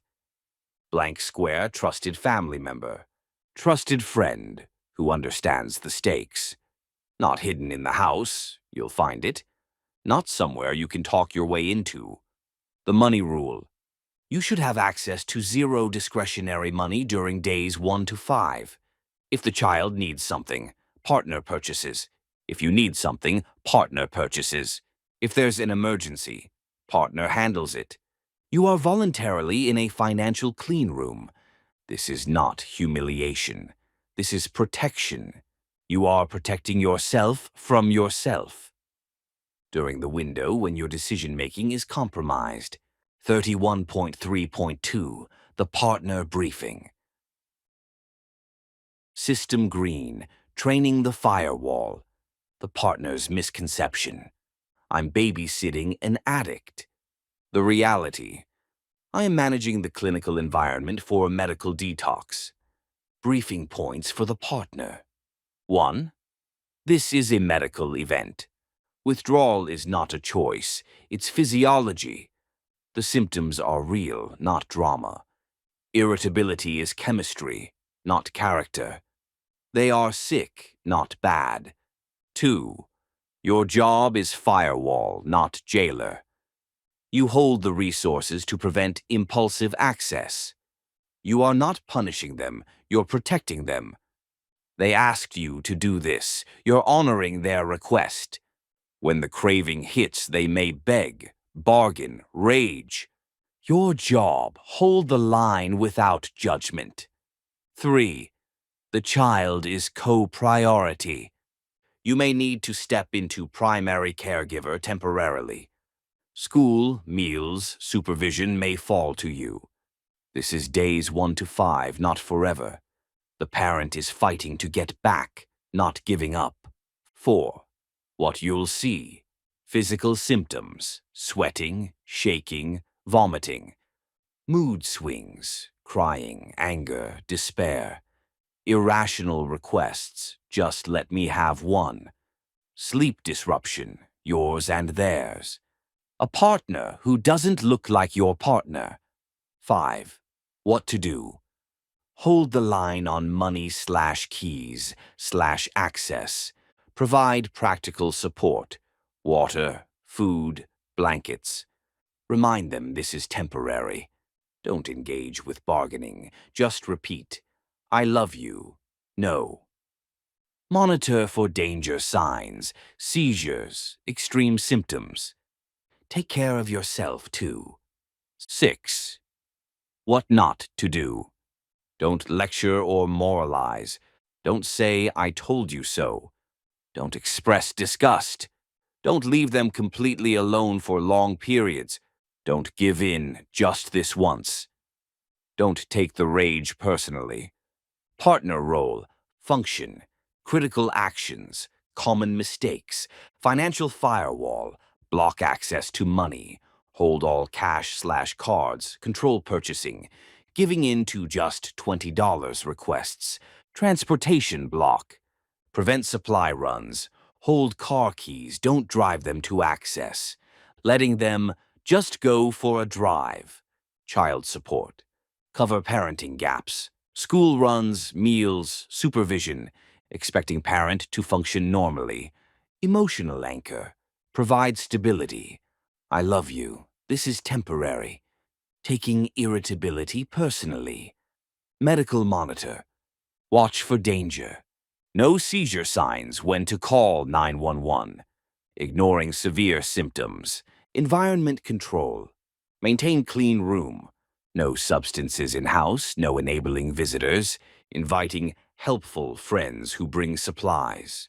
Section 31.4. Biological support for the hot swap. System stabilizers for opioid/GABA withdrawal. Critical system failure. Chugging water is not enough. The testimony. I'll just chug water and get through it. The problem. Water is necessary but insufficient. Opioid and GABA withdrawal involves electrolyte depletion, sweating, vomiting, diarrhea. Magnesium crash, restless legs, muscle cramps, anxiety. Opioid receptor dysregulation, pain amplification. Neurotransmitter depletion, mood crashes. Cortisol surge, anxiety, inflammation. Sleep architecture collapse, insomnia, fragmented rest. Water replaces water. It does not replace electrolytes. It does not calm receptors. It does not address the neurochemistry. The result of water-only approach: diluted electrolytes, hyponatremia risk, continued restless legs, magnesium not replaced, unmanaged pain, receptors still screaming, extreme irritability affecting the child, longer, harder, more dangerous withdrawal.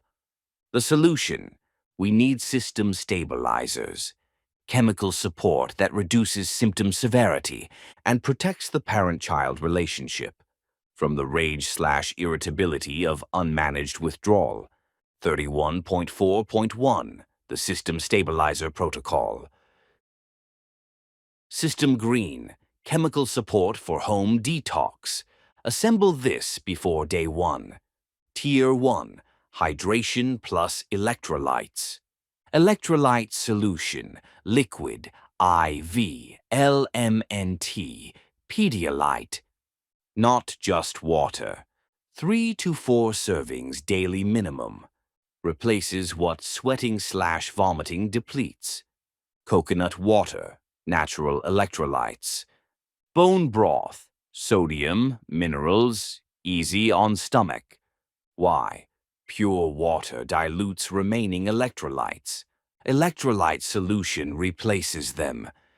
Tier 2, magnesium, critical for RLS/anxiety. Magnesium glycinate, 400 to 800 milligrams at bedtime. Glycinate form is calming, well absorbed. Addresses restless legs directly. Reduces anxiety, supports sleep. Can take additional 200 milligrams if RLS severe.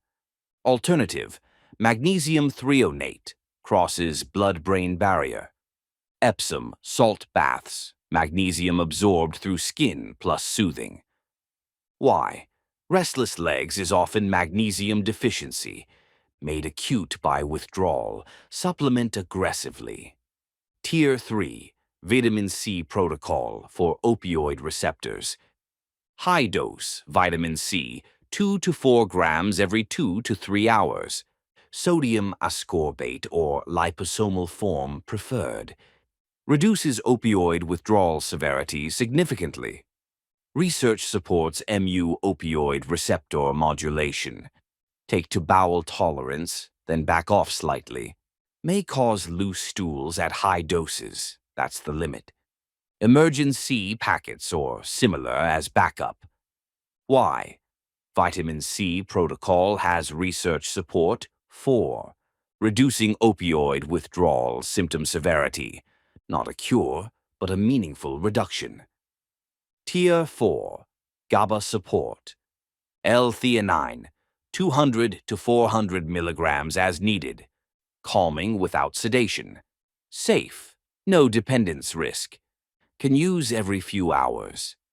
Taurine, 1 to 2 grams daily. Supports GABA function. Calming, may help sleep. Lemon balm tea or extract. Gentle GABA support. Calming, good for nighttime. Why?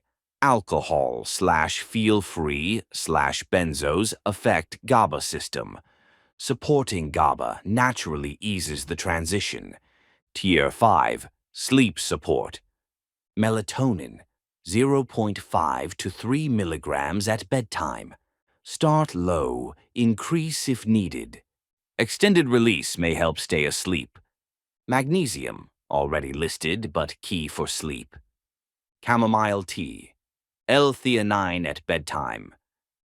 Avoid Benadryl, can worsen RLS. Alcohol, obviously. Why? Sleep will be terrible. We're aiming for less terrible, not perfect. Tier 6. Comfort items. Heating pad for body aches. Weighted blanket may help RLS, provides comfort. Blank square extra blankets, temperature regulation disrupted. Bucket by bed, nausea. Crackers/toast, gentle on stomach. Ginger tea or candies, anti-nausea. Symptom, primary stabilizer. Dose/application, why it works. Restless legs, magnesium glycinate, 400 to 800 milligrams can repeat. RLS, often magnesium-related. Calms nerves. Body aches. High-dose vitamin C, 2 to 4 grams every 2 to 3 hours. Modulates opioid receptors, anti-inflammatory. Anxiety/agitation, L-theanine, 200 to 400 milligrams as needed. Promotes calm without sedation. Dehydration, electrolyte solution, 3 to 4 servings daily. Replaces lost minerals, prevents hyponatremia. Insomnia. Magnesium plus melatonin. Mag at night, Mel 0.5 to 3 milligrams. Supports sleep architecture. Nausea. Ginger plus small sips. Tea, candies, frequent small sips. Settles stomach, prevents dehydration. Irritability/rage. All of the above plus time. Reducing symptoms reduces irritability. Comfort up arrow equals patience up arrow equals child protected. 31.4.2 Protecting the parent-child relationship. System caution. Why biological support matters for the child. The hidden risk. Unmanaged withdrawal causes extreme irritability. Irritability plus child needs equals danger zone. Scenario without support. Parent is in severe discomfort. RLS, sweats, pain. Child asks a normal question or makes normal noise. Parent explodes. Rage is a withdrawal symptom. Child is frightened. Parent feels guilty. Shame spiral intensifies. Risk of saying/doing things that damage relationship. Risk of relapse to just make it stop. Scenario with support. Parent is in discomfort but somewhat managed. Magnesium has calmed the restless legs. Vitamin C has taken the edge off the pain. L-theanine has reduced the agitation. Child asks a normal question. Parent responds with effort but without explosion. Sorry, mommy's tired. I love you. Can you give me a few minutes? Child is reassured. Relationship preserved. The equation. Biological support leads to reduced symptom severity. Reduced irritability leads to preserved patience. Protected parent-child relationship, right arrow. Guilt reduction leads to reduced relapse risk. This is not about comfort for its own sake. It's about protecting the child from the collateral damage of unmanaged withdrawal. Every supplement is a buffer between your pain and their experience. Section 31.5, the Daily Survival Guide. Hour-by-hour tactical operations. 31.5.1, the day-by-day timeline. Day, expected state, parenting capacity, primary focus. Day 1, symptoms beginning, anxiety high. 50 to 60%, can function with effort. Set up systems, brief partner, last normal day. Day 2, symptoms intensifying, sleep poor. 30 to 40%, struggling significantly. MVP mode active, partner steps up, survival. Day 3, often the worst day. Peak symptoms, 20 to 30%. Minimal capacity, pure survival, screen time authorized, call for help if needed. Day 4, symptoms still severe but may plateau, 30 to 40%, slightly better. Continue MVP, don't get overconfident. Day 5, beginning to improve for most, 40 to 50%, light visible, maintain protocol, gradual capacity return. Days 6 to 7, significant improvement typical, 60 to 70%, approaching function, slowly resume some normal activities. Week 2, physical symptoms mostly resolved, 70 to 80%, near normal. Emotional support needed, pause may appear. 31.5.2, the morning survival routine. System green, getting the child out the door. The challenge. It's 6:30 a.m. You slept 2 hours. Your legs hurt. The child needs to get to school. The protocol. Night before. Every night, days 1 to 5. Blank clothes laid out, child's. Backpack packed and by door. Lunch packed or lunch money in backpack. Your clothes laid out, whatever you're wearing. Alarm set, multiple, loud. Stabilizers on nightstand, mag, water, vitamin C. Morning, minimal viable routine. 5 a.m. to 6 a.m. If you're awake, you probably are. Take magnesium, vitamin C, electrolytes. Bathroom, minimal self-care. Rest until child needs to wake. 6 o'clock to 6:30 a.m., child wake up. Time to get up, sweetie. Point them to laid-out clothes. They dress themselves, if old enough. You can stay horizontal if needed. 6:30 to 7 a.m., breakfast. Cereal plus milk, self-serve if old enough. Or toast, fruit, anything easy. Partner handles if available. Screen allowed during breakfast, standards suspended. 7 o'clock to 7:30 a.m., school launch. Backpack, already packed. Shoes on, transportation, partner, carpool, neighbor, bus. If you're driving, do not drive impaired. If you can't drive safely, you don't drive. Arrange backup now before day 1. Hug, I love you. They're out the door. 7:30 a.m. Collapse. Return to bed/couch. Stabilizers, rest, screens, survival. You did it. One morning down. 31.5.3, the after-school protocol. System green, managing the afternoon/evening. The challenge. Child comes home. They need attention. You're exhausted, irritable, in pain. The protocol, 3 o'clock to 3:30 p.m., pre-arrival prep. Take L-theanine, patience buffer. Eat something even if you don't want to. Brief rest if possible. Remind yourself, 1 to 2 hours of presence, then rest. 3:30 to 4 p.m., arrival. Greet them warmly, fake it if necessary. How was school? Listen briefly. Snack, prearranged, easy. Assess their needs. Do they need you or can they occupy themselves? 4 o'clock to 6 o'clock p.m., bridge time. If they can self-occupy, screen time, homework independently, play. If they need presence, sit with them, minimal effort activities. Watch a show together. You're resting, they're content. Simple board game if you can manage. Just being in the same room counts. Check in periodically. Doing okay? Need anything?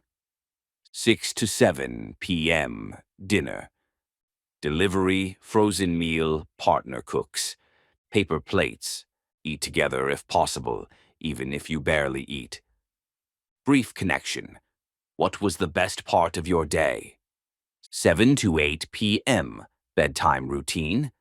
Teeth brushed, non-negotiable. Pajamas on. Quick tuck-in, can skip story if needed. I love you. I'm so proud of you. Sleep well. Light on if they need it. 8 p.m. Your time. Collapse. Take evening stabilizers. Partner takes over monitoring if they're home. Try to rest, knowing morning is coming. Section 31.6. When to call for help. Red lines that require medical intervention. Critical system failure. Alcohol withdrawal can kill. Critical warning. Alcohol withdrawal is medically dangerous. Unlike most substances, alcohol/benzo withdrawal can cause seizures, potentially fatal. Delirium tremens, DTS, medical emergency, cardiac events, death. If you are withdrawing from heavy daily alcohol, 15 plus units per day, benzodiazepines, Xanax, Valium, Klonopin, high-dose kratom/feel-free products, you may need medical supervision. This protocol provides support, not replacement for medical care. When to call 911 or go to ER, seizure, any seizure activity. Severe confusion, hallucinations, not knowing where you are. Heart palpitations that don't stop. Fever over 101 degrees. Fahrenheit with confusion. Severe tremors you cannot control. Vomiting blood or blood in stool. Chest pain. Thoughts of self-harm. You feel like you're dying and it's not anxiety. If unsure, call. The child needs you alive. A hospital visit is better than the alternative. Outpatient support options. Some doctors will prescribe home detox medication. Librium, chlordiazepoxide, tapers for alcohol. Telehealth addiction medicine consultations. Ask, can I do an outpatient medically supervised detox? This is the middle path between 28 days and nothing. You can advocate for middle options. System Green, the backup plan. Before day 1, establish. Medical backup. Name and number of doctor who knows your situation, nearest ER address, just in case.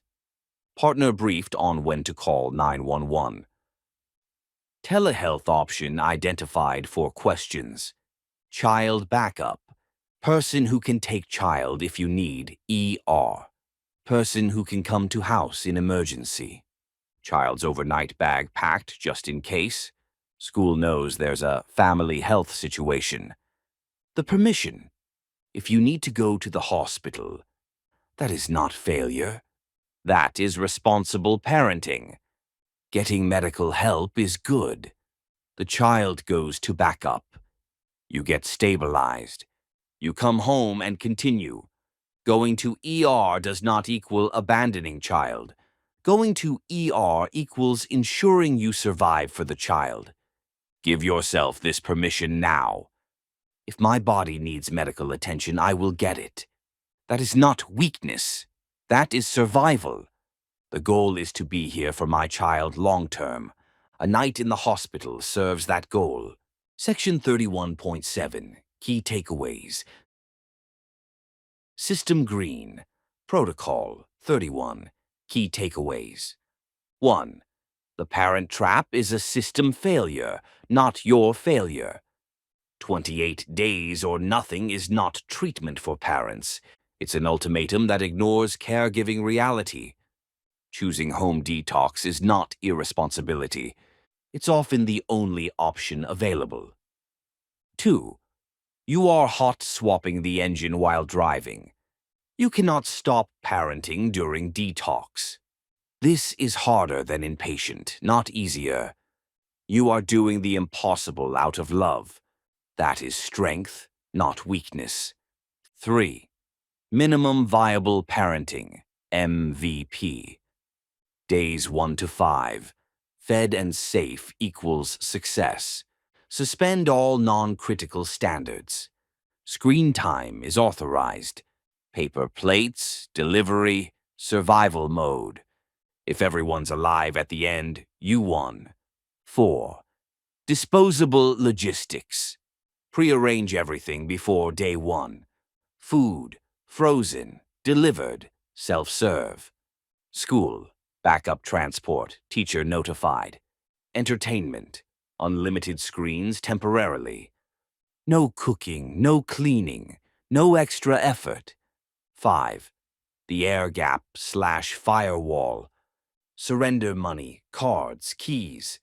Create physical separation from supply chain. Partner is firewall, not jailer. Partner holds the line without judgment. You asked for this, they're honoring your request. 6. Partner, briefing. This is medical, not moral. They manage clinical environment. They'll see symptoms. Don't take it personally. I love you. No. That's the whole script. Watch for danger signs. Know when to call 911. 7. System stabilizers, not just water. Electrolytes, 3 to 4 servings daily, not just water. Magnesium, 400 to 800 milligrams for RLS/anxiety. Vitamin C, 2 to 4 grams every 2 to 3 hours, opioid support. L-theanine, 200 to 400 milligrams for calm. These protect your relationship with your child. 8. Biological support equals child protection. Managed symptoms equals reduced irritability. Reduced irritability equals more patience. More patience equals no explosions at child. Every supplement is a buffer between your pain and them. 9. Daily survival. Night before, pack everything. Morning, minimal viable routine, get them to school. Afternoon, presence without performance. Evening, delivery dinner, brief connection, bed. Collapse after 8 p.m. 10. Know when to call for help. Alcohol/benzo withdrawal can be fatal. Seizures, DTs, severe symptoms equals ER. Have backup plan for child. Going to hospital is not failure. It's ensuring you survive for them. 11. The child's experience. Age-appropriate explanation. Mommy/daddy is sick. Reassurance. I'm getting better. I love you. Don't burden them with details. They don't need to be your caregiver. Brief presence counts. Just be there. 12. This is temporary. Days 1 to 5 are the worst. It does get better. Week 2 is significantly easier. You are doing this. You are fighting to be present for them. Architect's log.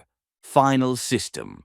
Note: to the parent in the bathroom at 3 a.m., legs crawling, sweat-soaked, fighting not to drive to the store, knowing the 11-year-old is asleep down the hall, and you have to get them on the bus in 4 hours. I see you. You are doing the hardest possible version of this, not the version with medical staff and 3 meals a day, and no responsibilities except your own healing.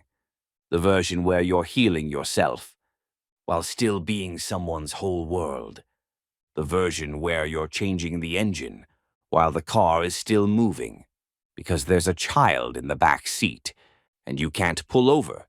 You didn't choose this impossible situation, but you're choosing to fight through it. Every hour you don't use is a victory. Every morning you get them to school is a triumph. Every night you tuck them in is proof that love is stronger than chemistry. You are not the parent who abandoned their child. You are the parent who held on, when letting go would have been easier, day by day, hour by hour, fed and safe, fed and safe. You're doing it. Keep going. The System Architect. End of Protocol. 31. The Parent Trap. Architect's Log. In-home detox for primary caregivers. Parenting through withdrawal. See this protocol for full implementation details, clinical rationale, and genotype-specific considerations. Protocol content begins on the following pages. Forced migration. Protocol 32. The forced migration. Surviving the handover from street to state. Strategic protocols for involuntary system migration. Architect's log. The scenario: you're arrested, or your dealer is busted, or you're found unresponsive and wake up in custody. Either way, your supply chain just got severed. You're now in a system that views you as a criminal first, a human being second, and a medical patient, maybe third. This is a forced migration.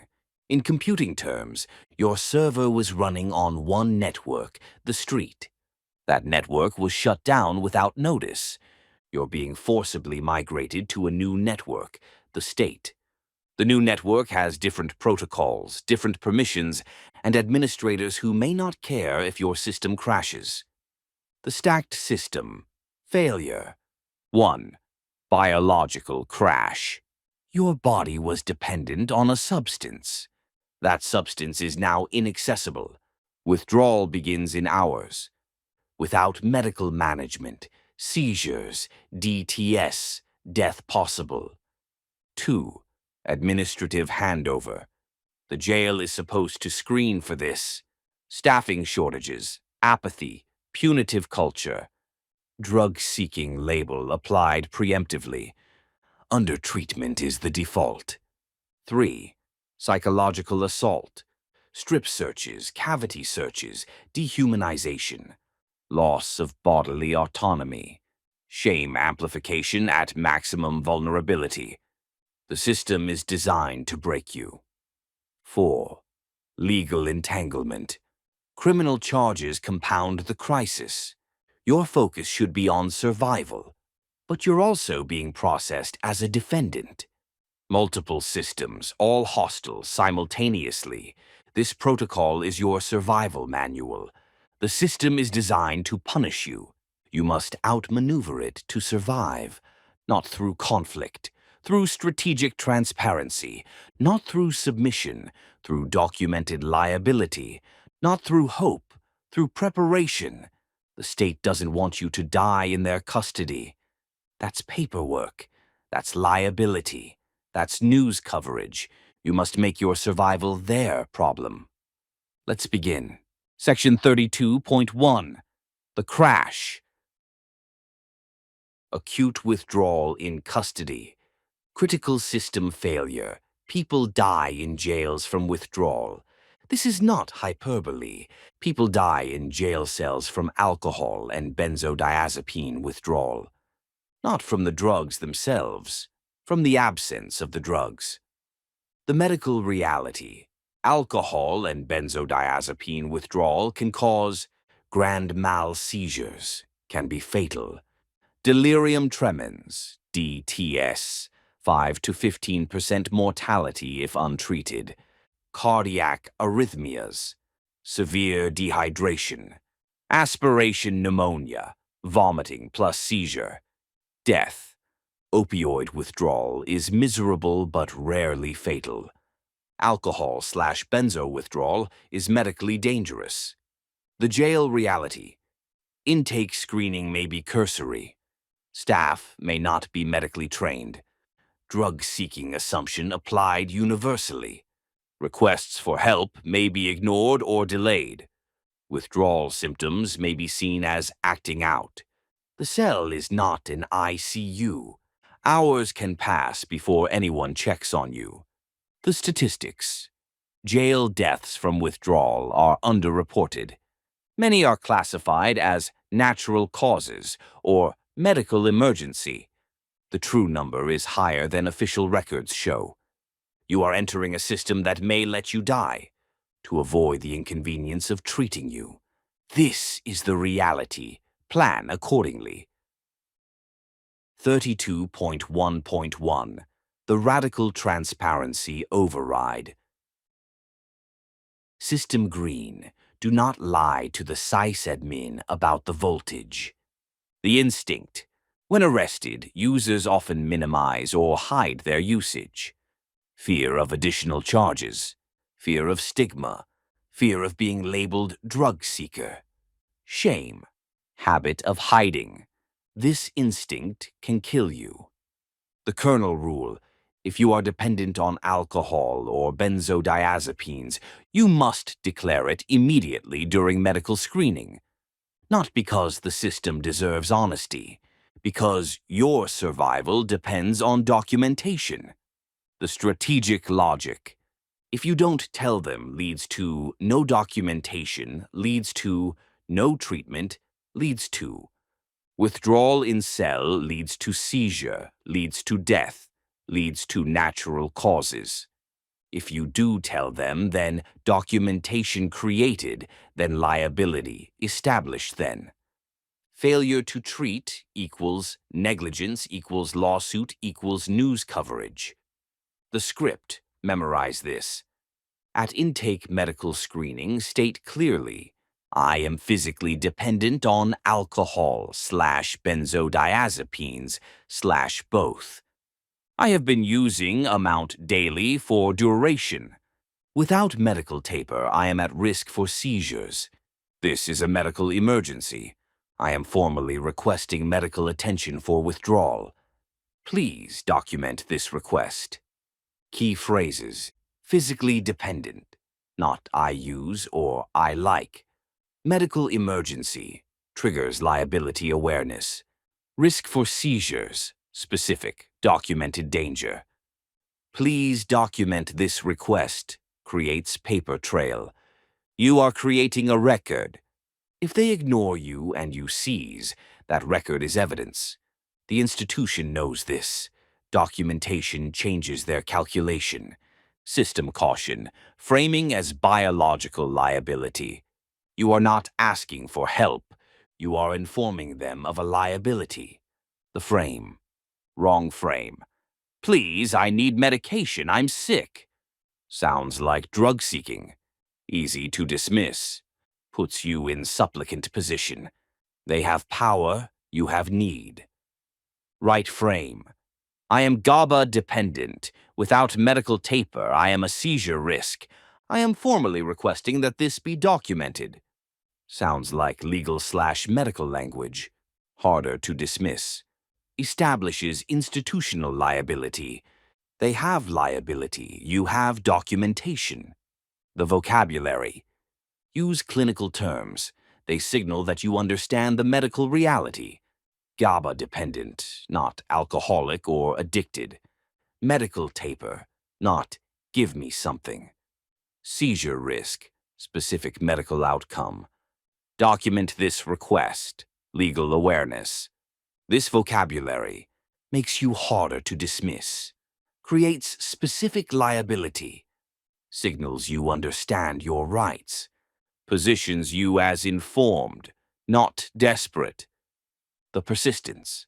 If they dismiss you, I understand. I am still formally requesting medical evaluation for alcohol/benzodiazepine withdrawal. Please document that I made this request and document your response. Repeat as necessary. Stay calm. Keep creating documentation. Every request noted is evidence if something goes wrong. The goal is to make not treating you more dangerous, legally, than treating you. Dependency, withdrawal danger, what to declare, timeline, alcohol, heavy daily, high, seizures, DTs, death possible, GABA-dependent, seizure risk, need medical taper. Symptoms 6 to 24 hours, peak 48 to 72 hours.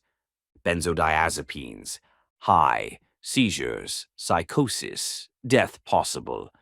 GABA-dependent, seizure risk, need medical taper. Varies by half-life, can be delayed. Opioids, moderate, miserable but rarely fatal. Opioid-dependent, need medication-assisted treatment. Symptoms 8 to 24 hours, peak 36 to 72 hours. Stimulants, meth, cocaine.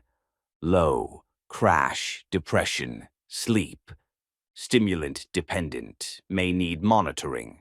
Crash immediate, depression days to weeks. Kratom/feel free. Moderate, opioid-like withdrawal. Dependent on kratom, opioid type withdrawal. Symptoms 12 to 24 hours, similar to opioids. Alcohol plus benzos. Severe, compounded GABA crisis. Poly-GABA-dependent, highest seizure risk. Medical emergency, demand immediate evaluation.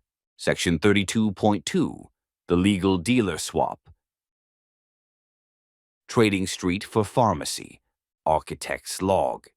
Here's the frustrating truth. If you survive custody, you'll likely be offered treatment. This treatment often means trading your illegal dealer for a legal one. Instead of buying pills from a street dealer, you'll get pills from a pharmacy. Instead of unregulated supply, you'll get regulated supply with gatekeepers. The resentment. I'm just dependent on a different system now. The doctor is just my new dealer. I'm still taking opioids, just with more paperwork. How is this better? This resentment is valid. The system didn't necessarily make you free. It made you compliant. It moved your dependency from a supply chain it couldn't control to a supply chain it can control. But here's the strategic reality. The legal supply chain, for all its gatekeeping bullshit, is survivable in ways the street is not. Regulated purity, no fentanyl surprises. Predictable supply, no dealer disappearing. Medical monitoring, someone checking your vitals. Potential for actual taper, if you want one. Legal status, not risking arrest for possession. The pharmacy is a worse dealer in some ways, but it's a safer dealer in the ways that keep you alive. The question isn't whether you like the new system. The question is, how do you navigate it strategically? 32.2.1, the utility provider reframe. System green, from dealer to service provider. The problematic frames. Dealer frame. The doctor is my dealer. I need to keep them happy to get my drugs. I'm dependent on their goodwill. I have no power. Creates resentment. Maintains victim position.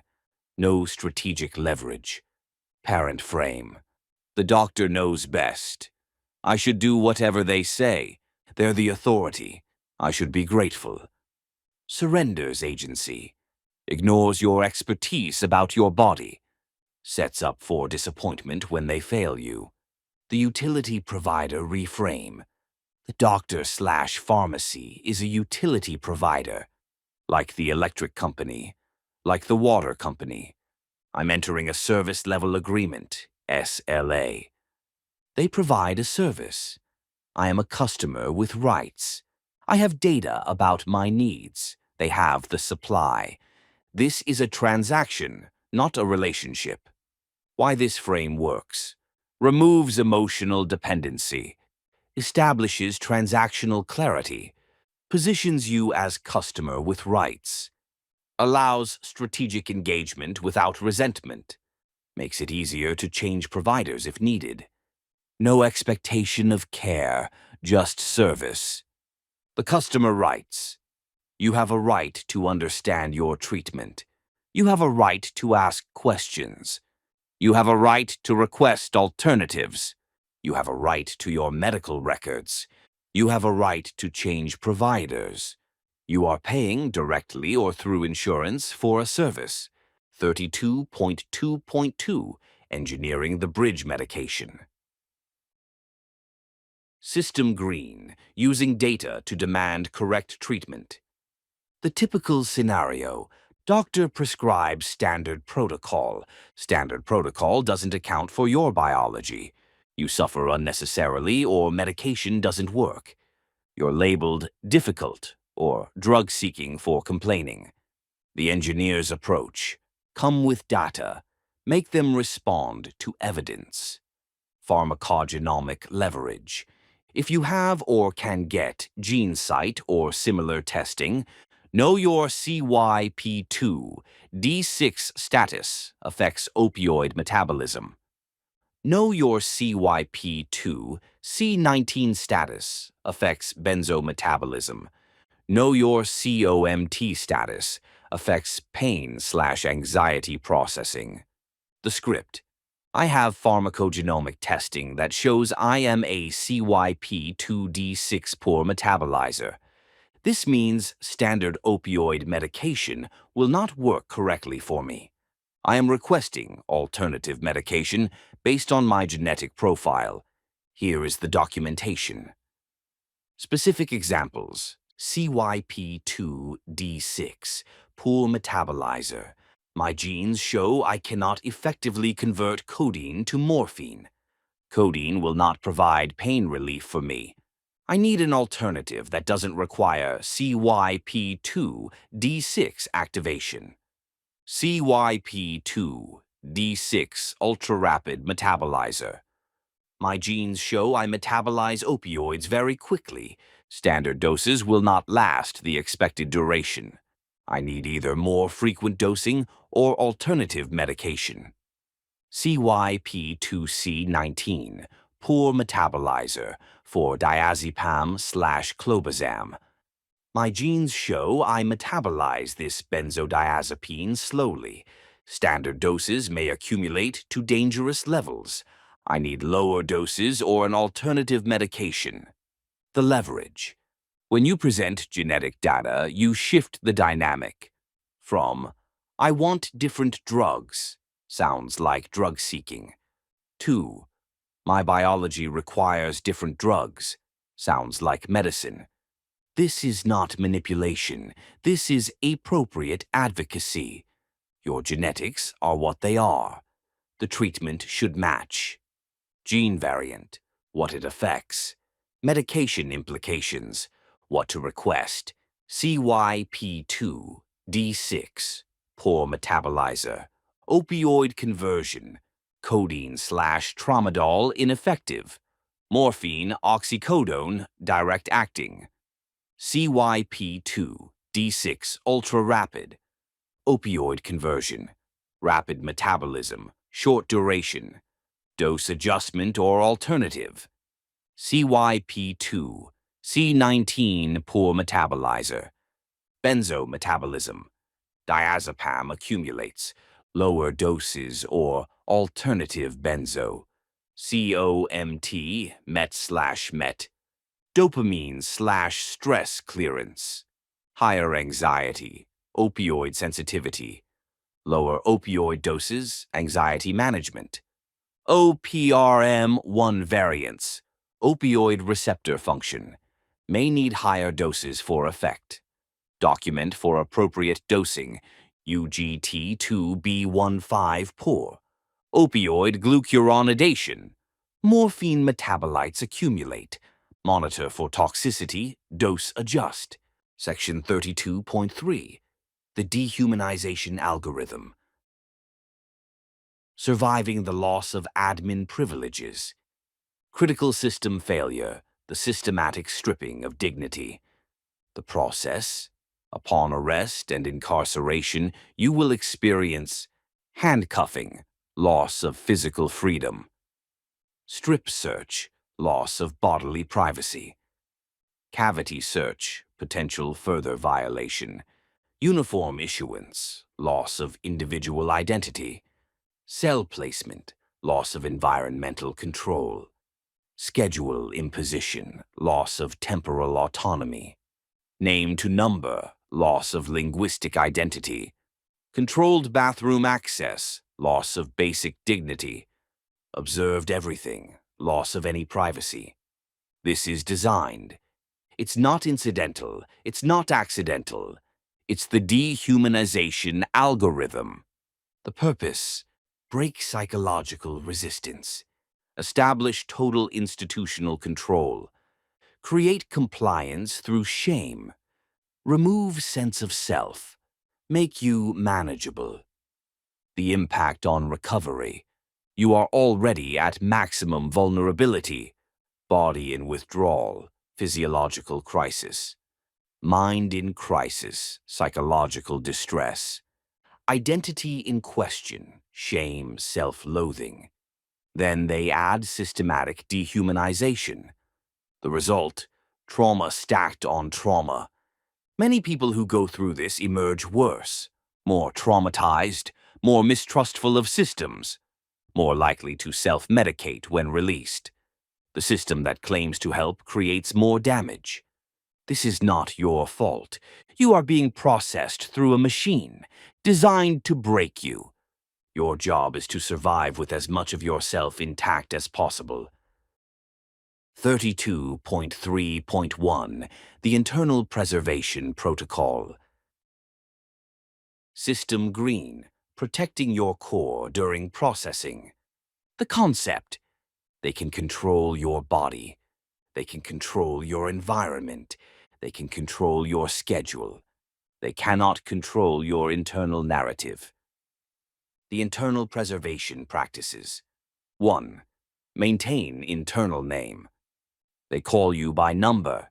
Inside, you are still your name. They can call me 7492. I am still name. Repeat your name internally. Don't let them take it. 2. Observe. Don't absorb. What they do to you is procedure, not truth. A strip search is a procedure. It does not define your worth. Their contempt is their problem. Don't internalize it. This is what they do. This is not who I am. 3. Future orientation. This is temporary. All jail is temporary. I will be out. I will rebuild. This is one chapter. Don't collapse into the eternal present of incarceration. There is an after. 4. Selective engagement. You don't owe them your reactions. Compliance without surrender. Do what they require. Don't give them your spirit. Gray rock, bland, unreactive, unmemorable. 5. Small dignities. If you can choose anything, choose something. How you stand, how you breathe, how you think. I chose to do 3 push-ups today. That was my choice. Small autonomy preserves the sense of agency. 6. Witnessing. I am witnessing this. I am noting this. I will remember this. Being a witness gives you a role other than victim. You are documenting, even if only internally. This matters. What happens to you matters. The goal: Emerge with your core sense of self intact, not unchanged. That's impossible, but not destroyed, bent, not broken, ready to rebuild. They control. You control. Preservation strategy. Your body location. Your internal experience. Observe, don't absorb. Your name. External. Your name, internal. Repeat your name to yourself. Your schedule. Your response to schedule. Find any micro-choice possible. Your environment. Your attention focus. Choose what to focus on. Your physical privacy. Your mental privacy. They don't have your thoughts. How others see you. How you see yourself. This is procedure, not truth. The present moment. Your orientation to future. This is temporary. Section 32.4, the Advanced Directive. The Medical Breakdown Card. Architect's Log. The best time to plan for crisis is before the crisis. If you are at risk of arrest, and let's be honest, if you're in active addiction, you're at risk of arrest, you should have a backup file that speaks for you. When you cannot speak for yourself, a card in your wallet, a file in the system, something that tells the state how to boot your server without crashing it. This is the Medical Breakdown Card, your advanced directive for forced migration. 32.4.1, the card contents. System Green, what the card should include. The physical card, a laminated card, wallet-sized, carried at all times, clear, clinical, professional language. Front of card. Medical alert, substance dependency. This individual has physiological dependencies that require medical management upon custody. Failure to provide medical taper may result in seizures, delirium tremens, death. This card constitutes formal medical disclosure. Please document receipt of this information. Back of card. Dependency profile. Alcohol, blank units per day for blank months/years. Benzodiazepines, blank milligrams per day for blank months/years. Opioids, type/amount for months/years. Other, blank. Genetic factors, if known. COMT, blank MT, HFR, blank CYP2, D6, blank. Emergency contact. Name. Phone. Relationship, blank. Prescribing physician, if applicable. Name. Phone. Why this works. Creates immediate documentation. Establishes liability before you even speak. Provides specific medical information. Gives them a contact to verify. Professional presentation signals you're informed. Harder to dismiss than verbal claims. Survives if you're unconscious or incoherent. 32.4.2, the Emergency Contact Briefing. System Green, preparing your backup human. The emergency contact's role. The person listed on your card needs to be briefed. They are your external advocate when you cannot advocate for yourself. Briefing points. 1. If you get a call from a jail/hospital about me, I may be in medical distress. I need you to advocate for my medical care. I am dependent on substance. Withdrawal is dangerous. Please insist they provide medical evaluation and treatment. 2. Here is my information. My prescribing doctor's contact, if any. My pharmacy, if any. My insurance information, if any. My known genetic factors, if tested. History of past withdrawal experiences. 3. What to say to them. I am name's emergency contact. they have physical dependency. On substance that requires medical management. I am formally requesting that they receive medical evaluation. For withdrawal, please document this request and provide me with confirmation that medical care is being provided. 4. Legal awareness. You may need to contact a lawyer. You may need to file complaints. Document everything, names, times, what was said. If they refuse care, document the refusal. The backup, humans' power. They can make noise from outside. They can contact lawyers, media, family. They can create external pressure. They are your voice when you're in a cell. Choose this person carefully. Brief them completely. They may save your life. 32.4.3, the phone number protocol. System green, critical numbers to memorize. Your phone will be confiscated. You will not have contacts. You will not have Google. You will have access to a phone, but only numbers you remember. Memorize these. Your emergency contact, the briefed backup human. Your lawyer, if you have one. Your doctor, if applicable. A family member who can coordinate. Local bail bondsman, if relevant.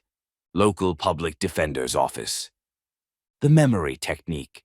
Write the numbers down. Practice dialing them without looking. Create a mnemonic if needed. Review weekly until they're automatic. Why this matters. In custody, your phone call is your lifeline. If you can't remember numbers, you can't reach help. The number you remember might be the number that saves you. Additional, medical information. Also memorize or have on the card your blood type, if known, allergies, current medications, dosages, your doctor's name. When you're asked medical questions and you're sweating, shaking, and terrified, you may not think clearly. Prepare now while you can think clearly. Section 32.5, Post-Release Protocol. Surviving the return to the street. Critical system failure, the most dangerous moment. Post-release is the highest risk period for overdose. The mechanism. You went into custody with tolerance, X. During custody, your tolerance dropped. Your receptors upregulated, became more sensitive. You're released. You use the same amount you used before. Your body can no longer handle that amount. Overdose. Death. The statistics. The risk of fatal overdose is 3 to 8 times higher in the 2 weeks following release from incarceration compared to any other time. This is the most dangerous moment. The trap.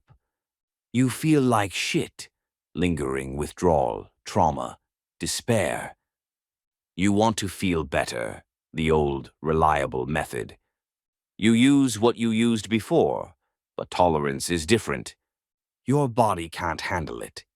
Respiratory depression leads to death.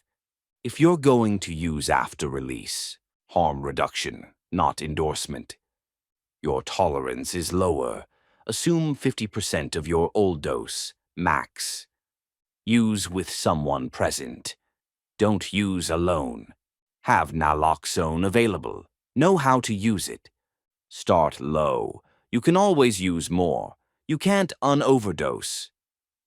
Recognize this is the highest risk moment of your life. Consider, is there any alternative right now? 32.5.1, the 72-hour stabilization window. System green, immediate post-release priorities. The first 72 hours. You are at maximum vulnerability. Trauma is fresh. Support systems may be fractured. The street is calling. The pharmacy is complicated. Priority 1, safe shelter. Hours 0 to 4. Where are you sleeping tonight? If no stable housing, shelter, motel, friend, family. Do not sleep on the street your first night out. If using is likely, do not use alone. Priority 2. Food and hydration, hours 0 to 8.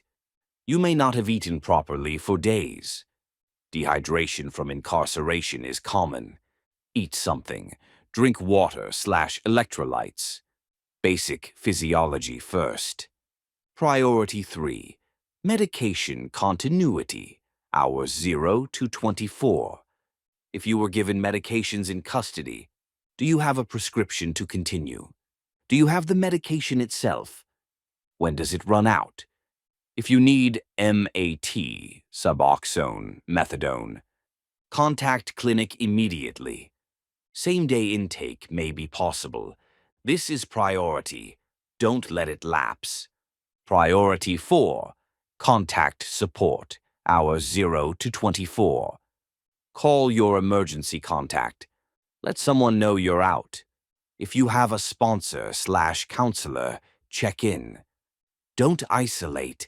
Isolation plus post-release equals danger.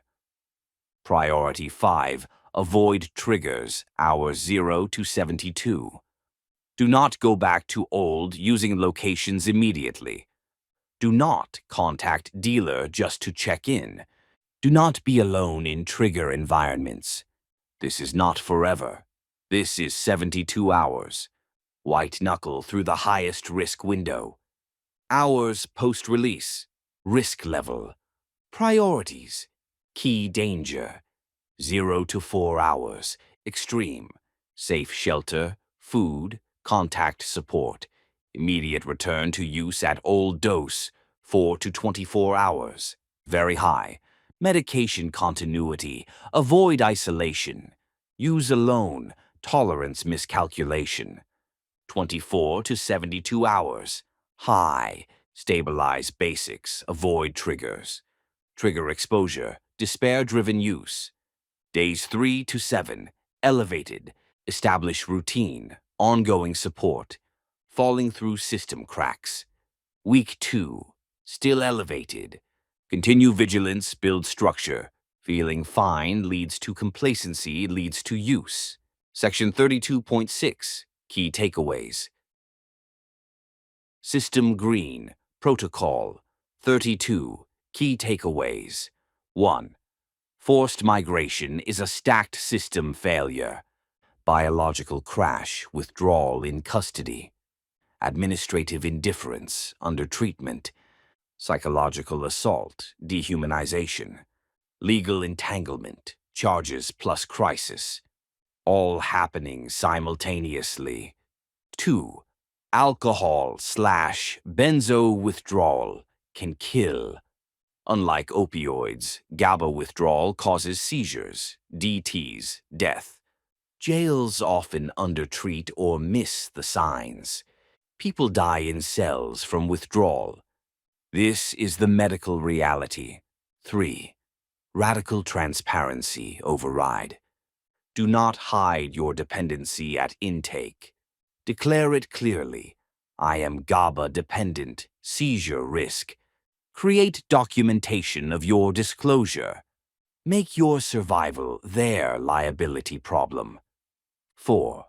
The script. I am physically dependent on substance. Without medical taper, I am at risk for seizures. This is a medical emergency. Please document this request. 5. The legal dealer swap. Trading street dealer for pharmacy is frustrating but survivable. Reframe. Doctor/pharmacy as utility provider, not parent or dealer. This is a service level agreement, SLA. You are a customer with rights. 6. Engineer your treatment. Bring data, gene site, pharmacogenomics. My genes show I need alternative medication.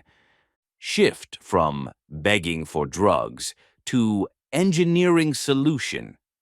Genetic data creates leverage. 7. The dehumanization algorithm. Strip searches, numbers, cells equals designed to break you. This is procedure, not truth about your worth. Maintain internal narrative. I am still name. They control your body, not your mind. 8. Internal preservation. Observe, don't absorb. Future orientation. This is temporary. Small dignities. Any choice is still your choice. Goal. Emerge with core self intact. 9. The medical breakdown card. Laminated card in wallet. List dependencies, genetic factors, emergency contact. Creates documentation before you can speak. Your read-only file for when you're compromised. 10. Emergency contact briefing. Choose a backup human. Brief them completely on your situation. Give them the script for advocating for you. They are your voice from outside. 11. Memorize critical numbers. Phone will be confiscated. Emergency contact, lawyer, doctor. The number you remember is the number that saves you. 12. Post-release is highest risk. Tolerance dropped during incarceration. Using old dose equals overdose risk 3 to 8 times higher. First 72 hours, maximum vulnerability. If using, assume 50% dose. Max, don't use alone, have naloxone. 13. 72-hour stabilization. Hours 0 to 4. Safe shelter. Hours 0 to 24. Medication continuity. Food. Contact support. Hours 0 to 72. Avoid triggers. Don't isolate. This is the danger window. Survive it. Architect's log. Final system. Note: the system you're entering was not designed to help you. It was designed to process you. Your survival is incidental to its function. This is not pessimism. This is reality. And reality is what we work with. You cannot change the system from inside a cell, but you can navigate it strategically. You can create documentation that protects you. You can use language that establishes liability. You can prepare before the crisis hits. You can have a backup human on the outside. You can survive. The state doesn't want you to die in custody. Not because they care about you, because dead inmates are paperwork, lawsuits, news coverage. Use that.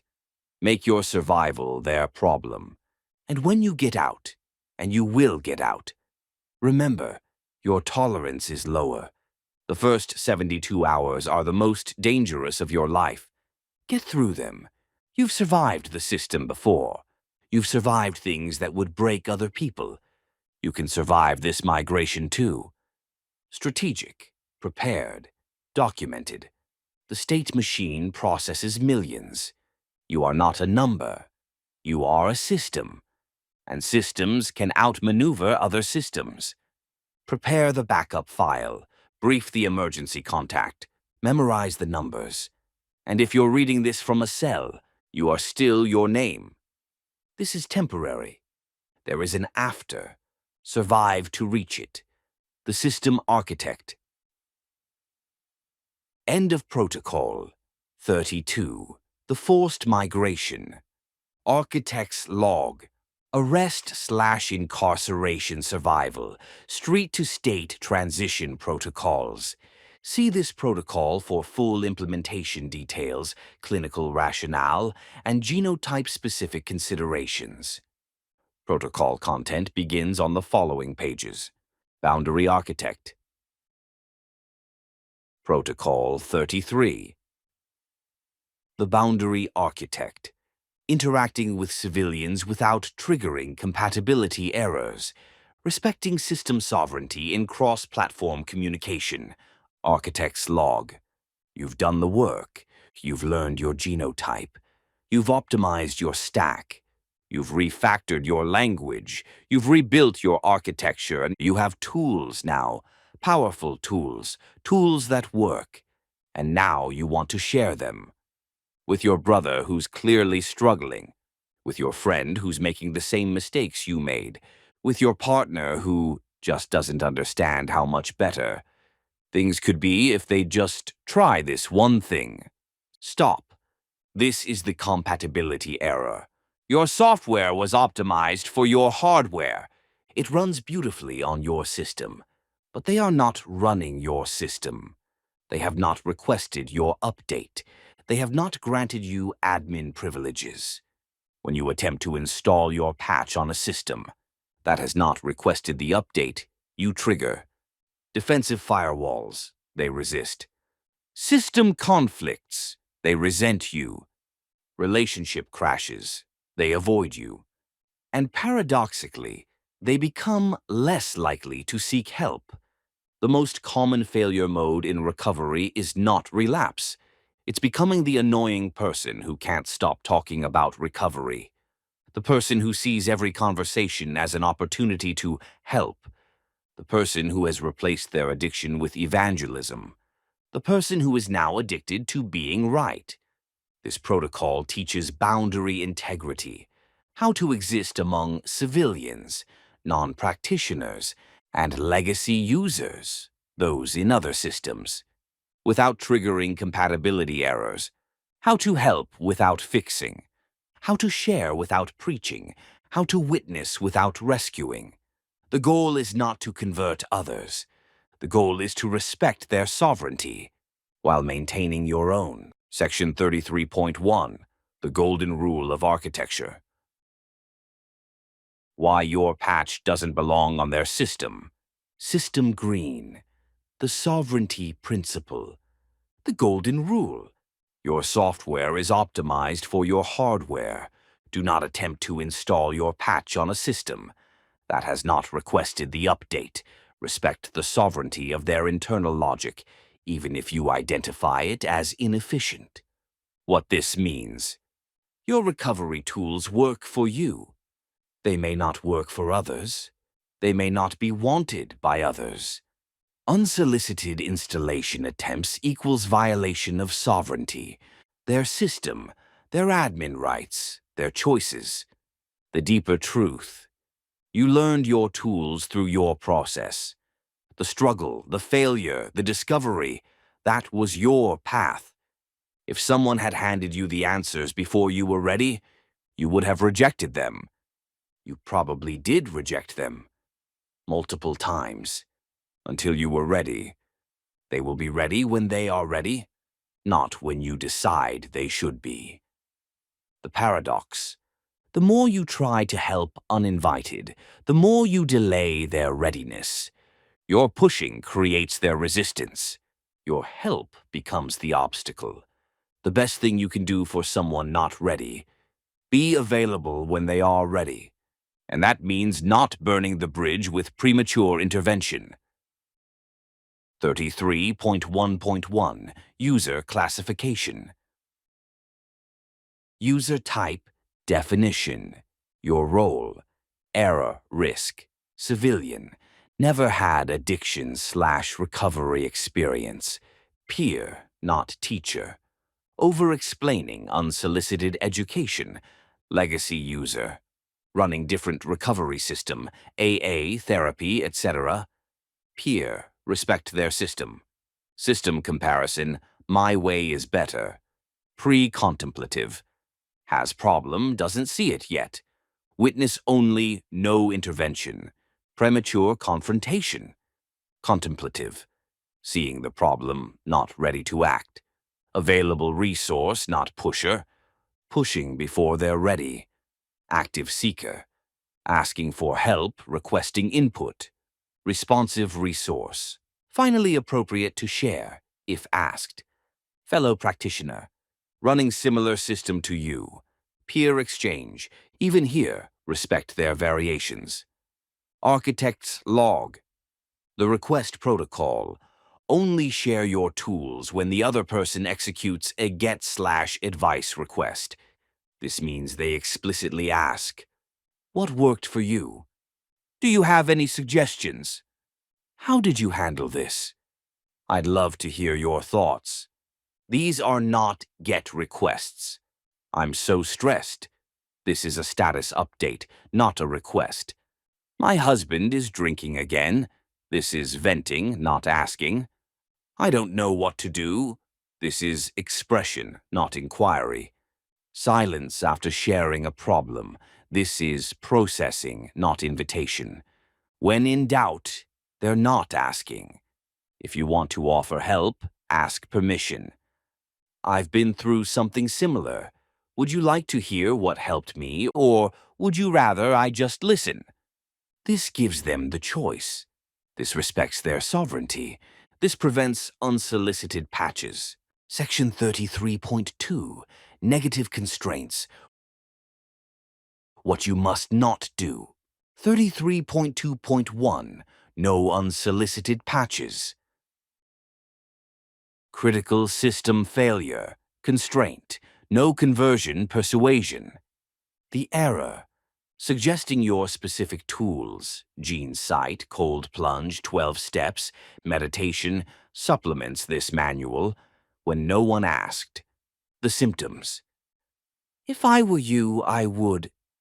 You should really try. Have you considered? You know what helped me? Long explanation. There's this great book/podcast/program. The problem. This is not generosity. This is imposition. You are attempting to write to their database without permission. Even if your intentions are pure, the impact is they feel talked at, not talked with. They feel you see them as a project. They feel diminished. You know better. They're broken. They resist natural response to uninvited advice. They may avoid you in the future. The fix. Stop. You know, magnesium really helped with my anxiety.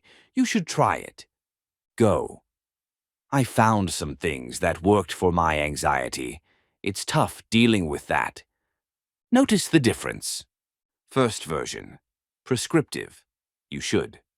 Second version. Descriptive. I found. Plus empathetic. It's tough.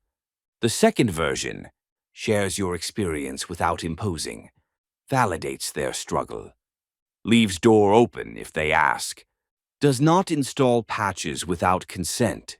33.2.2, No proxy parenting. Critical system failure, constraint, no rescuing fixing. The error, attempting to regulate another adult's emotions or consequences, taking responsibility for their internal state, managing the room's mood. The symptoms, jumping in to solve problems they didn't ask you to solve, cushioning them from natural consequences, doing emotional labor to prevent their discomfort. Don't worry, it's going to be okay. How do you know? Let me fix this for you. Did they ask? You shouldn't feel that way. Invalidating their experience. The problem. This is not support. This is infantilization. You are treating an adult as if they lack the capacity to handle their own life. This is often more about your discomfort with their pain than about actually helping them. You're not rescuing them. You're rescuing yourself from the discomfort of witnessing their struggle. The deeper problem. When you rescue, you deprive them of growth data. Failure is information.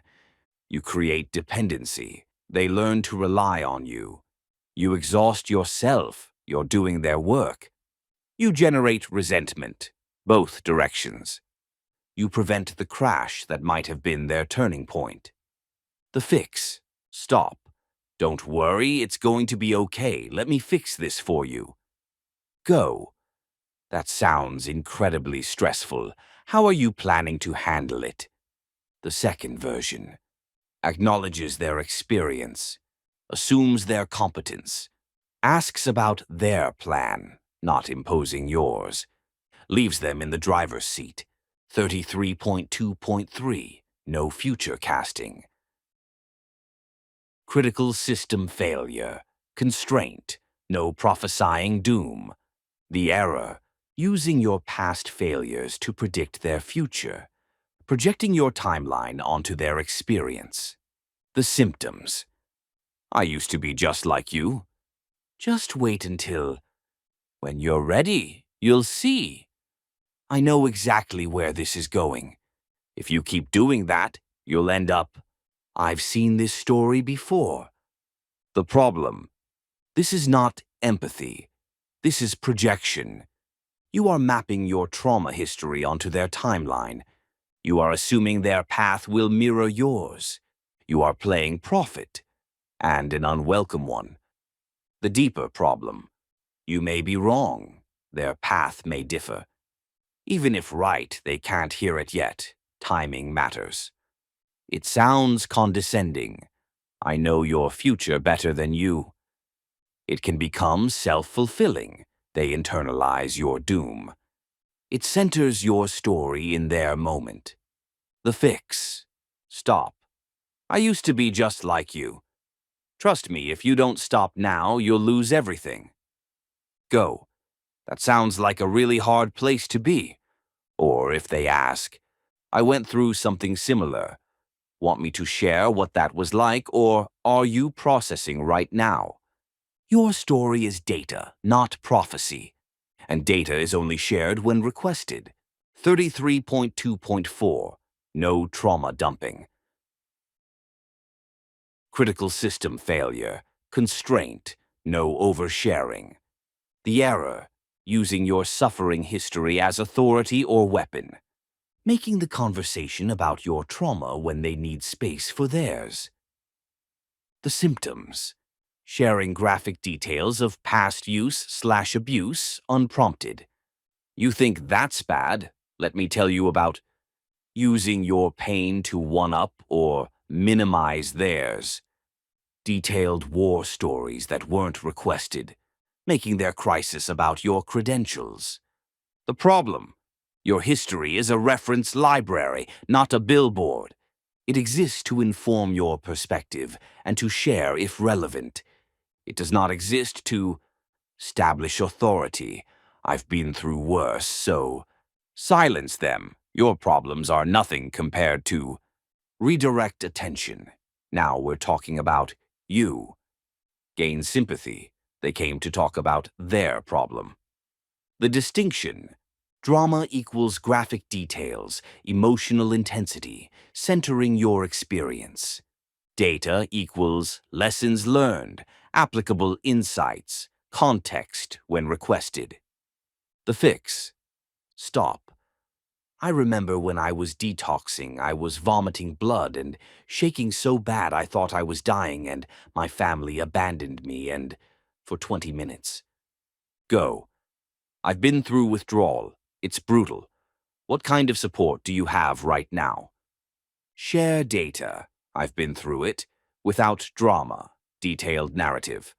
Unless they ask. If they ask, share appropriately. But even then, it's their time, not yours. Section 33.3. Positive Protocols. How you must behave. 33.3.1. Read-only mode. Witnessing. System green. When they share but don't ask. The situation. Someone shares a struggle. They don't ask for advice, and they just share. Your role. Read only. You have received the data. You do not have write permission. Your job is to witness, not to write. What witnessing sounds like. I hear you. That sounds really hard. That sucks. I see why you're angry. That makes complete sense. I'm here. What a shitty situation. Silence, plus presence. What witnessing is not. Here's what you should do. Have you tried? At least you. Everything happens for a reason. You're so strong, you'll get through this. I know exactly how you feel. Why read-only matters. Most people, most of the time, just want to be heard, not fixed, not saved, not taught. Heard. The act of being witnessed is itself healing. Your presence is the support. Your silence, attentive, caring, is the gift.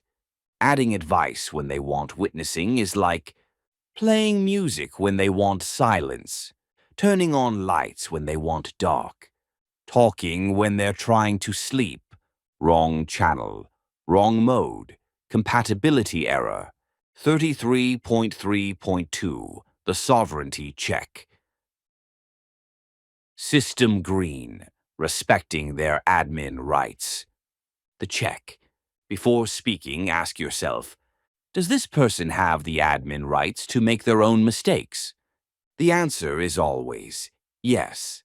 Every adult has sovereign control over their own system, even if they're running it into the ground, even if you can see the crash coming, even if it hurts to watch. The implication: you must allow them to execute their own scripts, even scripts you know will fail. A crash is a learning opportunity. Preventing their crash is theft of their growth data. The exception: imminent danger to life, theirs or others. They have explicitly asked you to intervene. You have an agreed-upon accountability relationship. Otherwise, they have admin rights. You don't. The practice: when you feel the urge to intervene, they are about to make a mistake, I must stop them. Stop. Check. Did they ask for my input? Is there imminent danger? Do I have permission to intervene? If no, step back, watch, be available. Their mistake may be the teacher you could never be. 33.3.3, the emotional firewall. System green, regulating your heat locally. The situation: their behavior causes you anxiety or discomfort. Their chaos is triggering your system. You feel the urge to export your discomfort. The error: you are stressing me out. You need to calm down. Your drama is affecting me. I can't be around you when you're like this. This is externalization. You are making your internal state their responsibility. The fix: local regulation. Your anxiety is your signal. Process it internally. Don't export it. Internal processing. My amygdala is reacting to their chaos. This is my nervous system response. Their behavior is the trigger. My reaction is mine to manage. I will breathe and maintain my frame. External options, if needed. I need a moment, taking space for yourself. I'm going to step outside briefly, without blame. I care about you and I'm finding this intense. Can we pause? Ownership of your state. The principle: you are responsible for your internal regulation. They are responsible for their internal regulation. When you externalize your heat, you're asking them to regulate you. That's not their job. That's yours. Regulate locally. Don't export. 33.3.4, adult-to-adult syntax. System green, speaking to their executive function. The concept: every person has multiple internal parts. Executive function: rational, capable adult. Inner child: wounded, reactive, emotional. Inner critic: harsh, judgmental, shaming. The error: speaking to their inner child. Oh, you poor thing.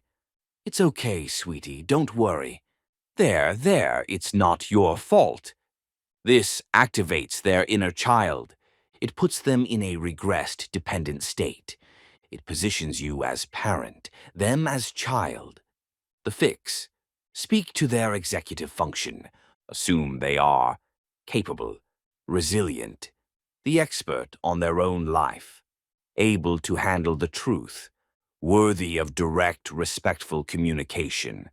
Adult to adult sounds like, what are you thinking about doing? How are you planning to handle this? What do you need right now? That's a tough situation. What are your options? I trust you'll figure this out. Notice the assumptions. They will figure it out, not you. They have options, not helpless. They know what they need, not you prescribing. This keeps them in their power. It respects their adulthood. It avoids the parent-child dynamic that breeds resentment. Section 33.4. Practical scenarios. Applying the protocols in real interactions. Input. Compatibility error. Boundary architect response. My husband is drinking again and I don't know what to do.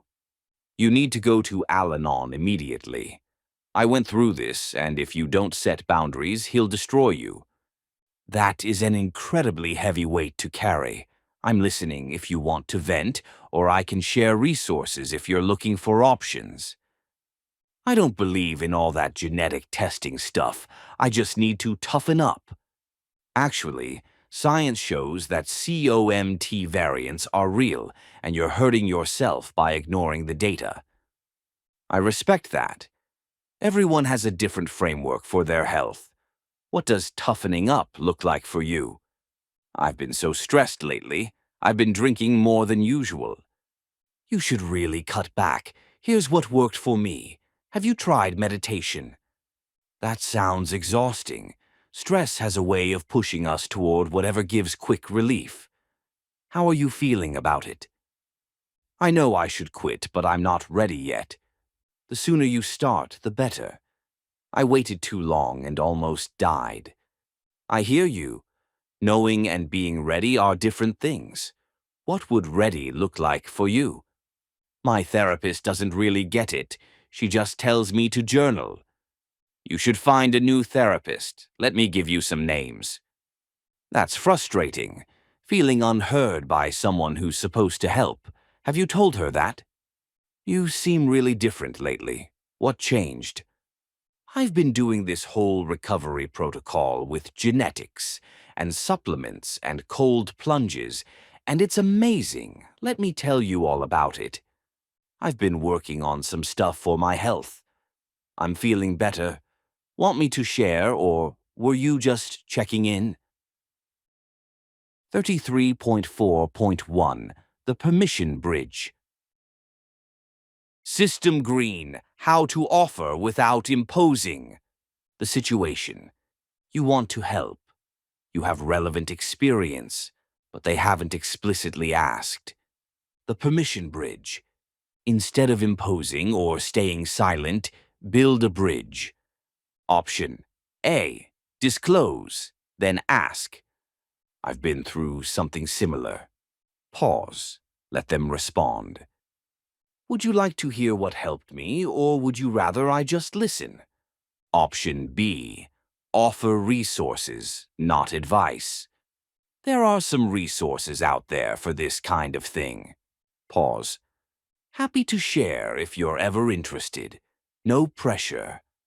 Option C. The future door. If you ever want to talk about this more, I'm around. Then drop it. No need to decide now, just know I'm available. The principles. Disclose without detailing. I've been through similar. Ask permission before sharing. Would you like to hear? Offer availability without pressure, if you ever want to. Drop it after offering. Don't follow up repeatedly. This is not. I have to tell you something. Imposing. Let me share my experience. Not asking. You really should hear this. Should equals coercion. Following up next week. Did you think about what I said? One offer. Permission requested. Then let it go. The ball is in their court. Respect that. Section 33.5. Linguistic Guidelines. Words that trigger errors versus words that build bridges.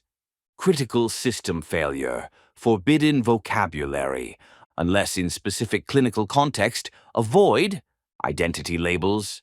Addict. Identity level. Stigmatizing. Alcoholic. Same. Junkie. Obviously. Clean versus dirty. Moralizes substance use. Moral vocabulary. Toxic. Overused. Judgmental. Enabler. Blaming. Clinical jargon misused. Codependent. Same. Dysfunctional. implies you know what's functional. Sinner/saved, religious frame that may not be shared. Prescriptive language, should, imposes your values. Need to, same. Have to, same. Must, same. If I were you, you're not. The right thing to do, according to whom? Why? These words carry judgment, even if unintended. They position you as authority over their life. They can trigger shame, defensiveness, disconnection. System green, preferred vocabulary. Use systems terms. Pattern instead of dysfunction. Dynamic instead of toxic. Input/output. What goes in, what comes out. System, their overall life architecture. Response instead of reaction implies less judgment. Use neutral observations. I notice. Observational, not judgmental. It sounds like reflecting, not interpreting. What I'm hearing is checking understanding. That seems tentative, not certain. Use questions. What do you think about? Centers them. How do you see it? Values their perspective. What would help? Assumes they know. What's your sense of? Respects their intuition. Use ownership language. For me, speaks from your experience. In my case, doesn't generalize. What worked for me, doesn't prescribe. I found, personal, not universal.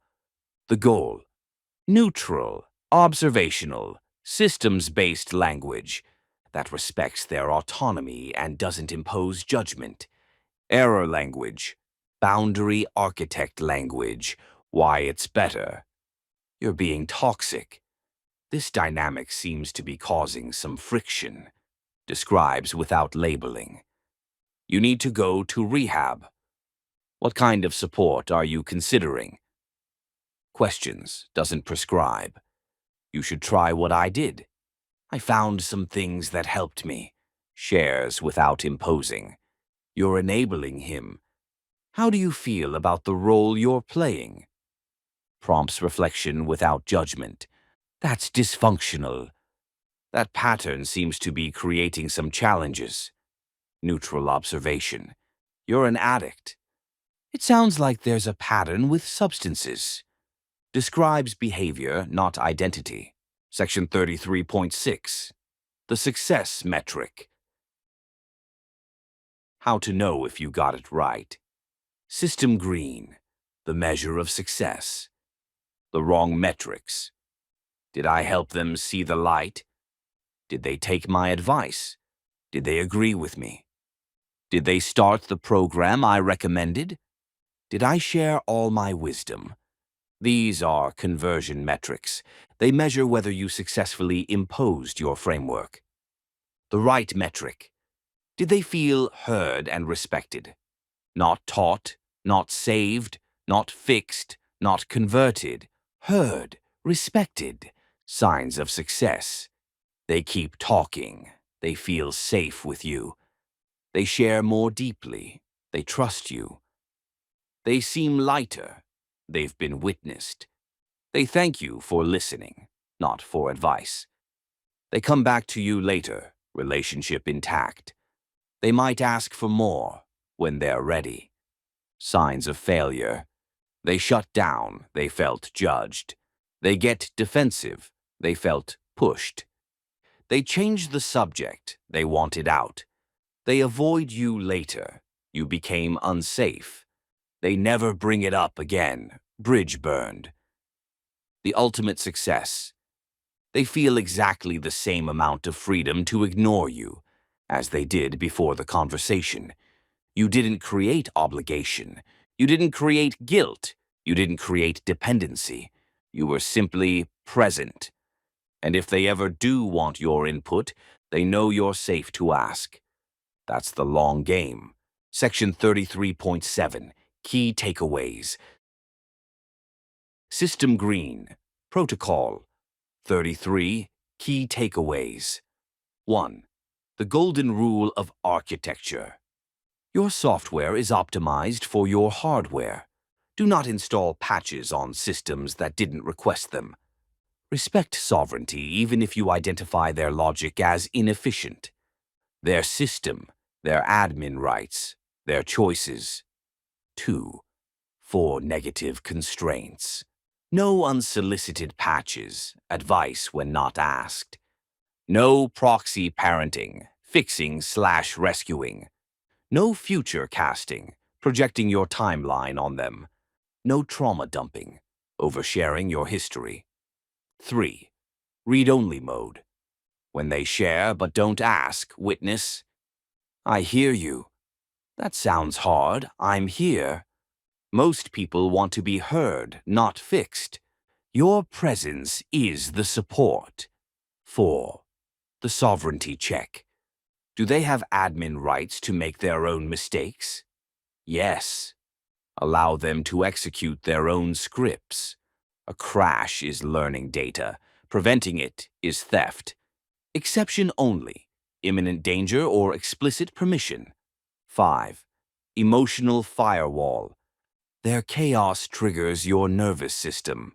That's your signal to regulate, not their problem to fix. Process internally. Don't export. My amygdala is reacting. Regulate locally. 6. Adult-to-adult syntax. Speak to their executive function, not inner child. Assume capable, resilient expert on their own life. What are you planning to do? Not, let me fix this. 7. The permission bridge. Disclose, then ask, would you like to hear what helped me? Offer availability. If you ever want to talk, I'm around. One offer, then drop it. Ball is in their court. 8. Forbidden vocabulary. Avoid. Addict, toxic, enabler, should, need to, dysfunction. Use. Pattern, dynamic, input/output. For me. Questions. Observe. Don't label. Describe. Don't prescribe. 9. The success metric. Not, did they take my advice? But, did they feel heard and respected? Signs. They keep talking. They trust you. They come back. Goal. They feel free to ignore you without guilt. 10. The long game. Don't burn bridges with premature intervention. Be available when they are ready. Your silence now may be what makes them ask later. Patience is the strategy. Architect's log. Final system. Note. The hardest part of recovery isn't finding the tools, it's learning when not to use them. You've discovered things that work. You've rebuilt yourself. You want to share it. That impulse is beautiful and dangerous. The danger is that you become the person everyone avoids at parties. The person who can't have a conversation without turning it into a TED Talk about recovery. The person who replaced their addiction with evangelism. The goal is not to convert the world. The goal is to live well among people who are running different operating systems. To be useful when asked. To be silent when not. To be present without imposing. To witness without rescuing. To share without preaching. This is the mastery. Not just managing your own system, but knowing where your system ends and theirs begins. Boundaries aren't walls. They're the architecture that allows different systems to coexist peacefully. Build good boundaries, respect their sovereignty, and trust that when they're ready, if they're ever ready, they'll know where to find you. You're not their savior. You're a fellow traveler. Walk your path. Let them walk theirs. And if your paths align, walk together for a while. That's all any of us can do. The system architect. End of protocol. 33. The boundary architect.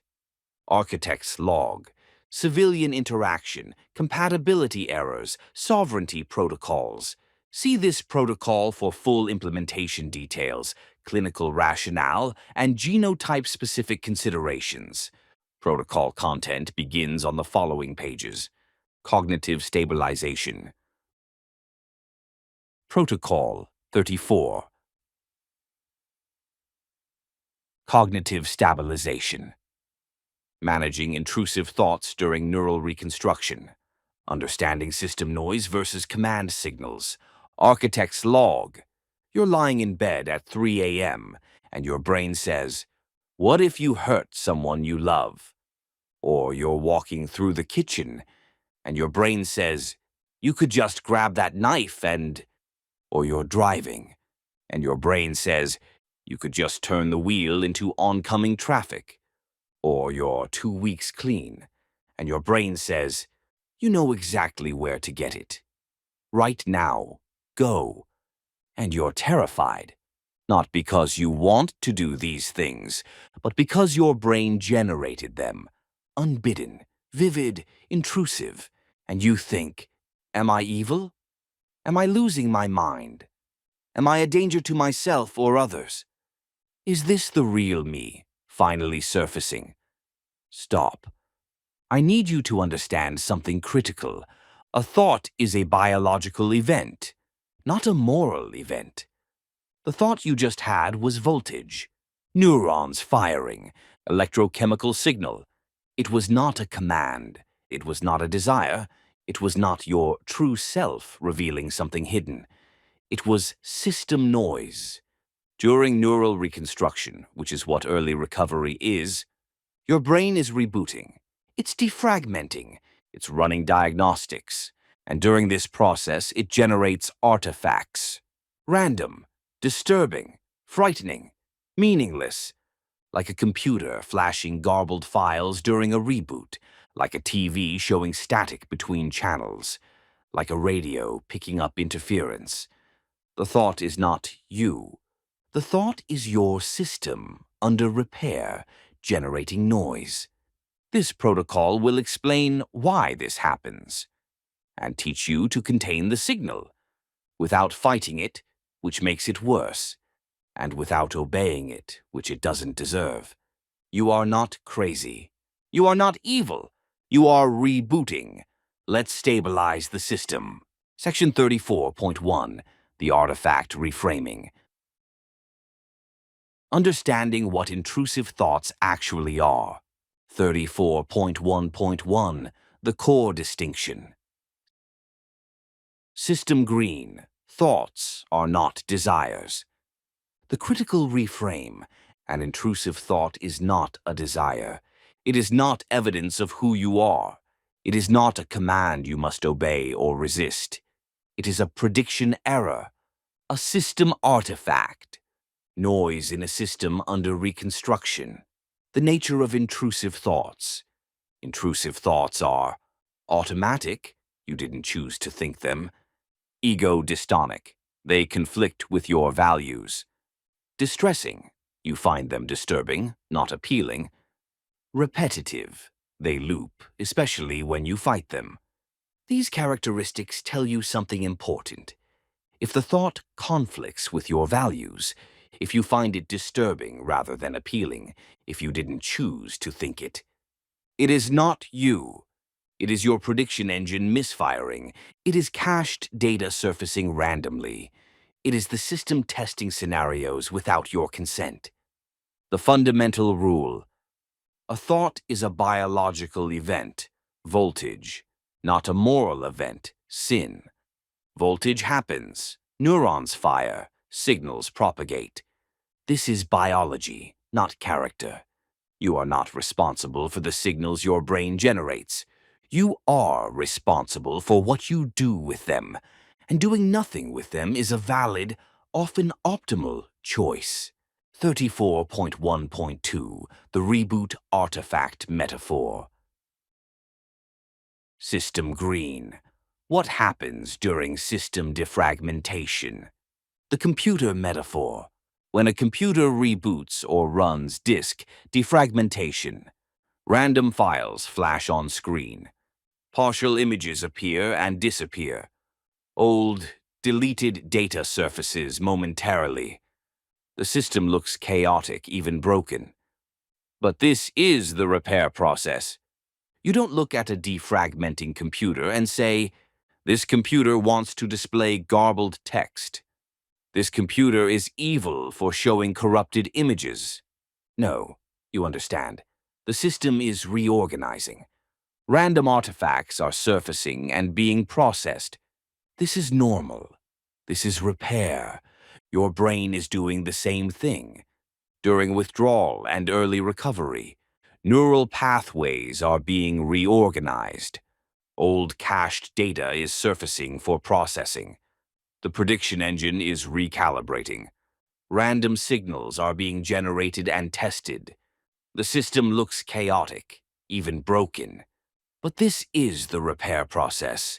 The violent thought that flashed through your mind, that's a file fragment, an artifact, system noise.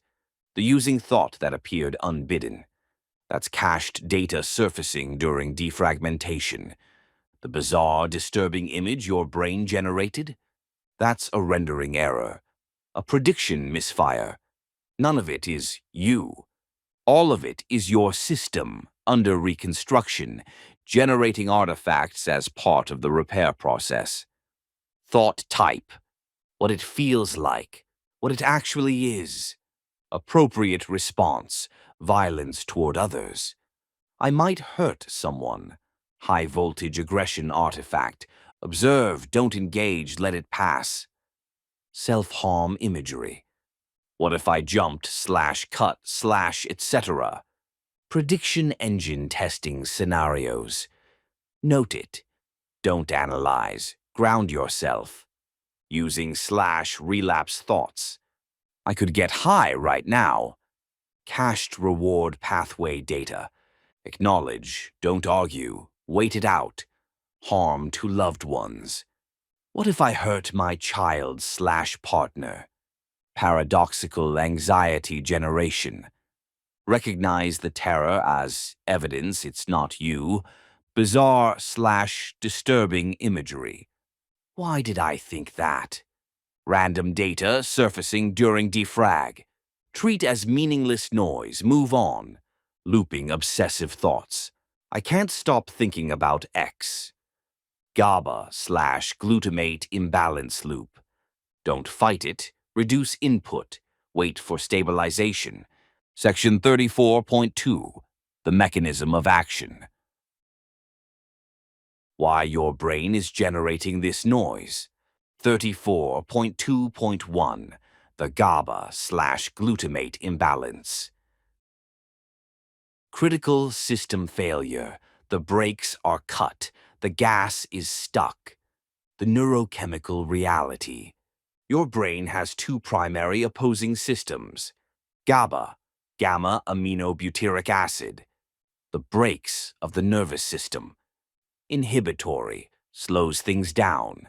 Creates calm, reduces anxiety, stops loops. Says, slow down, stop. Don't pursue that signal. Glutamate, the gas of the nervous system. Excitatory, speeds things up. Creates alertness, drives activity, amplifies signals. Says, more, faster, pursue that signal. The addiction, damage. Most substances of abuse affect this balance. Alcohol directly enhances GABA, why it calms you. Benzodiazepines, same. Opioids affect GABA indirectly. Stimulants massively increase excitatory activity. After prolonged use, the brain adapts. GABA receptors downregulate, fewer breaks.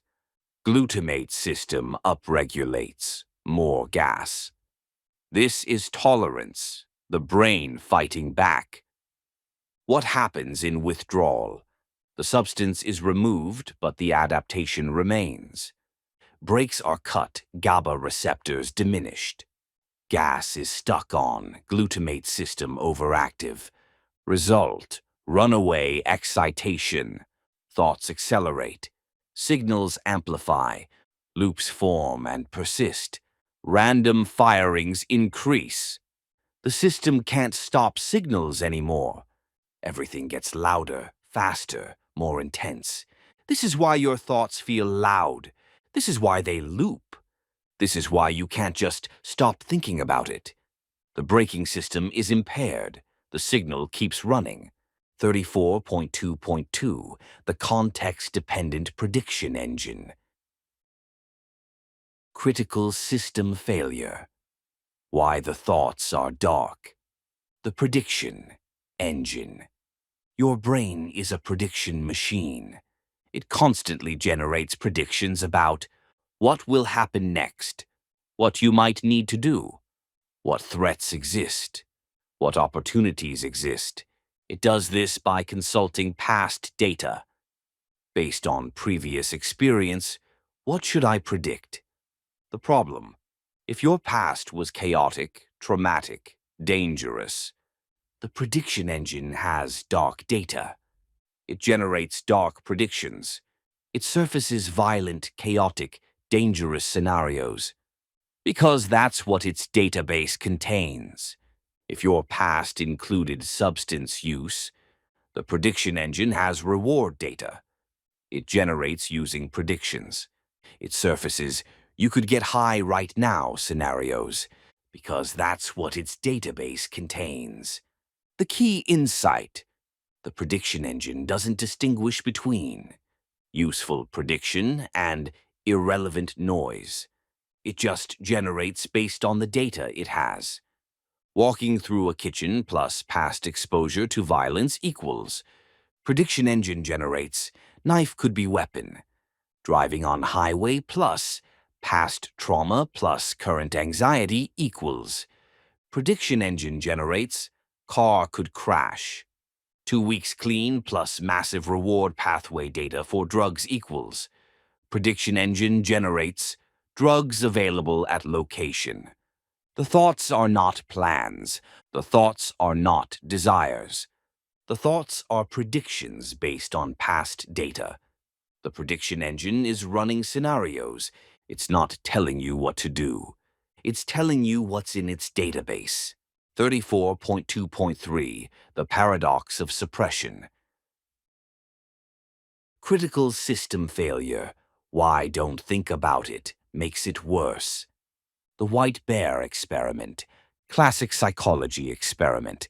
For the next 60 seconds, do not think about a white bear. Result: people think about white bears more. Trying to suppress a thought amplifies it. The mechanism.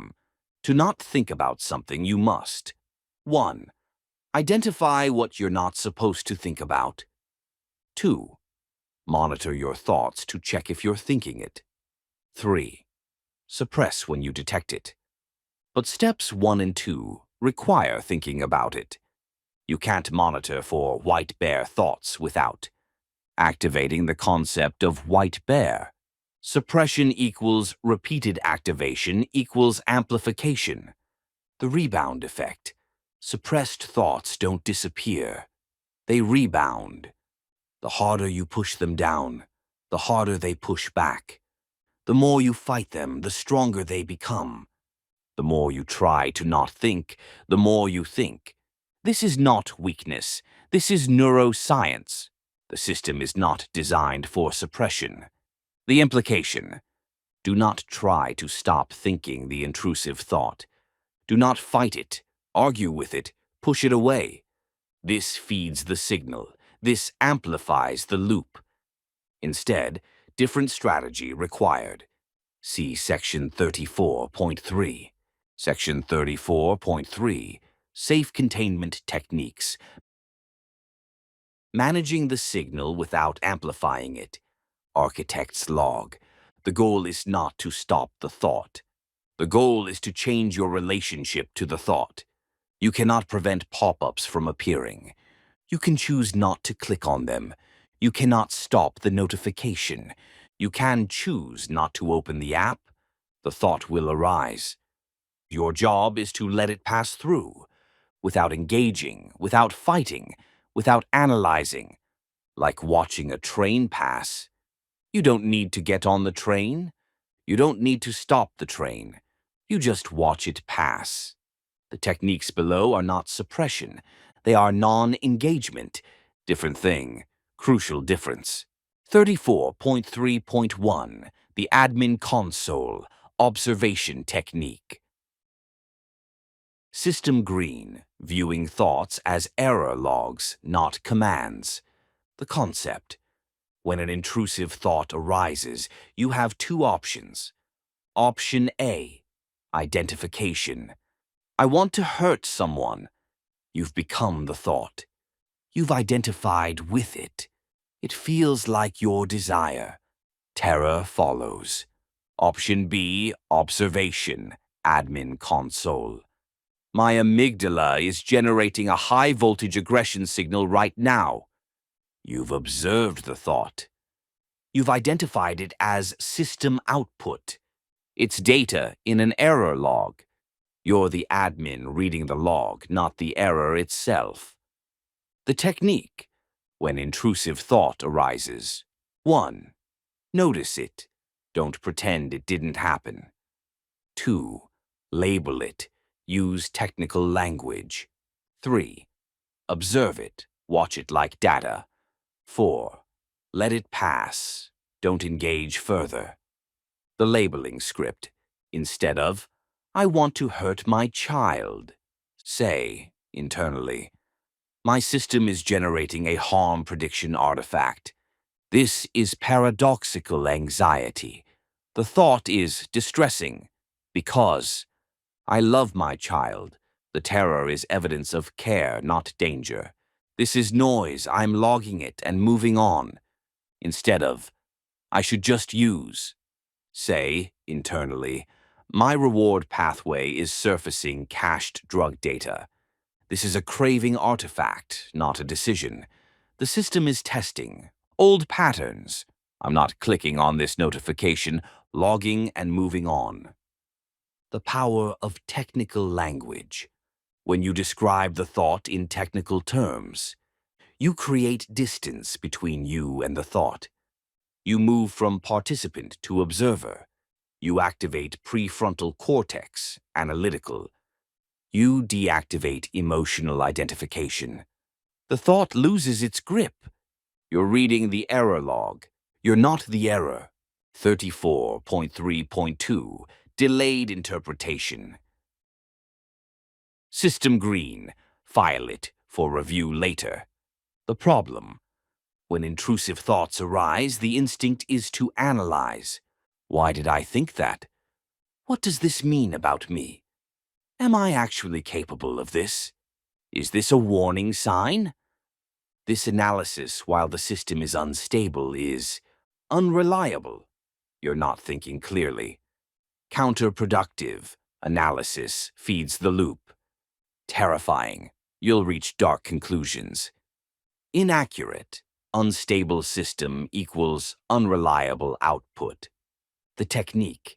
Do not analyze intrusive thoughts during acute instability. Instead, file for later review. The script. This thought has been logged. I will review it in 24 hours when my system is more stable. Right now, analysis is not available. Filing and moving on. The 24-hour rule. Most intrusive thoughts lose all their power after 24 hours. What felt like urgent truth at 3 a.m. feels like obvious noise at noon the next day. By delaying interpretation, you prevent analysis during unstable state. Allow the signal to naturally decay. Often find there's nothing to analyze after 24 hours. Avoid the spiral of what does this mean during crisis. If the thought is still significant 24 hours later, then, and only then, consider examining it. With a stable system, maybe with a professional, but not at 3 a.m. with GABA depleted and glutamate screaming. Delay is not denial. Delay is appropriate timing. 34.3.3. Task deferral. The rendering error protocol. System green, when the lexicon breaks down. The symptom. Sometimes during neural reconstruction you'll notice, can't find words. Thoughts are fragmented. Ideas won't cohere. You're trying to think, but it's like pushing through mud. The inner voice is garbled or silent. You can't process or plan. This is a rendering error. The cognitive system is temporarily offline or impaired. The mistake: trying to force cognitive function during a rendering error, trying to figure out the intrusive thought, trying to make important decisions, trying to have complex conversations, trying to solve problems. This is like trying to run heavy software on a computer. That's in the middle of a system update. It won't work. You'll crash harder. The technique: when you notice a rendering error, 1. Acknowledge, my cognitive system is temporarily impaired. 2. Defer, complex processing is not available right now. 3. Switch, move to a low CPU task. Low CPU tasks: walking, movement, no cognition required. Cleaning, physical, repetitive, grounding. Showering, sensory input, automatic. Folding laundry, simple, tactile. Organizing, sorting, low cognitive load. Stretching, body-focused. Listening to music, receiving, not producing. High CPU tasks to defer. Important decisions, relationship conversations, work that requires creativity. Analyzing your intrusive thoughts, planning your future. Any figuring out. The permission. You are allowed to not think right now. When the system is rendering errors, the appropriate response is to wait for stability. Not every moment requires cognitive engagement. Sometimes the best thing you can do is fold laundry while your brain reboots in the background. 34.3.4, the background process technique. System green. Let it run without clicking on it. The metaphor. Your computer runs background processes, applications running that you're not actively using. You can see them in Task Manager, using resources, but you're not interacting with them. You don't need to. Click on every background process. Investigate what each one is doing. Try to close each one manually. Worry about each process that's running.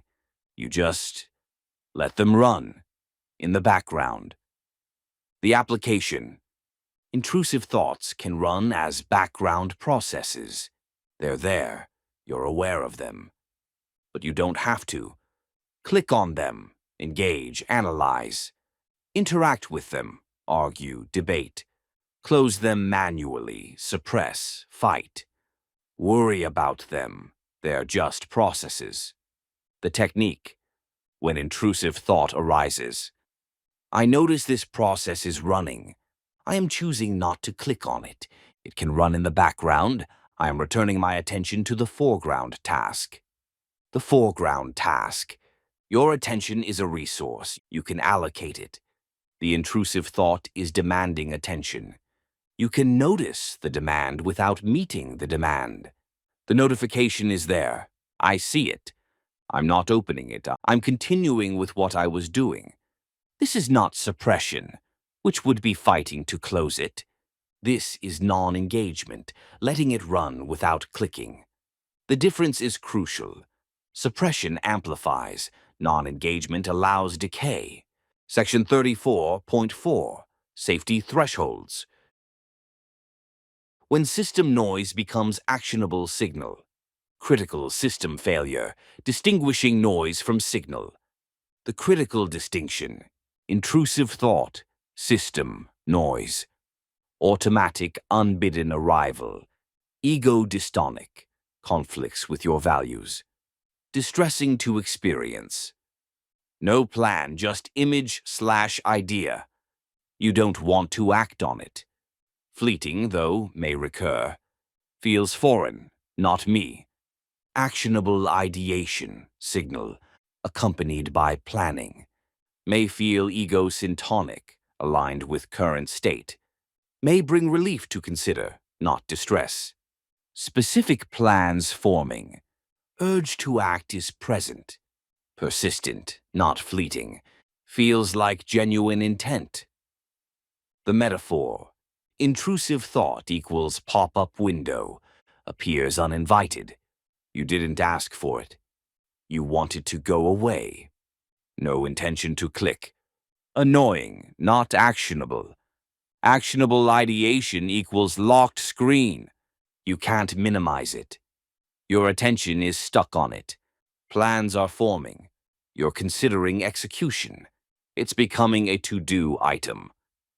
The question. Is this a pop-up I can dismiss? Or is this a locked screen I cannot minimize?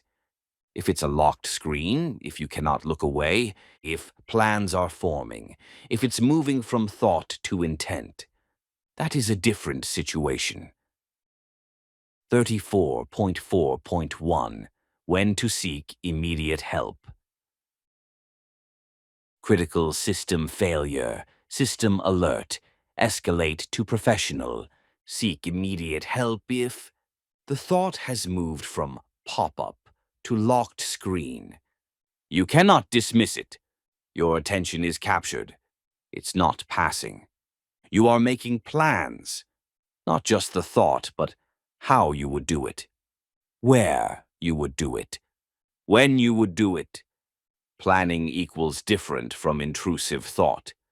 You are taking preparatory actions, acquiring means, weapons, substances, etc., removing obstacles, writing notes, any action toward execution. The thought brings relief, not distress. Intrusive thoughts are distressing if the thought feels like a solution, if considering it brings calm. This is a warning sign. You have intent. Not just what if, but I will or I want to. The shift from passive to active. Intent is different from intrusion. You are losing the ability to distinguish thought from action. Confusion about what's real. Uncertainty whether you've done something. Blurring between imagination and reality. This is not shame. This is safety. Asking for help is not weakness. Asking for help is system awareness.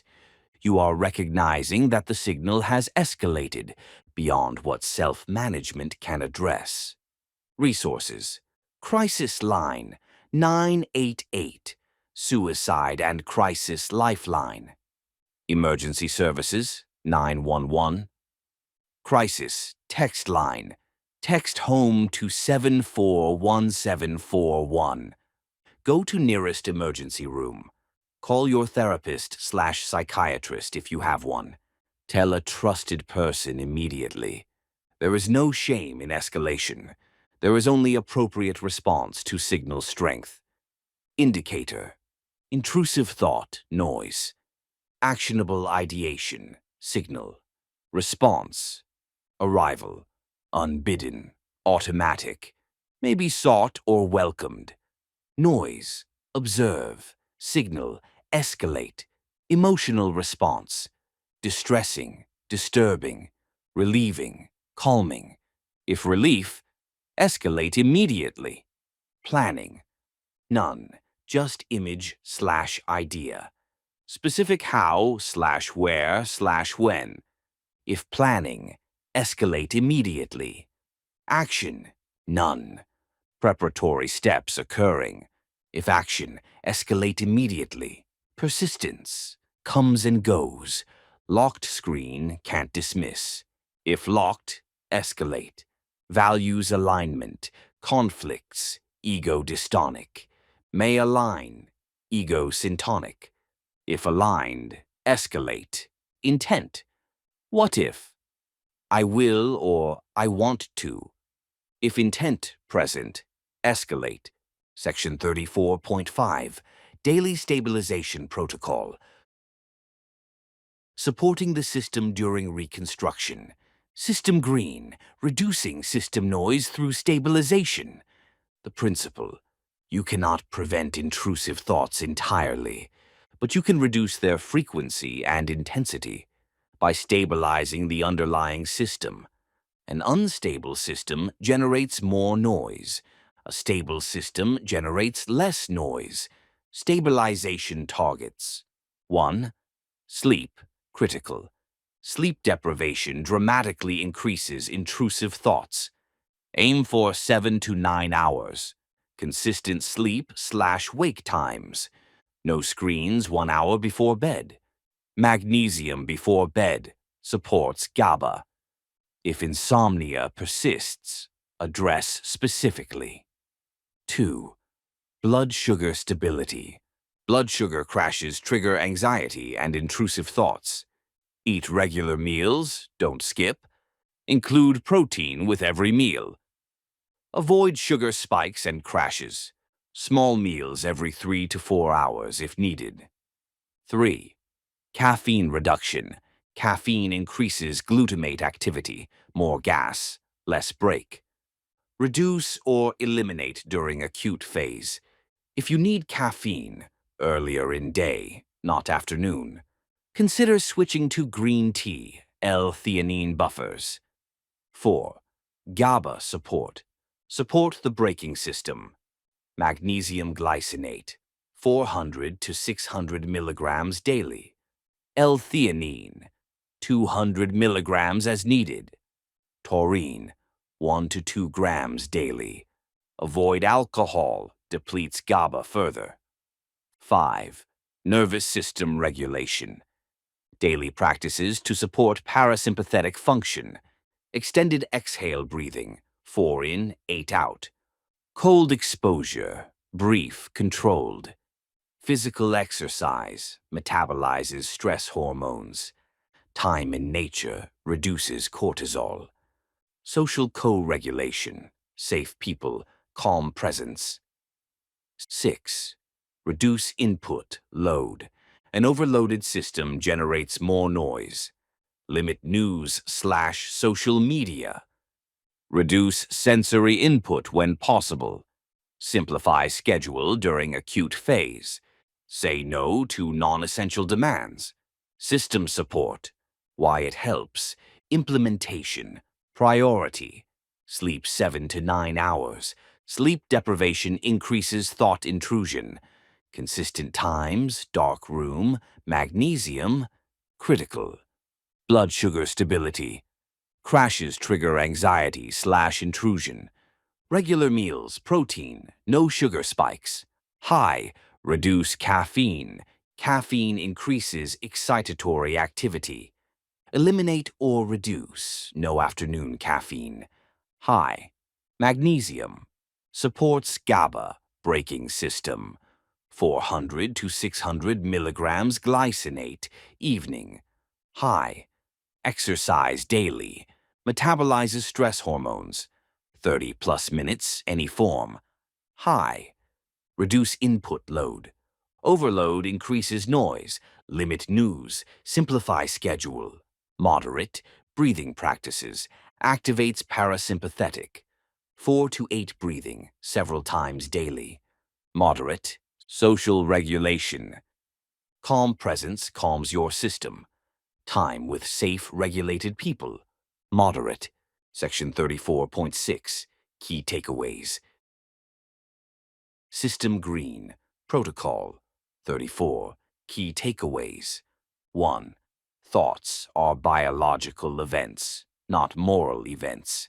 An intrusive thought is voltage, neurons firing, signal. It is not a desire, not a command, not the real you. You are not responsible for what your brain generates.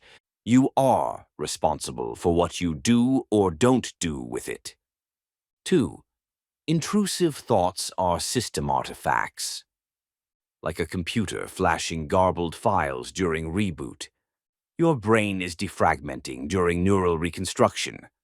Random, disturbing content surfaces during this process. This is repair, not revelation. 3. The GABA/glutamate imbalance. Addiction depletes GABA, brakes, and upregulates glutamate, gas. In withdrawal, brakes cut, gas stuck. Result: thoughts accelerate, loop, amplify. This is neurochemistry, not character. 4. The prediction engine. Your brain generates predictions based on past data. Chaotic past equals chaotic predictions. The dark thoughts are database, not desire.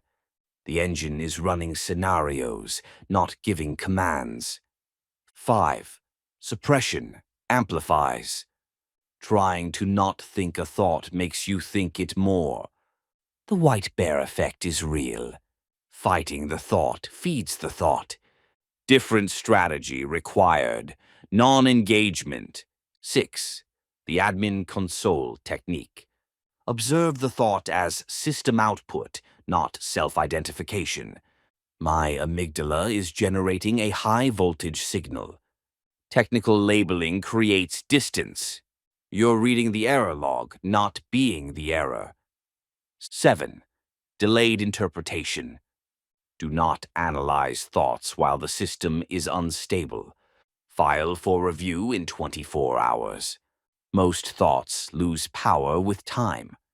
Analysis during crisis equals unreliable conclusions.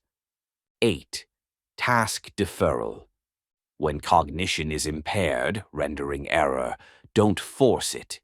Switch to low CPU tasks, walking, cleaning, physical. You're allowed to not think right now. Let the system reboot in the background. 9. Background process technique. Let the thought run without clicking on it. Non-engagement, not suppression. You see the notification. You don't open the app. Return attention to foreground task. 10. Safety thresholds.